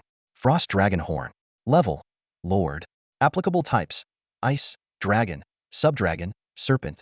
Description: the horn of a Lord-level Frost Dragon, containing a significant amount of the dragon's original power. Xiaoling, this is for you. With this, you should be able to reach the peak of the Lord level. Muxian said with a smile as he tossed the Frost Dragon horn to his Ice Crystal Frost Dragon. The Ice Crystal Frost Dragon let out a joyful roar before retreating back into the beast space. As night fell, Muxian headed to the forest behind the Beastmaster Academy. The dense trees provided perfect cover. He was there to design an evolution route for his celestial illusion butterfly. Due to an incident the previous night, Muxian had developed a psychological aversion to letting his beasts evolve at his residence. The primary materials for the celestial illusion butterfly's evolution had long been prepared. the molted husk of the cataclysmic substitute bug, and the lucky puppet. Secondary materials were relatively easy to obtain since it was only evolving from elite to commander level, and the required items weren't particularly rare. After repeated testing, Mu Xian finalized the evolution route for the Celestial Illusion Butterfly. Celestial Illusion Butterfly. Type: Illusion Forewarning Butterfly. Level: Elite 9. Bloodline: Beast King. Quality: Excellent.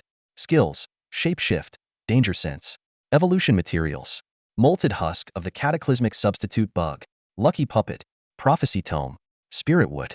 Evolves into Destiny Butterfly. Success rate: 71. This was the evolution route with the lowest success rate, but also the most powerful among all possibilities for the Celestial Illusion Butterfly. The Destiny Butterfly would embody the attributes of fate, luck, and prophecy, and possess an extraordinary skill: Cataclysm Substitution. Of course, there was a trade-off. Once the Celestial Illusion Butterfly evolved into the Destiny Butterfly, it would lose all its illusion-based abilities, becoming a purely supportive beast. With the evolution route confirmed, Mu Xian addressed the Celestial Illusion Butterfly. Alright, little one. Let's begin. Follow the order I give you and consume these resources. You'll evolve soon. The Celestial Illusion Butterfly fluttered excitedly around Mu Xian, chirping happily, before starting to consume the materials. First was the molted husk of the cataclysmic substitute bug, a gift from Lin Xuanya, the old principal of Golden Flower City's 7th high school. It had the power to avert catastrophes and substitute fate. Next was the lucky puppet, sourced from the Provincial Beastmaster Bureau's treasury, capable of bestowing good fortune. Then came the Prophecy Tome, purchased from Hangzhou's Beastmaster Resource Mall. Despite its impressive name, it was essentially an encyclopedia imbued with prophetic energy. Such low-tier prophecy resources were relatively common, and Mu Xian had acquired it for just a few thousand yuan. Lastly was the Spirit Wood, a piece of timber infused with soul energy, primarily used to strengthen the Celestial Illusion Butterfly's spiritual power. As a prophecy-type beast, spiritual strength was its core attribute. As the Celestial Illusion Butterfly consumed each material one by one, an indescribable aura began to emerge. Mu Xian watched as its form grew blurry, as if it was about to vanish from existence. A wave of anxiety washed over Mu Xian. A 71 success rate was far from reassuring. It was the lowest among all the evolutions he had attempted. If it failed, the loss would be immense. After all, resources like the molted husk of the cataclysmic substitute bug, passed down from ancient times, were incredibly rare. Perhaps the lucky puppet worked its magic. Before long, the Celestial Illusion Butterfly's form stabilized. Its body began to grow larger, its aura intensifying as it broke through to the commander level. Half an hour later, a translucent butterfly adorned with intricate patterns appeared before Mu Xian. It landed gently on his shoulder, fluttering its wings in excitement. As Mu Xian comforted the little creature, he checked its updated information. Destiny Butterfly. Type: Fate Luck Prophecy Butterfly. Level: Commander 1. Bloodline: Monarch. Quality: Extraordinary. Skills: Cataclysm Substitution Passive, Foresight, Aura of Fortune. Description: Rare mutated butterfly that had awakened the bloodline of the three-life butterfly. After a perfect evolution, it gained the ability to substitute fate and became a precious support beast. Beastmasters contracted to the Destiny Butterfly also gain a second life. Note: activating Cataclysm Substitution will permanently erase this ability. Reading the description, Mu Xian was both shocked and thrilled. The Destiny Butterfly had exceeded his expectations. Using the molted husk of the cataclysmic substitute bug as the main material had granted it the power to substitute fate, effectively giving him a second life. A second life. His survival capability had skyrocketed. Moreover, the Destiny Butterfly's foresight and aura of fortune were clearly formidable abilities. While not directly combat-related, they were undeniably powerful. Mu Xian made up his mind. Tomorrow, he would definitely test out these new skills. The next day marked the penultimate day of the special training at the Beast Taming Academy. Mu Xian and the other trainees stepped into the fourth secret realm. This newly discovered realm was a maze of complex terrain, teeming with countless beasts, brimming with the unknown and challenges. Quietly, Mu Xian reached into his pocket and summoned his Jiming butterfly, whispering, "Shao Dai, cast the aura of fortune over me." He didn't want anyone else to discover this trump card of his. The Jiming butterfly let out a soft chirp in response, and an invisible wave of energy enveloped Mu Xian. In an instant, Mu Xian felt as though the world had subtly shifted, though he couldn't pinpoint exactly how. His gaze was drawn to a jagged mountain peak in the distance, and an inexplicable feeling stirred within him. Taking advantage of the others' distraction, Mu Xian quietly slipped away from the group and headed toward the peculiar mountain. After a series of stops and starts, Mu Xian finally reached the summit. As he surveyed the area, he caught sight of a small, inconspicuous cave at the base of the cliff. No way. Is this the effect of Xiao Dai's fortune aura? This is insane. Mu Xian was astonished. Wasting no time, he summoned his sky-leaping dragon weasel. Xiao Mao, take me and Xiao Dai to that cave with a spatial jump. The sky-leaping dragon weasel let out an excited meow, and with a flash of light, Mu Xian found himself inside the pitch-black cave. As his eyes adjusted to the darkness, Mu Xian realized the cave led to a long tunnel descending deep underground. Following the path, he eventually arrived at the heart of the mountain's interior, where a pool of shimmering, otherworldly liquid lay before him. Staring in disbelief, Mu Xian exclaimed, "There's no way this is ordinary stalactite water." At that moment, a system notification appeared. 10,000-year stone essence. Grade: Lord level. Applicable to humans, beasts, and beast tamers. Description: a rare and unparalleled essence naturally formed within the stone dragon's secret realm. It contains the essence of heaven and earth, enhancing affinity with spiritual energy, nourishing the body, boosting potential, and accelerating cultivation. Note: effective only for Lord level and below beast tamers and their beasts. Mu Xian was overjoyed. This small pool of stone essence contained at least 100 drops. He calculated excitedly. Selling this at 2 million per drop wouldn't be unreasonable, right? Recalling how a single sacred radiance fruit had cost over 4 million, and how much more versatile this essence was, Mu Xian felt his pricing was entirely justified. Carefully, he collected every drop of the stone essence into porcelain vials he carried with him, planning to transfer it to specialized jade bottles for preservation after leaving the secret realm. After thoroughly inspecting the cave to ensure nothing was left behind, Mu Xian instructed the sky-leaping dragon weasel to use spatial jump, silently rejoining the group. The moment he returned, Fang Yuntian rushed over, curiosity brimming. "Big bro, where did you go? You disappeared and then popped back out of nowhere." Mu Xian gave a cryptic smile. "Just found something interesting in the secret realm." Inwardly, he was already considering trading some of the stone essence for rare resources from Fang Yunshan's family, but decided to first confirm its true market value. Fang Yunshan's eyes lit up. "Big bro, what did you find? If it's something I can use, we'll trade resources for it. I promise you won't lose out." Mu Xian remained composed. "Let me determine its value first. But you can start preparing the resources you'll need. Beast King level resources for ice and dragon types, and if you have evolution materials, all the better. Also, Lord level evolution resources for the lightning type." Fang Yuntian nodded seriously, already scheming to use his family's wealth to acquire the precious resource and surpass Mu Xian. He felt smug, thinking he was using financial power to outsmart his rival, unaware that Mu Xian had dual cheat-like abilities and wasn't the least bit concerned about Fang Yuntian catching up. Later that evening, Mu Xian paid a visit to Yu Sihai's Four Seas Pavilion. Coincidentally, Yu Man happened to be there as well. Mu Xian pushed open the door of the Sihai Pavilion and was unexpectedly greeted by the sight of Yu Man. She looked up in surprise, her face tinged with a shy blush. "Little brother, what brings you here?" Yu Man's eyes sparkled with anticipation. "Could it be that you knew today is my birthday and came specially to see me?" Mu Xian inwardly groaned, almost blurting out, "No, I didn't. Stop making things up." But remembering the recent help he'd received from Yu Sihai, he swallowed his words and instead forced a smile. "Manji, happy birthday. As for a gift, what could be better than the essence of the Millennium Stone Milk? By the way, is Uncle Yu around?" Yu Man's smile faltered slightly. "Dad's upstairs entertaining an important client. We were just about to head home for my birthday celebration." She hesitated for a moment before adding, "Mu Xian, little brother, if you're free tonight, would you like to join us for my birthday party?" Bracing himself, Mu Xian agreed, silently vowing that his acceptance had absolutely nothing to do with Yu Man's youthful face and her overwhelming presence. As they were chatting, Yu Sihai came downstairs, accompanying a middle-aged man to the door. After seeing the client off, he returned to the shop and immediately brightened upon seeing Mu Xian. "Ah, brother Mu, you're here at just the right time. It's Man's birthday today, come celebrate with us." Yu Man chimed in cheerfully, "Dad, Mu Xian has already agreed to join my birthday party." Yu Sihai let out a hearty laugh. That's great, that's great." Mu Xian cleared his throat. "Uncle Yu, actually, I came to Sihai Pavilion to show you a resource. I wanted to get your opinion on its current market value." Yu Sihai's eyes lit up even more, as if he just stumbled upon a hidden treasure. "Brother Mu, what are we waiting for? Let's head upstairs right away. I want to see it too." Yu Man exclaimed, eagerly following them. Mu Xian didn't object, knowing he'd be gifting her a drop of it as her birthday present later anyway. Once they were seated, Mu Xian retrieved a delicate porcelain bottle from his mustard seed spatial storage. Inside was a single drop of the Millennium Stone Milk essence. The moment he removed the cap, a distinct and refreshing fragrance filled the air. Yu Sihai abruptly stood up, his eyes wide in disbelief. This can't be.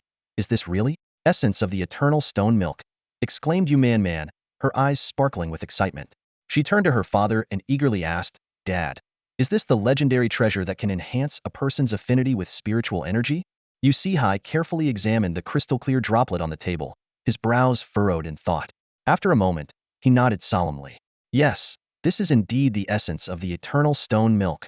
Then, his gaze shifted to Xian, a glint of delight in his eyes. Brother Mu, you're truly fortunate to have come across such a rare treasure. Xian smiled modestly and replied, it was merely a stroke of luck. Uncle Yu, how much do you think the essence of the eternal stone milk is worth? Hai took a deep breath, his tone filled with awe. The essence of the eternal stone milk is one of the few treasures that can aid human cultivation. In recent years, its production has fallen far behind its consumption, and its price has skyrocketed. Nowadays, it's valued at an astounding 20 million per drop. 20 million per drop? Xian's eyes widened in disbelief. He had initially thought that 8 or 9 million was already exorbitant, but Hai's estimate was far beyond his expectations. At that moment, he finally understood why Beast Tamers often preferred bartering over monetary transactions. Such prices were simply outrageous. A wave of joy surged in Xian's heart as he realized that his journey to the secret realm had yielded rewards worth several life-changing goals. Smiling, he handed the droplet of essence of the eternal stone milk to Man and said warmly, Man, happy birthday. The father and daughter pair were stunned. Man quickly waved her hands, stammering, Xian, this is for me. Hai instinctively wanted to refuse. Brother Mu, this gift is far too valuable.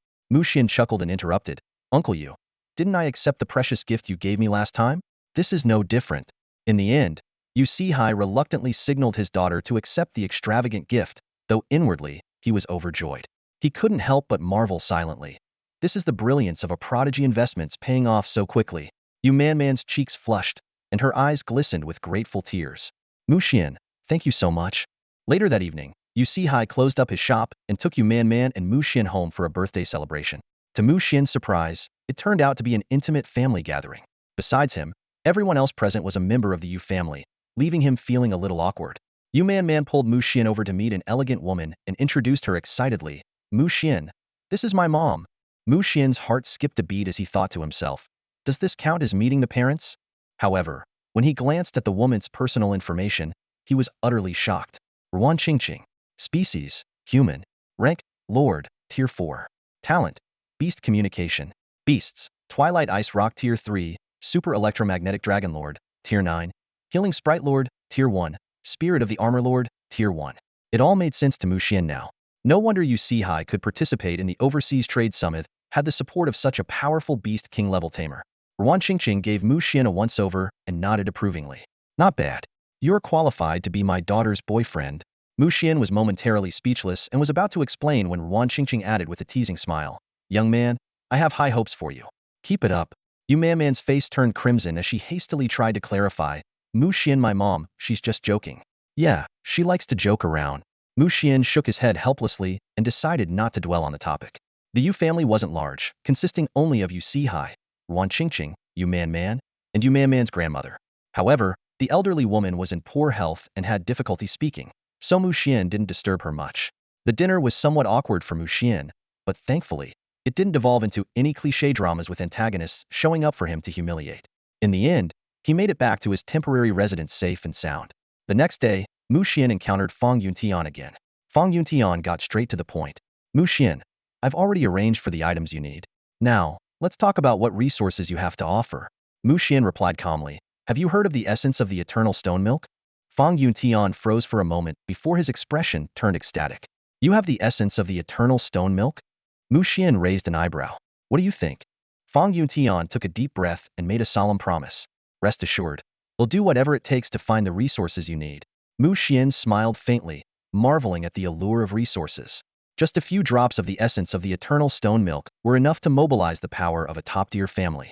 To Xian's surprise, that very evening, Fang Yuntian appeared at his door, announcing that all the resources had been gathered. This gave Xian a newfound appreciation for the capabilities of elite beast-taming families.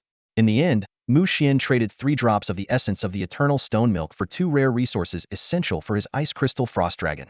The heart of the frost giant dragon and the extreme cold skyfire flame. The heart of the frost dragon, a rare beast king level resource, emanates a chilling aura that sends shivers down the spine. It is ideal for water, ice, snow, and dragon-type beasts, containing the immense icy power of the frost dragon. Accompanying it is the extreme frost fire, another beast king level material, suitable for ice and fire-type beasts. This terrifying flame, born in the frozen lands of extreme cold, possesses the devastating ability to freeze everything in its path. Mu Xian carefully examined these two precious materials, his mind already formulating a plan. They were perfectly compatible with his frost crystal dragon, and once his beast reached the 9th tier of the Lord rank, he intended to design an evolutionary path that could break through the limitations of the monarch rank. However, Mu Xian was fully aware that this would be no easy feat. The frost crystal dragon already had the potential of monarch-level bloodline, and pushing it further would demand resources so exorbitant that even beast king-level materials might not suffice. After carefully storing the materials, Mu Xian was about to check on the condition of his 4 beasts and begin his training when his phone suddenly rang. It was Lu Yunyan calling. "Mr. Mu Xian, great news?" Lu Yunyan's voice was brimming with excitement. "The share transfer registration is complete. From now on, you're officially the second-largest shareholder of Qinyu Group."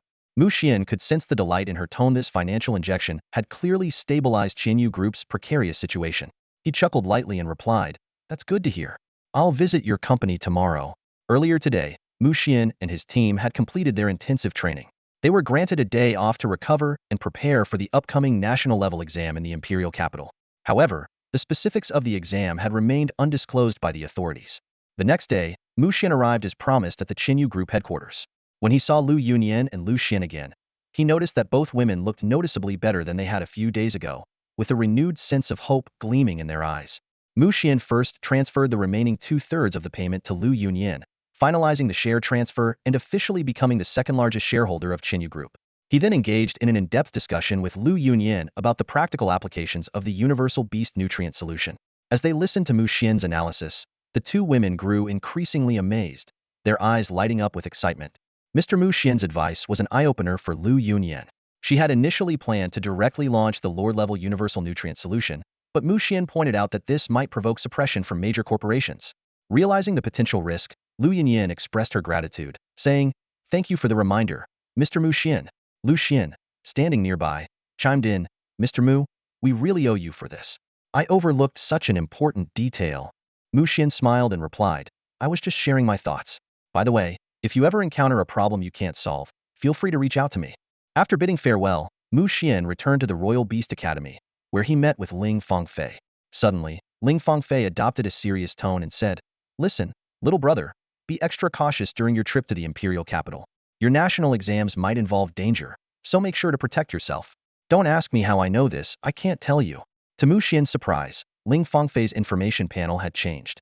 In just a few days, not only had she awakened a special talent, but her contracted beast had also evolved from a water elemental lord to a water elemental queen.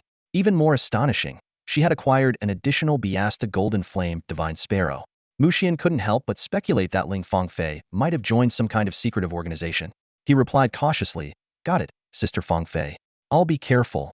At that moment, Yu Man, a stunning woman with youthful features and a curvaceous figure, suddenly barged in. She caught sight of Mu Xian preparing to see Ling Fangfei off, creating an awkward atmosphere. Ling Fangfei immediately questioned her, "You Man, I really didn't expect this from you. Tell me honestly what's going on between the two of you." Without waiting for a response, she grabbed the blushing Yu Man and left. Mu Xian could only shake his head with a wry smile before turning his attention to his 4 contracted beasts. To his delight, he discovered that the ice crystal frost dragon had finally reached Lord level 9. The ecstatic dragon roared in excitement. "Roar, roar." Mu Xian chuckled as he gently patted the dragon's head. All right, I get it. I'll help you evolve right away." He began designing an evolutionary path for the ice crystal frost dragon, but soon realized that his current resources were insufficient to break through the king-level barrier. Deciding to wait until the national exams to find the necessary resources, Mu Xian's decision left the dragon a bit dissatisfied. It sulked, throwing a minor tantrum. The next morning, 30 students who were participating in the national exams gathered early on the academy's training grounds, waiting quietly for their supervising teacher to arrive. Mu Xian and his companions waited patiently when Fang Yuntian quietly approached them, speaking in a hushed, mysterious tone. "I heard we're taking a flying beast directly to the imperial capital this time." Mu Xian was startled upon hearing this. His eyes widened as he asked, "A flying beast? How big is it?" Fang Yuntian rolled his eyes at the question and replied irritably, "Do you think you're the only one in the entire Zhejiang province with a space-type beast? Just as the words left his mouth, a massive silver figure descended from the sky, landing steadily before them. It was an enormous silver eagle, towering as high as 3 people. Its entire body shimmered with a metallic glow, exuding an aura of majesty and power that left everyone present holding their breath. Mu Xian's gaze was riveted on the giant eagle, but what shocked him even more was the information it displayed. Silverwing Shuttle Eagle. Species: Flying Space Metal Eagle Clan. Rank: Beast King, Tier 6 Bloodline. Quality: Monarch Level. Elite Skills: Silverwing Storm, Void Shuttle, Spatial Confinement, Internal Space, Void/Spatial Banishment. Description: a rare dual-attribute space and metal beast meticulously cultivated, regarded as the pinnacle among Beast King-level creatures. Mu Xian was inwardly astonished. A beast like this, possessing 3 attributes and 6 powerful skills, was more than enough to suppress an entire fortress. At that moment, a young man leaped down from the back of the Silverwing Shuttle Eagle, his demeanor calm and composed. He approached Mu Xian and the others, speaking in an unhurried tone. "I am Chu Wuhan, and this is my companion, the Silverwing Shuttle Eagle. He'll be escorting you all to the Imperial capital this time." Mu Xian's attention immediately shifted to Chu Wuhan. The system displayed the following. Chu Wuhan. Species: Human. Rank: Lord, Tier 9. Talent: Void Mastery. Beasts: Silverwing Shuttle Eagle Beast King, Tier 6, Dream Phantom Beast King, Tier 1, Tianya Divine Sword Lord, Tier 9, Titan Puppet Lord, Tier 8. Mu Xian was secretly alarmed. Chu Yuan's strength was terrifying. Just having 2 Beast King-level companions was already beyond extraordinary. Noticing Mu Xian's stunned expression, Fang Yuntian leaned closer and whispered, "That's Chu Wuhan, the strongest of our generation in Zhejiang Province, Colonel Chu. He graduated from the Magic Capital Academy 3 years ago, and is now one of the top figures in our province's Beast Police Bureau. My goal is to surpass him." Mu Xian glanced at Fang Yuntian, the corners of his lips curving upward into a teasing smirk. "In your dreams?" Fang Yuntian was instantly fuming, muttering to himself, "You really think so little of me? So infuriating. Come on in." Chu Wuhan waved his hand, and a massive spatial passage suddenly appeared before everyone. Fang Yuntian instinctively glanced at Mu Xian, a flicker of envy flashing in his eyes. The unique spatial carrying and teleportation abilities of space-type beasts were the dream of every beastmaster. Over 30 people filed in, stepping into the belly of the Silverwing Shuttle Eagle. To everyone's astonishment, it was like a miniature secret realm inside. Lush green mountains, clear waters, warm sunlight, fresh air, and even a charming little villa. It was like a paradise away from the world. Chu Wuhan smiled faintly. "This is where I usually rest. It's 4,000 kilometers from the Imperial capital, and we'll get there in about an hour.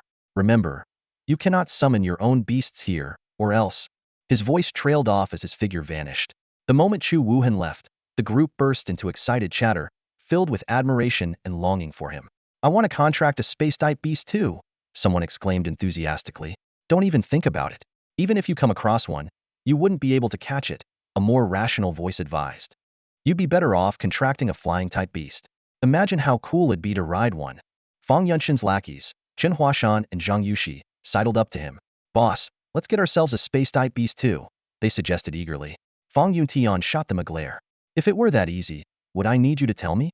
He paused for a moment before continuing. "Space-type beasts are incredibly rare, especially fully grown ones. Even if you encounter one, you won't be able to capture it." As he spoke, his gaze suddenly shifted to Mu Xian, who stood not far away. With a fawning smile, he asked, "Hey, master, how did you manage to contract a space-type beast? Care to share?" Mu Xian chuckled. "It's simple. I was grilling fish when the little cat showed up. It ate its fill and decided to follow me." Fang Yuntian froze for a moment. "Do I look like someone that gullible?" However, Chen Huashan and Zhang Yushi were thrilled. "That easy? Let's go try it too," they said excitedly. An hour later, the group arrived at the legendary Imperial capital. Stepping out of the spatial passage, they were greeted by a bustling metropolis.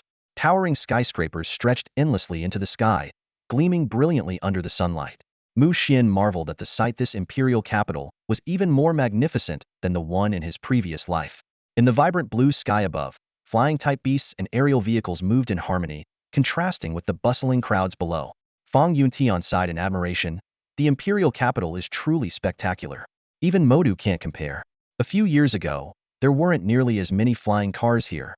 Chu Wuhan spoke calmly. "Follow me. The hotel is already arranged." They found themselves standing atop a 600-meter-tall skyscraper. After checking into their rooms, Mu Xian couldn't wait to rush out of the Tomorrow's Star Hotel, eager to explore the beast resource shops in the imperial capital. This was also the top choice for all candidates, as transportation in this era was far from convenient, and any mishap on the way could be life-threatening. However, Mu Xian quickly realized that even in the imperial capital, the high-tier resources he sought were few and far between. Most were either not for sale or were showcased as the store's prized treasures, leaving him rather frustrated.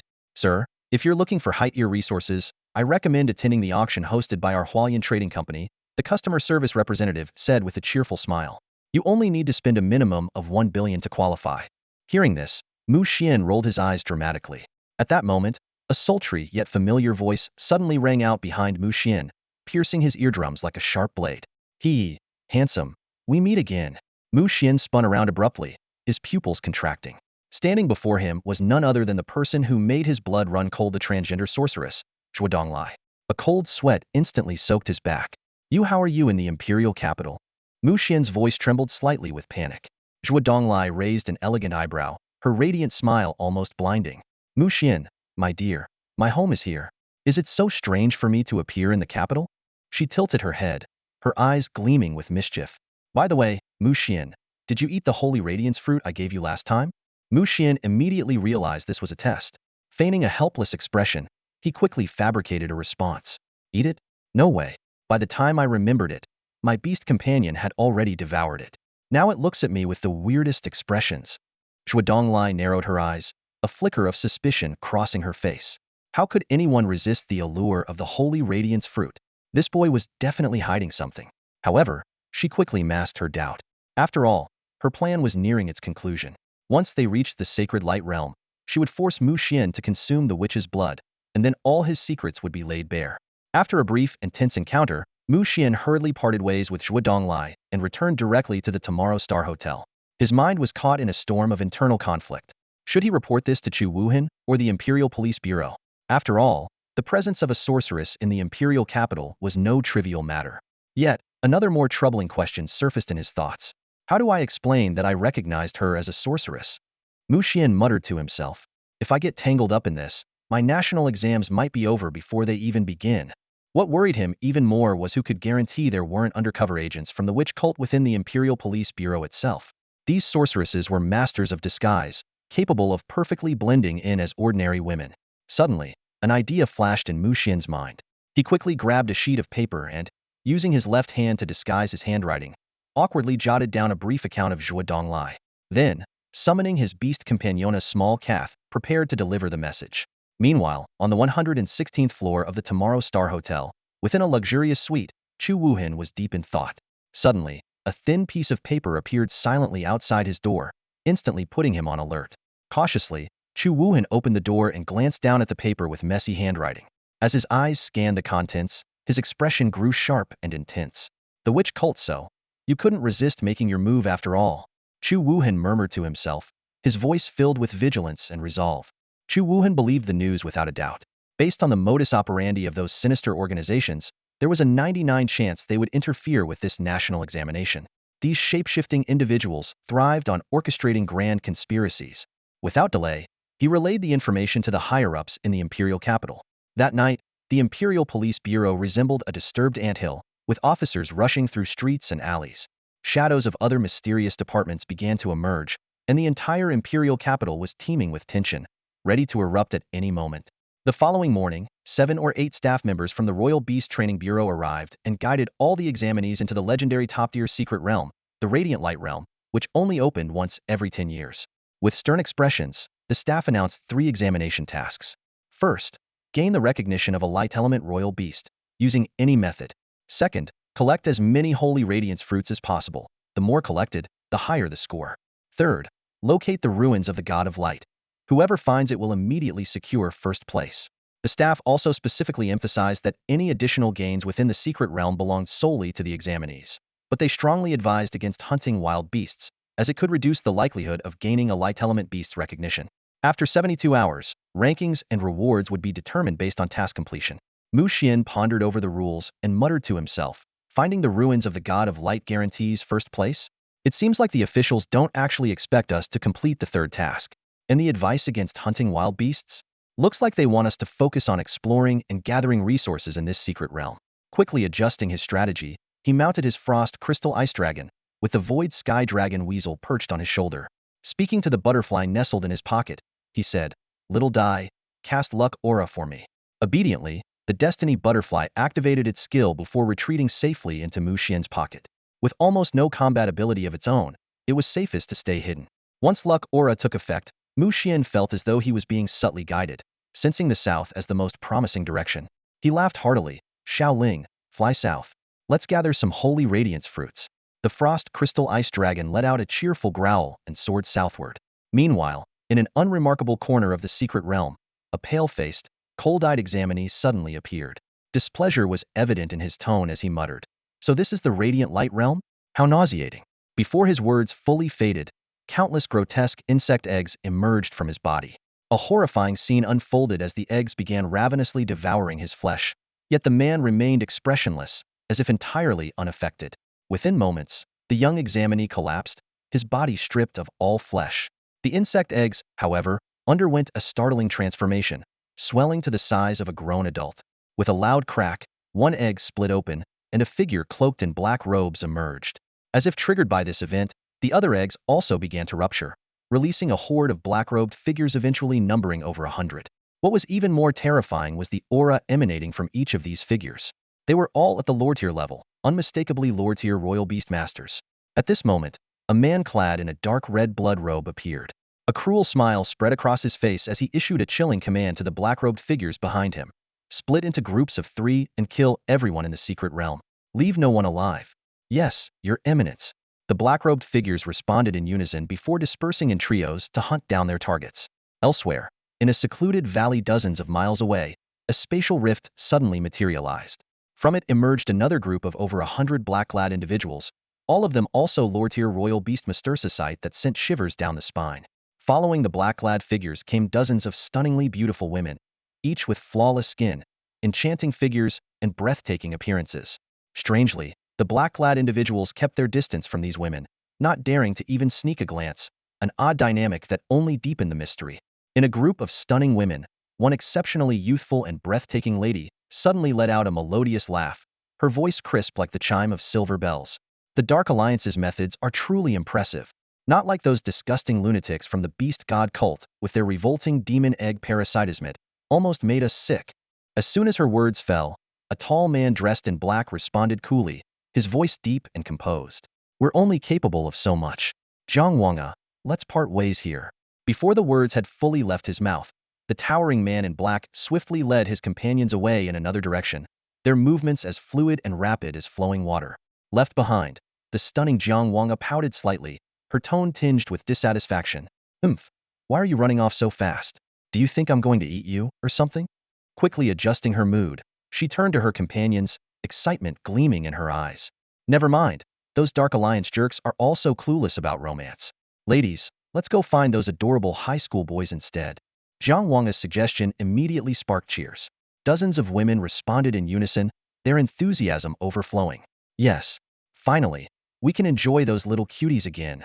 At the back of the group, one particular woman stood out, looking somewhat disheveled. She was none other than Zhua Donglai's sister, and at this moment, her teeth were clenched in rage, fury blazing in her eyes. "Mu Xian, you damned scoundrel. This time I'll make you taste the full power of my energy-draining spell." Meanwhile, on the other side of the Holy Light's secret realm, Mu Xian, who was searching for the sacred radiance fruit, suddenly sneezed twice in quick succession, leaving him puzzled. Little did he know, danger was silently closing in. About 20 minutes later, Mu Xian's eyes lit up. On a seemingly unremarkable hill, he spotted his long-sought target, the sacred radiance fruit tree. The system promptly provided detailed information. Sacred radiance fruit tree. Type: plant holy recovery. Rank: Lord, level 9. Bloodline: Beast King grade. Quality: exceptional. Skills: Holy Light Strike, Radiant Shield, Holy Light Blessing, Divine Restoration. Description: a unique plant-type mystical beast found only in the Holy Light secret realm.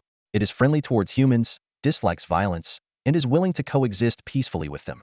Every 10 years, the Sacred Radiance Fruit tree produces a single Sacred Radiance Fruit, capable of rapidly healing most injuries. It is one of the top-tier healing materials. However, obtaining the fruit, which contains the tree's vital energy essence, is no easy task. Upon seeing this information, Mu Xian suddenly understood why the sacred radiance fruit had been set as the mission target. This fruit was an unparalleled healing material, and acquiring it from the sacred radiance fruit tree was far more challenging than he'd imagined. However, as Mu Xian's gaze inadvertently shifted to the sky-leaping space ferret at his side, a faint smile tugged at his lips. He murmured softly, "Too bad for them space-type beasts are their nemesis." Mu Xian leaned in and whispered to his beast companion beside him, "Little cat, in a moment, I'll have Xiao Ling distracted. You seized the chance to snatch the sacred radiance fruit." His gaze was locked onto the distant sacred radiance fruit tree, its golden, radiant fruits captivating all his attention. The sky-leaping draconic weasel chirped excitedly, "Meow meow. Master, I think I can handle it on my own." It was clearly eager, its tail swaying gently in anticipation. Not to be outdone, the ice crystal frost dragon let out a low growl, roar. "Master, I can take down that tree myself." Seeing his two beasts vying to prove themselves, Mu Xian couldn't help but smile and shake his head. With patience, he explained, "We can't rely on brute force. Isn't it better to use the simplest method to get the sacred radiance fruit? Both of you are powerful lord-level beasts, but true strength is displayed through cooperation. Do you understand?" After their master's guidance, the two beasts finally began to act. The ice crystal frost dragon made the first move, drawing the sacred radiance fruit tree's attention. Meanwhile, the sky-leaping draconic weasel silently vanished into the void, reappearing above the tree, ready to strike. Extreme Frost Seal. Crystal Destruction. The ice crystal frost dragon launched a fierce attack, successfully enraging the sacred radiance fruit tree. From its trunk emerged an ancient face, which roared in fury, "Humans, trying to steal my fruits again? Never." Before the words had even faded, a burst of pure white light exploded forth, striking directly at the ice crystal frost dragon. The two lord-level beasts, both at the 9th rank, were instantly locked in a fierce battle. The ice crystal frost dragon even unleashed its frost domain, but the sacred radiance fruit tree's strength far exceeded Mu Xian's expectations. It remained completely unscathed, boasting not only formidable offense and defense, but also the ability to enhance itself and heal its injuries, a truly flawless adversary. Amazed, Mu Xian couldn't help but wonder, should I try to form a contract with this sacred radiance fruit tree? But he quickly realized that his spiritual energy was insufficient to bind such a powerful being. Perhaps I could consider contracting a sapling instead, he mused to himself. As the battle raged on, the sky-leaping draconic weasel seized a fleeting opportunity. In an instant, it broke through the sacred radiance fruit tree's defenses and successfully plucked the golden, radiant fruit. "Huh, finally got it," Mu Xian exclaimed in excitement. The sky-leaping draconic weasel flashed back onto his shoulder, holding the precious fruit tightly in its claws. Mu Xian carefully examined the fruit's details. Sacred radiance fruit. Grade. Lord level. Applicable to any life form except those of dark, abyssal, or demonic attributes. Description: a rare fruit nurtured by the sacred radiance fruit tree over a decade, brimming with immense radiance and divine essence. It possesses extraordinary healing properties capable of treating most injuries, and serves as a primary ingredient in crafting Beast King-level healing potions. Incredible! Mu Xian's eyes lit up. I have to get a few more of these while I still can.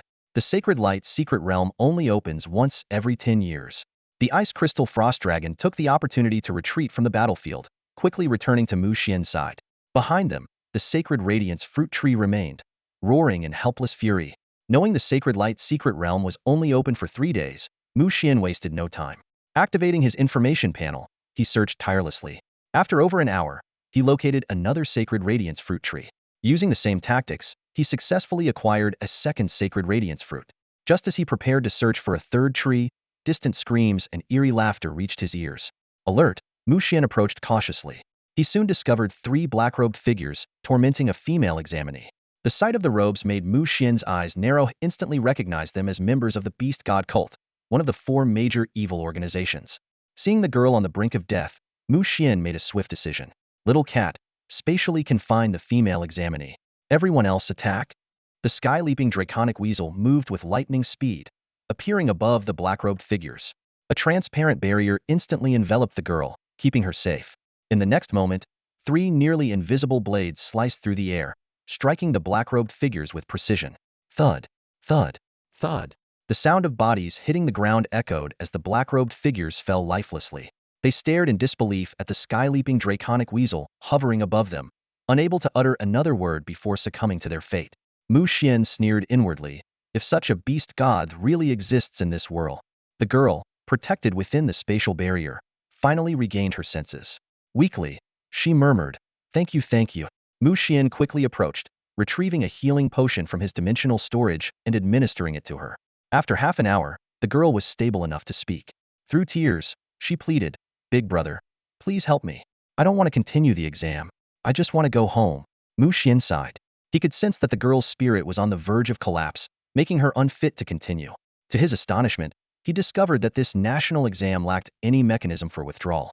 Did the authorities really believe there would be no danger in the secret realm? Mu Xian wondered, puzzled. In the end, he found a tree hollow nearby to serve as a temporary shelter for the girl, leaving her with some healing supplies before departing. The beast god cult appearing in the sacred light secret realm, Mu Xian's heart grew heavy. Isn't this realm supposed to be under the Beast Taming Bureau's protection? If the beast god cult can infiltrate, what about the Dark Alliance or the Witch Sect? I need to stay on high alert. His caution proved warranted. In just 2 hours, Mu Xian stumbled upon the bodies of several examinees, discarded carelessly in the wilderness. Some were unrecognizable, their deaths gruesome and tragic. Elsewhere in the dense forest, Fang Yuntian was fleeing for his life, covered in blood. His beast, the Thunder Warrior, was clearing a path ahead, while his Storm Thunderhawk had already sustained serious injuries. What the hell is going on? Fang Yuntian cursed as he ran. He had never imagined that participating in the national exam and entering the legendary Sacred Light secret realm would result in an ambush by 3 black-clad figures controlling beasts. His Storm Thunderhawk had been gravely wounded in the attack. Damn it! Once this exam is over, I'm filing a formal complaint with the Beast Taming Bureau. Fang Yuntian growled in frustration. Before he could finish his sentence, a playful, feminine voice echoed from above. Hee hee, little brother. You're hurt. Need me to heal you? Fang Yuntian suddenly looked up, only to see a mesmerizing woman seated atop a flying beast. She was draped in a veil of light silk, her gown as delicate as cicada wings, revealing glimpses of her alluring figure. The breathtaking sight quickened Fang Yuntian's heartbeat, sending a rush of heat coursing through his body. A rumor he had once heard suddenly surfaced in his mind. There were tales of women as beautiful as celestial beings, with skin like snow, unmatched charm, and fiery passion. They sought neither wealth nor lives, but something far more precious. These women were said to be the most wicked beings in existence. Fang Yuntian gasped in alarm. Are you one of the legendary enchantresses? The coquettish girl's expression briefly darkened before she broke into a captivating smile. Oh my, little brother. You're quite clever. Since you've figured it out, I can't possibly let you go now. Before her words had fully landed, a thread of spider silk shot out and ensnared the unsuspecting Fang Yuntian tightly. The girl chuckled mischievously. Come along, little brother. Let's have some fun together. As dusk fell, Fang Yuntian was dragged away, her playful laughter lingering in the air. Elsewhere in the sacred light realm, Mu Xian listened thoughtfully as other candidates recounted their encounters. After a moment of contemplation, he remarked, It seems it's not just the beast god cult. Even the Dark Alliance, the Enchantress sect, and the Shadow Organization have shown up. Mu Xian was well-versed in the workings of these 4 notorious evil factions. He explained, the beast god cult members favor black robes to conceal the physical mutations caused by their bloodline transplantations. The Dark Alliance's dark beast tamers may appear normal, but their extremist ideology drives them to despise governments and ordinary people. The Enchantress sect is an all-female group, even capable of transforming their beasts into women, which makes them popular among depraved old men. The Shadow Organization, however, is the deadliest. A covert network of assassins and spies, they specialize in eliminating talented beast tamers and are said to wield the enigmatic power of shadows like shadow manipulation, fire shadows, and water shadows, making them the hardest to deal with. Mu Xian analyzed further, the sacred light realm only allows individuals under 20 years old to enter. So even if members of these evil factions are here, their strength is mostly at the Lord level, with perhaps 1 or 2 beasts surpassing the Beast King level. In such a vast secret realm, the chances of encountering a Beast King level enemy are slim. Just then, Chen Huashan approached Mu Xian in a hurry and asked anxiously, Brother Mu Xian, have you seen our leader? Mu Xian shook his head. Fang Yuntian? No, I haven't come across him. Chen Huashan's face fell, a mix of disappointment and worry clouding his expression. He feared that years of effort might have gone to waste. The next day, Mu Xian left the temporary gathering point to continue exploring the secret realm. Brimming with confidence, he commanded, Xiao Dai, activate Luck Aura. The Destiny Butterfly responded instantly, casting its shimmering skill to envelop the area. Standing atop the head of his Ice Crystal Frost Dragon, Mu Xian grinned. All right, let's move out, everyone. As Mu Xian's figure disappeared into the distance, the other candidates looked on with admiration. Chen Huashan sighed in awe. This is what a true prodigy looks like, completely unfazed by those evil factions. I've decided, from now on, Brother Mu Xian is my idol. Over the next 2 hours, Mu Xian made significant progress. He not only obtained a sacred radiance fruit, but also discovered various light element resources like Dawn Dew of the commander level and radiant glowstones of the lord level. As the morning drew to a close, Mu Xian stumbled upon a hidden valley filled with clusters of mutated halo grass. These plants were sturdier than ordinary halo grass, with larger halos, making them ideal for crafting lord-level healing potions. While individual plants weren't particularly valuable, an entire patch of mutated halo grass was worth a fortune. As Mu Xian was busily harvesting, a sudden burst of blinding light erupted from the grass, leaving him momentarily stunned. It was a holy light spirit, a dual-element creature of light and blessing. Having absorbed a trace of the sacred light realm's essence, it possessed lord-level bloodline potential, far surpassing the typical commander-level light spirits. Mu Xian's heart raced with excitement. This was the light element beast he had been dreaming of. When the holy light spirit attempted to flee, Mu Xian acted swiftly, commanding his void sky dragon weasel to use spatial confinement to trap it. The newborn creature, unaccustomed to such overwhelming power, surrendered almost immediately. With a few persuasive words, Mu Xian managed to coax the holy light spirit into signing a contract, making it his 5th beast. He affectionately named it Xiaoguang. Mu Xian smiled at Xiaoguang. Start absorbing these resources. Let's aim for Elite Tier 9 as soon as possible. Xiaoguang chirped happily in agreement before retreating into Mu Xian's beast space, where it joined the young thunderstorm bear cub. Inside the beast space, the thunderstorm bear cub grumbled discontentedly, "Master, when will it be my turn to shine? I've been waiting so long. I feel like I'm wilting here." As the saying goes, joy often turns to sorrow. Mu Xian had barely begun to savor the excitement of acquiring a light element contract beast when 2 figures swooped down from above like hawks. They abruptly changed direction, flanking Mu Xian from the front and back. When Mu Xian focused on them, his heart sank. Standing before him were 2 pseudo-beast king-level beastmasters from the Dark Alliance. Although pseudo-beast king-level beastmasters are not officially recognized by other beast kings, their contract beasts have surpassed the beast king level, making them far stronger than lord-level beasts. Now, with one such formidable enemy ahead and another behind, Mu Xian found himself in grave danger. The beastmaster in front introduced himself as Zhao Qiming. Although he lacked any innate talent, he possessed 2 incredibly powerful contract beasts. One of them was the Dark Demon Wing Tiger, a hybrid of the dark, flying, and tiger types. It had pseudo-beast king-level bloodlines and beast king-level qualities. Originally an ordinary winged tiger, it had been transformed by dark powers, greatly enhancing its strength and granting it elite skills such as Dark Demon Orb and Winged Slash. Zhao Qiming's second beast was the Black Gold Bloodthirsty Ant, which was equally formidable and had reached Lord Level 7. Behind Mu Xian stood the other beastmaster, Lu Dafeng, who also lacked innate talent, but commanded beasts that were no less terrifying. His pseudo-beast king-level black magic bat was once an ordinary magic bat, but after being reshaped by dark forces, it became even more sinister. It specialized in skills such as magic missile and heat-seeking, with a particularly deadly locking ability.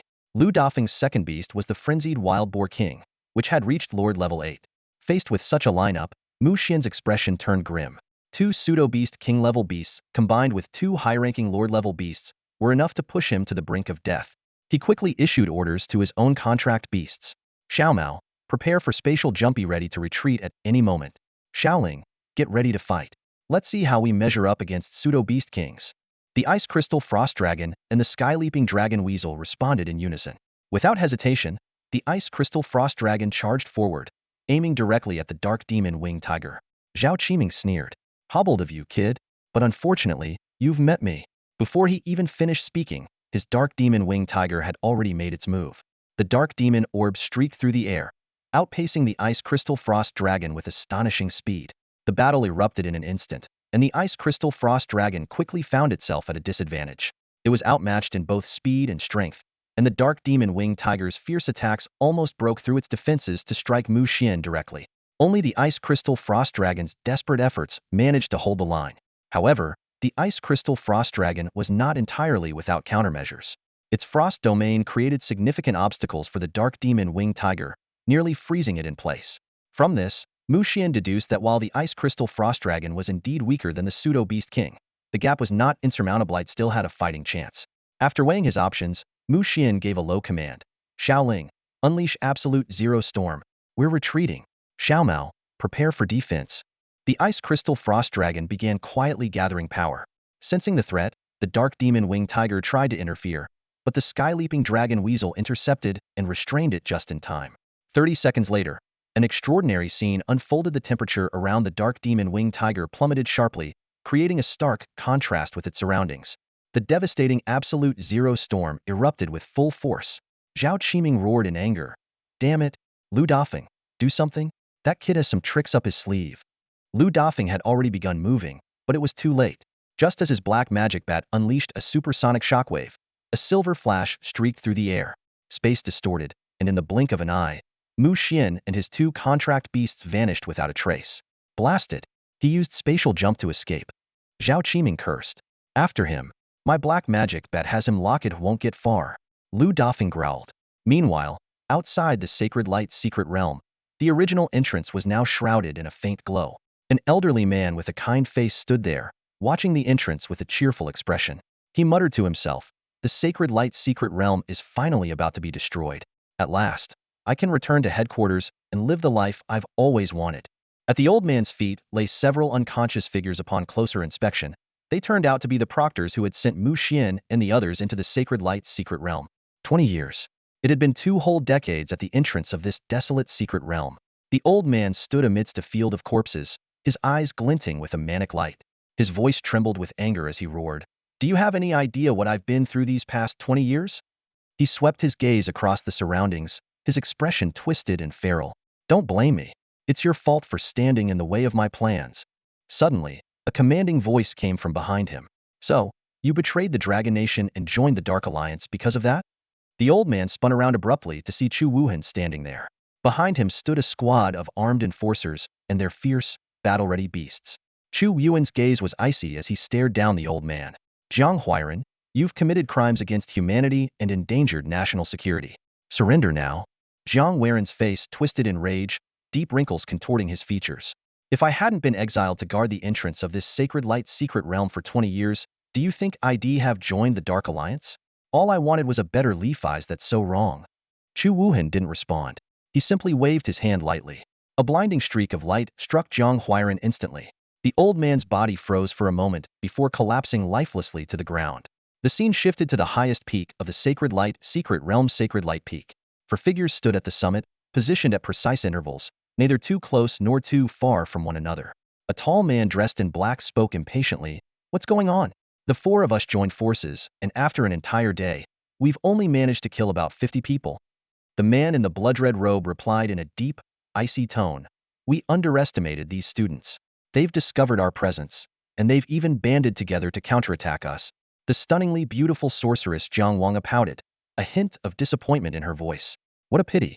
I've only managed to capture 7 of those little students on my side. Luckily, they've all joined us now. The tall man in black couldn't hold back his anger. Jiang the Witch, do I need to remind you again of our goal? We're here to destroy this Sacred Light secret realm, not to play games with these students. The sorceress blushed, her voice sweet and coy. I know, but how could I resist when they were trembling with fear like that? It's not my fault. The tall man in black and the blood-robed man fell silent, clearly exasperated. After a moment, the man in black let out a long sigh. You twisted witches are hopeless. He turned his attention to the 4th direction. Kongying, how's it going on your end? Have you located all the spatial nodes yet? A faint shadow materialized in the air. We've confirmed the locations of 2 spatial nodes so far. But to completely destroy the Sacred Light secret realm, we'll need at least 7 more. The tall man in black finally looked relieved. At least the shadow organization is reliable. Please speed up. I'm worried the authorities have already caught on to us. The shadow replied in an indifferent tone. No need to worry. The authorities are already aware and are currently trying to break through the spatial barriers we've set up. They'll need about 10 more. 10 more minutes? The man in black exclaimed, his face etched with disbelief. His voice echoed across the mountain peak, filled with urgency. However, the shadow's voice responded again, cold and precise. No, what I meant was, there are only 10 seconds left. Now, it's down to 3 seconds, 2 seconds, 1 second. As the final word fell, a deafening hum suddenly erupted, shaking the entire Sacred Light secret realm violently. A massive crack tore open the sky, and countless uniformed enforcers swarmed into the realm like a plague of locusts. The towering man in black roared in fury, Kongying, how could you not warn us about something this big? Damn it. In stark contrast to his panic, the man in the blood-red robe and the sorceress Jiang Wang reacted with lightning speed. vanishing from the mountain peak in an instant. The mysterious shadow had already disappeared the moment it finished counting. The man in black stood frozen in shock until the enforcers, riding their flying beasts, surrounded him completely. Only then did he snap out of his stupor, frantically attempting to mount his own flying beast to escape, but it was far too late. Meanwhile, in a dark and damp underground space, Mu Xian looked around in confusion. Before him lay a field of ruins, with enormous, collapsed structures towering over 30 meters high. Compared to these massive remnants, Mu Xian seemed as insignificant as an ant. Have I stumbled into the land of giants? He murmured to himself, staring incredulously at his surroundings. He could hardly believe that after having his Void Sky Dragon Weasel perform a spatial jump, he had ended up in this mysterious underground space. Fortunately, the faint glow of bioluminescent plants provided enough light to see. This peculiar place piqued Mu Xian's curiosity. He began to traverse the ruins, following the pathways between the debris. The underground space seemed vast beyond imagination. At first, he encountered only towering broken walls and shattered pillars. But as he ventured deeper, he noticed stones with white patterns on either side of the path, faintly glowing with a soft light. Soon, a collapsed angel statue appeared before him. A sudden thought crossed his mind. Could this be the ruins of the god of light mentioned in the third mission? The idea left him both astonished and thrilled, filling him with a sense of anticipation. After roughly 10 minutes of trekking, Mu Xian ascended a massive staircase. The surroundings abruptly changed, becoming grand and opulent. Golden light emanated from the distance, exuding an aura of sanctity. Another 10 minutes of walking brought him to a world bathed in radiant gold. At the heart of this space stood the deepest part of a cathedral. A colossal white cross stretched up to the ceiling, emanating a divine and dazzling light. Beneath the cross, a throne seemingly forged from pure gold sat silently. On it rested an elderly man clad in white robes. Mu Xian cautiously approached, his footsteps echoing loudly in the vast, empty cathedral. Suddenly, a deep, aged voice rang out from the golden throne. "So, you've finally arrived." Startled, Mu Xian instinctively tensed and asked warily, "Who are you?" "I am the last pope of the Church of Light, James," the voice replied, heavy with a sense of history. The revelation left Mu Xian stunned. The Church of Light had never been mentioned on Blue Star, though fragments of its existence had been recorded in the historical texts of certain secret realms. According to legend, the Church of Light was the most powerful religious order in some distant world, with the God of Light being a creator deity. But for reasons unknown, the God of Light had disappeared, and the Church of Light had quickly fallen into obscurity. Could the Sacred Light's secret realm be the final refuge of the Church of Light? Feigning ignorance, Mu Xian replied nonchalantly, "The Church of Light? Never heard of it." James's voice continued, "Ah, young one, it's no surprise you haven't. Our Church of Light has been in decline for 200 millennia long ago. Our God battled the abyssal sovereign in the void. Both were gravely wounded and fell into slumber. From that point on, our Church of Light began its rapid descent into obscurity. But I have sensed the awakening of our God. The God of Light shall soon rise again, and our Church of Light will return to the world. Young one, do you wish to inherit the will of our God and rebuild the Church of Light?" Mu Xian couldn't help but roll his eyes. "Me? A cult leader? No way." Without hesitation, he replied bluntly, "Sorry, but am not interested." To his surprise, Jameis' voice responded with a chuckle. "Excellent. I am pleased with your decision. You shall become the 10,086th Pope of the Church of Light." Panic surged through Mu Xian as he hurried to clarify. Wait, wait. I said I'm not interested." But his words were met with silence. It was then that Mu Xian realized these responses had all been pre-recorded. As expected, James continued speaking, his voice solemn and filled with anticipation. "Very well, it seems you are ready. Then, accept the legacy of my light." Before James's words had fully faded, Mu Xian suddenly noticed a golden beam of light pouring down from above, landing right in front of him. The light coalesced and transformed into a shimmering, golden book that hovered in midair. "The Book of Light," James explained, "contains all the rituals, techniques, and combat skills of my faith. It embodies the centuries of experience, history, and wisdom of the Church of Light." Almost immediately after, another golden pillar of light descended from the heavens, materializing into a magnificent golden crown before Mu Xian. The crown radiated a divine brilliance. "This is the crown of light, the symbol of the Church of Light's Pope." James spoke with a hint of pride in his voice. "The crown of light not only represents the Church of Light, but also grants the power of immortality. From now on, the Church of Light is yours to lead." Mu Xian stared at the Book of Light and the crown of light before him, momentarily stunned. Could it be that he had truly stumbled upon the incredible fortune of inheriting the Church of Light's legacy? However, as he examined the details of these two items, a cold sweat broke out on his back. The information on the Book of Light read, Book of Light and Abyss. Rank, Sovereign level. Applicable to Holy and Abyssal alignments. Description, contains all the rituals, techniques, and combat skills of the Church of Light, encapsulating centuries of experience, history, and wisdom. Unfortunately, a slumbering fragment of the Abyssal Lord's consciousness is hidden within. Accepting this book will lead to corruption by the Abyssal Lord. The information on the Crown of Light read, Crown of Light. Rank, Sovereign level. Applicable to Holy alignment. Description, a miraculous crown forged entirely from divine power, possessing cataclysmic strength. It is the symbol of the Pope of the Church of Light and grants the wearer the power of immortality. However, beware, for a dormant fragment of the God of Light's consciousness resides within. Wearing this crown will result in possession by the God of Light.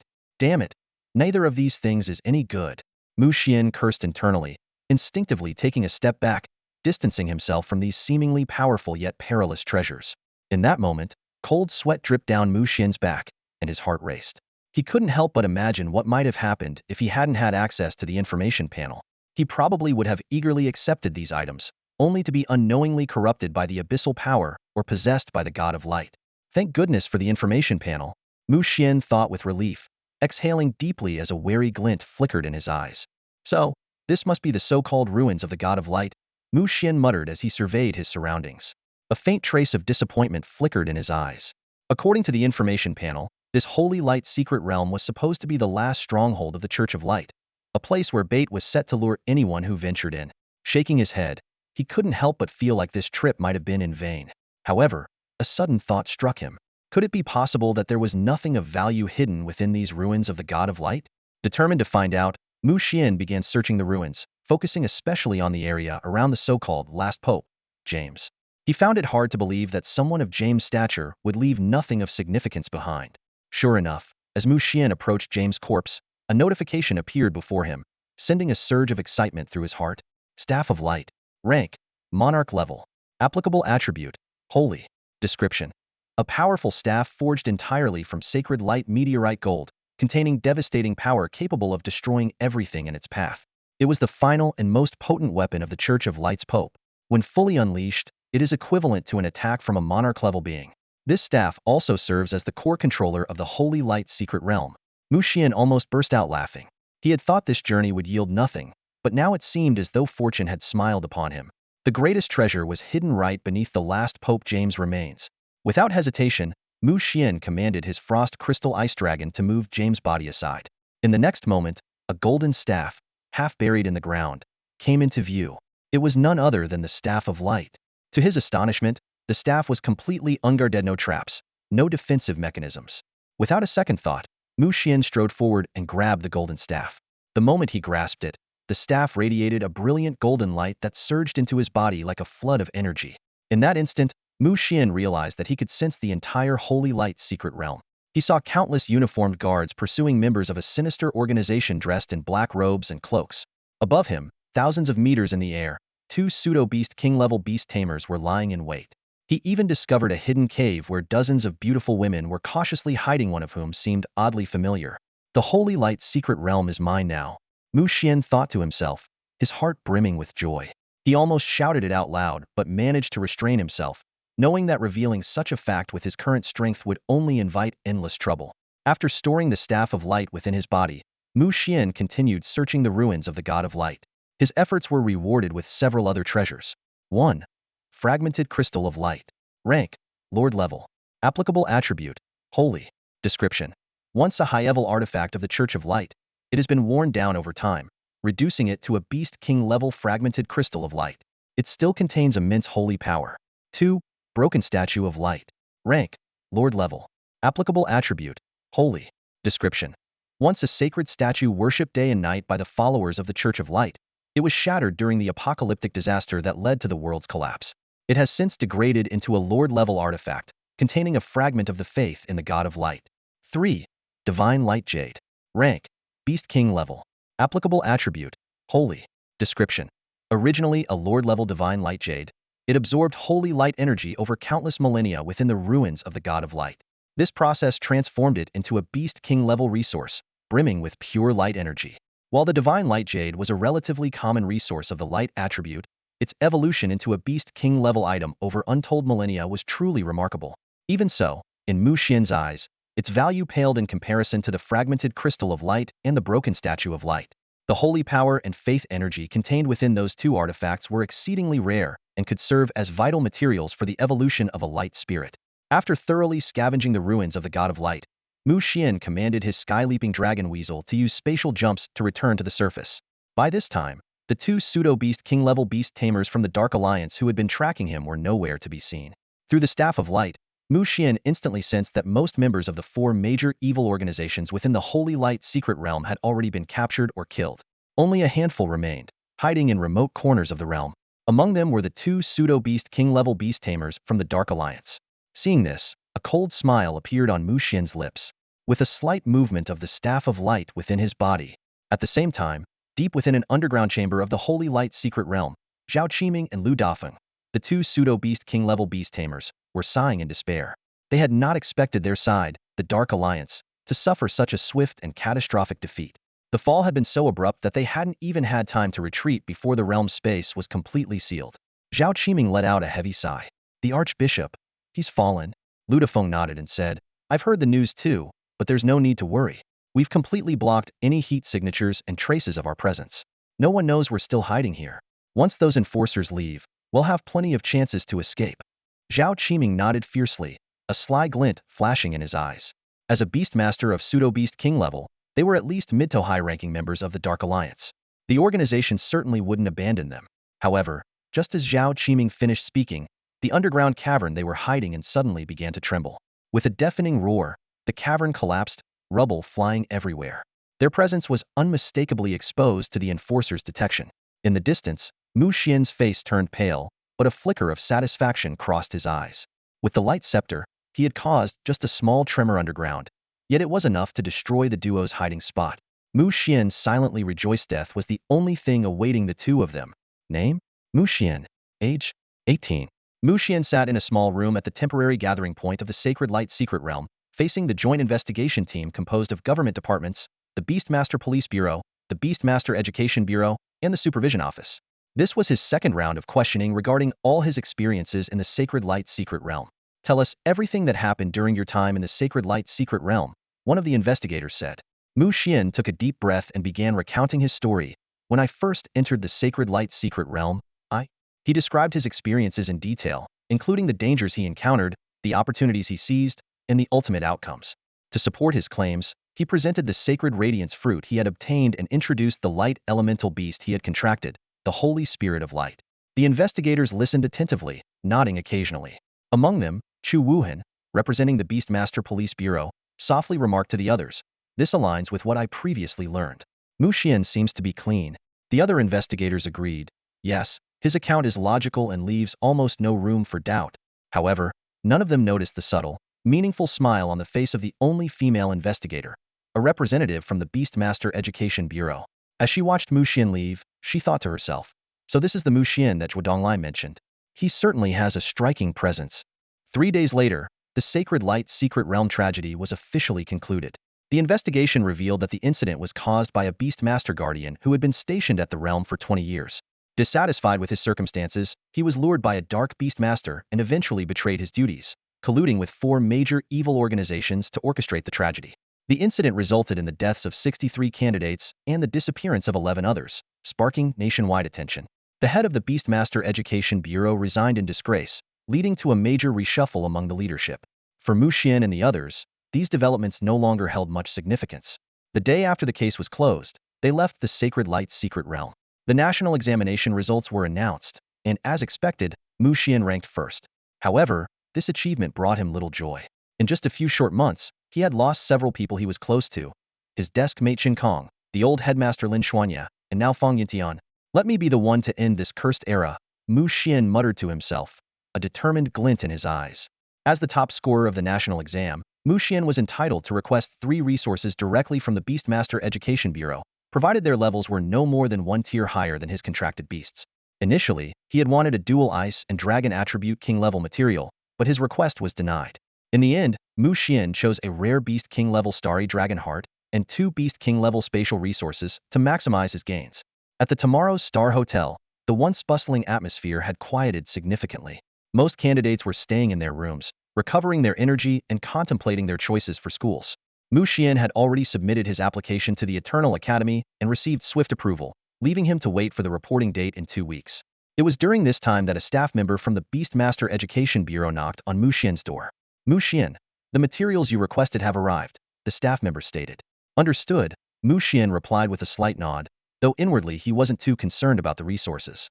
Without king-level materials, his Ice Crystal Extreme Dragon was unlikely to achieve perfect evolution, a comprehensive upgrade in bloodline, rank, skills, and quality.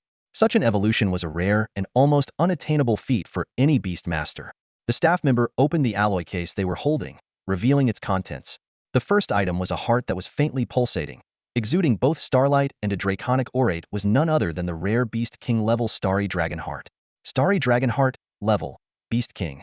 Suitable for Star Element and Dragon Attribute, the staff member explained. This is the heart of a rare starry dragon, containing abundant starry power and a trace of the exceptionally rare ancient star dragon bloodline. Mu Xian's eyes widened in surprise. Ancient star dragon bloodline? He nearly laughed aloud. What had initially been a simple request for a dragon heart to experiment with evolution routes had turned into an unexpected windfall. To stumble upon such a precious bloodline was nothing short of miraculous. Next, Mu Xian turned his attention to the other 2 spatial resources. A satisfied expression crossed his face as he examined them. A pitch-black bamboo segment and a silver, glimmering stone. These were the Lunar Sky Void Bamboo Node and the Silver Void Stellar Stone, respectively. Both materials would provide immense support for his future cultivation endeavors. The Lunar Void Bamboo segment and the Silver Sky Mystic Stone, 2 rare spatial resources, were now placed before Mu Xian.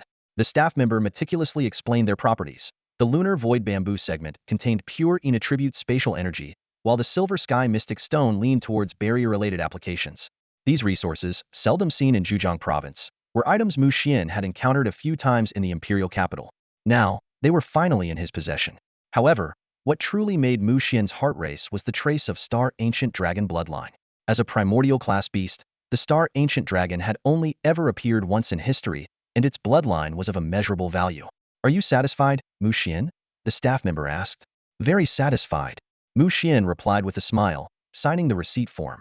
Yet, inwardly, he could hardly contain his excitement. Once the staff member left, Mu Xian quickly drew the curtains and carefully ensured that no one was watching. Without hesitation, he extracted a single drop of the Star Ancient Dragon bloodline essence from the heart of the Starlight Dragon. This drop of essence shimmered with a star-like brilliance, and upon closer inspection, it seemed as though an entire galaxy's shadow resided within. It not only contained fragments of the Star Ancient Dragon's inherited knowledge, but also held a trace of its bloodline power. Compared to the God-devouring Raven's bloodline essence he had previously obtained, the Star Ancient Dragon bloodline essence was incomparably more precious. Suddenly, Mu Xian's eyes lit up, and a surge of excitement overwhelmed him. Wasn't this exactly what he had been searching for, a resource that could perfectly facilitate the evolution of his Frost Crystal Extreme Dragon? Mu Xian's heart raced with excitement. The essence of the starry primordial dragon's bloodline, as an evolution resource for the Ice Crystal Frost Dragon, was a thought that set his blood boiling. Unable to contain himself, he called out eagerly, "Little cat, spatial jump, take me to a secluded place outside the city." In an instant, the sky-leaping dragon weasel let out a soft meow, and the surroundings twisted and shifted. In the blink of an eye, Mu Xian found himself standing in a desolate wilderness outside the imperial capital. Glancing back at the distant outline of the city, he gripped the radiant staff tightly and began searching for the nearest spatial node. Mu Xian's goal was clear: the Sanctum of Holy Light. With the power of the radiant staff, he didn't need to rely on fixed spatial channels. All he needed to do was locate a spatial node near the sanctum and open a temporary passage. Although his current strength was limited, and he couldn't manipulate or freely traverse the sanctum like a seasoned master, it was sufficient for his plan. After half an hour of arduous searching, Mu Xian finally discovered a hidden spatial node in a remote mountain range north of the capital. Without hesitation, he raised the radiant staff. In an instant, golden light burst forth, and a temporary spatial passage unfolded before him. Meanwhile, outside the Sanctum of Holy Light, the 3 newly appointed guardians suddenly sensed something unusual. They turned toward the sanctum with heightened vigilance, only to see the anomaly vanish as quickly as it appeared, leaving them wondering if it had been a mere illusion. One of them muttered under his breath, "Ever since that incident, this sanctum has only grown stranger." Another chimed in, "Don't overthink it. Whatever's going on, it's not our problem. We can't even enter the sanctum." The third nodded in agreement. Exactly. Let it be. Inside the sanctum, Mu Xian selected a concealed underground cave as the site for the Ice Crystal Frost Dragon's evolution. Carefully arranging the various resources for the process, he began mapping out the evolution pathway.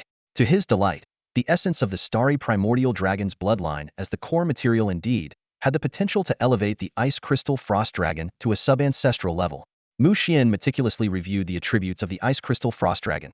Elemental type, Ice affinity, member of the Ice Crystal Dragon lineage, ancient divine beast species, bloodline at Lordier Stage 1, and king grade quality. It possessed legendary skills such as Crystal Annihilation, Absolute Freeze, Frost Crystal Breath, Frost Domain, and Absolute Zero Storm. The materials required for its evolution were listed one by one. The essence of the starry primordial dragon's bloodline, extreme frost ice spirit marrow, polar frost celestial flame, water from the Een Frost pool, the heart of an ice giant dragon, and the essence of a 10,000-year-old stalactite. These rare resources, when combined, would enable the Ice Crystal Frost Dragon to evolve into the Frostfire Star Dragon, with a success rate of 87. The Frostfire Star Dragon, a formidable frost dragon species with sub-ancestral bloodline potential, would not only wield the power of extreme frost flames capable of reducing everything to ashes, but also inherit part of the starry primordial dragon's strength, awakening stellar-type abilities. It would represent the perfect fusion of the ancient divine beast Emberfrost Dragon and the starry primordial dragon's bloodline. What Mu Xian valued most was that this evolution would significantly enhance the Ice Crystal Frost Dragon's long-range capabilities, diversifying its skill set. Most importantly, it promised to be a flawless evolution. This is the path. Mu Xian confirmed excitedly. He immediately instructed the Ice Crystal Frost Dragon to consume the resources in the designated order. As the essence of the starry primordial dragon's bloodline and other precious materials were devoured, an astonishing chill erupted from the dragon's body, sweeping across a radius of 1,000 meters. Fortunately, the sky-leaping dragon weasel had been on high alert. Sensing the sudden change, it swiftly carried Mu Xian a kilometer away. In a matter of moments, layers of ice crystals had formed in the area behind him, and the extreme cold seemed to freeze the very fabric of space. What followed, however, was even more extraordinary. The ice crystals suddenly ignited with ghostly blue flames, distorting the surrounding space and seemingly burning through time itself. Mu Xian stared in awe, exclaiming, "Is this the legendary extreme frost flame?" The evolution of the Ice Crystal Frost Dragon had far exceeded his expectations, revealing a power that was nothing short of breathtaking. This evolution lasted a full 3 hours. Suddenly, a resounding dragon's roar shattered the silence. In an instant, an enormous dragon, 18 meters in length, soared into the sky. Its entire body was covered in shimmering ice-blue scales that radiated dazzling, multicolored brilliance under the sunlight, resembling a masterpiece of unparalleled artistry. Mu Xian stood in awe, utterly speechless at the sight of the Ice Crystal Frost Dragon's newly evolved form. Overwhelmed by its magnificence, he couldn't help but ask himself, "Do I really deserve such an extraordinary beast?" But in the next moment, he regained his confidence and answered firmly, "Of course I do, I'm just as extraordinary." At that moment, Mu Xian felt a surge of pure, potent energy flooding into his body. It was the beast's reciprocation, and this time, it was especially intense. He could distinctly sense spiritual energy gathering rapidly within him, coalescing into a ring-like structure, the embryonic form of a beast barrier, also referred to as the Life Guardian Ring. This was the ultimate life-saving skill for Beast Tamers, capable of nullifying any damage directed towards the tamer, equivalent to the defense of their strongest beast. More importantly, it signified the status of a Beast King-level tamer. Although Mu Xian's beast had just ascended to the pseudo-Beast King level, and he wasn't yet a true Beast King-level tamer, he could clearly feel that his physique and strength had improved dramatically. The successfully evolved dragon, now officially known as the Frost Star Ice Ash Dragon, let out a jubilant roar, performing countless joyful somersaults in the sky before finally landing gracefully in front of Mu Xian. It was only then that Mu Xian had the chance to examine the Frost Star Ice Ash Dragon's details closely. Species: Ice Element, Celestial Element, Ice Crystal Dragon Clan, Ancient Divine Beast. Rank: Pseudo-Beast King level. Bloodline: Sub-Ancestral level. Quality: Legendary. Talents: Frost Ash Flame, Absolute Star Chill. Skills: Ice Crystal Obliteration, Extreme Frost Seal, Frost Ash Dragon Breath, Ice Ash Domain, Absolute Zero Storm, Starfall Ice Explosion. Description: This is a rare ice elemental lifeform born deep within the earth, initially hindered by an innate lack of ice energy. It later underwent a perfect evolution into an Ice Crystal Frost Dragon with peak monarch-level potential. Under the influence of resources such as the essence of a primordial celestial dragon's bloodline, it ultimately achieved a flawless evolution into the Frost Star Ice Ash Dragon. It possesses the combined bloodlines of the Frost Ash Dragon and the Primordial Celestial Dragon, making it a legendary dragon species that embodies the characteristics of the Ice Element, Celestial Element, and Ice Crystal Dragon clan. Note: current Frost Ash Dragon Bloodline Awakening 30. Primordial Celestial Dragon Bloodline Awakening 10. Mu Xian was thrilled to discover that not only had his Frostfire Star Dragon undergone a flawless evolution, but it had also awakened 2 innate abilities. This was incredibly rare for a contracted beast, making his Frostfire Star Dragon powerful enough to defeat mid-tier Beast King opponents, despite still being only at the pseudo-Beast King level. After the initial excitement, Mu Xian calmed himself and began testing his Frostfire Star Dragon's new abilities within his private domain. He commanded, Xiaoling, use your innate skill, Frostfire Blaze. The Frostfire Star Dragon let out a roar filled with draconic majesty, spewing an icy blue flame from its mouth. Wherever the flame passed, the space distorted, and upon touching the ground, it scattered like snowflakes, instantly melting everything within a 100-meter radius. Mu Xian gasped in astonishment, thinking to himself that this was practically a super-cooled missile. Next, Mu Xian instructed the Frostfire Star Dragon to unleash its second innate skill, Absolute Frost Starfall. A ghostly blue pillar of light descended from the sky, seemingly connecting heaven and earth, blasting a crater 100 meters deep into the ground. Mu Xian could sense that the power of this skill had already reached the high-tier Beast King level. After using both innate skills, the Frostfire Star Dragon appeared noticeably fatigued. However, Mu Xian pressed on, having it test its 6 other abilities to evaluate its combat endurance. The results were astonishing. All the skills had been significantly enhanced. The most powerful move, Starfall Ice Explosion, could now summon a 100-meter-wide icy meteor, nearly causing an earthquake within the domain. The final data showed that the Frostfire Star Dragon could sustain combat for 39 minutes. Its ultimate move, Starfall Ice Explosion, possessed high-tier Beast King level power but required 20 seconds to charge. The 2 innate skills only needed 5 seconds to cast but consumed energy equivalent to 2 uses of Starfall Ice Explosion. Mu Xian gave the Frostfire Star Dragon a big hug and then summoned all his contracted beasts to spend the entire evening playing with them. The next morning, Mu Xian returned to his hotel room. On the surface, everything seemed normal, but his strength had transformed dramatically. His next objective was to find 3 Beast King-level Dragon-type beasts to prepare for the Beast King battle. Searching online, Mu Xian found that information about Beast King-level Dragon-type beasts near the Imperial capital was outdated and their prices were exorbitant. However, there were mentions of Monarch-level Dragon-type beasts, such as the Taixian Demon Dragon in the Taihang Mountains and the 9 Bone Dragon in the Yin Mountains. Considering the situation, Mu Xian decided to head to Shidu, where the Eternal Academy was located, ahead of schedule. The area outside Shidu was rich in beast resources, with no shortage of Beast King-level Dragon-type beasts, perfectly aligning with his plans. The next day, Mu Xian checked out of the hotel and set off for Shidu. Known historically as Xuan, Shidu is located beyond the 10,000 mountains and stands as a massive fortress, firmly guarding the route that beasts could use to attack the Central Plains. The journey to Shidu was anything but easy.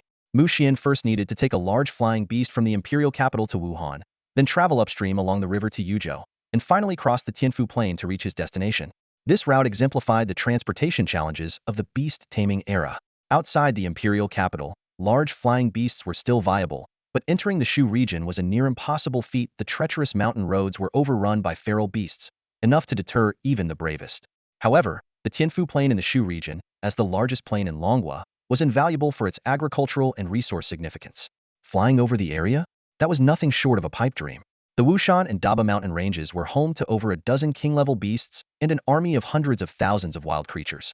Attempting to cross the region by air was tantamount to courting death. According to legend, the Longhua government had once paid a heavy price to open the Yangtze River waterway, sacrificing 5 king-level beasts and 3 king-level beast tamers in the process. With no safer options, Mu Xian had no choice but to take the water route into Shu. Fortunately, securing a ride on a large flying beast from the imperial capital was not too difficult. Spending a fortune, he chartered a Beast King-level flying creature and traveled south to Wuhan. Despite some nerve-wracking moments, he arrived safely. After a brief stop in Wuhan, Mu Xian quickly boarded a passenger vessel bound for Yazoo, a massive Lord-level iron, armored, giant turtle. This aquatic beast carried passengers through cities like Yeyang, Jingzhou, and Yichang before finally approaching the fearsome Wushan mountain range.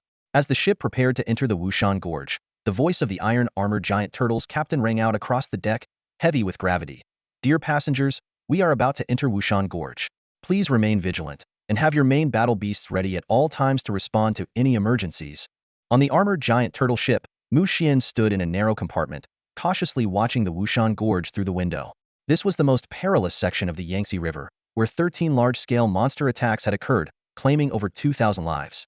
Although the Yangtze River escort fleet, established by Longhua, had carried out extensive purges of the monsters, their astonishing reproductive ability meant the threat remained ever-present. Beneath Mu Xian's feet, his leaping sky dragon weasel was ready to spring into action, while the beautiful destiny butterfly rested in his arms. The ship's captain, smiling cheerfully, tried to reassure the passengers, only to be interrupted by a girl rolling her eyes and snapping, "Don't jinx it." At that moment, the armored giant turtle let out a pained roar, and the ship shook violently. Among the nearly 100 passengers, a few were thrown overboard, while the rest were left in a state of panic. Mu Xian quickly noticed dozens of monsters appearing beneath the giant turtle. He swiftly assessed the monsters' information: dragon-patterned water monkeys, Yangtze swordfish, dragon-beard water demons, ice-clawed lobsters, but the most striking was the dragon-patterned water monkey, a level 8 lower-tier beast king. Mu Xian's heart stirred. This was a rare prey. Without hesitation, Mu Xian summoned his Frost Star Ice Dragon. Xiaoling, freeze the water surface. Xiao Mao, wait for an opportunity to capture the dragon-patterned water monkey.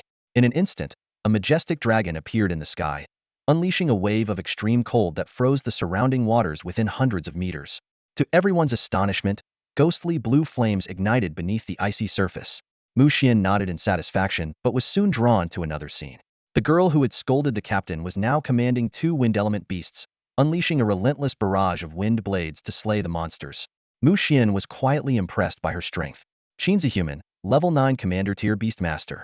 Her wind-chasing snow falcon was also a level 9 lord tier beast king. Mu Xian speculated that she might also be a new student at the Eternal Academy. At this moment, the leaping sky dragon weasel emerged from the void, dragging the captured dragon-patterned water monkey behind it. After praising the little creature, Mu Xian stored the dragon-patterned water monkey in a temporary beast ring. Just as the passengers began to think the danger had passed, the Frost Star Ice Dragon in midair suddenly let out a warning roar. In the next moment, a massive, ferocious monster burst out of the water, issuing a menacing challenge to the Frost Star Ice Dragon. Mu Xian's heart sank. This was a Beast King tier subdragon. The Azure Water Goldie Beast, level 6 Beast King, with a water manipulation ability. It had been slumbering in the Yangtze River, but was awakened by the presence of a pure-blooded dragon beast passing nearby, its greed and feral instincts ignited. Panic swept across the ship. Beast King marks. 6 Beast King marks, someone exclaimed in horror. Even Qin Zai's face showed concern, unsure if this handsome young man could handle such a formidable foe. A Beast King of the 6th tier? Mu Xian murmured, his expression grave. As a Beast Tamer, he had never faced such a formidable opponent before. Yet, that did not mean he was without the strength to fight. Xiaoling, get ready for battle. Watch its eyes. Mu Xian ordered decisively. Then, turning to the void-skipping sky ferret perched on his shoulder, he added, "Little cat, you help out as well." The Frost Star Ice Dragon let out a deafening roar, the pride of the dragon race radiating from its every fiber. Roar, a pure-blooded dragon fears no lesser kin. The void-skipping sky ferret gave a soft chirp before vanishing into the void in an instant. After a brief moment of thought, Mu Xian summoned another ally, the Light Spirit. Xiaoguang, bless Xiaoling with holy light. The fluffy, cotton-like orb of light immediately sprang into action. Golden radiance descended from the heavens, enveloping the Frost Star Ice Dragon and adorning it with an aura of divine brilliance. The battle erupted in an instant. The Frost Star Ice Dragon struck first, unleashing a pale blue fireball, nearly white in its intensity, directly at the Azure Water Goldeneye beast. Just as the beast attempted to evade, an invisible force rooted it in place. Though the restraint lasted only a second, it was enough for the frost fire blaze to hit its mark. Roar, the Azure Water Goldeneye beast's enraged cry was cut short as the devastating frost fire engulfed its form. This was the seamless cooperation between the Frost Star Ice Dragon and the void-skipping Sky Ferret. The two beasts pressed their advantage, each executing their powerful abilities in tandem. Seconds later, a dazzling beam of icy light descended from above, striking the Azure Water Goldeneye beast with pinpoint accuracy. This light, imbued with an unrelenting chill, pierced through the beast and extended downward into the Yangtze River, freezing the waters into a glittering sheet of starlit ice. This was the Frost Star Ice Dragon's second innate skill, Absolute Frost Starfall. At the same time, the void-skipping Sky Ferret launched its lethal attack. Gray energy began to manifest around the Azure Water Goldeneye beast, distorting the very fabric of space. The immense tearing force threatened to rip the beast apart. With a low hum, a pitch-black void of terrifying energy appeared, as if intent on swallowing the beast whole. In this critical moment, the Azure Water Goldeneye beast finally revealed the true might of a 6th-tier beast king. 6 radiant beast king marks flared to life, forming the shape of an ethereal blue water dragon. With a commanding roar, all incoming attacks were neutralized. The frost fire extinguished, the icy beam shattered, and the space vortex dissolved. Even so, it was evident to any observer that the azure water golden-eyed beast had sustained heavy injuries. In the next instant, ice encased the beast, and a nearly invisible spatial blade sliced toward its eye. The ambush struck true, piercing its left eye and eliciting an anguished howl that echoed across the Yangtze River. As the beast attempted to counterattack, its body glowing with a blue-green light, another spatial restraint immobilized it. 30 seconds later, a massive meteor of ice, burning with blue-white flames and exuding a bone-chilling aura, descended from the sky. With an earth-shattering crash, the meteor collided with the azure water golden-eyed beast, driving it into the riverbed. The terrifying cold erupted outward, and the waves it had stirred froze midair into crystalline shards. Snowflakes began to drift gently from the sky, blanketing the battlefield in an eerie, frozen silence. Ice Ash Frost Star Dragon's ultimate move, Starfall Ice Blast. At Mu Xian's command, countless icy blue specks of light suddenly appeared in the sky, resembling falling stars. These lights rapidly converged, forming a massive ice sphere in midair that radiated a bone-chilling cold. The sphere hurtled toward the azure water golden-eyed beast at an incredible speed, shattering upon impact and unleashing a devastating surge of frosty energy. Well done, Xiaoling, Xiao Mao. Great job. Mu Xian shouted excitedly, his eyes gleaming with the light of victory. With this earth-shattering strike, the information panel of the azure water golden-eyed beast vanished instantly. This terrifyingly powerful beast king, a sixth-tier subdragon-type creature, had fallen under the combined assault of the two contracted beasts. The people aboard the iron-armored turtle ship stood in stunned silence, their eyes wide with disbelief as they watched the scene unfold. Could this seemingly young beast tamer really have defeated such a formidable monster? Not far away, a young girl named Qin, she was equally dumbfounded, rendered speechless by the incredible display of strength. Her gaze shifted back and forth between the majestic dragon-type, contracted beast and the mysterious spatial-type beast, and she couldn't help but think to herself, compared to him, how can I even call myself a genius? Mu Xian chuckled softly as he recalled Xiao Mao and instructed it to dive underwater to retrieve the azure water golden-eyed beast's corpse. As a beast king-level creature, every part of its body was an invaluable resource, and Mu Xian had no intention of letting it go to waste. He then brought out some food to reward his two heroic, contracted beasts for their efforts. Over the next 2 days of the journey, perhaps deterred by Mu Xian's overwhelming display of power, no other beasts dared to approach the ship. Eventually, their vessel reached its destination, Yuzhou. Upon entering Yuzhou, Mu Xian quickly made his way to a large flying beast transportation hub, preparing to head to the Western Fortress. There, he unexpectedly encountered a familiar figure, Qin Shi. Excuse me, Senior. Qin Shi began hesitantly, her tone tinged with shyness. You must be a senior from the Eternal Academy, right? Thank you so much for what you did a few days ago. Mu Xian froze for a moment before realizing what she meant. It turned out that Qin Shi was also a new student at Eternal Academy, but she had mistaken him for an upperclassman. I'm no senior, Mu Xian replied with a shake of his head and a smile. I'm also a new student this year. Are you a freshman too? A freshman this year? Qin Shi's eyes widened in disbelief as she stared at Mu Xian as though he were an alien. Her mind raced with incredulity. You can take down a sixth-tier subdragon beast king, and you're telling me you're just a freshman? Seeing Qin Shi's stunned expression, Mu Xian chuckled and added, You don't believe me? You must have heard of me. My name is Mu Xian. Qin Shi froze for a moment before her eyes lit up with realization. The one who ranked first in the national examination? That Mu Xian? So it's you. Mu Xian chuckled and said, Looks like we're in the same class. Qin Shi's cheeks flushed slightly, feeling a bit embarrassed for mistaking a fellow freshman for an upperclassman. Just then, the rider of the massive flying beast announced loudly that the transport was full and ready to depart for the Western Fortress. The journey from Yuzhou to the Western Fortress across the Sichuan Basin was smooth, with only a minor disturbance from a group of flying beasts. They arrived at their destination without much trouble. As the flying beast approached the towering walls of the Western Fortress, Mu Xian gazed into the distance, marveling at the imposing structure that nearly sealed off the entire mountain pass. Unlike the bustling imperial capital, the Western Fortress was characterized by its low buildings, sparse lights, and a rugged, untamed aura. The rider of the flying beast remarked with pride, This is our Western Fortress. It has stood guard against the beasts from the 10,000 mountains for over 100 years. Since its completion, no beast has ever breached its defenses. Mu Xian nodded slightly, recalling the history of the Western Fortress. Over a century ago, the Sichuan Basin was frequently ravaged by beast tides. Determined to put an end to the chaos, the Dragon Nation's government rallied its entire strength to build the Western Fortress, successfully keeping the beast tides at bay. The fortress even became a strategic base for launching offensives, with regular expeditions sent into the 10,000 mountains to eliminate the beasts. Today, the Western Fortress is home to 9 universities, including the prestigious Eternal Academy, one of the 5 great academies. Each year, these institutions train over 100,000 Beast Tamers, with the total number of graduates exceeding 1 million. 50 years ago, humanity even constructed a second fortress within the 10,000 mountains, known as Chengdu. However, 10 years later, Chengdu fell to a beast tide orchestrated by the Dark Alliance and the Beast God cult. Since then, humanity has retreated from the 10,000 mountains for the past 40 years. As Mu Xian and Qin Shi stepped into the Western Fortress, they were immediately struck by the city's bold and unyielding atmosphere. In the days that followed, they busied themselves with enrollment, qualification assessments, and registration procedures. Eventually, each of them was assigned a single-person dormitory, a 2-bedroom apartment, far better than the university dorms Mu Xian remembered from his previous life. According to the enthusiastic senior, Li Lu, the academy also offered single villas, but these were reserved for those who demonstrated exceptional strength and earned them through regional rankings. Eternal Academy is divided into 9 zones, corresponding to 9 departments based on the types of beasts tamed. Mu Xian was placed in Zone A, the department specializing in dragon-type beasts. Students in this zone either possess dragon-type or even true dragon beasts, making it the most competitive area. However, Mu Xian was confident that no other freshman in Zone A could surpass him. After a busy day, Mu Xian finally completed the enrollment process.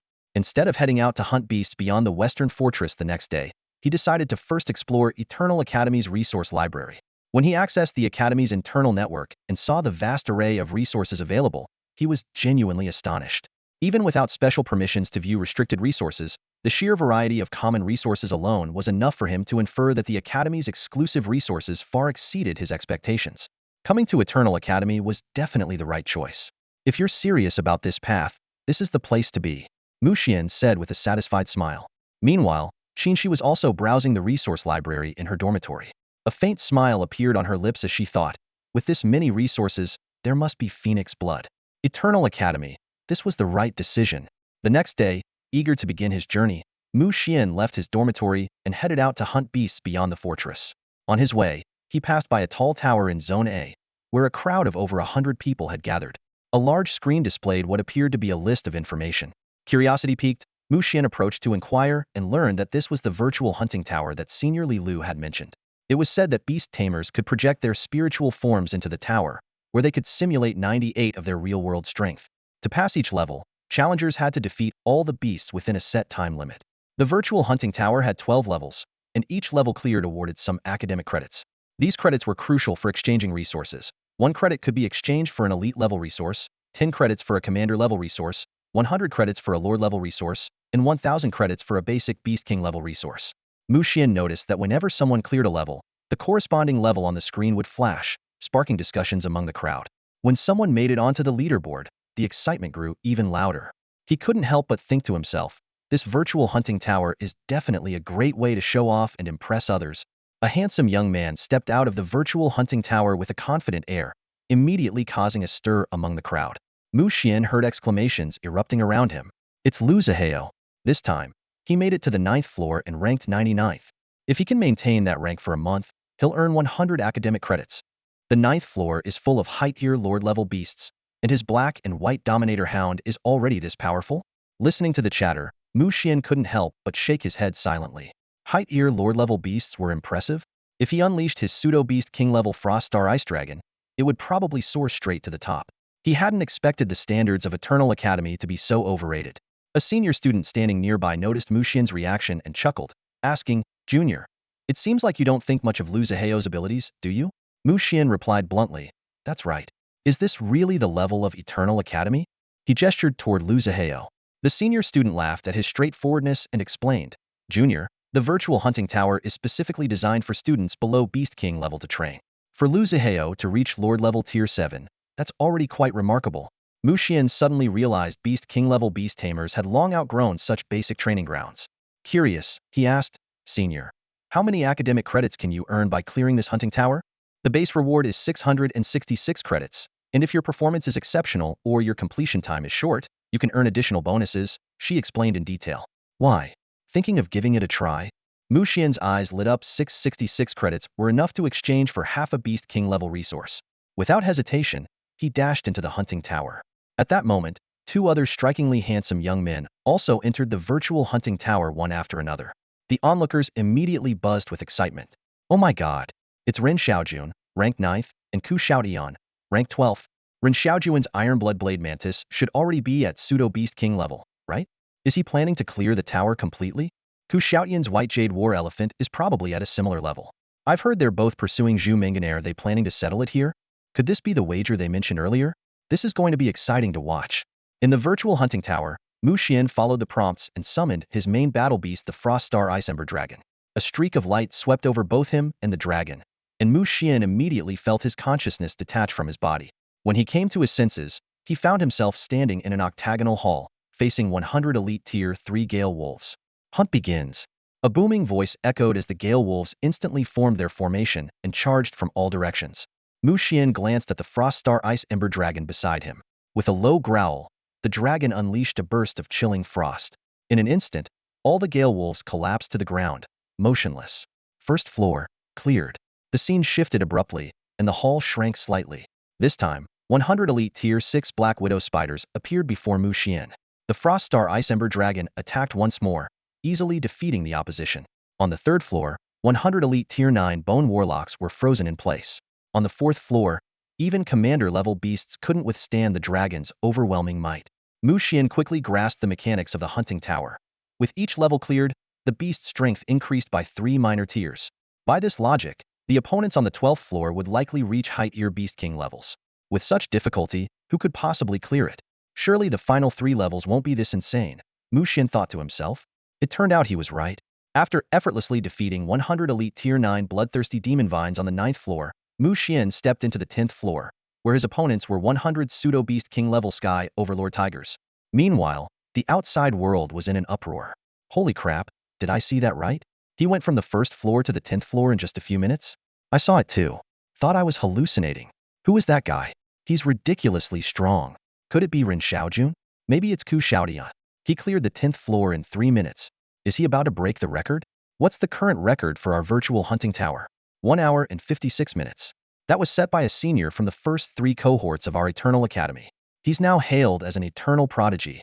The crowd buzzed with excitement, their eyes glued to the entrance of the virtual hunting tower, eager to catch a glimpse of this top-tier talent.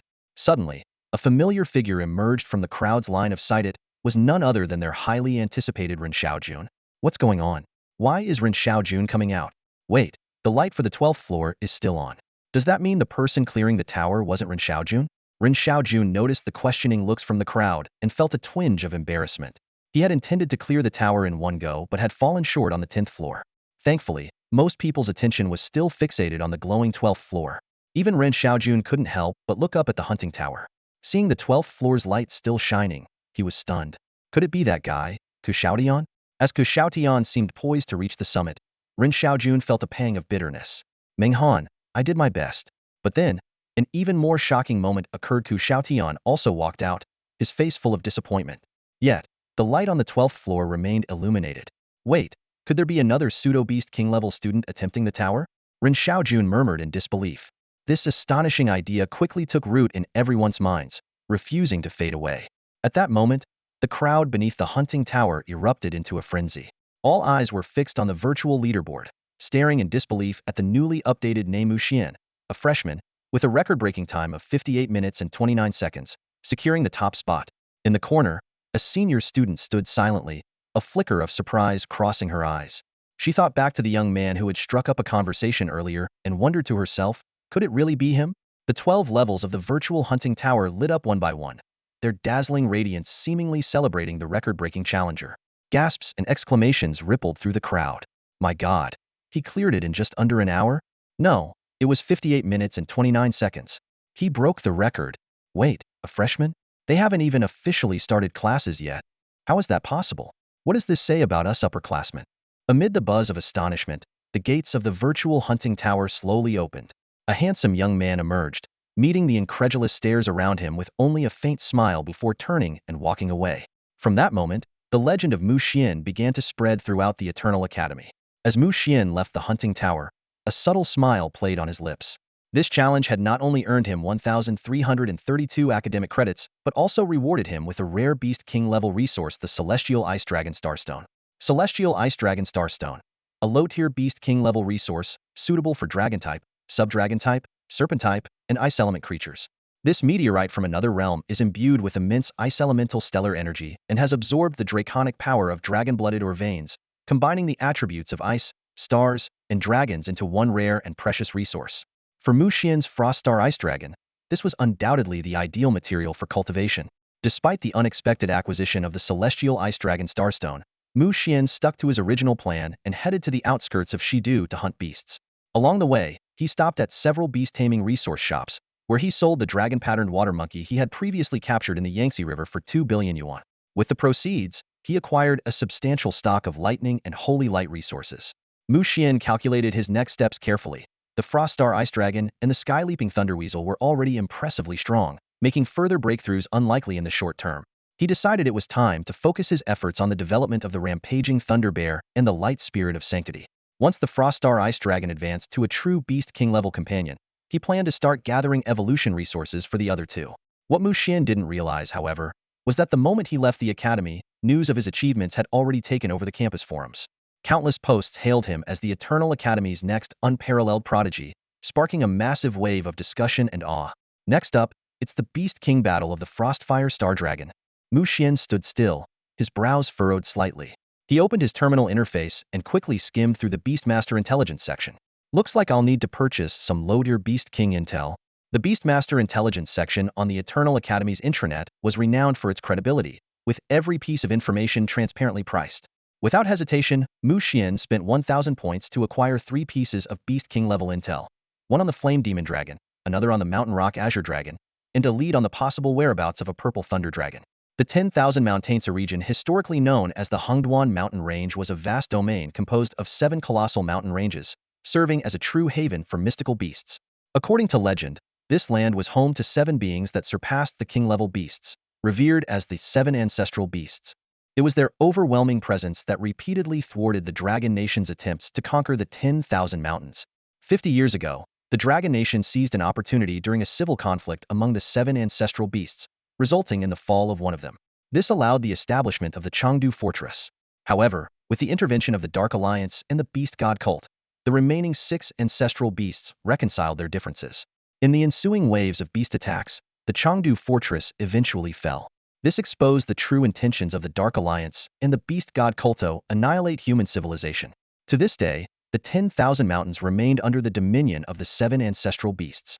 Fortunately, these beasts also feared the strength of the Dragon Nation, refraining from launching direct invasions into the heartlands. The skirmishes near the Shidu Fortress served both as a means of military training and a way to control the population of mystical beasts within the mountains. Mu Xian carefully studied the map, his gaze finally settling on the 3rd Hengduan mountain range. It was the longest of the 7 ranges, and was ruled by the ancestral beast known as the Calamity Thunder Dragon. Rumors suggested it was a haven for dragon-type mystical beasts, including several Beast King-level pureblood dragon species. As Mu Xian ventured toward the 3rd Hengduan mountain range, he failed to notice 2 faintly discernible figures trailing behind him, quietly discussing in hushed tones. Within just half a day, Mu Xian truly understood the meaning of a sea of mystical beasts.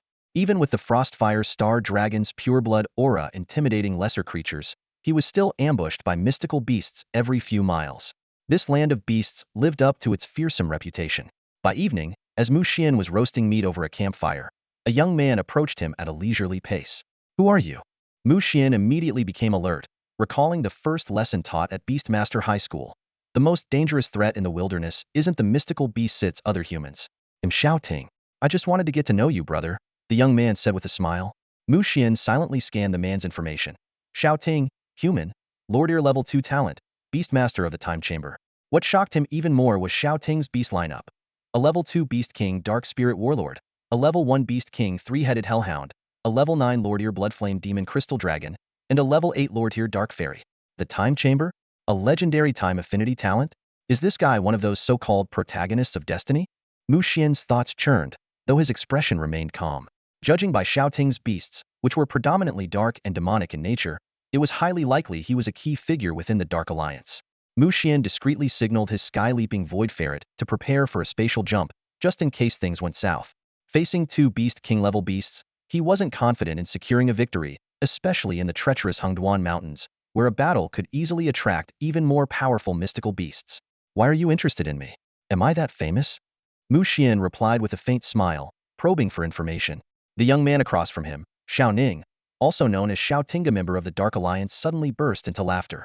His voice was brimming with excitement and pride. Brother Mu Xian, your reputation at the Eternal Academy is nothing short of legendary. Mu Xian nodded slightly, his expression calm. His sharp gaze locked onto Xiao Ning as he abruptly asked, "So, what exactly brings a member of the Dark Alliance to me?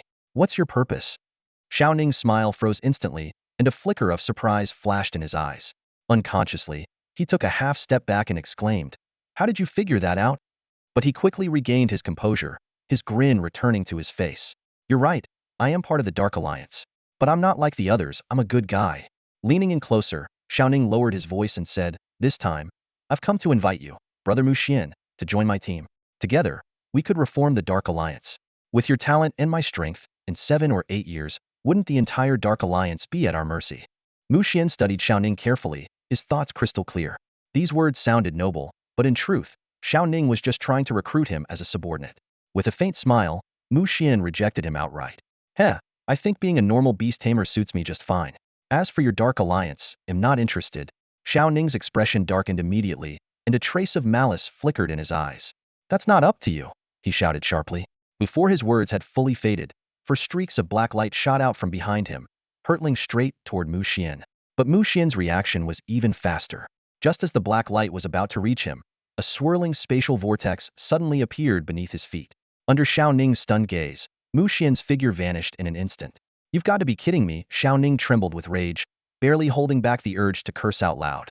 He had painstakingly identified a promising talent, only to have him slip through his fingers so easily. What infuriated him even more was that Mu Xian had seemingly seen through his identity all along. As the third prospective saint son of the Dark Alliance, Xiao Ning had never suffered such humiliation. The indignation burned within him. Meanwhile, dozens of kilometers away, in an unknown location, Mu Xian was busy calming his void-jumping sky ferret while grumbling to himself. Since when did Dark Alliance members become this brazen? Someday, they'll wipe them out completely, root and branch. However, Mu Xian soon realized an awkward problem seemed to be lost. Surveying his surroundings, he saw only unfamiliar rolling mountains, with no recognizable landmarks to guide him. Thankfully, he was certain he was still within the territory of the third transverse mountain range. After a day of trekking, guided by the sky ferret's excellent sense of direction, Mu Xian finally arrived at his intended destination, the Fire Demon Ridge, located in the outer reaches of the third transverse mountain range. This area was home to a large population of fire demon dragon beasts, and Mu Xian's target was none other than their leader, a Beast King-level flame demon dragon. Mu Xian instructed the void-jumping sky ferret to slip into the void and carefully scout the area. Once he confirmed that the ridge was occupied by only one Beast King-level creature, he shouted excitedly, "Xiao Ling, it's time to begin your Beast King battle. Go defeat that flame demon dragon." As his words echoed, the Frost Star Ice Dragon let out a thunderous roar, shaking the heavens. It soared through the air, its piercing gaze fixed on the Fire Demon Ridge. It seemed eager, almost impatient, to face off against the flame demon dragon in a climactic showdown. Roar! A domineering dragon's roar tore through the sky, followed by the emergence of a menacing giant dragon wreathed in black flames, soaring into the air from the Fire Demon Ridge. Its eyes glowed a blood-red hue, and two ominous black markings on its body flickered with an unsettling light, a testament to its Beast King Tier 2 strength. This was a flame demon dragon, belonging to the fire element and the demon dragon lineage, boasting Beast King-level bloodline and quality. It wielded an array of formidable skills, including Demon Flame Burst, Demon Dragon Claw, Toxic Flame, and Earth-shaking Demon Dragon Strike. Mu Xian glanced at the information panel that detailed this flame demon dragon, which resided in the third cross-mountain range of the 10,000 mountains, known as Fire Demon Ridge. He couldn't help but chuckle to himself. If this arrogant dragon discovered it had been described as mediocre and unremarkable, it would likely erupt in fury. At that moment, another figure leaped into the air, engaging the flame demon dragon in a fierce confrontation. It was a dragon with an icy blue body. Despite not yet possessing the Beast King markings, its aura faintly overshadowed the flame demon dragons. This was none other than Mu Xian's contracted Beast Frost Star Ice Ember Dragon. The two dragons clashed fiercely in midair, their battle accompanied by deafening roars and explosions. Black demon flames intertwined with blue, icy flames, casting the entire Fire Demon Ridge in an otherworldly light and shadow. Mu Xian couldn't help but marvel at the sheer might of the dragon species. Whether in terms of physical strength or spellcasting prowess, they were leagues ahead of other beast species. In the distance, a pair of siblings hid behind a large tree, watching the dragon battle unfold. They had come to Fire Demon Ridge brimming with confidence, intending to capture a dragon as their contracted beast, only to discover someone else had beaten them to it. Sis, what do we do now? The younger brother asked anxiously. The girl, addressed as sister, remained composed and replied, don't worry. That flame demon dragon isn't so easily defeated. It's a tier 2 Beast King level creature, while that other one doesn't even have Beast King markings. It's hardly a threat. However, the battle quickly defied their expectations. The Frost Star Ice Ember Dragon suddenly unleashed a beam of starry brilliance, imbued with an intensely cold and sinister energy, straight at the flame demon dragon. The devastating force of the Frost Star's absolute chill nearly extinguished all signs of life from the flame demon dragon, freezing the entire Fire Demon Ridge in the process. The flame demon dragon struggled against the ice that encased it, but it was clearly at its limit. With a low growl, it lowered its once proud head, conceding defeat in this clash of Beast Kings. Moments later, part of its Beast King markings detached from its body and drifted toward the victorious Frost Star Ice Ember Dragon. The siblings fell into silence as they witnessed this scene. After a long pause, the younger brother finally broke the quiet. Sis, could that be a master from the Eternal Academy? That's just insane. A pseudo-Beast King just defeated a Tier 2 Beast King Flame Demon Dragon. The sister sighed and replied, probably. At the very least, no one at our Western Capital Beast Taming Academy could pull off something like that. This is on another level. The Western Capital Beast Taming Academy ranked 29th among all beast taming universities in the nation, a far cry from the prowess displayed by the tamer before them. This unexpected encounter left the siblings with a profound understanding of the gap between themselves and the top-tier beast tamers. That blue ice dragon. It's extraordinary. Sister's exclamation broke the silence, her eyes brimming with both caution and astonishment. It must possess a top-tier bloodline, or perhaps even legendary qualities. The younger brother asked cautiously, Sis, should we still pursue that fire demon dragon? Sister fell into deep thought, her brows furrowed. In that moment, she realized that even she wasn't entirely confident. Meanwhile, atop the fiery ridge, Mu Xian's lips curved into a satisfied smile. With his first battle won, his confidence surged. However, the sky-leaping dragon weasel perched on his shoulder seemed envious. The little creature turned its head and mumbled, that stupid dragon stole the spotlight, clearly. It too longed for a chance to prove itself in a Beast King duel. Mu Xian chuckled softly, gently stroking the little one's head. To his delight, he noticed that the fur of this lord-level sky-leaping dragon weasel had become even softer, its silky touch almost addictive. Before long, the ritual of the Beast King duel came to an end. The fire demon dragon let out a series of low roars, as if urging the Frost Star Ice Dragon to leave quickly. It evidently had no desire to look at its opponent any longer. Seeing this, Mu Xian couldn't help but laugh faintly. He harbored no further intentions and instead mounted the Frost Star Ice Dragon, leaving leisurely with the sky-leaping dragon weasel. Before departing, he noticed two streams of information rising beneath his feet, but chose not to pay them much attention. As they watched Mu Xian disappear into the distance, the siblings finally heaved a sigh of relief. The younger brother suddenly straightened up and said resolutely, Sis, I've made up my mind. I'm going to train hard and aim to get into Eternal Academy next year. I want to become a strong warrior like him. A warm smile spread across the sister's face. To her delight, she realized that her little brother seemed to have truly matured overnight. Mu Xian quickly determined his next destination and set off toward the lair of another dragon beast, the Mountain Rock Azure Dragon. The target was located at the far end of the main ridge of the Third Cross Mountain Range, in a place called Azure Rock Ridge, 104 kilometers away. However, the 100 kilometers within the Cross Mountain Range proved far more treacherous than anticipated. Not long after setting out, Mu Xian encountered a swarm of giant horned ants blocking his path. These ants, each the size of a rat, were ferocious beyond belief, leaving nothing but barren land in their wake. They devoured every living thing along their path, creating a truly horrifying scene. It was said that the giant horned ants were one of the dominant forces within the Cross Mountain Range, possessing immense strength and an insatiable appetite. Witnessing them firsthand, Mu Xian couldn't help but acknowledge the truth of the rumors. He thought to himself that even a king-level beast would likely retreat in the face of tens of thousands of these ants. Just then, Mu Xian's gaze was drawn to the leader of the swarm. To his astonishment, the information displayed about this particular giant horned ant was unlike any of the others. The rampage giant horned ant is a peculiar creature from the ant species specializing in strength. It possesses a Beast King Tier 3 bloodline and a Beast King level quality. Its uniqueness lies not only in its exceptional abilities Super Acid, horn smash, sky-tearing power, and berserk mode, but also in its extraordinary journey. This giant horned ant was originally quite ordinary, but a stroke of fortune triggered an atavistic phenomenon under the influence of a mysterious force. The ancient divine ant bloodline dormant within it was awakened, significantly enhancing its potential and elevating it to a leader among its kind. When Mu Xian learned of this, he furrowed his brows and muttered to himself, an ordinary giant horned ant experiencing atavism and awakening the ancient divine ant bloodline. He keenly sensed the unusual nature of the situation, and a bold hypothesis began to form in his mind. What kind of power could induce such a remarkable transformation? If applied to other, more powerful beasts, could even more astonishing effects arise?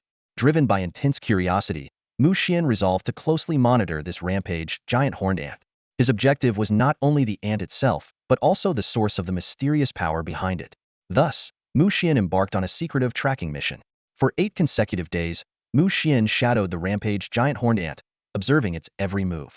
The ant seemed completely unaware, continuing its duties diligently, leading its subordinates to patrol its territory, hunt for food, and gather resources.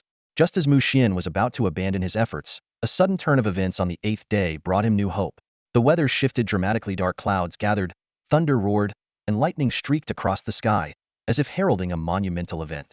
True to form, the rampage giant horned ant broke its routine, sneaking out of its nest.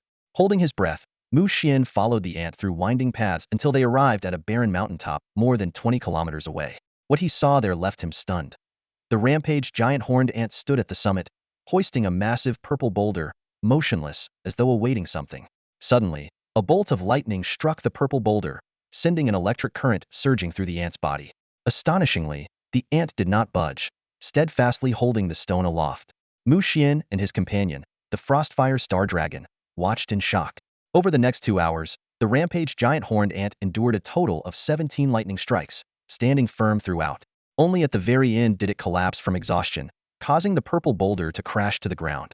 Seizing the opportunity, Mu Xian approached to investigate and finally uncovered the true nature of the mysterious stonite was the Golden Thunder Eternal Stone. This was a monarch-level treasure, imbued with rare energies of the gold, thunder, and strength elements. Mu Xian suddenly understood. It was the power of this stone that had catalyzed the rampage giant horned ant's incredible transformation. As Mu Xian reveled in his discovery, the rampage giant horned ant struggled back to its feet. It glared at Mu Xian with fury, letting out a sharp cry, clearly regarding the Golden Thunder Eternal Stone as its own. Mu Xian chuckled lightly and proposed a challenge. Little ant, if you can defeat me, the stone is yours. But if you lose, you must agree to become my contracted beast. The ant responded with another piercing cry. Its massive forelimbs began to glow with a purple light as it charged straight at Mu Xian. At the critical moment, the Frostfire Star Dragon stepped forward with a thunderous roar, engaging the rampage giant horned ant in a fierce battle. The battle had reached a fever pitch, but the rampaging giant horned ant was beginning to show signs of exhaustion. The aftereffects of its Thunderforge body technique were taking their toll, causing its movements to slow and its strength to wane. Barely 3 minutes later, the once mighty ant collapsed to the ground again, letting out a faint, sorrowful cry. A victorious smirk appeared on Mu Xian's lips. Little ant, you've lost. Now, as agreed, you'll become my contracted beast. The rampaging giant horned ant let out an angry, high-pitched chirp in a futile attempt to resist. Unfazed, Mu Xian swiftly completed the contract, adding the powerful ant beast to his collection. From today onward, you're my 6th contracted beast. I'll call you Skyhorn Ant, Mu Xian said as he gently stroked his newly tamed companion. His eyes sparkled with anticipation. I hope you can live up to the legend of the Skyhorn Ant, becoming the strongest of your kind, dominating the heavens and earth, unrivaled across all realms. The rampaging giant horned ant's antennae drooped, its eyes filled with doubt. It had never heard of such a peerless member of its species, and couldn't help but suspect that Mu Xian was making things up. Turning to the leaping sky dragon weasel perched on his shoulder, Mu Xian chuckled. Little cat, quickly store this massive boulder. It's the most valuable find of our journey. The leaping sky dragon weasel let out an excited meow, its eyes gleaming with greed. In a flash, it stashed the enormous Golden Thunder Eternal Stone into its storage space. Mu Xian laughed heartily, satisfied that the days of hard work had finally paid off. However, he soon noticed a swelling sensation in his spiritual energy, a clear indication that 6 contracted beasts were his current limit. His next course of action became clear. Focus all his efforts on nurturing the Destiny Butterfly, the rampaging Thunder Bear, and the Light Spirit. Although the Golden Thunder Eternal Stone was a king-tier resource, the rampaging Thunder Bear couldn't fully absorb it yet. But then, An idea struck Mu Xian. Perhaps the bear could emulate the rampaging giant horned ant and attempt the Thunderforge body technique? As Mu Xian silently celebrated his brilliant plan, the rampaging thunder bear, still asleep in the beast space, shuddered violently, as if sensing the dreadful ordeal that awaited. 2 days later, the rampaging giant horned ant had fully recovered its strength and reluctantly accepted its new role as Mu Xian's most powerful contracted beast. With this knowledgeable guide leading the way, the journey to Green Rock Ridge became significantly easier, with hardly any encounters with formidable monsters. Before long, the group arrived at the base of Green Rock Ridge. Mu Xian recalled the intelligence he had purchased earlier. The ridge was home to a dragon-type beast known as the Mountain Rock Azure Dragon. This creature possessed formidable earth element defensive capabilities and wood element regenerative abilities, making it a challenging opponent. However, just how tough it would be remained to be seen. Mu Xian turned to the leaping sky dragon weasel and gave a low command. Little cat, scout the area. This was the wisest approach when dealing with monsters in the wild. After all, high-level monsters possessed considerable intelligence, especially those of the Beast King class. Their cunning was akin to that of a 12 to 15-year-old human, making them perfectly capable of setting traps. Mu Xian was reminded of the tragic stories he'd heard. Students from prestigious beast taming academies falling victim to ambushes during field training, some even suffering gruesome fates at the hands of crafty monsters. These cautionary tales served as a constant reminder that in the perilous wilderness, vigilance was the key to survival. Soon, the sky-leaping dragon weasel returned with news, and to Mu Xian's slight surprise, the report was unexpected. Nestled within Qingyan Ridge were 4 mountain rock azure dragons, 2 large adults, 1 male and 1 female, and 2 recently hatched dragonlings.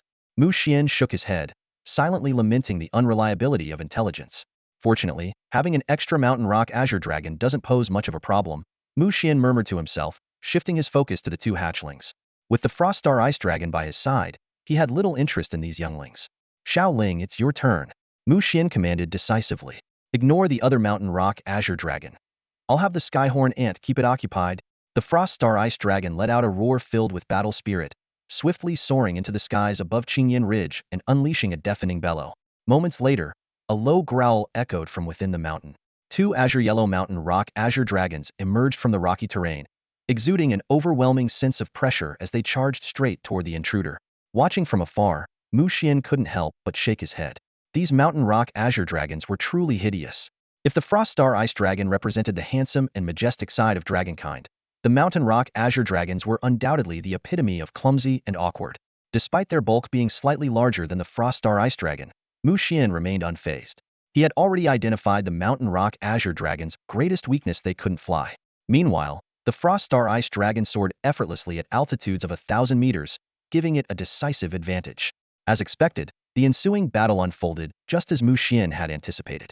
The Frost Star Ice Dragon employed Hitandran tactics, leaving the Mountain Rock Azure Dragons helpless and roaring in frustration. Just as it seemed the second Beast King battle was about to conclude, an unexpected turn of events occurred. The other Mountain Rock Azure Dragon, which had been observing the fight, suddenly joined the fray upon seeing its mate on the verge of defeat. To Mu Xian's astonishment, the 2 dragons unleashed a legendary combined skill. A gray beam shot out from their bodies, striking the Frost Star Ice Dragon directly. Horrified, Mu Xian watched as a layer of grayish-white ash began spreading across the Frost Star Ice Dragon's body. Moments later, the dragon plummeted toward the ground. This is bad. Xiao Mao, assist immediately, Mu Xian shouted in panic, ordering the sky-leaping dragon weasel to intervene.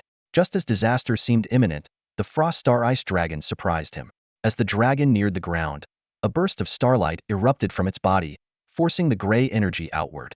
With a swift turn, it regained its position midair. A furious roar reverberated through the skies as the Frost Star Ice Dragon unleashed its wrath upon the 2 Mountain Rock Azure Dragons. In an instant, 2 blinding beams of light descended from above, signaling the Frost Star Ice Dragon's full might. From a distance, Mu Xian let out a sigh of relief. This close call only deepened his resolve to cultivate the Light Saint spirit. Just then, 2 agonized cries echoed through the air. The Frost Star Ice Dragon's explosive power had severely injured the 2 Mountain Rock Azure Dragons, showcasing its unrivaled dominance within its tier. Half an hour later, accompanied by reluctant roars, the 2 Mountain Rock Azure Dragons finally conceded defeat. The Beast King marks on their bodies dimmed and transferred to the Frost Star Ice Dragon, completing its Beast King mark. The now fully formed dark blue pattern enhanced the dragon's imposing aura. At that moment, Mu Xian felt a surge of immense power flowing into his body. His beast ring had reached full completion, manifesting externally. Overflowing with joy, Mu Xian realized the Frost Star Ice Dragon had truly ascended to the rank of a beast king. Suddenly, a youthful, lively voice echoed in his mind. Master, Master, I've become a beast king. Can you hear me? Startled, Mu Xian looked toward the Frost Star Ice Dragon. Xiaoling, how are you? Hehe, Master, did you forget? Once I reach the Beast King level, we can communicate telepathically. The Frost Star Ice Dragon responded with a cheerful, adorable tone. Mu Xian was struck with realization. Reaching Beast King rank not only granted the protective barrier of the Beast Ring, but also enabled telepathic communication with his beasts. The Beast Tamer's contract was truly remarkable. After a long while, the feedback process concluded. Mu Xian could feel that his own strength alone had reached the level of a lower-tier combatant. Finally, Beast Tamers are no longer a liability. Mu Xian chuckled quietly, feeling a surge of excitement. However, true ascension for Beast Tamers would come at the Monarch level. According to Mu Xian's research, when a beast ascended to the Monarch level, it could grant its skills to its tamer. Only then would Beast Tamers truly gain the power to rival their beasts. Until that point, they remained relatively weak in offense, relying more on their beasts for protection. After the Light Saint Spirit performed a round of holy light healing on the Frost Star Ice Dragon, Mu Xian gathered his beasts and left Qingyan Ridge. As per the Beast King battle agreement, the Frost Star Ice Dragon could no longer attack the two Mountain Rock Azure Dragons. Though the Skyhorn Ant was powerful, it was still no match for even a single Mountain Rock Azure Dragon. Thus, Mu Xian decided to let them go and continued his journey northward, venturing deeper into the Hongduan Mountains. 2 days later, Mu Xian hid in the shadow of a mountain, observing a massive swarm of Dragon King wasps below. He sighed. As expected, the deeper regions of the Hongduan Mountains are no place for humans. The sheer number of beasts here is overwhelming. Even Beast King-level monsters are becoming commonplace. Over the past 2 days, Mu Xian had slain several Beast King-level pseudo-dragon beasts, reaping significant rewards. However, he also realized that venturing any further into the Hongduan Mountains might mean no return. Forget it. There's no point in going deeper. Next, I'll focus on finding resources for lightning and holy light attributes. Mu Xian muttered to himself, planning to retreat once the swarm of Dragon King wasps moved past. Just then, the Destiny Butterfly, which had been sleeping in Mu Xian's arms, suddenly opened its eyes and let out a sharp cry. Squeak, squeak, squeak. What? Xiao Dai. You saw me being chased by hundreds of beasts? Which direction? North. The foresight ability of the Destiny Butterfly left Mu Xian with no doubts. Upon learning of an impending danger, he immediately began strategizing a retreat route. Reflecting on the past couple of days' journey, he realized that Qingyan Ridge, just 30 kilometers away, was the safest option. Little cat, use spatial leap now. We're heading back to Qingyan Ridge. Mu Xian urgently commanded the Void Sky Dragon Weasel. Responding swiftly, the Void Sky Dragon Weasel created a massive spatial vortex beneath them. The intense energy fluctuations instantly caught the attention of the Dragon King wasps below. In a flash, over 100 Lord-level Dragon King wasps, led by a Beast King level 1, surged toward Mu Xian with alarming speed. The Dragon King wasps were truly the overlords among Dragon-type beasts. A single one could reach the Lord level, and their hives were rumored to house the legendary Queen-level wasp. Not only did they produce a rare honey for the destruction Thunder Dragons, but they also served as their companions. In the third Hongduan Mountains, no one dared provoke the Dragon King wasps. As the swarm of Dragon King wasps closed in, even Mu Xian felt a wave of panic. Fortunately, the spatial vortex beneath him activated just in time, swallowing him and his companions whole. The wasp struck empty air and let out piercing cries of frustration. When the spatial flash subsided, Mu Xian and his party found themselves safely outside Qingyan Ridge. To ensure their safety, he mounted his Frost Star Ice Dragon and continued his retreat from the third Hongduan Mountains. Half a day after leaving Qingyan Ridge, having traveled dozens of kilometers, a deafening roar erupted from the depths of the Hongduan Mountains, followed by violent tremors shaking the ground. An earthquake? Mu Xian exclaimed in shock. Earthquakes on Blue Star were far from ordinary. They often triggered underground spiritual energy eruptions, leading to spiritual energy tides. Most ordinary beasts would explode from the energy surge, and the survivors, driven by survival instincts, would flee chaotically, resulting in devastating beast tides. Every earthquake brought massive destruction to nearby cities. This earthquake in the Hongduan Mountains was highly likely to affect the Shidu Fortress. Mu Xian suddenly realized that this might be the crisis foreseen by the Destiny Butterfly. He was about to order the Void Sky Dragon Weasel to use spatial leap again when he abruptly recalled that the spiritual energy tides following an earthquake could destabilize spatial integrity, making a leap potentially catastrophic. Little cat, don't use spatial leap. We'll fly back to Shidu at low altitude. Xiaoling, speed up. Mu Xian decided resolutely. As they traveled, Mu Xian noticed that the surrounding beasts were unusually restless and aggressive. A clear sign they also sensed the looming danger. When he reached the outskirts of the Fire Demon Ridge, part of the third Hengduan Mountain's foothills, distant roars and cries of beasts reached his ears, heightening his vigilance.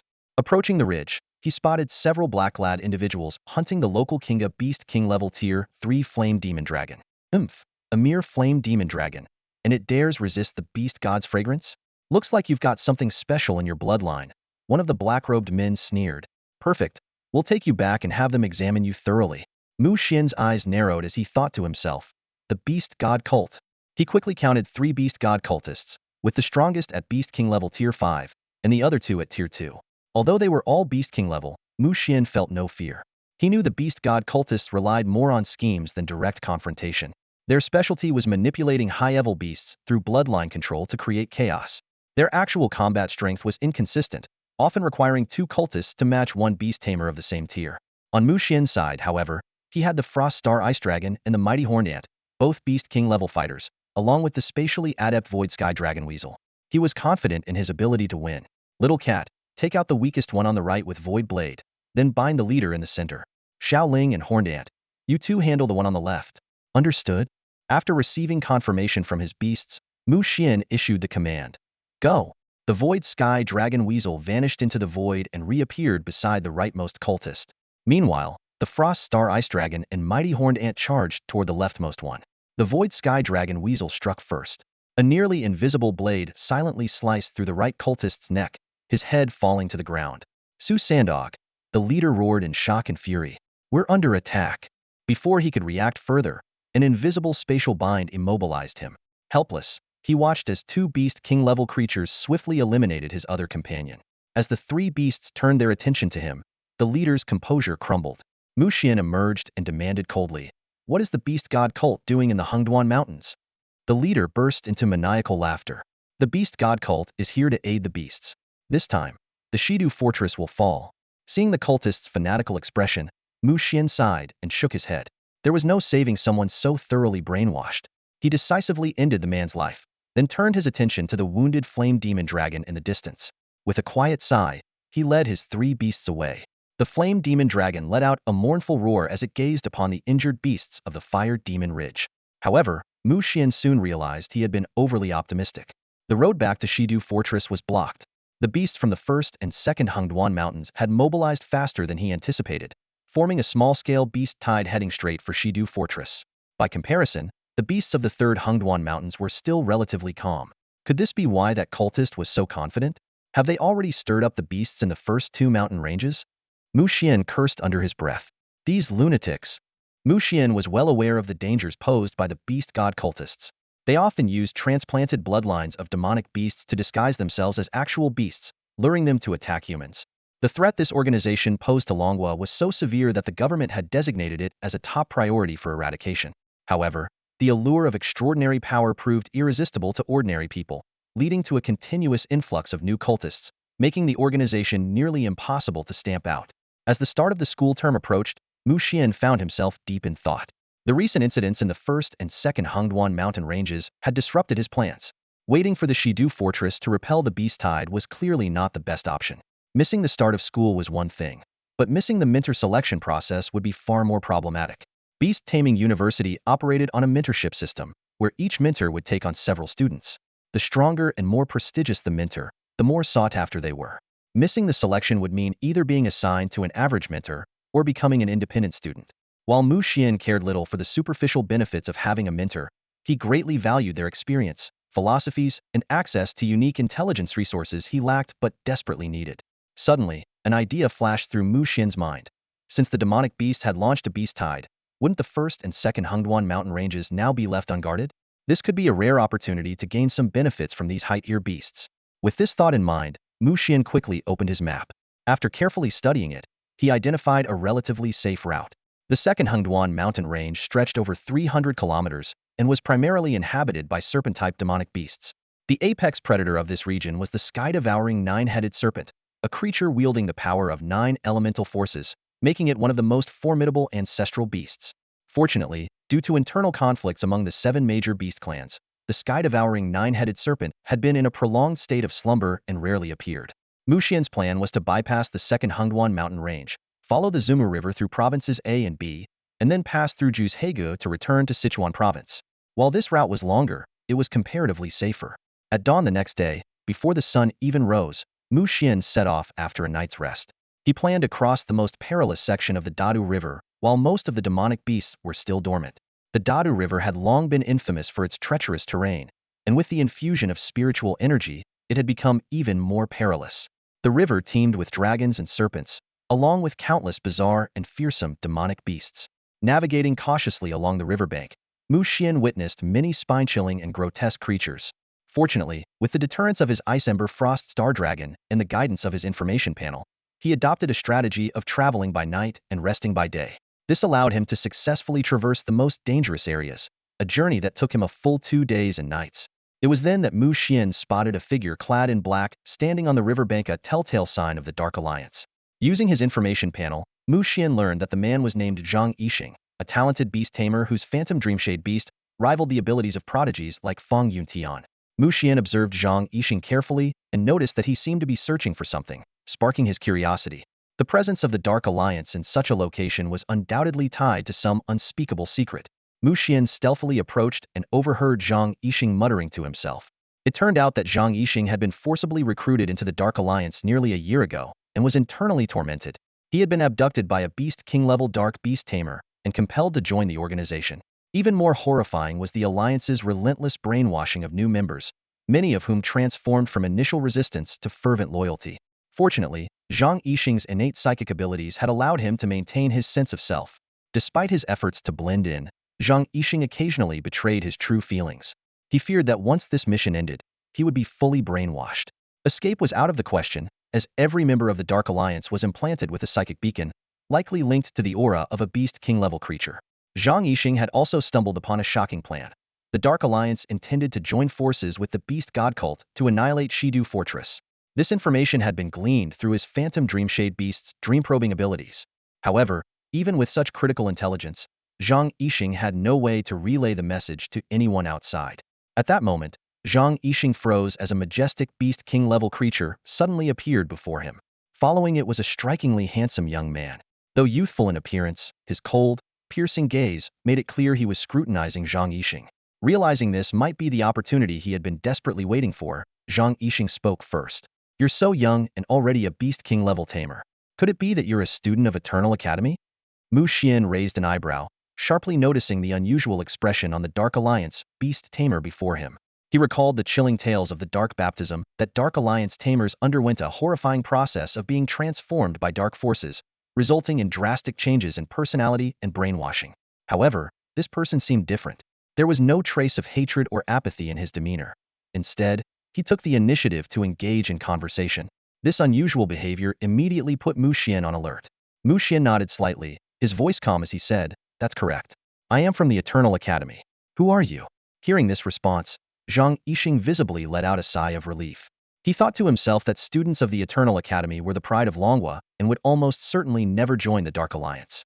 Asking for his help was definitely the right choice. Lowering his voice, Zhang Yixing said urgently, "My name is Zhang Yixing. I was forced to join the Dark Alliance. I beg you to help me escape. I have critical information." Mu Xian scrutinized Zhang Yixing closely and found that he indeed seemed different from other Dark Alliance tamers, almost like a normal Beast Tamer. A bold thought flashed through Mu Xian's mind. Could it be that Zhang Yixing had successfully resisted the Dark Baptism? Considering this possibility, Mu Xian decided to remain cautious for the moment. He responded evenly, "What information? If what you provide turns out to be true, I might consider helping you escape."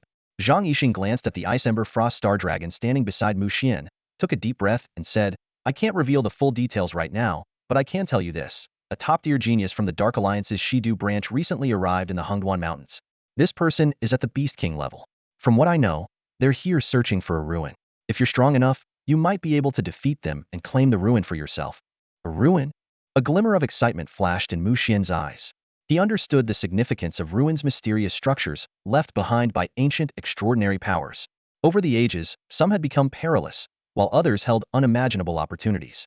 Just like the Sacred Light's secret realm he had explored before, which was a ruin of the Church of Light. For most Beast Tamers, ruins and secret realms were dream destinations. Suddenly, Mu Xian focused on a key detail in Zhang Yixing's description. A top-tier genius from the Dark Alliance's Shidu branch at the Beast King level. A name immediately surfaced in his mind. The person you're talking about, is their name Xiaoning? Mu Xian asked, his tone carrying a trace of coldness. He recalled the last time he encountered someone named Xiao Ting, who had the audacity to try recruiting him as a subordinate. If this was an opportunity to eliminate him, all the better. Zhang Yixing nodded in surprise. Yes, that's the name Xiaoning. I've heard they're a big shot from the headquarters. Mu Xian let out a cold chuckle. Your information is valuable. Regardless, I will help you leave the Dark Alliance. But for now, I need you to take me to Xiaoning. Of course, Zhang Yixing said with relief, then lowered his voice and added that Xiaoning is a total cryptoescent, even like women. He has a thing for delicate-looking men. His gaze is downright disgusting. Following this, Mu Xian instructed Zhang Yixing to use his sky-leaping sky dragon weasel to locate Xiaoning, while he himself stayed hidden, waiting for the right moment. Zhang Yixing, though surprised that Mu Xian possessed a space-type beast, was mostly thrilled. It increased their chances of dealing with Xiaoning. About 10 minutes later, Mu Xian's figure reappeared approximately 2 kilometers from Xiaoning's location. Mr. Mu, Zhang Yixing said cautiously, pointing to a small hill in the distance. Xiaoning is at the summit of that hill. He's very vigilant, so you must be careful. Mu Xian gazed into the distance, his eyes locking onto the familiar information panel. A faint smile appeared on his lips. Meanwhile, Xiaoning, who was deep in cultivation, suddenly opened his eyes as a sense of foreboding swept over him. He felt a faint trace of danger in the air. The moment this thought crossed his mind, a dazzling beam of light descended from the heavens, targeting the unprepared Xiaoning directly. In a split second, a circular barrier surged UPA Beast King level ability known as the Beast Ring Barrier. However, the defense shattered in less than half a second. Even so, the brief delay was enough for Xiaoning to react. 4 streaks of light appeared instantly around Xiaoning. One of them, a towering shadow, stood in front of him, blocking the oncoming light beam. In that instant, the shadow surface was covered in layers of icy blue crystals, speckled with starlight. This was the Ice Ember Frost Star Dragon's innate skill, Frost Star Annihilation. At the same time, the space around Xiaoning rippled slightly, and 2 figures suddenly materialized behind him, a silvery gray cat and a massive ant. Xiaoning's expression darkened as he gritted his teeth and growled, "Damn it, there's another Beast King level beast. Demon Hound, block it." With an earth-shaking howl, a massive 3-headed, 6-eyed, jet-black demon hound leapt out, intercepting the charging Skyhorn ant. Xiaoning was just about to command his other 2 battle beasts when a deafening roar erupted from behind him, followed by a heart-wrenching wail. He spun around sharply, only to see his main battle beast, the great dark divine spirit warrior, being flung backward amidst a burst of icy blue flames, crashing heavily into the ground. "Damn it, spirit warrior." Xiaoning cursed under his breath, instantly realizing the gravity of the situation.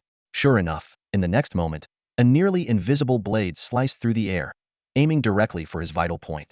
In the nick of time, a black glowing sprite materialized before him, unleashing multiple beams of dark light that barely managed to deflect the deadly void blade. The great dark divine spirit warrior struggled to its feet, engaging once again in a fierce clash with the Ice Ember Frost Star Dragon. However, even with its king-level bloodline and enhanced power from the Dark Baptism, it was clearly outmatched, losing ground with every exchange. Meanwhile, the skybound void dragon weasel darted around like a phantom, flickering in and out of existence, sending out razor-sharp void blades that relentlessly targeted Xiaoning's weak points. He was forced into a desperate defense, barely keeping up and unable to counterattack. "Mu Xian, you damned scoundrel!" Xiaoning roared through clenched teeth, fury burning in his eyes. It was only then that he realized the identity of his opponent. It was none other than the Eternal Academy freshman he had tried to recruit just days ago. Standing halfway up the mountainside, Mu Xian burst into laughter at Xiaoning's outburst. "The day you tried to recruit me, you should have known this day would come. If I have one redeeming quality, it's that I hold grudges." Xiaoning had no time to respond to Mu Xian's taunts. In the blink of an eye, his main battle beast, the great dark divine spirit warrior, was overwhelmed by the relentless onslaught of the Ice Ember Frost Star Dragon. Unable to hold on any longer, it dissolved into a streak of light and returned to Xiaoning's body. At that moment, the shadow of death loomed over Xiaoning.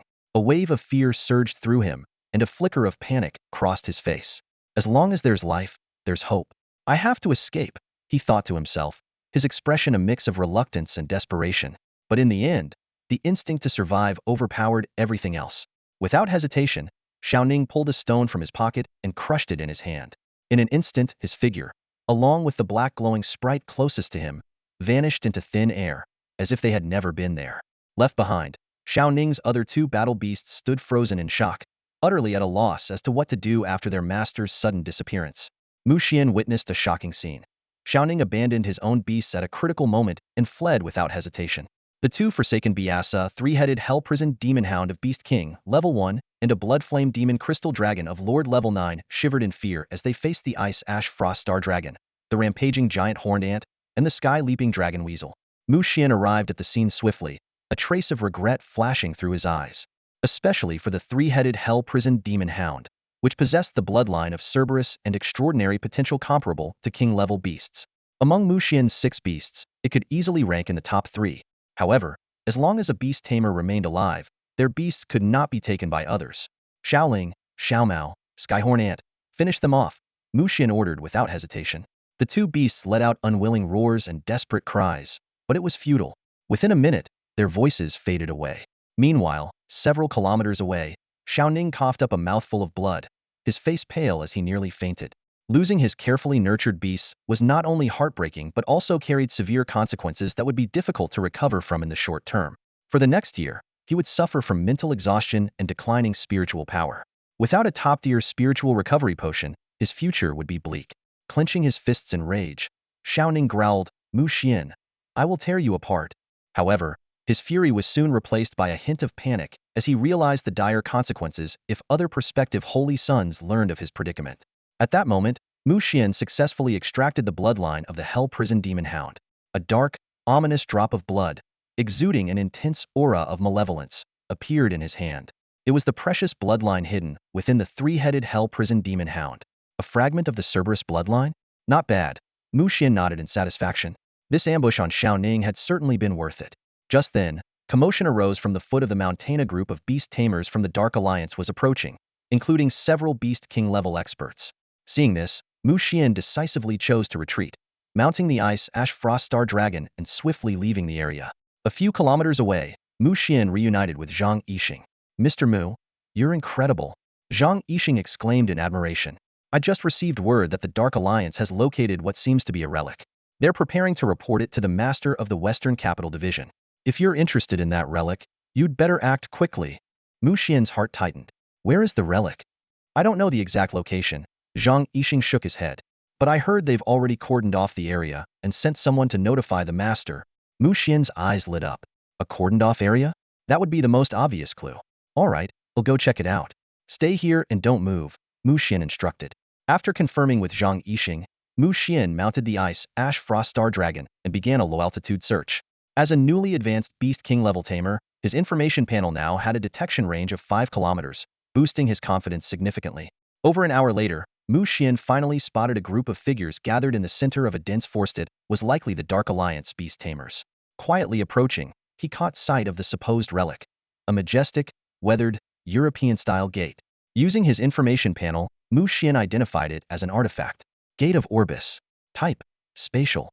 Description: a precious relic left by the spatial traveler Orbis, imbued with the miraculous power to traverse time and space. This discovery left Mu Xian astonished. Although the power of the spatial traveler Orbis was unclear, a gate capable of time and space travel was undoubtedly extraordinary. However, the real challenge was figuring out how to seize this towering, 10-meter-high gate right under the noses of over a dozen Dark Alliance tamers. Suddenly, inspiration struck. Turning to the sky-leaping dragon weasel perched on his shoulder, Mu Xian said, "Xiaomao, take me to the gate and immediately cast spatial lockdown." "Meow." The sky-leaping dragon weasel responded and sprang into action. In the blink of an eye, Mu Xian and the sky-leaping dragon weasel vanished. Outside the gate of Orbis, more than a dozen black-clad figures stood on high alert, vigilantly scanning the surroundings. They were preparing to report their findings to the master of the Western Capital Division, the formidable Beast King-level tamer known as Black Mountain Lord. Suddenly, a streak of light flashed, and a figure appeared out of nowhere. The Dark Alliance tamers were caught off guard. By the time they realized what was happening, a nearly invisible barrier of light had formed around the gate. The sight enraged the group. "Kill him. How dare he covet our relic? He must pay the price for offending the Dark Alliance. Attack with everything you've got." Instantly, 20 or 30 beasts unleashed their skills, launching a ferocious assault on the translucent barrier. However, what happened next left everyone utterly dumbfounded. Right before everyone's eyes, the boy who had suddenly appeared outside the ruins gate vanished into thin air. The astonishing sight left everyone questioning their own vision. "Search! Search everywhere!" An enraged voice bellowed, echoing across the ruins. Meanwhile, Mu Xian found himself in an unfamiliar space, looking utterly bewildered. Just seconds ago, he and the soaring Sky Dragon Weasel had arrived at the Gate of Orbis. As he attempted to utter the words Gate of Orbis, something unexpected, a Karita mysterious force, pulled him through the gate, transporting him into a grand and ancient labyrinth. The scene before him was one of desolation and antiquity. The walls were weathered and entwined with vines, while moss blanketed the ground. Suddenly, golden text appeared in the air. Complete the Orbis Temple trial within the allotted time. This temple allows only forward movement, no retreating, no being struck by obstacles, and no being caught by the pursuing beasts. Failure to comply will result in the trial's termination. Hint: beware, additional beasts may appear ahead. Hint: successful completion will grant you a reward. What the heck? This is basically Temple Run. Mu Xian blurted out. The trial ignored his outburst. As the golden text faded, a crimson countdown materialized before him. The Orbis trial is about to begin. Prepare yourself. 3, 2, 1, start. Cursing under his breath, Mu Xian dashed forward. A deafening beastly roar echoed behind him, and when he glanced back, his heart nearly stopped. A terrifying King-tier winged dragon king was hurtling toward him from just 10 meters away. A King-tier beast? Are you kidding me? He exclaimed. Before he could gather his thoughts, a sense of imminent danger washed over him. Instinctively, he ducked as a massive fireball crashed onto the ground ahead of him. In that moment, Mu Xian realized his grave oversight. This was a world of Beast Tamers, and even a trial like this required the assistance of his beasts. Wasting no time, he summoned his Frost Star Ice Dragon. Xiaoling, use Absolute Freeze to stall the beast behind us. Through their mental link, the Frost Star Ice Dragon unleashed its Absolute Freeze ability, immobilizing the Winged Dragon King for a mere 0.5 seconds. Then, the soaring Sky Dragon Weasel entered the fray, successfully applying Spatial Lock to hold the monstrous creature for an additional second. Mu Xian mounted the Frost Star Ice Dragon and charged forward, issuing his next command: Little Weasel, stay behind me. If that Winged Dragon King gets close, lock it down again. As he rounded a sharp corner, a blood-prisoned Dragon Rata Beast King-tier creature suddenly blocked his path. A system notification instantly displayed its details. Blood-prisoned Dragon Rat. Species: Blood Prison Type Rodent Family. Tier: Beast King, Level 1. Bloodline: King Tier. Quality: Exceptional. Skills: Blood Prison Cell, Myopic Vision, Flight. Bloodburn, Dragon Combat Technique.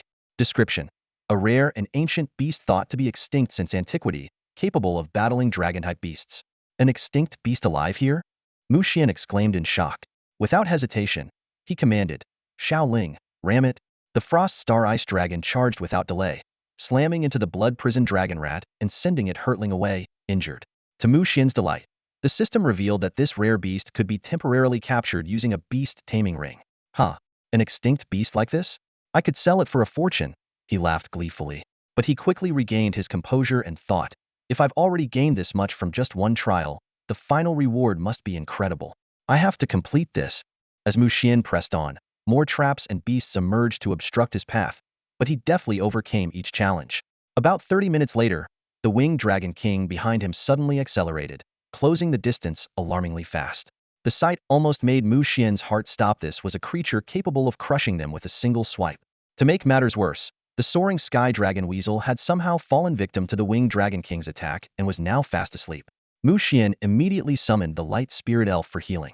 Within moments, the soaring Sky Dragon Weasel regained consciousness and let out an enraged cry, eager to avenge its earlier humiliation. Mu Xian was thrilled to discover that the Light Spirit Elf had reached Elite Level 9 and was ready to evolve. Just then, the Winged Dragon King let out a piercing screech that sent shockwaves through the air, causing both Mu Xian and the Frost Star Ice Dragon to wince in discomfort. Fortunately, the Frost Star Ice Dragon did not falter. Instead, it surged forward with increased speed, gradually widening the gap between them and the pursuing beast. Finally, a red line came into view ahead. It was the finish line. As he approached the finish line, Mu Xian's vigilance only heightened. Given the nature of this trial, the endpoint was bound to harbor traps. Sure enough, just as he was about to reach it, a cluster of black dots suddenly appeared in the sky, hurtling toward him at incredible speed. Squinting, Mu Xian's eyes flickered with surprise. It was a creature he recognized all too well, the Icarus Wings. These beasts had once appeared in the movie Skull Island that he had seen in his past life. The system immediately displayed their information panel. Species: Dark Element Beast Clan. Tier: Lord, Level 9. Bloodline: Lord Class. Abilities: Dark Sonic Wave, Black Death Toxin, Dark Rift Beam. Origin: a failed creation of spatial mage Orbis, possessing immense combat power and aggression. Seeing 9 identical information panels for the Icarus wings, Mu Xian was certain of one thing. This Orbis not only excelled in spatial magic, but was also a master of beast modification and had undoubtedly visited the world of Skull Island. Xiao Ling, aim for their wings with the frost emberize flame. Mu Xian commanded decisively, then turned to his sky-leaping Void Weasel. Xiao Mao, use Void Blade. Understood, master. Meow. In an instant, 2 of the low-flying Icarus wings were struck by the frost emberize flame, silently losing their ability to fly. Yet the remaining beasts pressed on fearlessly, diving toward him. The transparent Void Blade struck precisely, slicing 2 more neatly apart. The Frost Star Ice Dragon was now within 100 meters of the finish line. The remaining Icarus wings grew increasingly frenzied, unleashing hundreds of black energy spheres that rained down like a storm. Fortunately, the sky-leaping Void Weasel promptly cast a spatial barrier, intercepting the attack. But the true threat came next to devastating sonic assault. The piercing sound waves exploded in Mu Xian's mind, the pain akin to torture. Just as he was on the verge of collapse, the voices of his companions rang in his ears. Master, hold on. At the critical moment, Mu Xian broke free from the sonic agony. He realized his body was ice cold, his back drenched in sweat. If not for the timely aid of the light spirit, he might have fallen off the dragon's back. Xiaoling, thank you. Master, it's my duty. Before the words had fully left his mouth, a furious roar echoed from behind the winged Dragon King's unwilling cry. They had crossed the finish line. Golden text shimmered into view. Congratulations on passing the first trial layer. Rewards. 1. Qualification to continue the trial. 2. A chance to draw Beastmaster resources. 3. A Beastmaster occlusive cultivation technique. A sharp pain flared in Mu Xian's left hand. A door-shaped mark had inexplicably been branded onto its trial's sigil. He quickly learned how to activate it. Upon touching it with his mental energy, a light screen appeared. Mu Xian ID. OS 10086. Species, Human Clan. Tier, Lord, Level 1. Talent, Bloodline Extraction and Fusion. Beasts, Frost Star Ice Dragon Beast King, Level 1. Giant Force Ant Beast King, Level 3. Sky Leaping Void Weasel Lord, Level 2. Destiny Butterfly Commander, Level 2. Light Spirit Elite, Level 9. Thunder Bear Cub Elite, Level 8. The system interface also included tabs for Lottery, Techniques, and Items, instantly reminding Mu Xian of the main god space. Without hesitation, he clicked on the Lottery tab. A segmented wheel appeared, with sections ranging from Elite to Primordial levels. The higher the tier, the smaller the corresponding segment. The wheel spun, the pointer passing over Commander, Lord, and Beast King tiers, before pausing at the border between Beast King and Monarch tiers. Then, with a slight twitch, it inched into the Monarch tier. Congratulations! You have obtained Monarch-level resource Reincarnation Jade. A peculiar gray-white jade stone, exuding a mysterious aura, appeared in his hand. The information displayed that it was a treasure imbued with the essence of reincarnation, capable of enabling rebirth or serving as a material for beast evolution. To Mu Xian's delight, it was the perfect evolution material for the Destiny Butterfly. Though the Destiny Butterfly was still far from its evolution phase, Mu Xian carefully placed the Reincarnation Jade into a wooden box and entrusted it to Xiao Mao to store in its dimensional space, sternly instructing it not to touch the item. Finally, he opened the Techniques tab, only to find a single lonely technique accompanied by a notification. The Techniques database is disconnected from the network. Only local data is accessible. After stepping through the gate of Orbis, Mu Xian was momentarily taken aback by the sight before him. The structure bore a striking resemblance to the mythical Divine Space, leading him to speculate on the true purpose of Orbis. His attention was quickly drawn to a lone manual, the Primal Force Breathing Technique. Curious, Mu Xian tapped to download it and opened the manual. To his astonishment, it described a unique technique for directly absorbing the primal stellar energy of the cosmos. According to the introduction, mastering this technique could elevate one to a planetary level, granting the ability to traverse space with just the physical body. Such a realm was far beyond the body refinement and mental tempering technique he had practiced previously. Is Orbis really this generous? Mu Xian muttered in disbelief. A technique of such profound depth, offered for free, seemed too good to be true. Despite his skepticism, he carefully read through the entire manual. Every page was filled with profound insights, far from mere fabrications. However, the final warning gave Mu Xian pause. This technique was exceedingly domineering and required a highly energy-rich environment for cultivation, otherwise, the consequences would be dire. Moreover, trial participants below the Monarch level could only practice it for 3 minutes a day. As a cautious traveler in this new world, Mu Xian decided to curb his curiosity for now. Setting aside the Primal Force Breathing Technique, Mu Xian continued exploring the other features of the trial imprint. In an inconspicuous corner, he discovered a detailed explanation of the Gate of Orbis. It turned out that the gate housed 7 levels of trials, and passing all of them would grant one mastery over the gate itself, along with the ability to traverse time and space and explore the universe. 7 levels of trials, that's a long way off, Mu Xian sighed, shaking his head. For now, he had only cleared the first level, granting him basic access to the Gate of Orbis. However, as a trial participant, he could enter the gate at will within a 10-kilometer radius outside it. Mu Xian keenly sensed that many features within the Gate of Orbis remained locked, inaccessible due to his current level of authority. What surprised him even more was the fact that this mysterious gate, which had existed for centuries, had managed to avoid any leaks or exposure, a truly extraordinary feat. There are indeed many secrets hidden on Blue Star, Mu Xian mused thoughtfully. With that, he chose to exit the Gate of Orbis. In a flash of light, he found himself back in the dense forest of the real world. From the southeast, he sensed a familiar presence and immediately recognized it as the Beast Tamers of the Dark Alliance. A faint smile crossed his lips. The Gate of Orbis really is considerate, he remarked. After a quick calculation, he confirmed that the 2 hours he spent within the gate matched the flow of time in the real world. With this realization, Mu Xian quickly located Zhang Yixing, who had been hiding nearby. Upon seeing Mu Xian safe and sound, Zhang Yixing was overjoyed. Mr. Mu, you're finally back.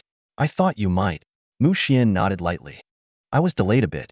Let's leave now. Understood. Zhang Yixing responded enthusiastically, his excitement evident. He had been waiting for this moment for an entire year. The two immediately set off northward, traveling along the Dajin River into AB Prefecture. Mu Xian noticed that AB Prefecture was already on high alert, preparing to defend against an invasion of beasts from the 10,000 mountains. Passing through AB Prefecture, they crossed Juzhegu and finally returned to Sichuan Province 3 days later. The news they gathered in Mianyang dampened their spirits. Outside the Shidu Fortress, nearly 1 million beasts had gathered, including over a dozen monarch-level entities. It was the most formidable beast tide in 20 years. In response to the crisis, all Beast Tamers in Sichuan Province were mobilizing toward Shidu. Mr. Mu, something's not right about this, Zhang Yixing said gravely. Mu Xian raised an eyebrow and asked in a serious tone, what exactly is the critical information you possess? Hesitating for a moment, Zhang Yixing glanced around cautiously, concerned about being overheard. Sensing his apprehension, Mu Xian swiftly instructed the little cat to create a spatial barrier, isolating them from the outside world. In this secure environment, Zhang Yixing finally spoke. The information I obtained indicates that the true goal of the Beast God Cult and the Dark Alliance is to sabotage the Yangtze River shipping route. What? Sabotage the Yangtze River shipping route? Mu Xian exclaimed in shock. It was well known that among the 3 main routes into Sichuan Province, the Yangtze River accounted for nearly half of all logistics. If the Yangtze River route were crippled for even a few months, the impact would be devastating not just for Sichuan Province but for the entire Dragon Nation. After all, Sichuan was the nation's largest producer of grain and spiritual materials, holding an irreplaceable strategic position. Mu Xian's brows were tightly furrowed, his expression grave. A horrifying vision flashed through his mind. Wushan Canyon collapsing in a massive explosion, unleashing a catastrophic flood that would submerge the entire Sichuan province. The mere thought of it sent shivers down his spine. The Dark Alliance's ambitions go far beyond the Shidu Fortress, Mu Xian murmured to Zhang Yixing. They might be planning to blow up Wushan Canyon and sever the Yangtze River's water source. If they succeed, Sichuan province will face utter devastation. Zhang Yixing gasped sharply, his face turning ashen. Mu Xian continued his analysis. The worst part is that everyone's attention is fixated on the Shidu Fortress. The defenses along the Yangtze River must be lax. If there's collusion from within and without, he trailed off, but both men understood the catastrophic implications. We must return to Shidu immediately, Mu Xian commanded decisively. Without delay, they hired a massive flying beast. The majestic creature spread its wings and soared through the skies at an astonishing speed, leaving behind a faint blur. When they arrived outside Shidu's eastern gates, the sight before them was shocking. The entire city was under lockdown, with long queues stretching from the gates. Everyone entering or leaving was subjected to thorough inspections. Fortunately, as a student of the Eternal Academy, Mu Xian passed through the checkpoint with minimal scrutiny. Next, I'll take you to meet the senior leadership of the Eternal Academy, Mu Xian told Zhang Yixing. Only through them can your intelligence truly make an impact. On their way, Zhang Yixing explained in detail how he had uncovered such startling information. It was a tale full of intrigue. His beast companion, while wandering in a dreamscape, had inadvertently stumbled into the dream of Xiao Ning's lover. This chance encounter allowed Zhang Yixing to pick up on subtle clues. Through meticulous reasoning and investigation, he finally pieced together the Dark Alliance's true intentions. Meanwhile, In the office of the first vice principal of the Eternal Academy, Hua Linxian gazed out of the window toward the Shidu fortress. The mountains teemed with demonic beasts, an oppressive sight, yet something about it felt amiss. Is this truly the most terrifying beast tide we've seen in 20 years? Hua Linxian muttered to himself. Though a dozen king-level beasts have appeared, not a single demon ancestor has shown up. It's far too unusual. Are we overlooking something? Just then, his secretary knocked urgently on the door. Vice Principal, a student claims to have urgent intelligence to report. It's of great importance. Hua Linxian raised an eyebrow, intrigued. Let him in. Mu Xian was encountering a monarch-level expert up close for the first time, and he couldn't help but hold his breath, his focus unwavering. His eyes fell on the information panel of Hua Linxian, the first vice principal of the Eternal Academy. Hua Linxian, human race, monarch level 9 talent, extraordinary memory beastmaster. Below his profile were listed 4 contracted beasts: Sage of Knowledge, monarch level 9, Gate of the Void, monarch level 6, Illusory Moon Labyrinth, monarch level 2, and Titan Great Ape, monarch level 2. Mu Xian drew in a sharp breath, utterly shaken. Each of these beasts was awe-inspiring, but the Sage of Knowledge stood out the most. He had read about this legendary creature in ancient texts, which claimed its power grew in proportion to the knowledge it acquired, rendering it invincible if it amassed enough wisdom. The one before him had clearly reached its pinnacle. Greetings, Vice Principal. Mu Xian hurriedly greeted him and then introduced, Vice Principal, this is Zhang Yixing, a dark beast master I rescued in the 10,000 Mountains. He claims to have critical information to report. Hua Linxian studied Mu Xian with interest, as though he had noticed something unusual. Then, his gaze shifted to Zhang Yixing, his tone icy. Speak your information. If it doesn't satisfy me, you won't leave this office alive. Before he finished speaking, the room's temperature plummeted. Zhang Yixing shivered uncontrollably, stammering after a long pause. It's like this? As Zhang Yixing began to recount his story, Hua Linxian initially appeared indifferent. However, when he heard that the Dark Alliance's true target was the Yangtze River trade route, his expression changed dramatically. Their target is the Yangtze River trade route? Impossible. Hua Linxian waved his hand, summoning a map of the southwestern region, his gaze sharp as it locked onto the Wushan section. So that's it. I suspected those beasts outside Shidu were just a distraction, loud but hollow. Their real aim is the Yangtze River trade route. He let out a cold snort before issuing orders. Zhang Yixing, you're not going anywhere for the next few days. Stay within the academy. Mu Xian, you've done well. I'm assigning you a task. Keep an eye on him. Understood, Vice Principal. Mu Xian replied promptly. After leaving the office, both of them exhaled deeply, relieved. Zhang Yixing, still shaken, muttered, Mu Xian, I was almost scared to death back there. Mu Xian thought to himself. If you knew that was a Monarch level 9 powerhouse, you'd probably have fainted on the spot. As they exited the administrative building, they noticed the entire Eternal Academy had suddenly become a hive of activity. Streams of light shot into the sky, dispersing in all directions. Meanwhile, thousands of miles away in the Wushan Gorge, a portal suddenly tore open in the void. Hua Linxian stepped through, traversing the distance in an instant. He surveyed the surroundings carefully, beams of analytical light flickering across the gorge. After a moment, Hua Linxian sneered. As expected, Lingshu concealment formation, 9 celestial array, and that disgusting void parasite technique. It's you 3 factions up to no good again. In that case, I might as well take this opportunity to eliminate a few of your old cronies for some fun. Over the next few days, Mu Xian remained on campus, tending to his beasts while waiting for updates. Though he longed to be involved, as an unenrolled student, it was clear he wouldn't be entrusted with any missions.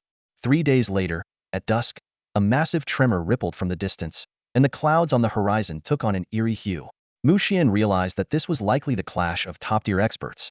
Indeed, his hunch was correct. At that moment, high above the distant Wushan Gorge, 13 beams of light clashed violently. 5 of them exuded a nauseating aura and were clearly at a disadvantage. Hua Linxian, you bastard. Bullying a weak woman with numbers on your side. In the distance, a figure emerged from a beam of black light, a stunningly beautiful woman with an enchanting silhouette. Her voice was filled with grievance, and anyone who heard her couldn't help but feel a twinge of sympathy. Hua Linxian stood shrouded in swirling characters, each glowing like vibrant streams of light dancing around him. He was in perfect unison with his knowledge spirit, a beast of wisdom, fully merged to confront the situation before him. A faint, confident smile played at the corners of his lips. Qin Yufei, Hua Linxian's voice was calm yet commanding.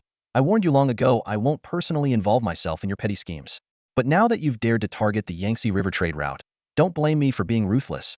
Before his words fully settled, Hua Linxian raised his hands, and countless chains formed of glowing characters shot forth like arrows loosed from a bow. These chains moved with uncanny precision, entwining themselves tightly around Qin Yufei. In an instant, the clinking of chains mingled with her piercing screams. She struggled furiously, only to find the bindings tightening ever more, leaving no room for escape. And so, on a certain day in a certain year, one of the top-tier powerhouses of the witch sect, Qin Yufei King Tier Level 8, which was captured alive in the Wushan Gorge. The battle raged on. Moments later, a blood-curdling scream tore through the sky as a king-tier powerhouse from the Beast God sect was slain on the spot. Not long after, another figure plummeted from the heavens. The remaining enemy elites managed to flee, but not without paying a steep price. Thus, the Battle of Wushan Gorge concluded with a resounding victory for the government forces. When Mu Xian opened the internal forum, the entire page was brimming with jubilant excitement. A bold red banner was pinned prominently at the top, with large, striking letters proclaiming, "Warm congratulations to Principal Hua and his allies for crushing the sinister plot of the evil organizations." Mu Xian froze for a moment, then a look of delight spread across his face. "Hua Linxian and the others succeeded," he murmured to himself. Sure enough, it wasn't long before more details emerged on the forum. Vice Principal Hua Linxian had joined forces with several king-tier powerhouses and even enlisted the presence of an ancient-tier figure to oversee the operation. Together, they had laid an ambush in Wushan Gorge, successfully dismantling the Beast God sect, the Dark Alliance, and the Witch Sect conspiracy. Not only had they captured a king-tier witch alive, but they had also slain 2 other king-tier powerhouses, securing an overwhelming victory. "That's amazing!" Mu Xian exclaimed with joy. "These inhumane organizations have been dealt a heavy blow. Things should be a little more peaceful for a while." Just then, Mu Xian's phone rang abruptly. The caller ID displayed none other than the name of the first vice principal, Hua Linxian. Shortly after, Mu Xian and Zhang Yixing found themselves once again in the office of the first vice principal at the administrative building. Hua Linxian maintained his usual composed and serene demeanor, but this time, as he looked at the two of them, a rare smile appeared on his face. "This time, we owe it all to the intelligence you two provided," Hua Linxian said directly. Mu Xian waved his hands modestly. "We were just doing our duty." Hua Linxian chuckled lightly. "No need for modesty. My way has always been to reward merit and punish wrongdoing. Your reward has already been prepared." Hua Linxian's gaze shifted to Zhang Yixing. He gave a slight nod, his voice carrying a tone of approval. "Zhang Yixing, despite being trapped in the Dark Alliance, you stayed true to your principles and risked your life to deliver critical intelligence. This is a great achievement. As recognition, we have decided to reward you with the following: a light baptism to dispel the influence of dark forces, 1 billion yuan in cash or equivalent beast taming resources, and a special admission spot in one of the 5 great academies. Are you satisfied with these rewards?" Hearing this, Zhang Yixing froze on the spot, his face filled with disbelief. Stammering, he replied, satisfied, "Of course I'm satisfied." His excitement was palpable, his cheeks flushed with exhilaration. Taking a deep breath to steady himself, he asked, "Principal, I would like to choose the beast taming resources and hope to enroll in Eternal Academy. Is that possible?" Hua Linxian smiled gently and replied warmly, "Of course, Zhang Yixing." Then, Hua Linxian turned his attention to Mu Xuan, his face still carrying a faint smile. "Mu Xuan, your rewards are similar to Zhang Yixing's. You will also receive a light baptism, 1 billion yuan in cash or equivalent beast taming resources, and in addition, the freedom to choose your academy mentor." Seeing the confusion on Mu Xuan's face, Hua Linxian elaborated, "The light baptism is not only for the Beast Tamer but also for their beasts. It cleanses the spirit, purifies the mind, and enhances innate potential. This is one of the highest honors offered by the 5 great academies." Upon hearing this, Mu Xuan's eyes sparkled with excitement. He quickly said, "Principal, I accept all these rewards. I will also choose the 1 billion yuan in beast taming resources. As for a mentor, may I choose you as my mentor?" Hua Linxian's expression turned subtly amused as he smiled. "You sly one. Fine, I haven't taken on a student in over a decade, but I'll make an exception for you today." He paused briefly before adding, "But let me warn you in advance, my teaching methods are very strict." Mu Xuan immediately made a solemn promise, "Mentor, I will not let you down." "Good." Hua Linxian nodded. "From today onward, you are officially my student. However, you are not to flaunt this indiscriminately. If you ever dare to misuse my name for personal gain or wrongdoing, I will lock you in the Demon Suppression Tower to keep your senior company." Mu Xuan was startled by this warning and hesitantly asked, "My senior?" Hua Linxian snorted softly. "The one I brought back yesterday." Mu Xuan was momentarily stunned. He recalled that the person his mentor had apprehended yesterday was a witch. This revelation left him struggling to process the information. As Mu Xuan left Hua Linxian's office, he was still reeling in shock. Internally, He muttered, "My senior, or former senior, is a witch? Why does it feel like I'm getting increasingly entangled with witches?" Over the next few days, Xuan stayed on campus, waiting for the new semester to begin. He noticed the dormitory building and campus becoming livelier as the start of the term approached, with many new faces appearing. Meanwhile, outside the western capital fortress, the beast tide had gradually receded following the decisive battle at Wushan Gorge. The fortress's military forces seized the opportunity to launch a counteroffensive, reportedly capturing a significant number of beasts. This prompted some to joke, thanks to the 7 demon ancestors of the Hengduan Mountains for delivering this windfall of beast resources. During this time, Mu Xuan spent the billion yuan in beast taming resources on the internal network. Unfortunately, he didn't come across any particularly exceptional resources, so he ended up purchasing daily training supplies for several of his beasts. Before long, the opening day at Eternal Academy arrived. The day began with the customary opening ceremony, where several school leaders gave speeches. After going through the formalities, the event everyone had been anticipating finally began the selection of academic disciplines. As a top-tier academy, Eternal Academy offered 10 specialized fields of study, each represented by a corresponding college: general studies, combat, breeding, bloodline genetics, alchemy, crafting, potionology, exploration, military science, and civilian technology. These disciplines varied in popularity, with their difficulty levels increasing accordingly. Notably, the General Studies College concentrated the Academy's most abundant resources but accepted the fewest students. In some years, it was rumored to have admitted as few as 9 students, a statistic that seemed almost unbelievable. On the stage, Hua Linxian, the first vice principal and host of the event, smiled faintly as he announced, "Next, we will proceed with the selection of academic disciplines. This year, the General Studies College will admit 16 students." This announcement caused quite a stir. With a total of 1,200 new students enrolled at Eternal Academy this year, the fact that only 16 spots were available in the General Studies College, just over 1% of the total, underscored its exclusivity and prestige. The college entrance exam had concluded. Hua Linxian stood on the stage, his piercing gaze sweeping across the new students before him. In a deep voice, he declared, "The exam was merely a test of your foundational abilities in the past, but that is now behind you. From this moment forward, you will step into the illusory Moon Mazia battleground of strength and willpower, the ultimate stage to showcase your talents." He paused briefly, then continued, "The sooner you emerge from the illusory Moon Maze, the more choices you will have." "Understood? Understood." The students responded in unison, their voices loud and brimming with confidence. Hua Linxian nodded slightly, a faint smile curling at the corner of his lips. "Good. Your voices are strong, reflecting your confidence. I hope you can maintain this momentum later." Suddenly, as if remembering something, he asked, "By the way, are there any students here who have reached the Beast King level?" As soon as he finished speaking, a voice rose from the crowd, "Principal, does Pseudo-Beast King level count?"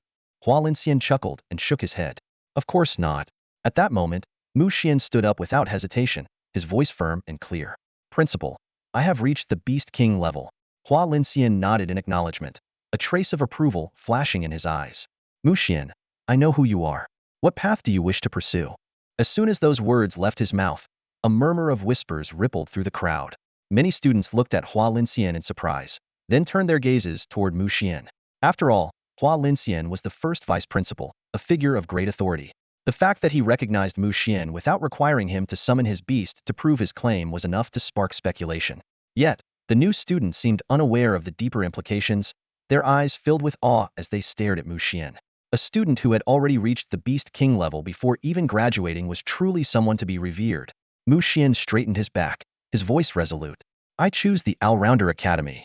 Having prepared well and equipped with 2 unique advantages, he naturally aimed to join the All-Rounder Academy and become a versatile Beast Tamer. Although Hua Linxian inwardly harbored some reservations about the choice, he respected the student's decision. He nodded and scanned the crowd again. "Anyone else?" At that moment, a crisp voice rang out from the back. "Count me in." All eyes immediately turned toward the source of the voice. From the last row, a graceful figure emerged. She had long, jet-black hair, a delicate and pure face, fair skin, a tall and slender build, and a well-proportioned figure. Without a doubt, she was stunning in par with a campus beauty. However, when Mu Xian turned to look, his eyes nearly popped out of their sockets. On the information panel above the girl, a name appeared, one he knew all too well. The arrival of Fong Yuntian was like a bolt of lightning, stunning everyone present. Mu Xian's eyes widened in disbelief as he stared at the pure and stunning girl before him. If not for the information panel he saw with his own eyes, he would never have believed that this was the same Fong Yuntian, the classmate who had once disappeared in the Sacred Light's secret realm. Fong Yuntian, race, human, rank, Lord Tier 1, talent, Thunderpool Beastmaster. Mu Xian silently read the panel's information, his mind reeling with shock. He noticed that Fong Yuntian not only possessed the versatile celestial dragon Beast King but also commanding beasts like the Storm Thunder Giant Eagle Banshee and the Lightning Warrior, all of which were immensely powerful. Amid the awe-filled gazes of the crowd, Fong Yuntian spoke with a hint of shyness. Hello, Principal. My name is Fong Yuntian, and these are my contracted beasts. As her words fell, a slender and elegant little dragon appeared by her side, its body adorned with black and purple patterns clearly marked with the Beast King insignia. Mu Xian couldn't help but marvel internally. Fong Yuntian, you truly are audacious, daring to stand openly as a suspected witch before a peak-level king-tier powerhouse. He felt an urge to expose her true identity but hesitated for the moment. However, Hua Linxian, the principal, nodded approvingly. Not bad. What direction have you decided to pursue? Omni Academy. Fong Yuntian's crisp voice rang out. Hua Linxian nodded in acknowledgement. Seeing that no other Beast King-level Beast Masters appeared, he summoned the illusory moon labyrinth. This enormous beast, as vast as a football field, featured intricately decorated interiors and elaborate architecture, resembling an actual city. The sight of the illusory moon labyrinth left everyone astonished, especially Mu Xian. He marveled at the power of a king-tier beast and silently resolved to reach the king-tier himself before graduating. Under the guidance of the staff, everyone except Mu Xian and Fong Yuntian was led into the illusory moon labyrinth to undergo trials. Mu Xian began to ponder Fong Yuntian's motives, deciding not to report her just yet, but to observe her actions closely. Fong Yuntian, meanwhile, was far from calm.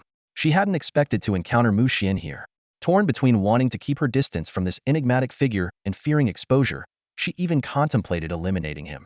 20 minutes later, a group of prodigies emerged from the illusory moon labyrinth. Mu Xian quietly took note of their names: Yi Fan, Bai Xiaobai, Ning Qingsheng, Chu Wuji, Zhao Hao, and Lin Xiaoxiao. Among the 10 academies, the Omni Academy had the fewest spots, and its 16 slots were quickly filled. Yi Fan, Ning Qingsheng, Chu Wuji, and Zhao Hao all chose the Omni Academy, while Bai Xiaobai opted for the Cultivation Academy, and Lin Xiaoxiao entered the Bloodline Genetics Academy. Special recruit Zhang Yixing ultimately chose the Cultivation track. With the selection of specializations completed, Hua Linxian announced, now comes the most critical step, choosing mentors. Of course, the mentors will also be selecting you. On the field of the Eternal Academy, the school leaders had just announced an important task. Over 500 mentors were spread across 10 colleges, and the new students were required to select and gain approval from a mentor within 3 days. The principal's voice echoed across the field. If you fail to select a mentor by the deadline, you will become a free student. While free students have access to all school resources, they will not receive direct guidance from a mentor. Choose wisely, everyone. As the opening ceremony concluded and the school leaders left the field, the atmosphere became lively. Students gathered in small groups, enthusiastically discussing their potential mentor choices. Just then, Fong Yuntian hurriedly caught up with Mu Xian, who was about to leave, grabbing his sleeve and asking, Mu Xian, do you have a mentor in mind? Mu Xian took a deliberate step back, creating some distance between them. He calmly replied, sorry, I arrived late and don't know much about the mentors. You can check the school's online system for information. With that, he quickly walked away, thinking to himself, where there's a witch, there's mischief. Best to keep my distance. Fong Yuntian watched Mu Xian's retreating figure, stamped her foot angrily, and muttered under her breath, damn jerk. She then stormed off in another direction. High above, a faintly visible figure observed the scene below. The person murmured, strange, that little girl seems a bit off. But my true sight hasn't triggered any alarms, could it be I'm mistaken? Back in his dormitory, Mu Xian had just finished his lunch when his phone suddenly rang. The caller ID displayed the name of a mentor, Lin Xiaodong. Introducing himself, Lin Xiaodong said, Mu Xian, I'm a Tier 3 King mentor specializing in comprehensive training for Beast Tamers. Would you like to become my student? Mu Xian was surprised by how proactive the mentors were recruiting students right after the opening ceremony. He politely declined, saying, I'm very sorry, Mentor Lin. I already have a preferred mentor in mind. On the other end of the line, Lin Xiaodong instantly became furious. Who's the bastard that moved so fast? Tell me, I'm going to have a word with them. Mu Xian was momentarily speechless, thinking, if I tell him, he's going to regret it. Seeing Mu Xian's hesitation, Lin Xiaodong pressed further. What's wrong? Feeling awkward? Don't worry, there's no one in this school Lin Xiaodong, am afraid of. Left with no choice, Mu Xian finally revealed. My mentor is Principal Hua. Which Principal Hua? Wait, what? Principal Hua. Lin Xiaodong's tone instantly shifted from aggressive to trembling with fear. Ahem, Mu Xian. I must be a bit out of it. My mind's foggy. I need to take a nap. Goodbye. Staring at his phone after the abrupt end of the call, Mu Xian sighed and muttered to himself, I told you not to ask. The entire afternoon, Mu Xian's phone kept ringing incessantly. He received 9 consecutive calls, all from professors eager to recruit him as their student. However, as soon as Mu Xian mentioned Hua Linqian's name, these professors fell silent, as if confronted by an insurmountable obstacle. Finally, after the last call ended, Mu Xian's ears were granted some peace. 3 days flew by in the blink of an eye. While other students had already chosen their mentors, Mu Xian was summoned to Hua Linqian's office. Professor, you wanted to see me? Mu Xian asked respectfully as he pushed the door open. Hua Linqian nodded slightly. You're here. I imagine quite a few people have reached out to you these past few days? Mu Xian smiled and replied. I started receiving offers on the day of the opening ceremony, but as soon as I mentioned your name, they all backed off. Hua Linqian laughed heartily. As expected, they wouldn't dare act recklessly. As he spoke, he pulled a document out of his drawer and handed it to Mu Xian. This is the teaching plan I've prepared over the past few days. It outlines the knowledge and skills you need to master this year, along with your goals. Take it home, review it, and let me know if you have any questions. Mu Xian accepted the document and, upon opening the first page, froze in shock. The densely packed text listed over 100 references, covering a wide range of fields, from beast taming and cultivation to alchemy. These topics encompassed nearly all the knowledge areas of the other 9 specialized disciplines. So this is what Omni Academy really means, Mu Xian thought to himself, inwardly questioning the wisdom of his choice. Sensing Mu Xian's hesitation, Hua Linqian spoke with a serious tone. The Omni Academy is designed to train humanity's true top-tier talents, who will face the most formidable beasts, the craziest evil organizations, and the most complex situations. You still have the chance to reconsider your decision. Mu Xian was startled for a moment, but quickly responded with determination. Professor, since I've chosen this path, they'll see it through to the end. Hua Linqian's expression softened with approval. Good. Remember what you've said. Go now, and feel free to come to me with any questions. Yes, Professor. Mu Xian nodded solemnly. Back in his dormitory, Mu Xian carefully reviewed the teaching plan. Beyond the extensive list of required readings, it detailed precise training steps and task objectives. Among the most notable requirements, he needed to write a 20,000-word thesis for each specialized discipline, elevate his beast taming skills to at least Beast King level 4, and defeat a Beast King level 7 or higher creature. Despite the rigorous demands, the Omni Academy offered equally generous benefits. Monthly rewards of 1,000 academic credits, access to a private laboratory, the ability to form research teams, and the authority to recruit assistants all made Mu Xian feel like he was being groomed as a future mentor rather than just a student. What excited Mu Xian the most was the privilege of issuing tasks, which meant he could mobilize the Academy's vast resources for his own projects. Omni Academy may be a tough challenge, but its perks are top-notch. I made the right choice. Mu Xian thought with a sense of relief. Suddenly, Mu Xian remembered something important.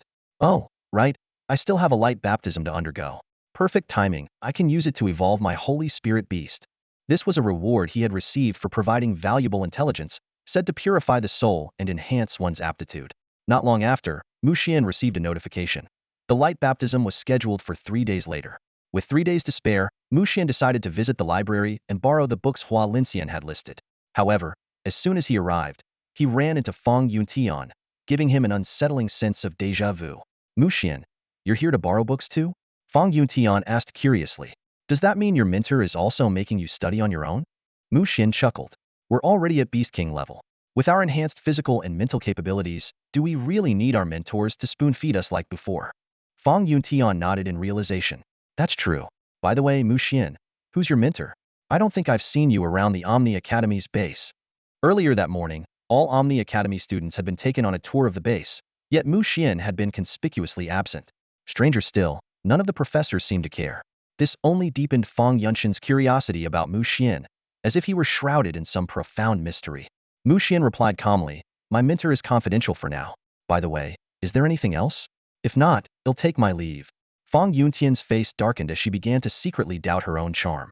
She couldn't help but wonder, how could someone like Mu Xian remain completely unaffected by my looks? Is it my problem? Or his? Suddenly, a realization struck her.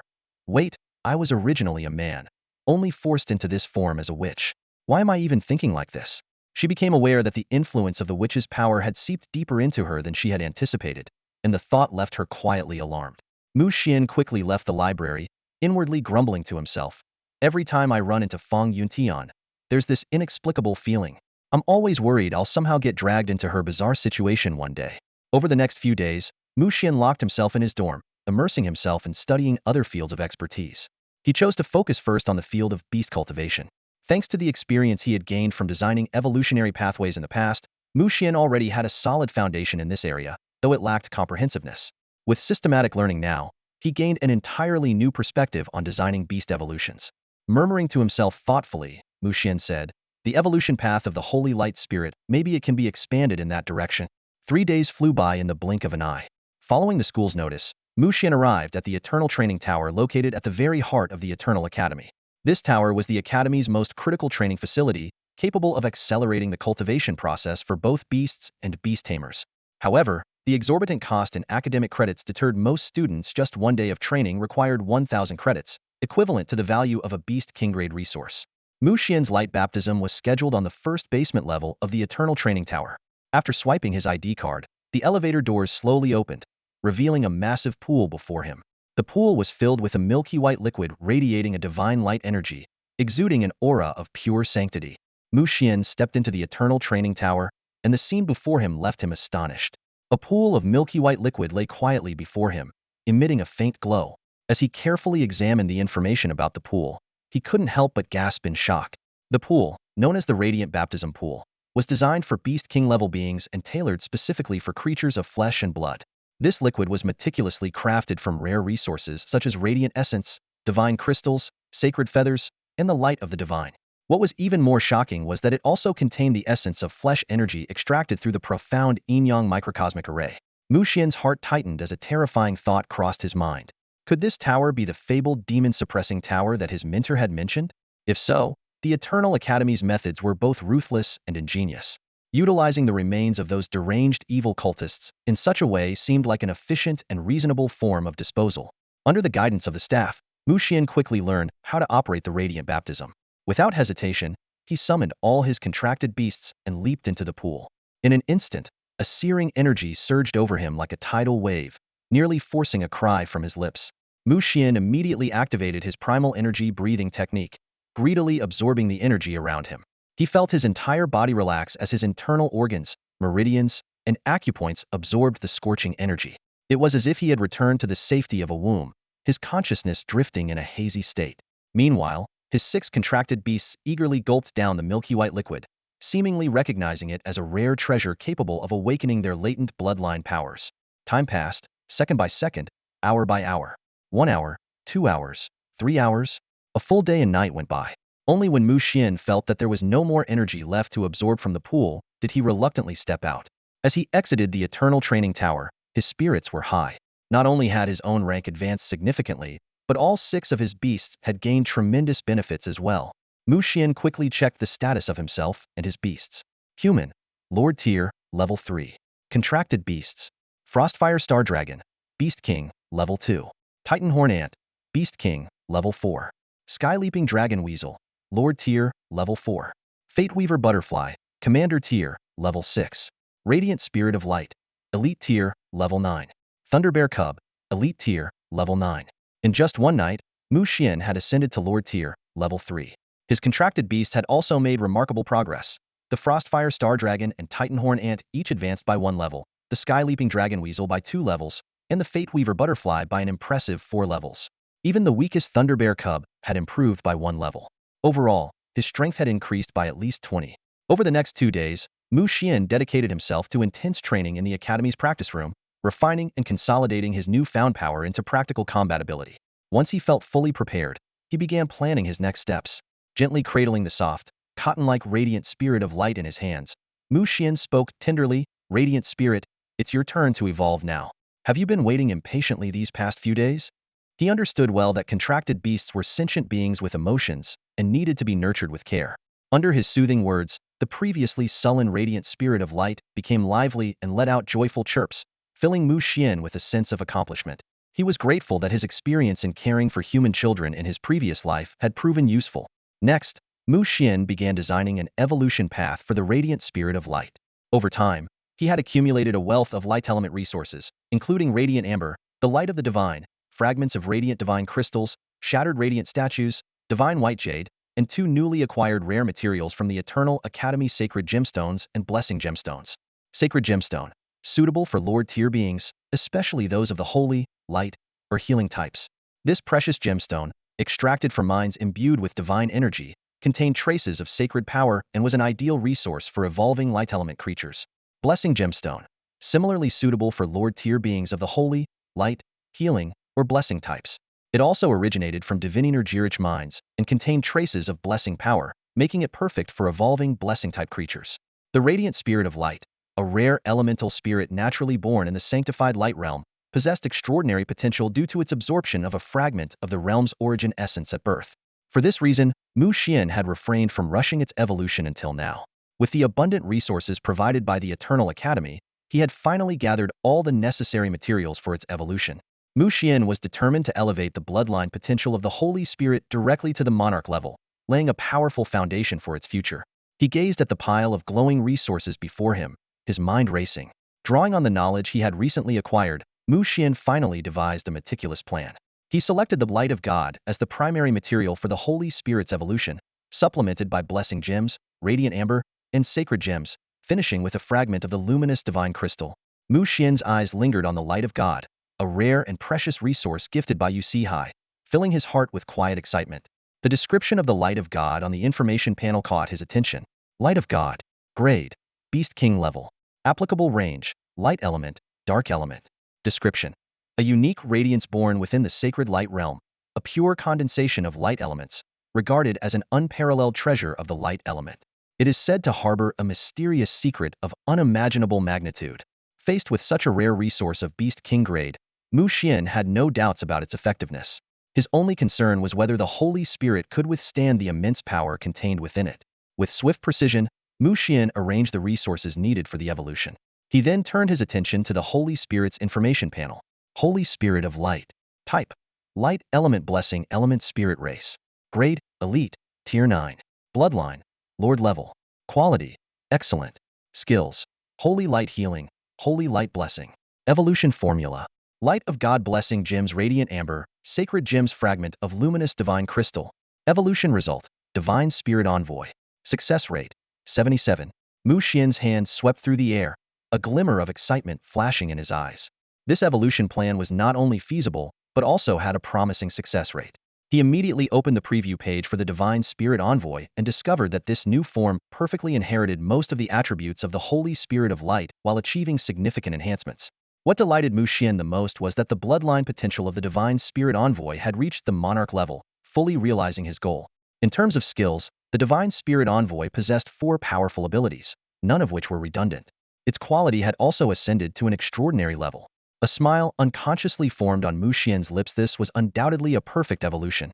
However, Mu Xian was still not satisfied with the 77 success rate. He knew that this number wasn't reliable enough, so he continued to refine his methods. After numerous trials, he discovered that by adding the essence of the universal stone milk, the success rate remarkably increased to 85. This success rate is definitely good enough. Mu Xian thought with delight. Without wasting any time, he began to focus on assisting the Holy Spirit in absorbing and evolving its resources bit by bit. More than half an hour passed.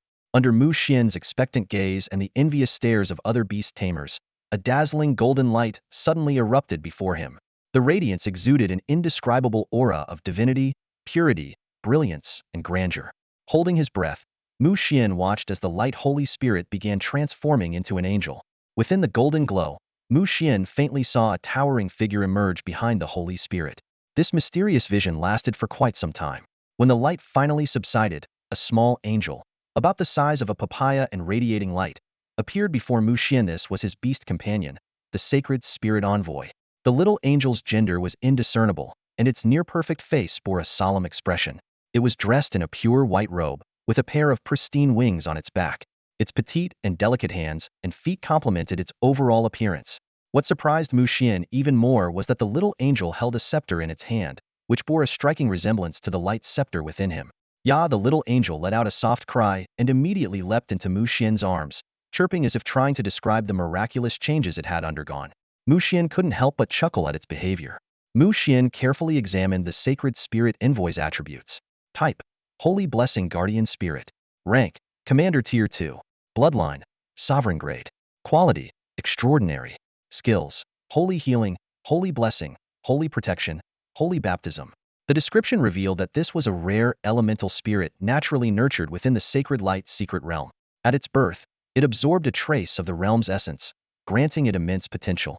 During its evolution, it also absorbed the unique light of God and fragments of the light god crystal, significantly enhancing its bloodline potential. It had now become the legendary sacred spirit envoy, an exceptionally rare holy type beast companion. It worked! Mu Xian exclaimed with excitement. He realized that once the sacred spirit envoy reached the Lord tier, his overall strength would experience a monumental leap. This was the power of a support-type beast companion capable of comprehensively enhancing all the beast companions under a tamer's command. The sacred spirit envoy possessed 4 major support skills. The first 2 were inherited from the light Holy Spirit and had clearly been significantly upgraded during this evolution. Holy protection was likely a powerful defensive skill.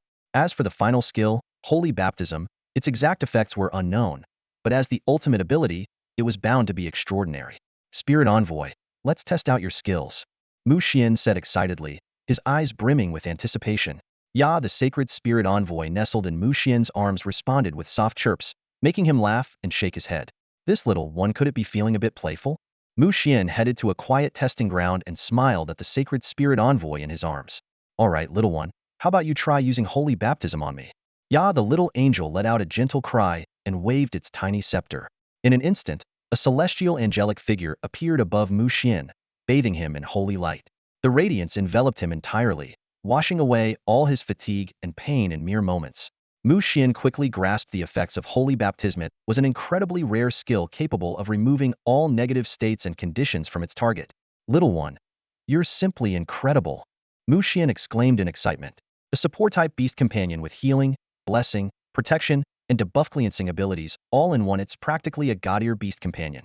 If I can nurture you to the Beast King tier, or even the Sovereign tier, you might truly become a national-level strategic beast companion. Looking around, Mu Xian felt a pang of regret that no one was present to witness this moment. Shaking his head, he decided to return to his dormitory to continue studying. However, what Mu Xian did not know was that shortly after he left, Fang Yuntian appeared at the testing ground. She closed her eyes, sensing the lingering energy fluctuations in the air, and murmured to herself, such pure and holy power, it seems his light-type beast companion has advanced to pure-blooded dragon, a space-type beast companion. And now this evolved light-type beast companion, this guy is becoming harder and harder to deal with. I need to eliminate him soon, or my identity will inevitably be exposed. Fang Yuntian frowned, deep in thought. Those old geezers sent me to the Eternal Academy, but what exactly is their objective? It's been so many days, and there hasn't been a single word from them. Mu Xian was immersed in the vast sea of knowledge, completely unaware that Fang Yuntian had been secretly observing him all along. He was fully focused on enhancing the strength of his contracted beasts while greedily absorbing the knowledge of this world. Time flew by, and before he knew it, the last day of the first month of the semester had arrived. Suddenly, 2 notification tones interrupted Mu Xian's thoughts. Ding! Dear student Mu Xian, 1,000 academic credits have been deposited into your account. Please check your balance. Hearing the same notification twice in a row made Mu Xian pause for a moment. Upon closer inspection, he realized it wasn't a system glitch, had indeed received 2 separate 1,000 credit rewards. One was the basic student allowance from the Universal Academy, and the other was a reward for ranking first on the virtual hunting tower leaderboard. The 2,000 credits came at just the right time. Mu Xian immediately thought of using them to help his rampaging Thunder Bear cub evolve. This little creature, which had done nothing but eat and sleep since becoming his contracted beast, had almost been forgotten in a corner. Mu Xian had chosen it initially because of its rare abilities, the cloning skill and the thunder essence. He had high hopes for this little one, believing that once it matured, its cloning ability alone could dominate the battlefield, making it a formidable offensive beast.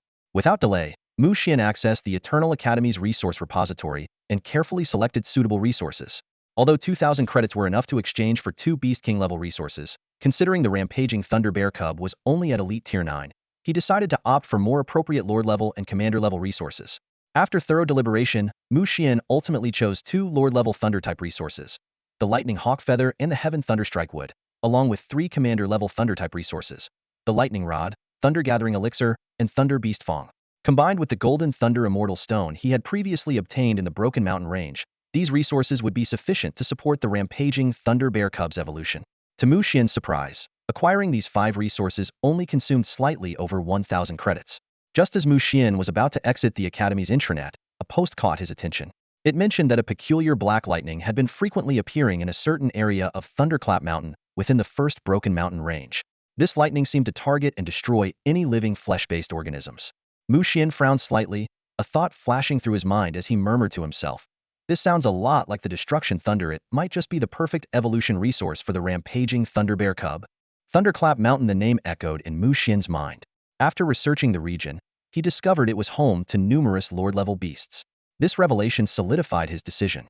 At dawn the next day, Mu Xian left the western fortress and headed straight for Thunderclap Mountain. However, just as he set off, the Destiny butterfly nestled in his arms suddenly issued a warning, signaling potential danger ahead. Mu Xian came to an abrupt halt, a frown creasing his brow. Thunderclap Mountain? That post? He murmured, his mind racing. A fleeting image of his young Thunder Bear flashed through his thoughts, and a cold smile tugged at his lips. What a coincidence. I was just planning to evolve my Thunder Bear, and now I stumble upon the perfect resources for its evolution. This must be a trap set by Feng Yuntian. He stood there momentarily, caught in hesitation. To go or not to go? After a brief pause, he made up his mind. Fortune favors the bold, he muttered to himself.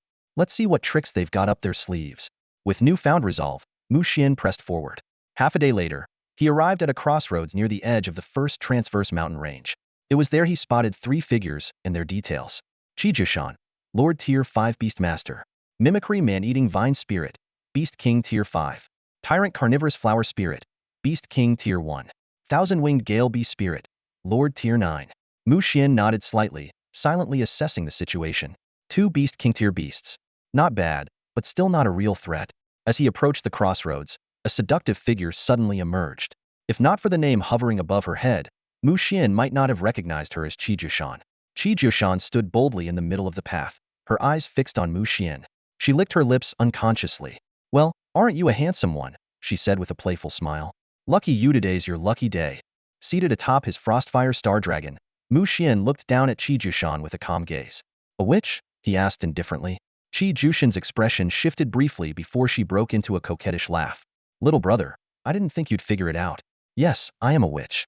Someone hired me to kill you, but seeing your charming face, I'm almost reluctant to do it. Mu Xian rolled his eyes and quickly moved to the side. Gesturing to his Frostfire Star Dragon, he coldly commanded, Xiaoling, get rid of this disgusting old hag. The Frostfire Star Dragon, already eager for action, let out a thunderous roar and unleashed a stream of frostfire breath. You insolent brat!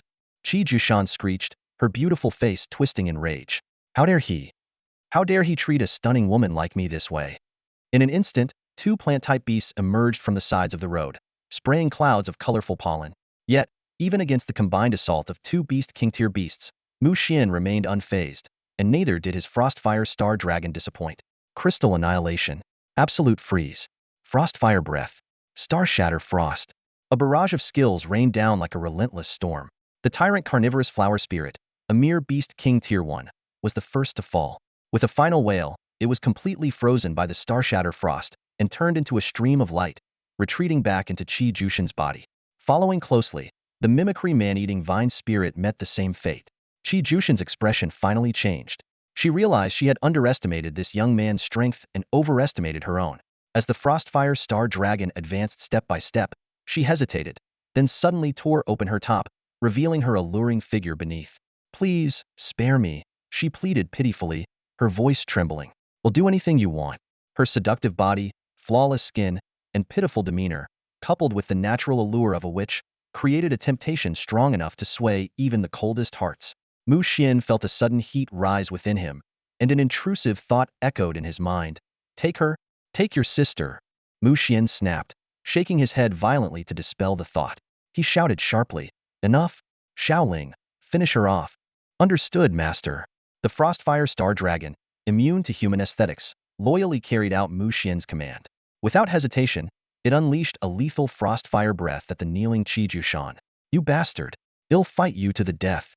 Xuan roared, summoning her final beast, the thousand-winged Gale Bee Spirit, which charged straight at Mu Xian. But just as the situation reached a critical point, a transparent blade sliced through the air, severing Xuan's neck in an instant. Xuan, eliminated. Mu Xian climbed back onto the Frostfire Star Dragon, gazing at Xuan's lifeless body. He muttered to himself, Witches are truly troublesome. Next time, I won't give them a chance to speak. He couldn't help but recall the brief moment of temptation earlier, feeling a lingering sense of unease. If even he had almost fallen for it, how could ordinary beast masters possibly resist? 2 days later, Mu Xian finally arrived at the Black Thunder Gorge of Thunderclap Mountain. This was the very location mentioned in the post, where black lightning was said to appear. Standing at the entrance to the gorge, Mu Xian took a deep breath, ready to face the challenges ahead. To Mu Xian's surprise, there were already other beast tamers outside the Black Thunder Canyon. A team of 3 young women and their 6 beasts was cautiously observing the canyon. It was clear they also intended to collect the destructive thunder, aligning their goal with Mu Xian's. Mu Xian scrutinized the group carefully and, after seeing their names and beast information, he let out a breath of relief. The recent rumors of witches appearing had heightened his vigilance, making him overly suspicious of any females he encountered. His gaze swept over the 3, Situ Jing, Su Xiaoyan, and Zhang Chuan. Suddenly, Mu Xian froze. Situ Jing? Why did that name sound so familiar? After a moment of thought, it dawned on him. Situ Jing was his classmate, the one who had ranked 10th when leaving the illusory moon maze. As Mu Xian was lost in his memories, Situ Jing and her companions noticed his presence. Jing, he's a Beast King level expert, Su Xiaoyan whispered. We can't afford to provoke him. How about we let him go first? Situ Jing nodded in agreement, leading her friends to step aside and make way for Mu Xian. Seeing this, Mu Xian smiled faintly and, without hesitation, signaled his Frost Star Dragon to proceed into the Black Thunder Canyon. He chose not to reveal his identity to the 3, maintaining an air of mystery. The majestic and imposing Frost Star Dragon strode confidently into the canyon, drawing looks of envy and awe from Situ Jing and her companions. Su Xiaoyan couldn't help but exclaim, "When will we ever be as strong as him?" Situ Jing replied earnestly, "We're students of the Eternal Academy. Give it half a year, and we'll be just like him." Xiaoyan, don't lose hope. Jing is right, Zhang Chen chimed in. We're only one step away from reaching the Beast King level. At that moment, Zhang Chen suddenly lowered her voice and said, Jing, Xiaoyan, don't you think the figure on that dragon's back looks familiar? Familiar? Situ Jing and Su Xiaoyan were taken aback. Zhang Chen explained seriously, he really reminds me of someone from our class Mu Xian. Mu Xian? Situ Jing studied the figure carefully and nodded slightly. It really is him. I didn't expect Mu Xian's beast to be this powerful. Just its aura is enough to make my thundercloud phoenix hawk tremble. The 3 exchanged glances, their expressions filled with shock. Su Xiaoyan murmured, so this is the strength of the top genius in our academy? As Mu Xian ventured into the Black Thunder Canyon, Fang Yuntian sat restlessly in the Eternal Academy, her gaze fixed anxiously on her phone screen. Suddenly, a notification popped up. Her eyes widened in disbelief as she stared at the message. Impossible.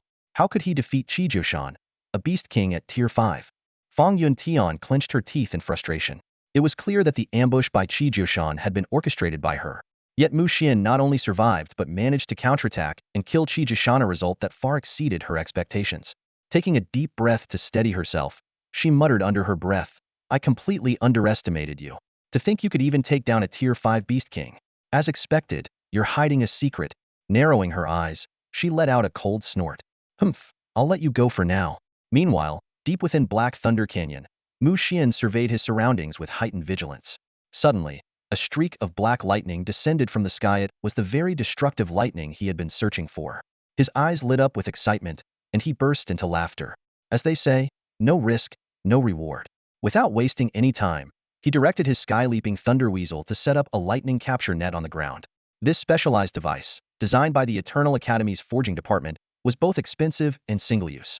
Mu Xian had spent 300 Academy credits to purchase 3 of them. However, an entire day passed, and the destructive lightning seemed almost sentient, evading the nets with uncanny precision. Frustration began to creep in. By the next day, an idea suddenly struck him, and he slapped his forehead in realization. How could I forget? I have the Destiny Butterfly with me. Little butterfly, give me a dose of luck aura. The Destiny Butterfly emerged from Mu Xian's pocket and quickly enveloped him in a shimmering luck aura. Instantly, Mu Xian felt a surge of confidence. His hunch proved correct. Just over an hour later, 2 streaks of destructive lightning appeared simultaneously, intertwining midair before colliding with one of the capture nets. With a deafening roar, the net successfully trapped the 2 entwined bolts of lightning.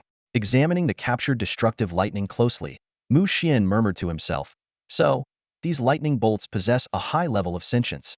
No wonder even the professors struggle to catch them. He gazed thoughtfully at the ominous skies above Black Thunder Canyon, silently noting the peculiarities of this place. Just as Mu Xian was preparing to leave, the sky suddenly erupted with a surge of black lightning, as if sensing a threat. His pupils contracted in alarm, and he instinctively shouted, "Kitty, let's go." In an instant, a vortex materialized beneath Mu Xian's feet. The moment countless bolts of destructive lightning rained down, his figure vanished. In the final fleeting moment before disappearing, he caught sight of a shocking information panel displaying detailed data about the spirit of destruction.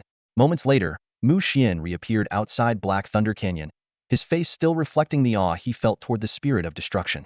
"I never imagined there would be a fully formed lightning elemental life form here," he muttered, his eyes glinting with a mix of excitement and caution. This creature, which had already reached Beast King Tier 8, possessed power rivaling his meticulously raised Frostfire Ice Dragon. A surge of ambition stirred within Mu Xian, but his rationality quickly prevailed. With a wry smile, he shook his head. "Unfortunately, I'm no match for it right now." Glancing back at the turbulent storm of destructive lightning above the canyon, he shrugged and decisively turned to leave. On his way back, Mu Xian encountered Situ Jing and her two companions once again. The three young women appeared to have been waiting for something.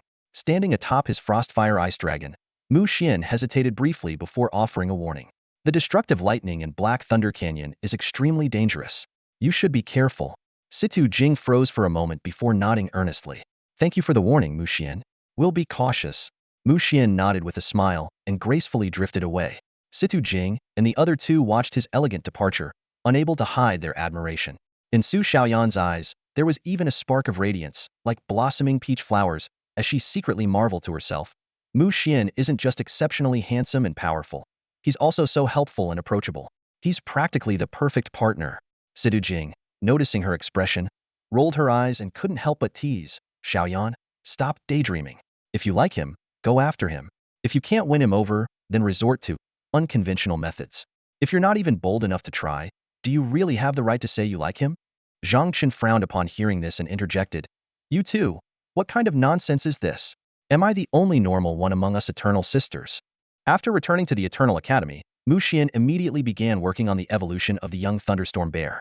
To avoid any potential destruction, he specifically rented a beast nurturing chamber. Carefully, he prepared the materials: 1 gram of golden thunder eternal stone powder as the primary ingredient, complemented by destructive thunder, heavenly thunderstrike wood, lightning rod, thunder condensing elixir, thunder beast fong, and lightning falcon feathers, among others.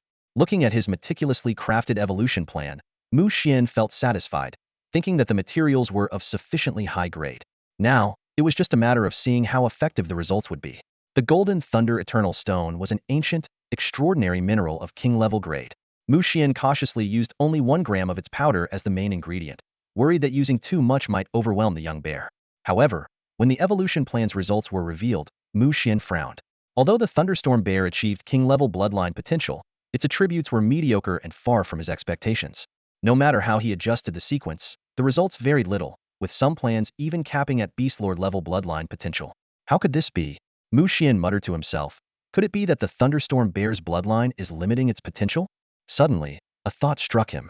Wait, it might also be that the main ingredient isn't sufficient. Little guy, it seems I underestimated you. Without hesitation, Mu Xian decided to increase the amount of Golden Thunder Eternal Stone Powder, going from 1 gram all the way to 9 grams. When he tried using 10 grams as the main ingredient, he was thrilled to see a qualitative transformation in the young bear's evolution plan. "Ha ha ha, this is an indestructible Thunder Spirit Bear," Mu Xian exclaimed excitedly, his eyes gleaming with the joy of success. The evolution process of the indestructible Thunder Spirit Bear was in full swing. This fortunate young Thunder Bear, who had awakened a rare skill, devoured the precious king-tier resource, the Golden Thunder Eternal Stone. This allowed it to partially awaken the bloodline of the Golden Thunder Giant Spirit Bear, significantly enhancing its potential. Following the meticulously crafted evolution plan designed by Mu Xian, the bear consumed a variety of evolutionary resources in sequence, entering a critical transformation phase. Half an hour later, accompanied by a thunderous roar that shook the heavens and earth, the young Thunder Bear completed the first evolution of its life, ascending to become the indestructible Thunder Spirit Bear with king-tier potential. Mu Xian carefully examined the detailed information panel, a proud smile unconsciously appearing at the corner of his lips. The results of this evolution not only met his expectations but even surpassed them. The bear's bloodline potential reached the king-tier level, its quality was elevated to extraordinary, and it gained 4 powerful new skills. Most importantly, it inherited the prestigious Golden Thunder Giant Spirit Bear bloodline. Thunder Spirit Bear. Activate the indestructible body. Mu Xian eagerly commanded, keen to test its new abilities. The Thunder Bear let out an excited roar, as if showing off its newfound strength. In an instant, its body transformed into a dazzling golden hue, resembling a celestial being descending to Earth, with arcs of lightning occasionally flashing around it. Xian immediately activated the battle-testing robotic dummies in the beast cultivation chamber, launching a fierce attack on the bear. Yet, the Thunder Bear remained completely unscathed, as though it had merely been tickled. Xian nodded repeatedly, satisfied that the indestructible body lived up to its reputation. He thought to himself that the bear could serve as the perfect vanguard in future battles. However, the Thunder Bear suddenly displayed a puzzled expression, as if sensing something amiss. After a series of tests, Xian concluded that while the indestructible body indeed elevated the bear's defense by an entire tier, its effect lasted for only a minute. Chuckling, he muttered to himself, "Well, at least it's not as short-lived as a 7-second berserker." Next, Xian ordered the bear to perform the giant spirit transformation. With a deafening roar, the Thunder Bear's body swelled several times its original size, growing from 1.8 meters to nearly 3.8 meters tall, almost crashing through the ceiling. In its transformed state, the bear not only gained an imposing stature and overwhelming presence, but also acquired formidable lightning-based magical abilities. Sparks of electricity crackled in its palms, and with a casual swing, it unleashed a violent surge of lightning. "Well done. I'll reward you with a drumstick later," Xian praised. The Thunder Bear, however, raised 2 fingers in protest. Amused, Xian laughed. All right, 2 drumsticks it is." The successful evolution of the Thunder Bear marked a significant boost in Xian's overall strength. Especially with the bear's bloodline potential now elevated to the king tier, its future growth was bound to accelerate. Over the next month, Xian refrained from venturing out for adventures, dedicating himself to studying various texts. After all, he had to complete 920,000-word research papers within the academic year, and without sufficient knowledge, this would be an insurmountable task. A month later, having finally finished his first paper, he began to entertain the idea of going out. He decided to explore the Hongduan mountain range, where he could also complete his second task hunting a level 7 Beast King. Just as Xian stepped out of his dormitory, he noticed a large crowd heading in the same direction. Their conversations were filled with mentions of the top fighter in Zone I and a challenge, which immediately piqued his interest. He casually stopped a passing young woman to inquire about the situation and quickly learned the details. It turned out that someone was challenging the owner of a standalone villa in Zone A. According to the rules of the Eternal Academy, each of the 10 residential zones had numerous standard dormitories along with 10 standalone villas. These villas not only symbolized status, but also provided access to superior resources. This time, the top fighter of Zone A, Liao Yuhan, was preparing to challenge the current occupant of Villa A10, He Burua. "What level is this Liao Yuhan at now?" Xian asked curiously. He had nearly forgotten about the villa challenge system, but now that his memory was jogged, he couldn't help but feel intrigued. The young woman, clearly flustered by Xian's handsome appearance, eagerly explained, "Senior Liao is incredibly strong. His main beast companion is a sky-soaring dragon sparrow with the bloodline of a sky-soaring Kuanpeng, a very rare space-type beast. It has already officially advanced to the Beast King level." Thanks to her detailed introduction, Xian gained a better understanding of Liao Yuhan. It turned out that Liao was also a campus celebrity at the Eternal Academy. Leveraging the unique abilities of his space-type beast companion, he frequently recorded videos in dangerous zones and thrilling battles, occasionally live-streaming his exploits. This had earned him immense popularity, especially among female students.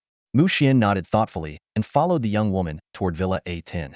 Along the way, he began to contemplate whether he should seize this opportunity to issue a challenge himself. "Senior Li, who is the owner of Villa 1? How strong are they?" Xian asked out of curiosity. He had just learned that the young woman's name was Li Shurong, a second-year student whose own beast companion had recently reached the Beast King level. Li Shurong glanced at Xian in surprise. Noticing his curious expression, she began to explain, "Villa number 1 is no ordinary place. It belongs to Han Yuan, ranked 4th on our Eternal Academy's top 10 geniuses list. Junior, you're not planning to mess with him, are you?" Xian nodded slightly, a thoughtful glint in his eyes. "Ranked 4th on the top 10 geniuses list?" He murmured, then added, "This list was probably created by the students themselves, right? All of them must be talented, capable, well-connected, and come from influential families."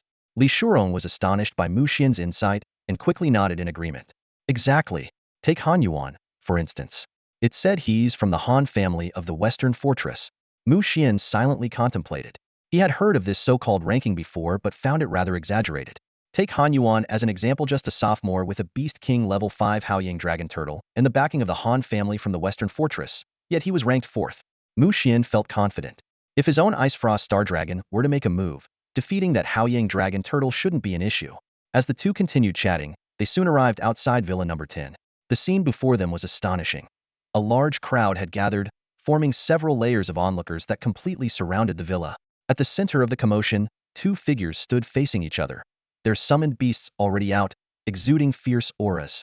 The frail-looking Hiburua stood opposite the handsome Liao Yuhan, speaking in a calm tone. Liao Yuhan, you'd better cherish this challenge opportunity. Your sky-soaring dragon sparrow is no match for mine. Liao Yuhan responded with a confident smile, his eyes gleaming with fighting spirit. Senior He, whether it's a match or not isn't decided by words, it's decided in battle. Hiburua snorted coldly, his gaze sharp. In that case, let's see the truth beneath our beasts. From afar, Mu Xian had already examined the information of both their beasts and was quietly evaluating the situation. He was surprised by Liao Yuhan's confidence, as his beast was indeed extraordinary. Three-headed bat dragon. Species: Elemental Sonic Draconic. Level: Beast King Level 3. Bloodline: Beast King Grade. Quality: Exceptional. Skills: Triple Focus, Supersonic Attack, Frostfire Dragon Flame, Bladestorm, Frostfire Dragon Tornado. Description: a rare mutated bat dragon with wind, ice, and fire elemental attributes. It possesses immense potential. Mu Xian calculated silently. Although Hiburuo's beast was not weak, against Liao Yuhan's exceptional sky-soaring dragon sparrow, he was likely to lose. Fixing his gaze on the scene, Mu Xian prepared himself to witness the thrilling battle about to unfold. Mu Xian's gaze was fixed on the information panel of the Yu Tianlongke. Every stat left him in awe. This rare beast boasted dual attributes of the spatial element and the dragon sparrow lineage, and, even more impressively, it had partially awakened the bloodline of the Yu Tian Kuanping, unlocking powerful abilities like Void Shift. Mu Xian couldn't help but feel a sense of caution. This beast's strength was already on par with his own Ice Ember Frost Star Dragon. As the battle between the two beasts commenced, the Yu Tianlongke displayed breathtaking combat prowess. Although the three-headed bat dragon held a higher rank, the Yu Tianlongke leveraged its bloodline and skill advantages to bridge the gap effortlessly. The bat dragon was repeatedly hindered by the spatial stasis ability, causing it to crash clumsily to the ground. While it hadn't sustained any significant injuries, it was clear that it had fallen into a disadvantageous position. Seeing this, Hiburua gritted his teeth and commanded, "Bat Dragon, unleash the Ice Fire Tornado." In an instant, wind, fire, and ice converged in the air, forming a massive and terrifying tornado. The Yu Tianlongke panicked, caught in the storm, struggling desperately to evade the countless razor-sharp shards of ice and wind.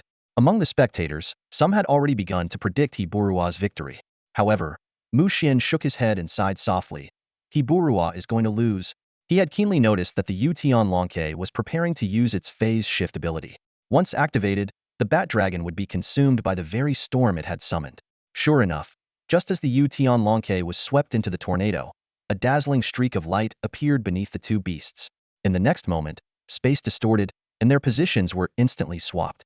The three-headed bat dragon let out a harrowing scream as it was engulfed by the storm. It was only then that the crowd realized the tide of the battle had turned. As the three-headed bat dragon dissolved into a stream of light and returned to Hiburua's body, Liao Yuhan emerged victorious in this challenge. The crowd erupted into enthusiastic cheers, with the girls especially expressing their admiration for Liao Yuhan. Just as Mu Xian was about to leave, Liao Yuhan approached him and struck up a conversation. "Junior, I heard you also have a spatial element beast?" Mu Xian smiled and summoned his sky-leaping dragon weasel. The two quickly bonded over their shared interest, exchanging contact information and agreeing to team up in the future to hunt down wild beasts. After parting ways with Liao Yuhan, Mu Xian arrived at the entrance of Villa Number 1. His gaze pierced through the walls, clearly identifying the individual inside Han Yuan, a formidable rank 6 lord with the Sword Chi Beastmaster talent. His main beast, the Radiant Sun Dragon Tortoise, had even reached rank 5 Beast King level. Taking a deep breath, Mu Xian resolved to challenge this powerful opponent. Stepping forward, he knocked on the door and called out boldly, "Is Han Yuan here? I am Mu Xian, here to challenge you." For a moment, silence reigned inside. Then, a towering figure slowly emerged. Han Yuan's sharp eyes gleamed, and his voice boomed, "Finally, someone brave enough to challenge me.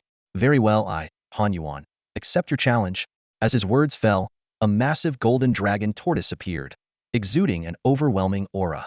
It loomed over Mu Xian, radiating dominance. In that moment, Mu Xian knew that an intense battle was about to unfold. Mu Xian curiously observed the Haoyang dragon turtle, his mind filled with questions. This beast's temperament seemed quite unusual, completely different from the Haoyang dragon turtles he had learned about. Without hesitation, Mu Xian summoned his trusted companion, the Frost Star Ice Ember Dragon. Xiaoling, this is a formidable opponent. Be careful. Mu Xian conveyed the details of the Hao Yang Dragon Turtle to the Frost Star Ice Ember Dragon through his thoughts, emphasizing its innate abilities. The Frost Star Ice Ember Dragon responded with unwavering confidence. Master, leave it to me. In the next moment, the two beasts squared off, tension crackling in the air. The Frost Star Ice Ember Dragon made the first move, unleashing its ultimate power, the Ice Ember Domain. Instantly, an intense chill engulfed the entire perimeter of Villa Number 1. The Hao Yang Dragon Turtle's eyes flashed as golden flames erupted around it, activating its solar flame domain to counter the attack. Ice and fire, cold and heat, two opposing forces clashed violently, exploding in a dazzling burst of energy at their meeting point. Boom! Amid the deafening roar, Han Yuan raised an eyebrow and smirked. Not bad. No wonder you dared to challenge me. He then turned to the Hao Yang Dragon Turtle and gave a quiet command. Old turtle, end this quickly. With a low growl, the Hao Yang Dragon Turtle's body was enveloped in golden armor. Chanting softly, it summoned a surge of energy that rippled through the air. Sensing the impending attack, the Frost Star Ice Ember Dragon acted swiftly, summoning the terrifying Absolute Frost Starlight, an icy force that descended from above and struck directly at the Hao Yang Dragon Turtle. Crack crack, amid the sound of shattering, the golden armor of the Hao Yang Dragon Turtle broke apart, and the Absolute Frost Starlight landed its mark. Furious at the interruption of its technique, the Dragon Turtle began to lose its composure, its primal instincts taking over. Suddenly, golden flames ignited around the Frost Star Ice Ember Dragon, scorching the very space they occupied. It was the solar golden flame. Xiaoling, be careful. That's the solar golden flame. Mu Xian warned anxiously. Understood, Master. The Frost Star Ice Ember Dragon exhaled a blast of icy crystals, quenching the blazing, yang-infused flames. The collision of these two opposing forces caused them to dissolve silently. But in the aftermath, a terrifying chain reaction occurred. The space outside Villa Number 1 began to collapse. The mutual annihilation of energies triggered spatial disintegration, resulting in a devastating spatial storm. At the storm's heart, the Frost Star Ice Ember Dragon narrowly avoided being sucked in, emerging slightly battered. Mu Xian watched with lingering fear, almost ready to concede. After the exchange, both beasts recognized the other's immense power. Their fighting spirit reignited. The Frost Star Ice Ember Dragon launched another assault, simultaneously unleashing the Absolute Frost Starlight and rapidly forming ice crystals on the Hao Yang Dragon Turtle, preparing for the devastating ice crystal annihilation. This risky double attack made Mu Xian hold his breath in worry. Meanwhile, the Hao Yang Dragon Turtle, sensing the danger, focused entirely on defense, activating its Hao Yang armor. It failed to notice the ice crystals gradually forming on its back. Both skills were executed flawlessly. As the Hao Yang Dragon Turtle concentrated on countering the Absolute Frost Starlight, the annihilating force of the ice crystals struck from behind, delivering excruciating pain that nearly made it roar in agony. Distracted and overwhelmed, the turtle was struck again by the Absolute Frost Starlight, this time suffering even greater damage. The Frost Star Ice Ember Dragon seized the opportunity to press its advantage, denying its opponent any chance to recover. It charged directly at the wounded Hao Yang Dragon Turtle, relying purely on brute strength in a dragon charge, not a skill, but sheer physical power. Boom! The impact sent the Hao Yang Dragon Turtle flying. If not for its protective shell, the blow would have been devastating. Roar roar! The Frost Star Ice Ember Dragon let out an exhilarated cry, instantly casting another ice crystal annihilation. The Hao Yang Dragon Turtle roared in defiance, enduring the pain as it reactivated its Hao Yang armor to buy itself a brief respite. At that moment, the Hao Yang Dragon Turtle gathered a golden-red compressed flame sphere in its mouth, aiming directly at the Frost Star Ice Dragon. However, the Frost Star Ice Dragon, already prepared, soared into the air and unleashed a long-awaited ultimate move, Starfall Ice Blast. A massive ice meteor, weighing tens of thousands of tons, descended from the sky, hurtling straight toward the Hao Yang Dragon Turtle. With a deafening crash, a small mushroom cloud slowly rose into the air. As the dust settled, Han Yuan's face revealed a mix of disbelief and unwillingness. Mu Xian approached him with a smile. "Senior, you lost?" Han Yuan froze for a moment before finally nodding in acknowledgement. "You're right, I lost. Your mastery of dragon beast control is so impressive that my dragon turtle's defeat is justified." Mu Xian explained, the Frost Star Ice Dragon has a wide range of skills. The instant ice crystal annihilation, the trapping extreme frost seal, a near-instant innate skill, and finally, the powerful ultimate move, Starfall Ice Blast. In comparison, the Hao Yang Dragon Turtle's skills, while decent, are often easy to interrupt, leaving it vulnerable to counterattacks. "Senior, do you want to continue?" Mu Xian asked. "After your main beast's defeat, You can still summon other beasts to fight until you either concede or forfeit your right to live in the standalone villa. Han Yuan shook his head. If even the dragon turtle can't win, the others are no match either. Give me 30 minutes to pack my things. Mu Xian agreed and then retrieved a large amount of food from his spatial storage to reward the Frost Star Ice Dragon. Shortly after, Han Yuan left Villa Number 1. To everyone's surprise, he headed straight to Villa Number 2 and shouted loudly, "Du Yunfeng, I challenge you." This scene left Mu Xian and the other villa residents stunned.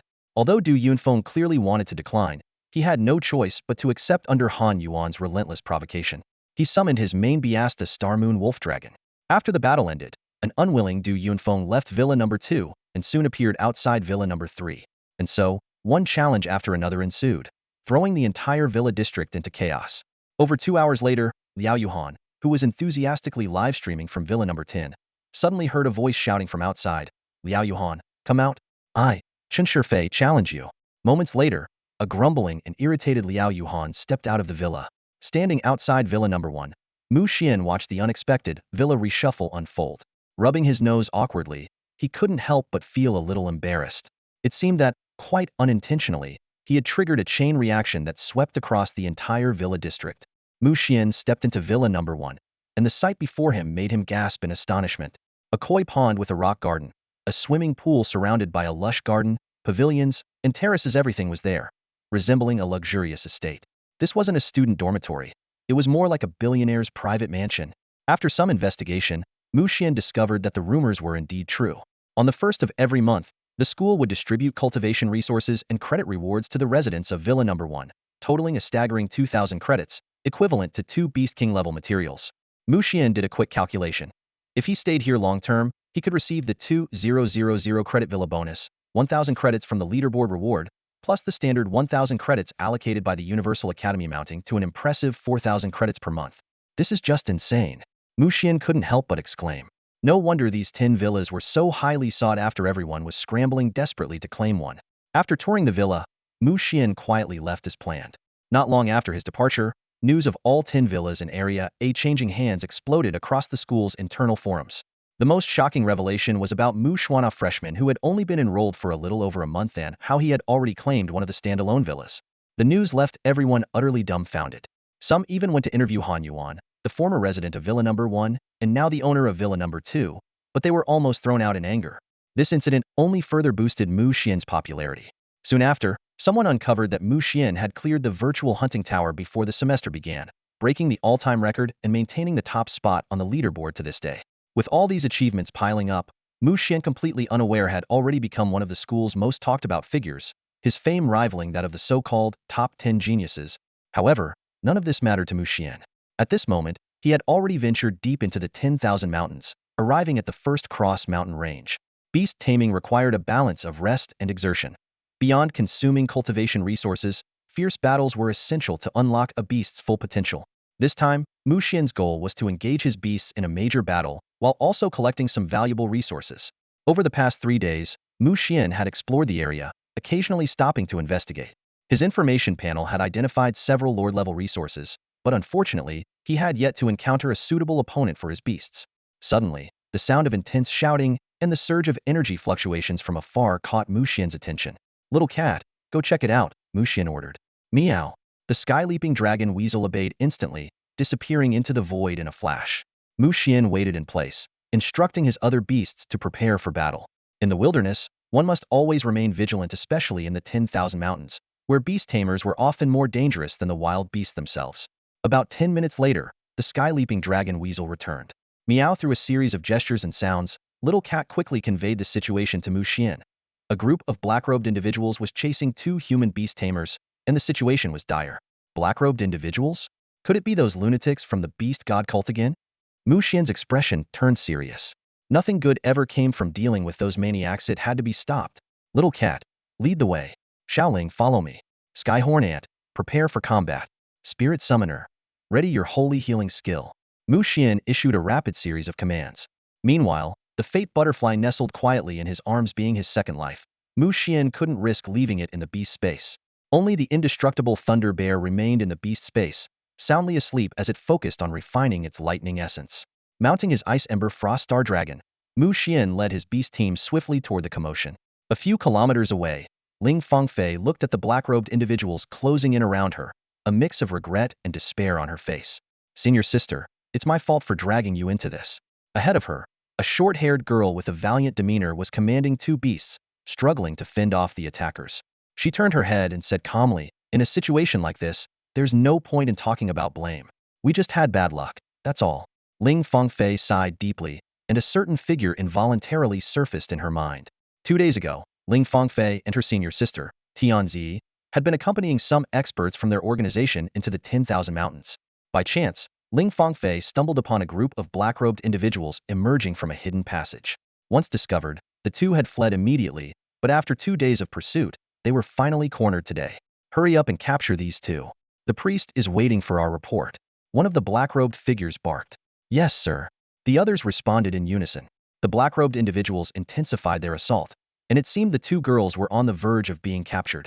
At this critical moment, a silver-white weasel suddenly appeared in their line of sight.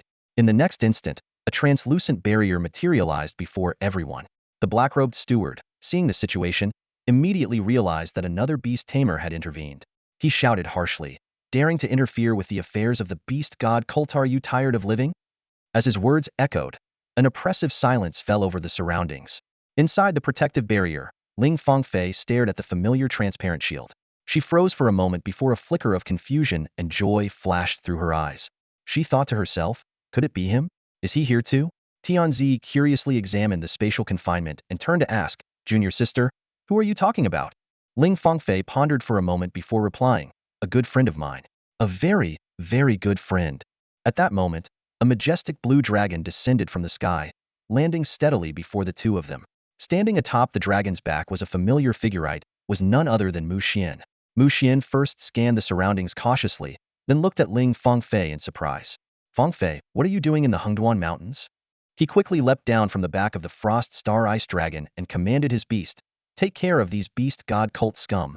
Kill them. Roar. The Frost Star Ice Dragon let out a thunderous roar and charged toward the enemies. Screech, screech, screech. The Skyhorn Ant followed closely behind. In the next instant, powerful abilities wreaked havoc across the battlefield. As the spatial confinement was lifted, Mu Xian dashed toward Ling Fengfei, calling out excitedly, Fengfei, what brings you to the Hengduan Mountains? Ling Fengfei was both surprised and delighted. Mu Xian, it really is you. This is wonderful. She quickly made introductions. Mu Xian, this is my senior sister, Tianzi. Senior sister, this is Mu Xian, my childhood friend and close companion. He's currently a student at the Eternal Academy. Mu Xian nodded politely to Tianzi before turning to Ling Fengfei with curiosity. Fengfei, how did you end up tangled with these lunatics from the beast god cult? To be honest, the beast god cult usually appears in the wilderness, either hunting for demonic beast bloodlines or scheming some plot. They rarely interact with normal beast tamers since their appearance is just so conspicuous. Ling Fengfei gave a wry smile and briefly recounted their encounter 2 days ago. Hearing her explanation, Mu Xian's expression immediately turned to one of astonishment. Mu Xian's eyes flickered with a trace of surprise after listening to Ling Fengfei's account. So, just because you discovered them emerging from that cave, they've been hunting you ever since? He frowned and thought. If this were true, that place must be anything but ordinary. Suddenly, a thought crossed Mu Xian's mind. Could it be one of the beast god cult strongholds? His voice carried a hint of excitement. Mu Xian knew that the beast god cult strongholds were typically located near cities, but not too close. The first cross mountain range fit this description perfectly, being closest to the Shidu Fortress, an ideal location. Sister Fengfei, the information you've provided is incredibly important. Mu Xian tried to suppress the excitement in his heart, but quickly furrowed his brow again. However, I don't think the two of you should be involved in the next steps of this operation. He could tell that Ling Fengfei was only at Lord Tier level 7, and Tianzi was barely at level 9. Against the beast god cult, their strength was far from sufficient. The two of them nodded silently, clearly understanding this as well. After seeing Ling Fengfei and Tianzi off, Mu Xian immediately headed for the Cross Mountain Range. After a full day of cautious trekking, he finally arrived at the location Ling Fengfei had described. At first glance, the area appeared completely ordinary. Without Ling Fengfei's intelligence, it would have been impossible to suspect any beast god cult activity here. Although the entrance was not visible to the naked eye, Mu Xian had his own methods.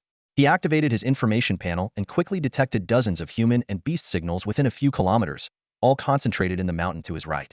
So, it really is here, Mu Xian thought to himself. With this many people hiding in the mountain, they must be up to something sinister. He gently stroked the void sky ferret nestled in his arms, explaining the situation briefly. Little cat, sneak inside and see what's going on. Be careful not to get spotted. The void sky ferret let out a soft meow, its eyes seemingly saying, leave it to me. It then vanished into the void, beginning its reconnaissance. As Mu Xian waited patiently, several figures suddenly flew in from the distance.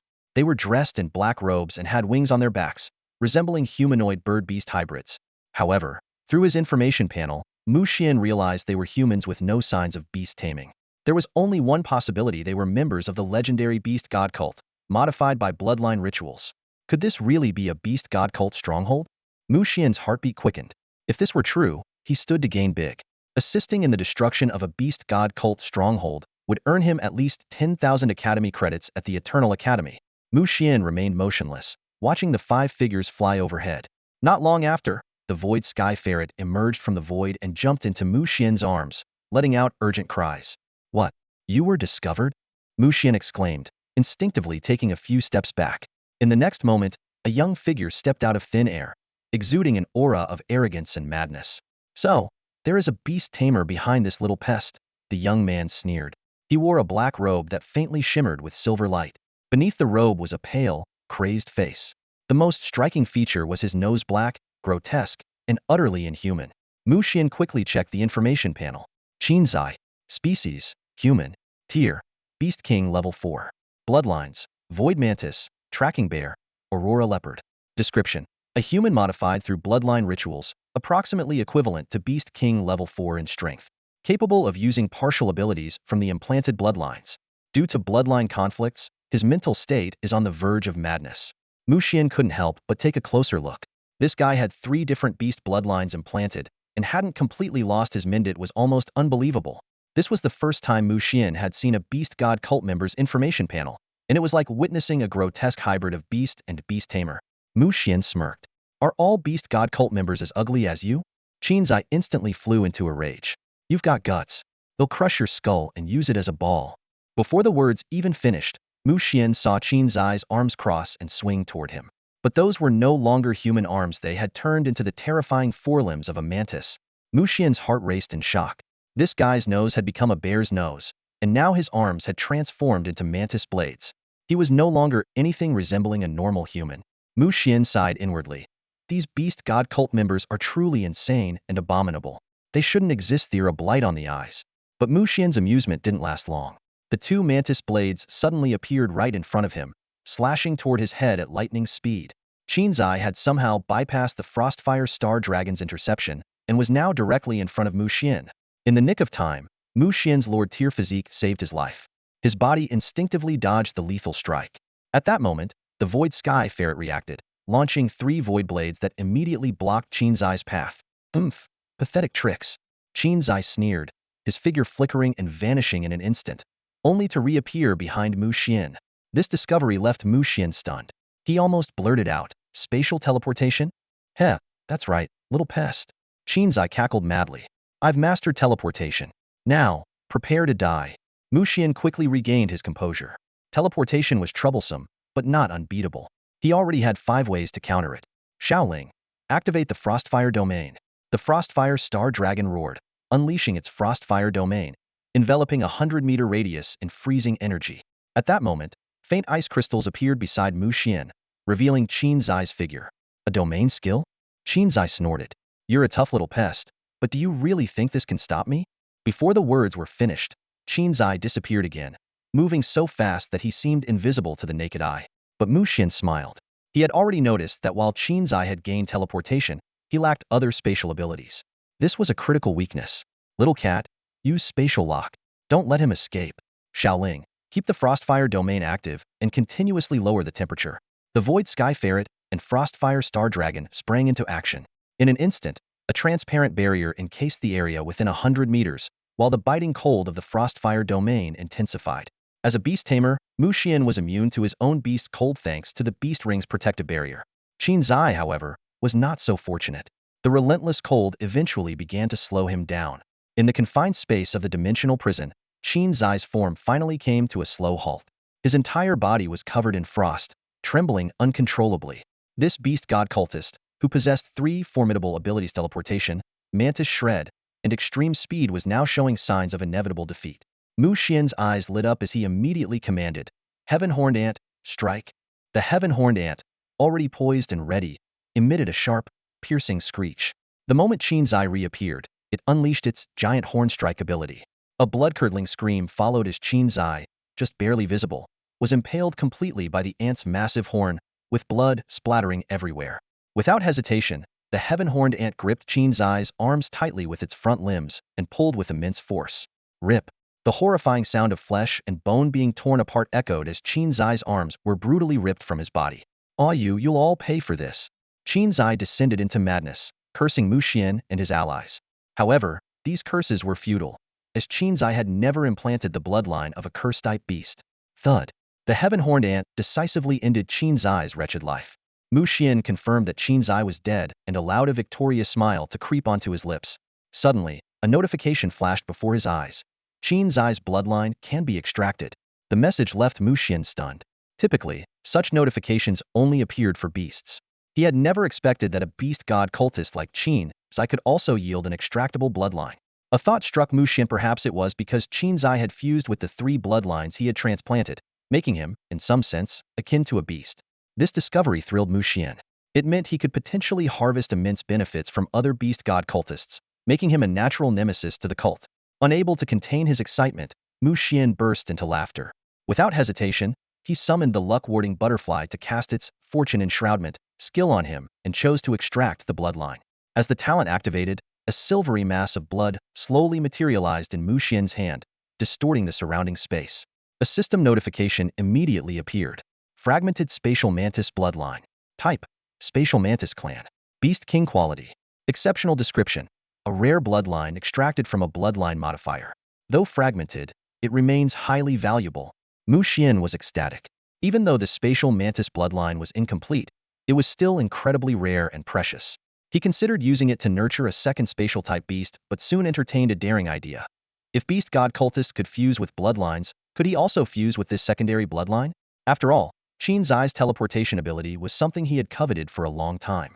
Suppressing the thought for now, Mu Xian quickly stowed Qin's eye's corpse and carefully cleaned the scene. He had no intention of alerting the beast god cult and letting this monumental achievement slip through his fingers. As expected, a group of black-robed figures arrived at the scene shortly afterward but found no useful clues, significantly delaying their retreat plans. From a safe distance, Mu Xian observed the cultists.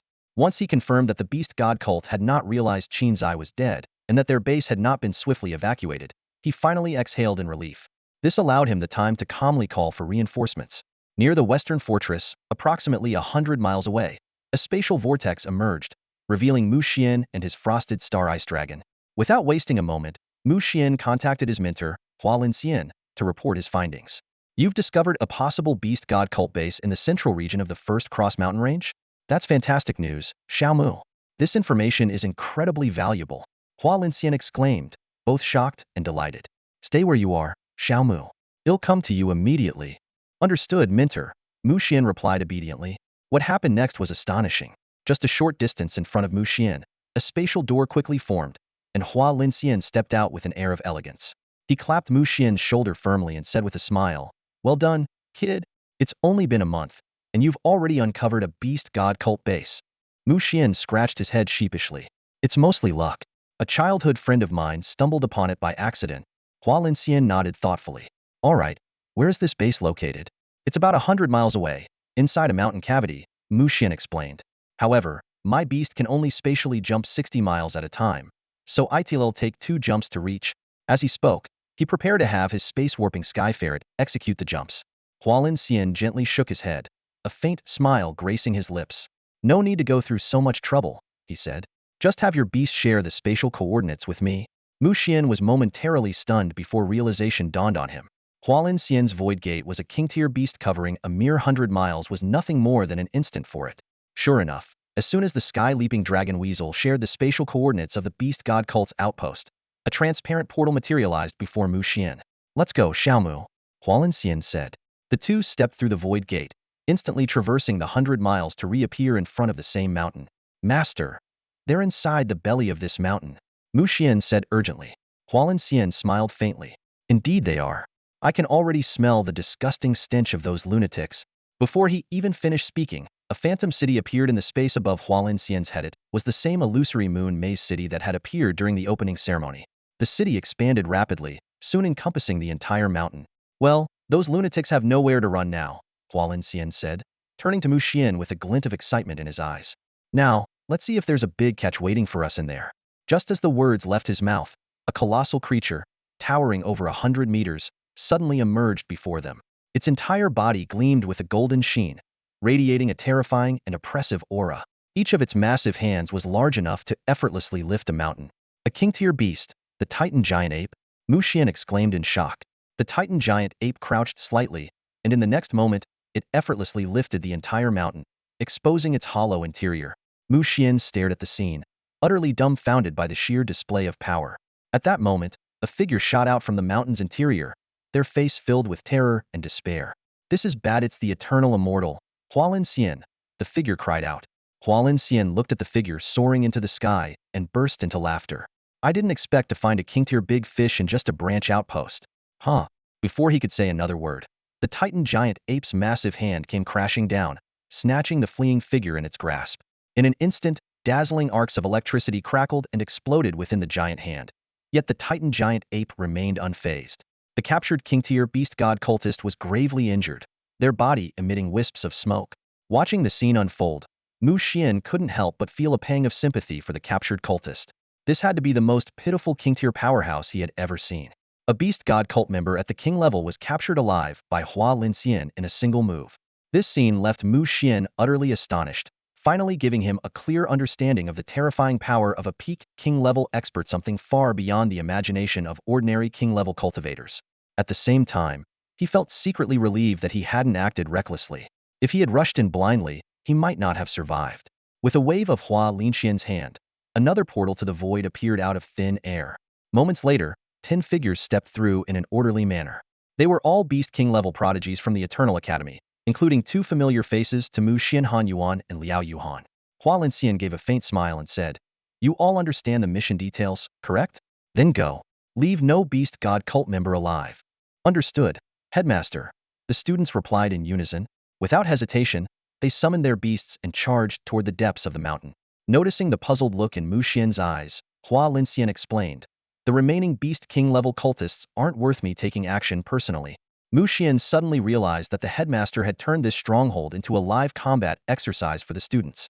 "Mu, since you discovered this place, you should join in too," Hualin Xian said. Mu Xian was momentarily stunned, but then nodded resolutely. All right. He understood this was likely a test from his mentor, so he summoned his Frostfire Ice Dragon and rode it into the mountain depths without hesitation. Once inside, Mu Xian saw that the mountain had been almost entirely hollowed out, forming multiple levels filled with structures. Chaos had already broken out among the Beast God cult members. Mu Xian noticed that his fellow students from the Eternal Academy had each found their respective opponents. He wasted no time and quickly locked onto his target, a Beast God cult member named Xuan, a Beast King at the 7th tier. This individual, who seemed to be a high-ranking figure in the stronghold, was organizing the cultists' resistance, significantly hindering the students' progress. Seizing the right moment, Mu Xian made his move, trapping Xuan in a spatial confinement. Upon seeing Mu Xian, Xuan's eyes gleamed with malice. He realized the stronghold had been exposed and that they were surrounded, cut off from the outside world. "If I'm going down, I'm taking a few of you with me," Xuan thought grimly. Black armor materialized on his body as he prepared to strike, glaring at Mu Xian with murderous intent. Mu Xian smiled faintly and commanded his Frostfire Ice Dragon, Celestial Horned Ant, and Sky-Leaping Dragon Weasel to attack simultaneously, launching an all-out assault on Xuan. The moment the spatial confinement was broken, the Frostfire Ice Dragon unleashed its Frostfire Blazion, intensely cold flame that burned relentlessly on Xuan's body. Despite the searing pain, Xuan ignored it and swung his fist at the Celestial Horned Ant. At the same time, he bellowed, "Kill these wretched humans. The Beast God will save us." His cry rallied the surrounding cultists, who charged recklessly at Mu Xian and his beasts. The chaos was like nothing Mu Xian had ever experienced, and he narrowly avoided being struck several times. However, he quickly regained his composure and established a defensive formation. Even so, Mu Xian had to personally engage in combat, eliminating several cultists with his own hands. The main battle, however, remained centered on the siege of Xuan. At a critical moment, the Sky-Leaping Dragon Weasel finally demonstrated its value. It unleashed its long-prepared spatial collapse skill, which engulfed Luo Ningxuan in an instant. Although the skill was executed by a mere 4th-tier Lord-level beast, its spatial manipulation caught Luo Ningxuan completely off guard. The terrifying spatial collapse rendered Luo Ningxuan defenseless. The Frostfire Ice Dragon seized the opportunity, unleashing its devastating Frost Star Cataclysm from above, striking directly at Luo Ningxuan's head. Taking 2 powerful attacks hidden, Luo Ningxuan met an ignoble end, his body completely consumed by the forces of spatial collapse. With the 7th-tier Beast King eliminated, the remaining cultists were quickly swept away by Mu Xian's beasts. As he advanced deeper into the stronghold, Mu Xian noticed 3 Beast King-level cultists leading over 20 others in an assault on his old acquaintance, Liao Yuhan. "Senior Liao, do you need help?" Mu Xian called out from a distance. In his precarious situation, Liao Yuhan immediately responded upon hearing Mu Xian's offer. "Is that you, Junior Mu? Hurry and help me." Mu Xian smiled. "All right, let's go, Little Ling, Little Cat, and Celestial Horned Ant." With the Frostfire Ice Dragon and the other beasts joining the fray, the cultists fell like leaves in a storm. After a prolonged battle, an exhausted Liao Yuhan finally caught his breath and said, "Junior Mu, I really owe you one this time. If it weren't for you, I'd be done for." Mu Xian laughed. "We're classmates, of course I'd help." The two decided to team up and venture further together. Their combined efforts proved far more effective than working alone. Before long, they reached the lowest level of the stronghold. There, Mu Xian and Liao Yuhan were shocked to discover countless frozen beasts encased in ice. "Why are there so many frozen beasts here?" Liao Yuhan asked in astonishment. After a closer look, Mu Xian's expressions turned grave. "No, these aren't beasts. They're people, individuals who lost control after fusing with beast bloodlines. I've seen this before and recognized the signs." Liao Yuhan stared at the thousands of icy prisons in shock before exclaiming in outrage, "They say the beast god cult is full of lunatics, and now I see it's true." As Mu Xian continued exploring, a mural on one of the walls caught his eye. Mu Xian's attention was drawn to a particularly smooth area on the mural, standing out starkly against the dusty surface around it. His heart skipped a beat as he gently pressed on the smooth spot. With a click, a hidden door suddenly appeared. "Junior, is this?" Liao Yuhan asked in astonishment. "A secret door, and there's something inside." Mu Xian replied in a low voice. To be cautious, he sent his Skyhorn Ant in first to scout the way. Once it was confirmed safe, the two of them stepped into the stone chamber beyond the hidden door. What lay before them left them utterly stunned. In the center of the chamber was the massive corpse of a monstrous beast, exuding an aura of dread and terror. The creature was over 100 meters long and more than 6 meters tall, its appearance grotesque and menacing. This is the corpse of a king-tier beast." Liao Yuhan exclaimed in disbelief. Mu Xian was equally shocked by the discovery. A king-tier beast, whose entire body was a treasure trove, had been left here like T-Sit was unimaginable. Quickly recovering from their shock, excitement lit up their faces. "Junior, we're rich," Liao Yuhan said, her voice trembling with excitement. "Absolutely. This is worth at least 1,000 small goals. And it's the kind of treasure you can't even find on the market." Mu Xian agreed enthusiastically. As Liao Yuhan carefully examined the beast's corpse, recognition dawned on her. "Junior, I know what this is. It's an iron-armored frost earth dragon, a rare pure-blood dragon species with 3 attributes. They typically live deep underground and are rarely seen. I can't believe it was killed and left here." Mu Xian nodded thoughtfully and speculated. "It's likely that the beast god cult discovered its lair, killed it, and then converted its nest into a base." Just as the two were about to discuss how to divide the spoils of the earth dragon, Hua Linxian's voice suddenly echoed in their ears. "Little Mu, Little Liao, you know the drill. Half of this iron-armored frost earth dragon goes to the school." Liao Yuhan immediately responded. "Don't worry, Principal, we understand." Mu Xian, however, looked confused. "Senior, what drill?" Liao Yuhan explained. "It's the rule of Eternal Academy. Whenever a school expert is involved, any king-tier or higher-level loot we find must be split. Half goes to the school and its experts, and the rest is ours." Mu Xian nodded in understanding, having no objections. After all, without Hua Linxian's help, obtaining the Earth Dragon's corpse would have been far from guaranteed. As Liao Yuhan examined the Earth Dragon's body, she said, "Junior, the most valuable parts of the iron-armored frost Earth Dragon are its head, scales, blood, skin, internal organs, and tail. The meat is tasty but the least valuable. And since this dragon has been dead for a long time, the meat won't be as good as it once was. Unfortunately, most of its blood has been drained. Since you found the secret door first, you get to choose first." After a moment of consideration, Mu Xian said, "I'll take the heart, a quarter of the scales, and some meat. My beasts could really benefit from devouring it." Liao Yuhan nodded in agreement, and began carefully extracting the dragon's heart. An hour later, the two left the stone chamber, satisfied with their haul and having divided the earth dragon's resources. When they returned to the uppermost level of the mountain's interior, Mu Xian found the place in complete disarray. All the beast god cult members had been eliminated, and the valuable items had been thoroughly sorted. Hua Linxian, seeing Mu Xian emerge, nodded in approval. You did well this time. Liao Yuhan noticed that the principal seemed particularly friendly toward Mu Xian, which surprised her. Hua Linxian glanced around at the group and smiled faintly. I've observed all your performances during this mission. Overall, not bad, though there are areas for improvement. I'll provide feedback along with the mission summary. For now, everyone, return to the academy. Yes, principal. The group responded in unison. With that, a portal to the void appeared once more, transporting Mu Xian and the others back to the academy. Back on the familiar campus grounds, Mu Xian held his Sky Leap Dragon Weasel in his arms and sighed, "Little one, we still have a long way to go before we become true powerhouses. We need to work even harder." Meow, the little creature, seemingly still shaken, had witnessed the magical void portal firsthand. Mu Xian smiled and carried the little one back to Villa Number 1, ready to experiment with some new ideas. Not long after, Mu Xian received the mission results from Hua Linxian, assisting Eternal Academy in uncovering a major beast god cult stronghold. Reward, 13,000 academic credits. 13,000 credits jackpot. Mu Xian was overjoyed. This amount was enough to exchange for a king-tier evolutionary resource. That afternoon, the Academy's internal network buzzed with discussions about the mission to clear the beast god cult stronghold. Many regretted missing out on the lucrative opportunity. Liao Yuhan even publicly shared that she had acquired a quarter of the iron-armored Frost Earth Dragon's corpse, sparking envy and admiration from others while drawing significant attention to herself. Mu Xian suspected she might have some kind of popularity system bound to her, but he was grateful she hadn't revealed anything about him. In truth, Liao Yuhan had initially intended to mention Mu Xian, but she recalled Hua Linxian's special attitude toward him and decided against it.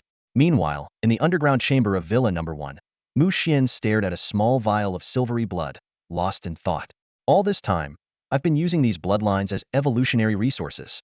But now that my beasts have grown stronger, perhaps it's time to try a different approach. If those lunatics from the beast god cult confuse bloodlines, why can't I? With my bloodline extraction and fusion talent, I should be able to do it too. Resolving himself, Mu Xian prepared to fuse the remnants of the spatial mantis bloodline into his Sky Leap Dragon Weasel. Long ago, Mu Xian had already conceived the idea of integrating rare bloodlines into his contracted beasts. However, this notion had remained just thought due to the high risks involved in bloodline fusion. The process could potentially destroy the beast's original potential or even result in a grotesque failure, a creature with no distinct form or purpose.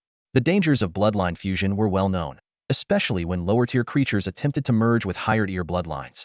Such attempts often led to bloodline mutations, or even a complete transformation of the beast's form, where the new bloodline could overpower the original. It wasn't until Mu Xian joined the Eternal Academy that his understanding of beast cultivation expanded significantly. With his growing knowledge and the experience gained from a few experiments, Mu Xian finally mustered the courage to attempt bloodline fusion on his own beast.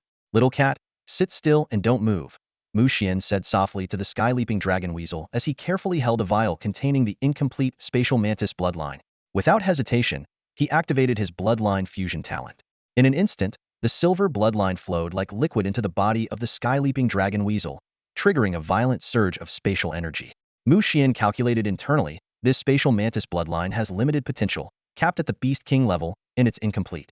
Based on my predictions, Little Cat should be able to absorb most of the bloodline's power without significant rejection. If it can assimilate the skill, then this will be a huge win. Mu Xian watched the process with eager anticipation, fully aware that no external enhancement could surpass the value of his beast's innate growth and strength. Before long, streaks of silver radiance began to shimmer on the sky-leaping dragon weasel's fur, and the little creature let out a high-pitched cry, as though announcing a profound transformation. About 10 minutes later, the dragon weasel's body began to undergo noticeable changes, causing Mu Xian to grow increasingly tense. If the dragon weasel's potential were to be lost in the process, he would be devastated. Suddenly, Mu Xian noticed that the dragon weasel's fur had become more lustrous, even faintly reflective. The most striking change, however, appeared on its claws. Its nails had grown sharper and more menacingly lethal. Next, Mu Xian observed that the creature's tail had transformed as well, no longer weak and limp, but now exuding a sense of power. Thankfully, no other unexpected changes occurred, allowing Mu Xian to finally breathe a sigh of relief. After some time, the layer of silver light dissipated, signaling the successful completion of the bloodline fusion process.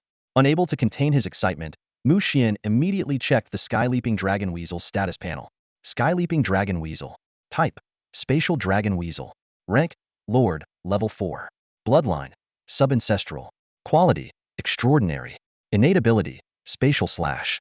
Skills: Microcosmic Space, Spatial Imprisonment, Void Blade, Spatial Shift, Spatial Collapse, Spatial Blink. Description: Originally an ordinary ferret from the edge of the Nanshan Secret Realm, it gained Void attributes by absorbing a trace of Void Calamity Dragon essence. During its evolution into a Void Dragon Weasel, it accidentally activated a trace of Sky-Piercing Dragon Weasel bloodline, making it a top-tier dual-attribute beast with spatial and dragon properties. It commands spatial powers, traverses the void, and wields destructive spatial force. After fusing with the Spatial Mantis bloodline, it gained the Spatial Blink skill and awakened the innate ability Spatial Slash. Currently, its Sky-Piercing Dragon Weasel bloodline activation has reached 15. Seeing such promising results, Mu Xian couldn't help but wave his fist in excitement. It worked, just as I expected. It directly absorbed the Spatial Mantis bloodline, gained the Spatial Blink skill, and even awakened the innate ability, Spatial Slash. Meow's little cat seemed to sense its newfound power and let out a joyful cry. In the blink of an eye, it appeared on Mu Xian's shoulder. This time, its movement was almost imperceptible, with barely any spatial ripples. After his initial excitement, Mu Xian calmed himself and carefully reviewed the entire bloodline fusion process. He knew this was just the beginning. In the future, there were still many other beasts under his care awaiting enhancement, including the Frost Flame Star Dragon, the Mighty Antlered Titan, the Indestructible Thunder Spirit Bear, the Destiny Butterfly, and the Sacred Spirit Envoy. The next day, Mu Xian decided to test the Sky-Leaping Dragon Weasel's new skills in the field to accurately assess its combat capabilities. Through a series of rigorous tests, Mu Xian was thrilled to discover that most of the Dragon Weasel's abilities remained unchanged. However, its upgraded Spatial Shift skill now had an extended range of an astonishing 100 miles. The newly acquired Spatial Blink skill was even more remarkable, allowing instantaneous movement within 0.1 seconds, with a maximum range of 1,000 meters and a cooldown of just 1 second. As for the new innate ability, Spatial Slash, it turned out to be an incredibly powerful offensive skill. It could silently divide a section of space into 4 parts, unleashing devastating destructive force. To further test the Dragon Weasel's strength, Mu Xian even pitted it against a Beast King-level opponent. The Beast King creature lasted less than a minute before succumbing to Little Cat's razor-sharp claws. At least the combat capability of a Beast King, level 4. Mu Xian exclaimed in amazement, astonished at how much his Dragon Weasel had grown. Satisfied with the results, Mu Xian returned to the academy, only to recall another important matter. He immediately sought out Ling Fangfei and Tianzi, saying with a smile, "Fangfei, Senior Tian, I couldn't have done it without the intel you provided." With that, he handed them 2 sets of Beast King-grade resources, carefully chosen to suit their respective beasts. Ling Fangfei looked at the resources in surprise. "Mu Xian, this is too much. I can't accept this." Tianzi also shook her head repeatedly. "Mu classmate, we only provided a little information. This is far too generous." Mu Xian earnestly explained, "It's precisely because of your intel that I was able to achieve such great success at school and earn a pile of rewards. I'd feel guilty if I didn't share some with you." After much insistence, Ling Fangfei and Tianzi finally accepted the gifts. Ling Fangfei curiously asked, "Mu Xian, what exactly was that place we discovered?" Mu Xian chuckled. "Oh, nothing major, just a base of the Beast God cult.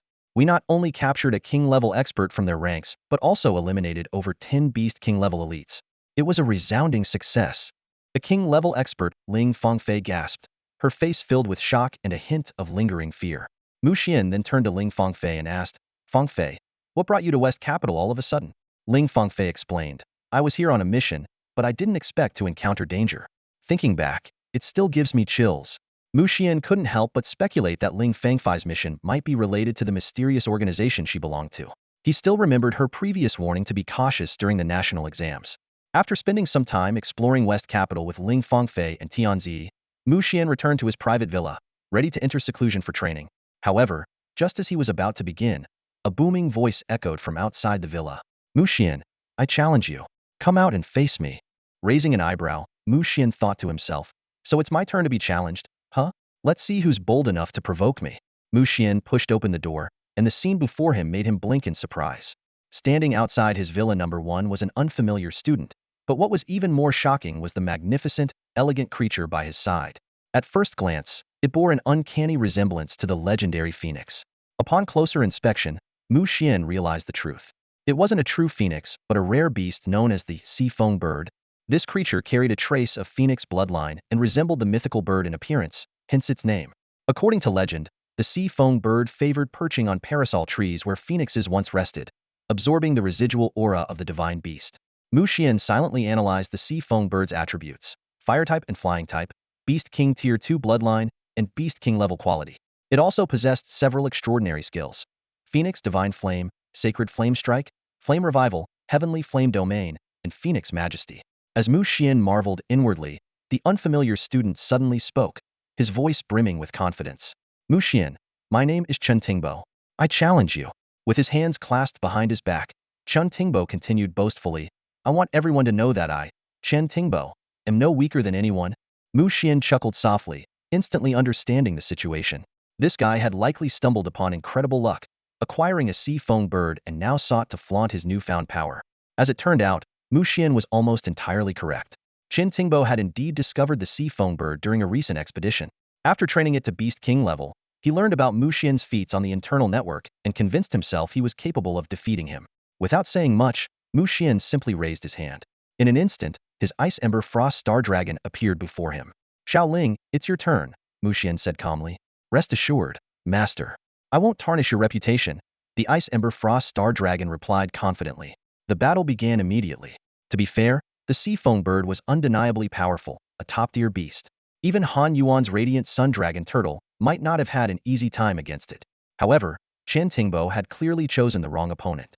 Ice Crystal Annihilation, Extreme Cold Seal, Frost Ember Flame, Absolute Star Frost. The Ice Ember Frost Star Dragon unleashed 4 devastating abilities in quick succession. The sea foam bird let out a pained screech, plummeting to the ground in critical condition before being caught by a panicked Chen Tingbo. At that moment, Chen Tingbo seemed too stunned to process what had just happened, his mind echoing with the thought, wasn't I supposed to be able to defeat Mu Xian?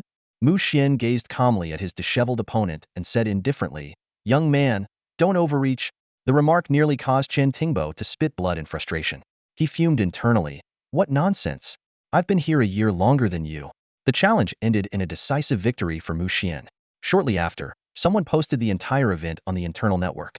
Chen Tingbo's pre-battle boasting quickly became a source of ridicule, igniting widespread amusement online. It was said that Chen Tingbo was so humiliated, he avoided campus for an entire month. A few days later, on the village training grounds, Liao Yuhan watched Mu Xian's adorable and seemingly harmless sky-leaping dragon weasel in awe. Junior, your beast is absolutely monstrous. My soaring sky dragon sparrow couldn't even last 5 minutes against it. Earlier, Liao Yuhan's soaring sky dragon sparrow had sparred with the sky-leaping dragon weasel. The match ended in mere minutes, with the dragon sparrow defeated in just a few moves. To everyone's shock, the sky-leaping dragon weasel was only at Lord Tier 4. Mu Xian smiled. This little one has high potential. You can't judge it by its tier alone. Liao Yuhan couldn't help but sigh. Once this little guy reaches Beast King level, I'll probably sweep the floor with all of us. He silently speculated that the sky-leaping dragon weasel, a spatial-type beast, might possess the fabled sub-ancestor level potential. Otherwise, its extraordinary abilities would be hard to explain. Sensing the direction of the conversation, Mu Xian changed the topic with a smile. Senior, did you come here today just to spar with me? Of course not. Liao Yuhan replied seriously. Junior, I actually wanted to invite you to explore a secret location with me. There are 2 Beast King level beasts guarding it, and their strength is formidable. I can't handle them alone. Mu Xian's interest was immediately piqued.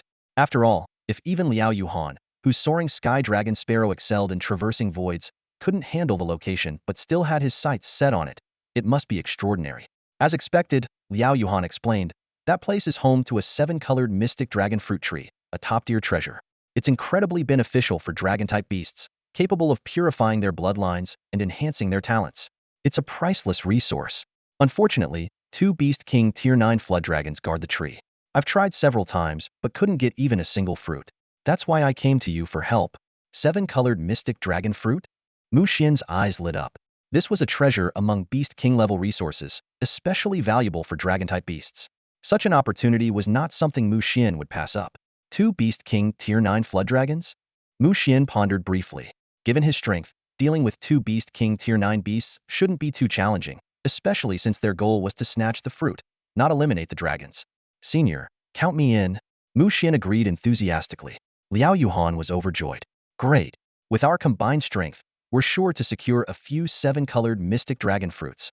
With their plan set, Mu Xian and Liao Yuhan decided to set out the next day to explore the mysterious location. The next morning, Mu Xian and Liao Yuhan shouldered their packs and left Shidu City, embarking on their journey deep into the third transverse mountain range. The mountains, as always, were teeming with ferocious beasts, but the two cautiously ventured into the heart of the range, relying on their respective space-type beast companions. Eventually, they arrived outside the perilous Double Dragon Valley. Double Dragon Valley was treacherous, with steep cliffs on both sides covered in jagged rocks. Low growls from wild beasts echoed intermittently.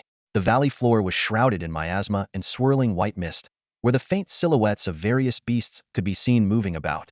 Their goal, the rainbow mystic dragon fruit, was hidden in the heart of this dangerous place.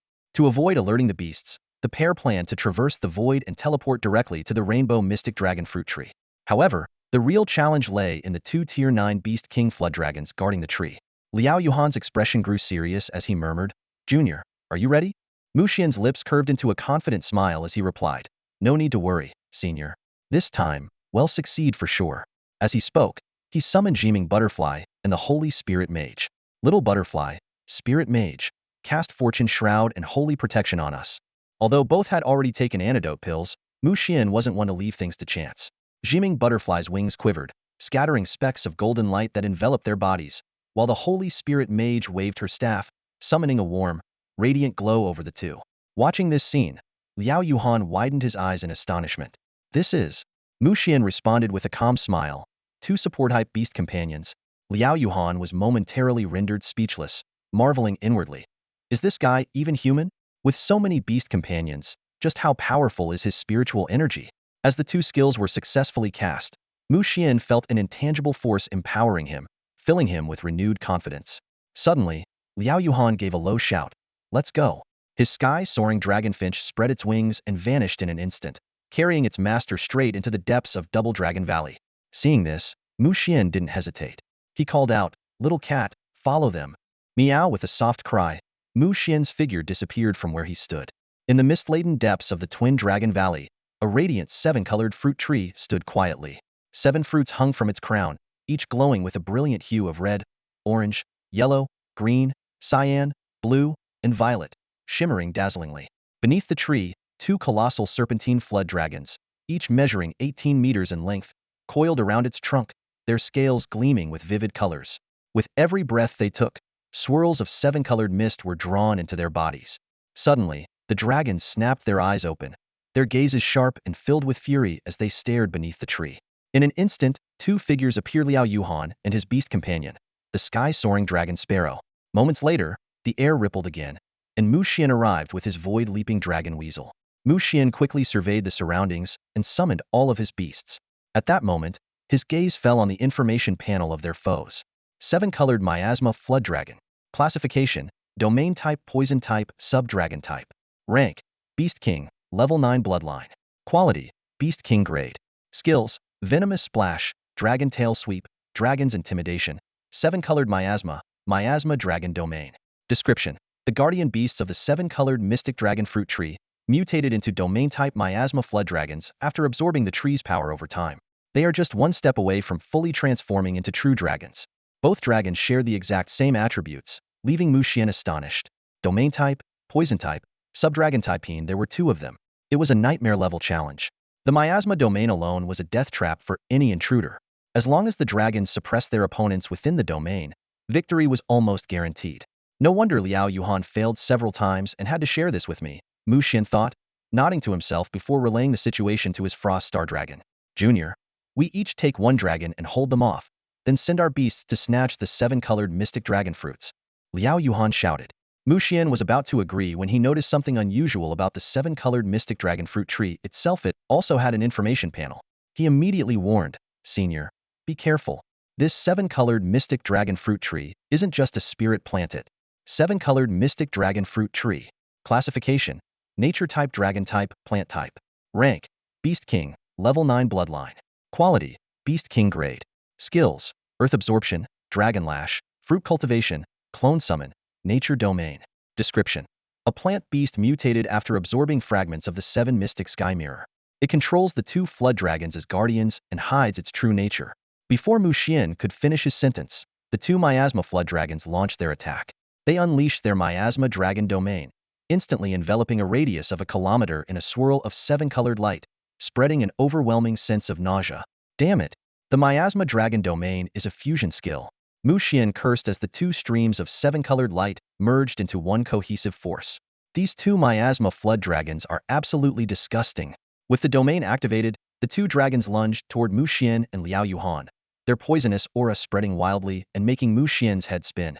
To make matters worse, the seven-colored mystic dragon fruit tree began emitting beams of light that shot toward them. Liao Yuhan froze in shock. The seven-colored mystic dragon fruit tree is a beast? How is that possible?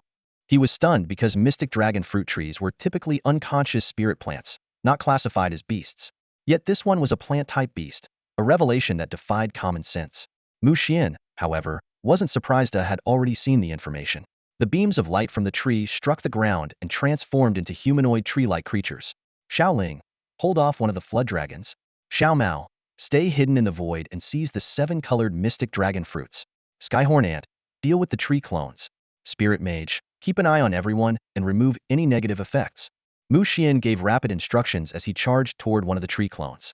Meanwhile, Liao Yuhan gritted his teeth and joined the battle, commanding the sky-soaring dragon Sparrow to engage one of the flood dragons while summoning another beast to make a move for the fruits. However, Mu Xian quickly realized he had underestimated the two Beast King-level flood dragons. The immense gap in rank left even his Frost Star Dragon struggling to hold its own. Fortunately, the seven-colored mystic dragon fruit tree seemed to lack significant combat abilities, relying instead on its array of support skills to hinder Mu Xian and the others. Junior, this can't go on. Liao Yuhan's face turned increasingly pale, his voice trembling slightly. Under the influence of the miasma dragon's domain, the potency of the toxic mist had at least doubled, and the poison was invading his body at an alarming rate. Clenching his fists, he struggled to steady his faltering body. Mu Xian wasn't in much better shape. His face was equally pale, almost as white as paper. Gritting his teeth, his gaze remained fixed on the vibrant, seven-colored mystic dragon fruit tree not far away, his mind wrestling with the decision of whether to retreat. Suddenly, his eyes lit up as if he had thought of a brilliant idea. Xiao Mao, Xiao Ling, switch roles. Mu Xian suddenly shouted, a trace of excitement in his voice. Xiao Mao, focus on restraining the dragon. Xiao Ling, you handle the seven-colored mystic dragon fruit, tree don't hold back. Burn it down completely. Liao Yuhan was utterly shocked by this command. They had previously agreed to take only the seven-colored mystic dragon fruits without harming the tree. After all, it was an incredibly rare Beast King-level resource. But now, Mu Xian's stance had taken a complete 180-degree turn. With a deafening roar, Xiao Ling quickly swapped positions with the sky-leaping dragon weasel. The seven-colored mystic dragon fruit tree immediately sensed the impending danger, its branches and leaves trembling violently as if foreseeing the catastrophe about to befall it. When the terrifyingly cold ice flame began to engulf the seven-colored mystic dragon fruit tree, the entire battle shifted dramatically. Plant-type beasts were naturally countered by fire-type beasts, and ice flame, though bone-chillingly cold, was still a form of fire. Stop! I'm willing to give you my fruits. An aged voice suddenly rang out, breaking the tense atmosphere. Mu Xian responded calmly, 4 seven-colored mystic dragon fruits. Not one less. The aged voice fell silent for a long moment before finally conceding. Fine, for fruits. Liao Yuhan stared at Mu Xian in disbelief, shocked at how dramatically the situation had turned in their favor. 10 minutes later, as Mu Xian and Liao Yuhan left Twin Dragon Valley with 4 seven-colored mystic dragon fruits in hand, Liao Yuhan was still reeling from the surprise. Junior, you're a genius.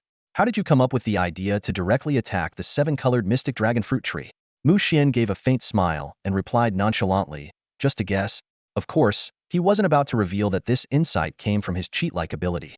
As Liao Yuhan stared at the 2 precious seven-colored mystic dragon fruits in his hand, his expression grew complicated. Taking a deep breath, he made up his mind and said, Junior, I only need 1 fruit. If it weren't for your quick thinking, we wouldn't have gotten even a single one. I didn't contribute much to this effort. Taking 2 fruits wouldn't be fair. Despite Mu Xian's repeated attempts to persuade him otherwise, Liao Yuhan remained firm in his decision. In the end, Mu Xian had no choice but to reluctantly accept 3 seven-colored mystic dragon fruits, his heart filled with both gratitude for his senior's generosity and quiet joy at their unexpected windfall. That's all for today. Thank you so much for watching. I hope you guys enjoyed. If you wish to have another part of this recap, please give us at least 1,000 likes. Please don't forget to comment and subscribe to our channel for more content like this. Until next time.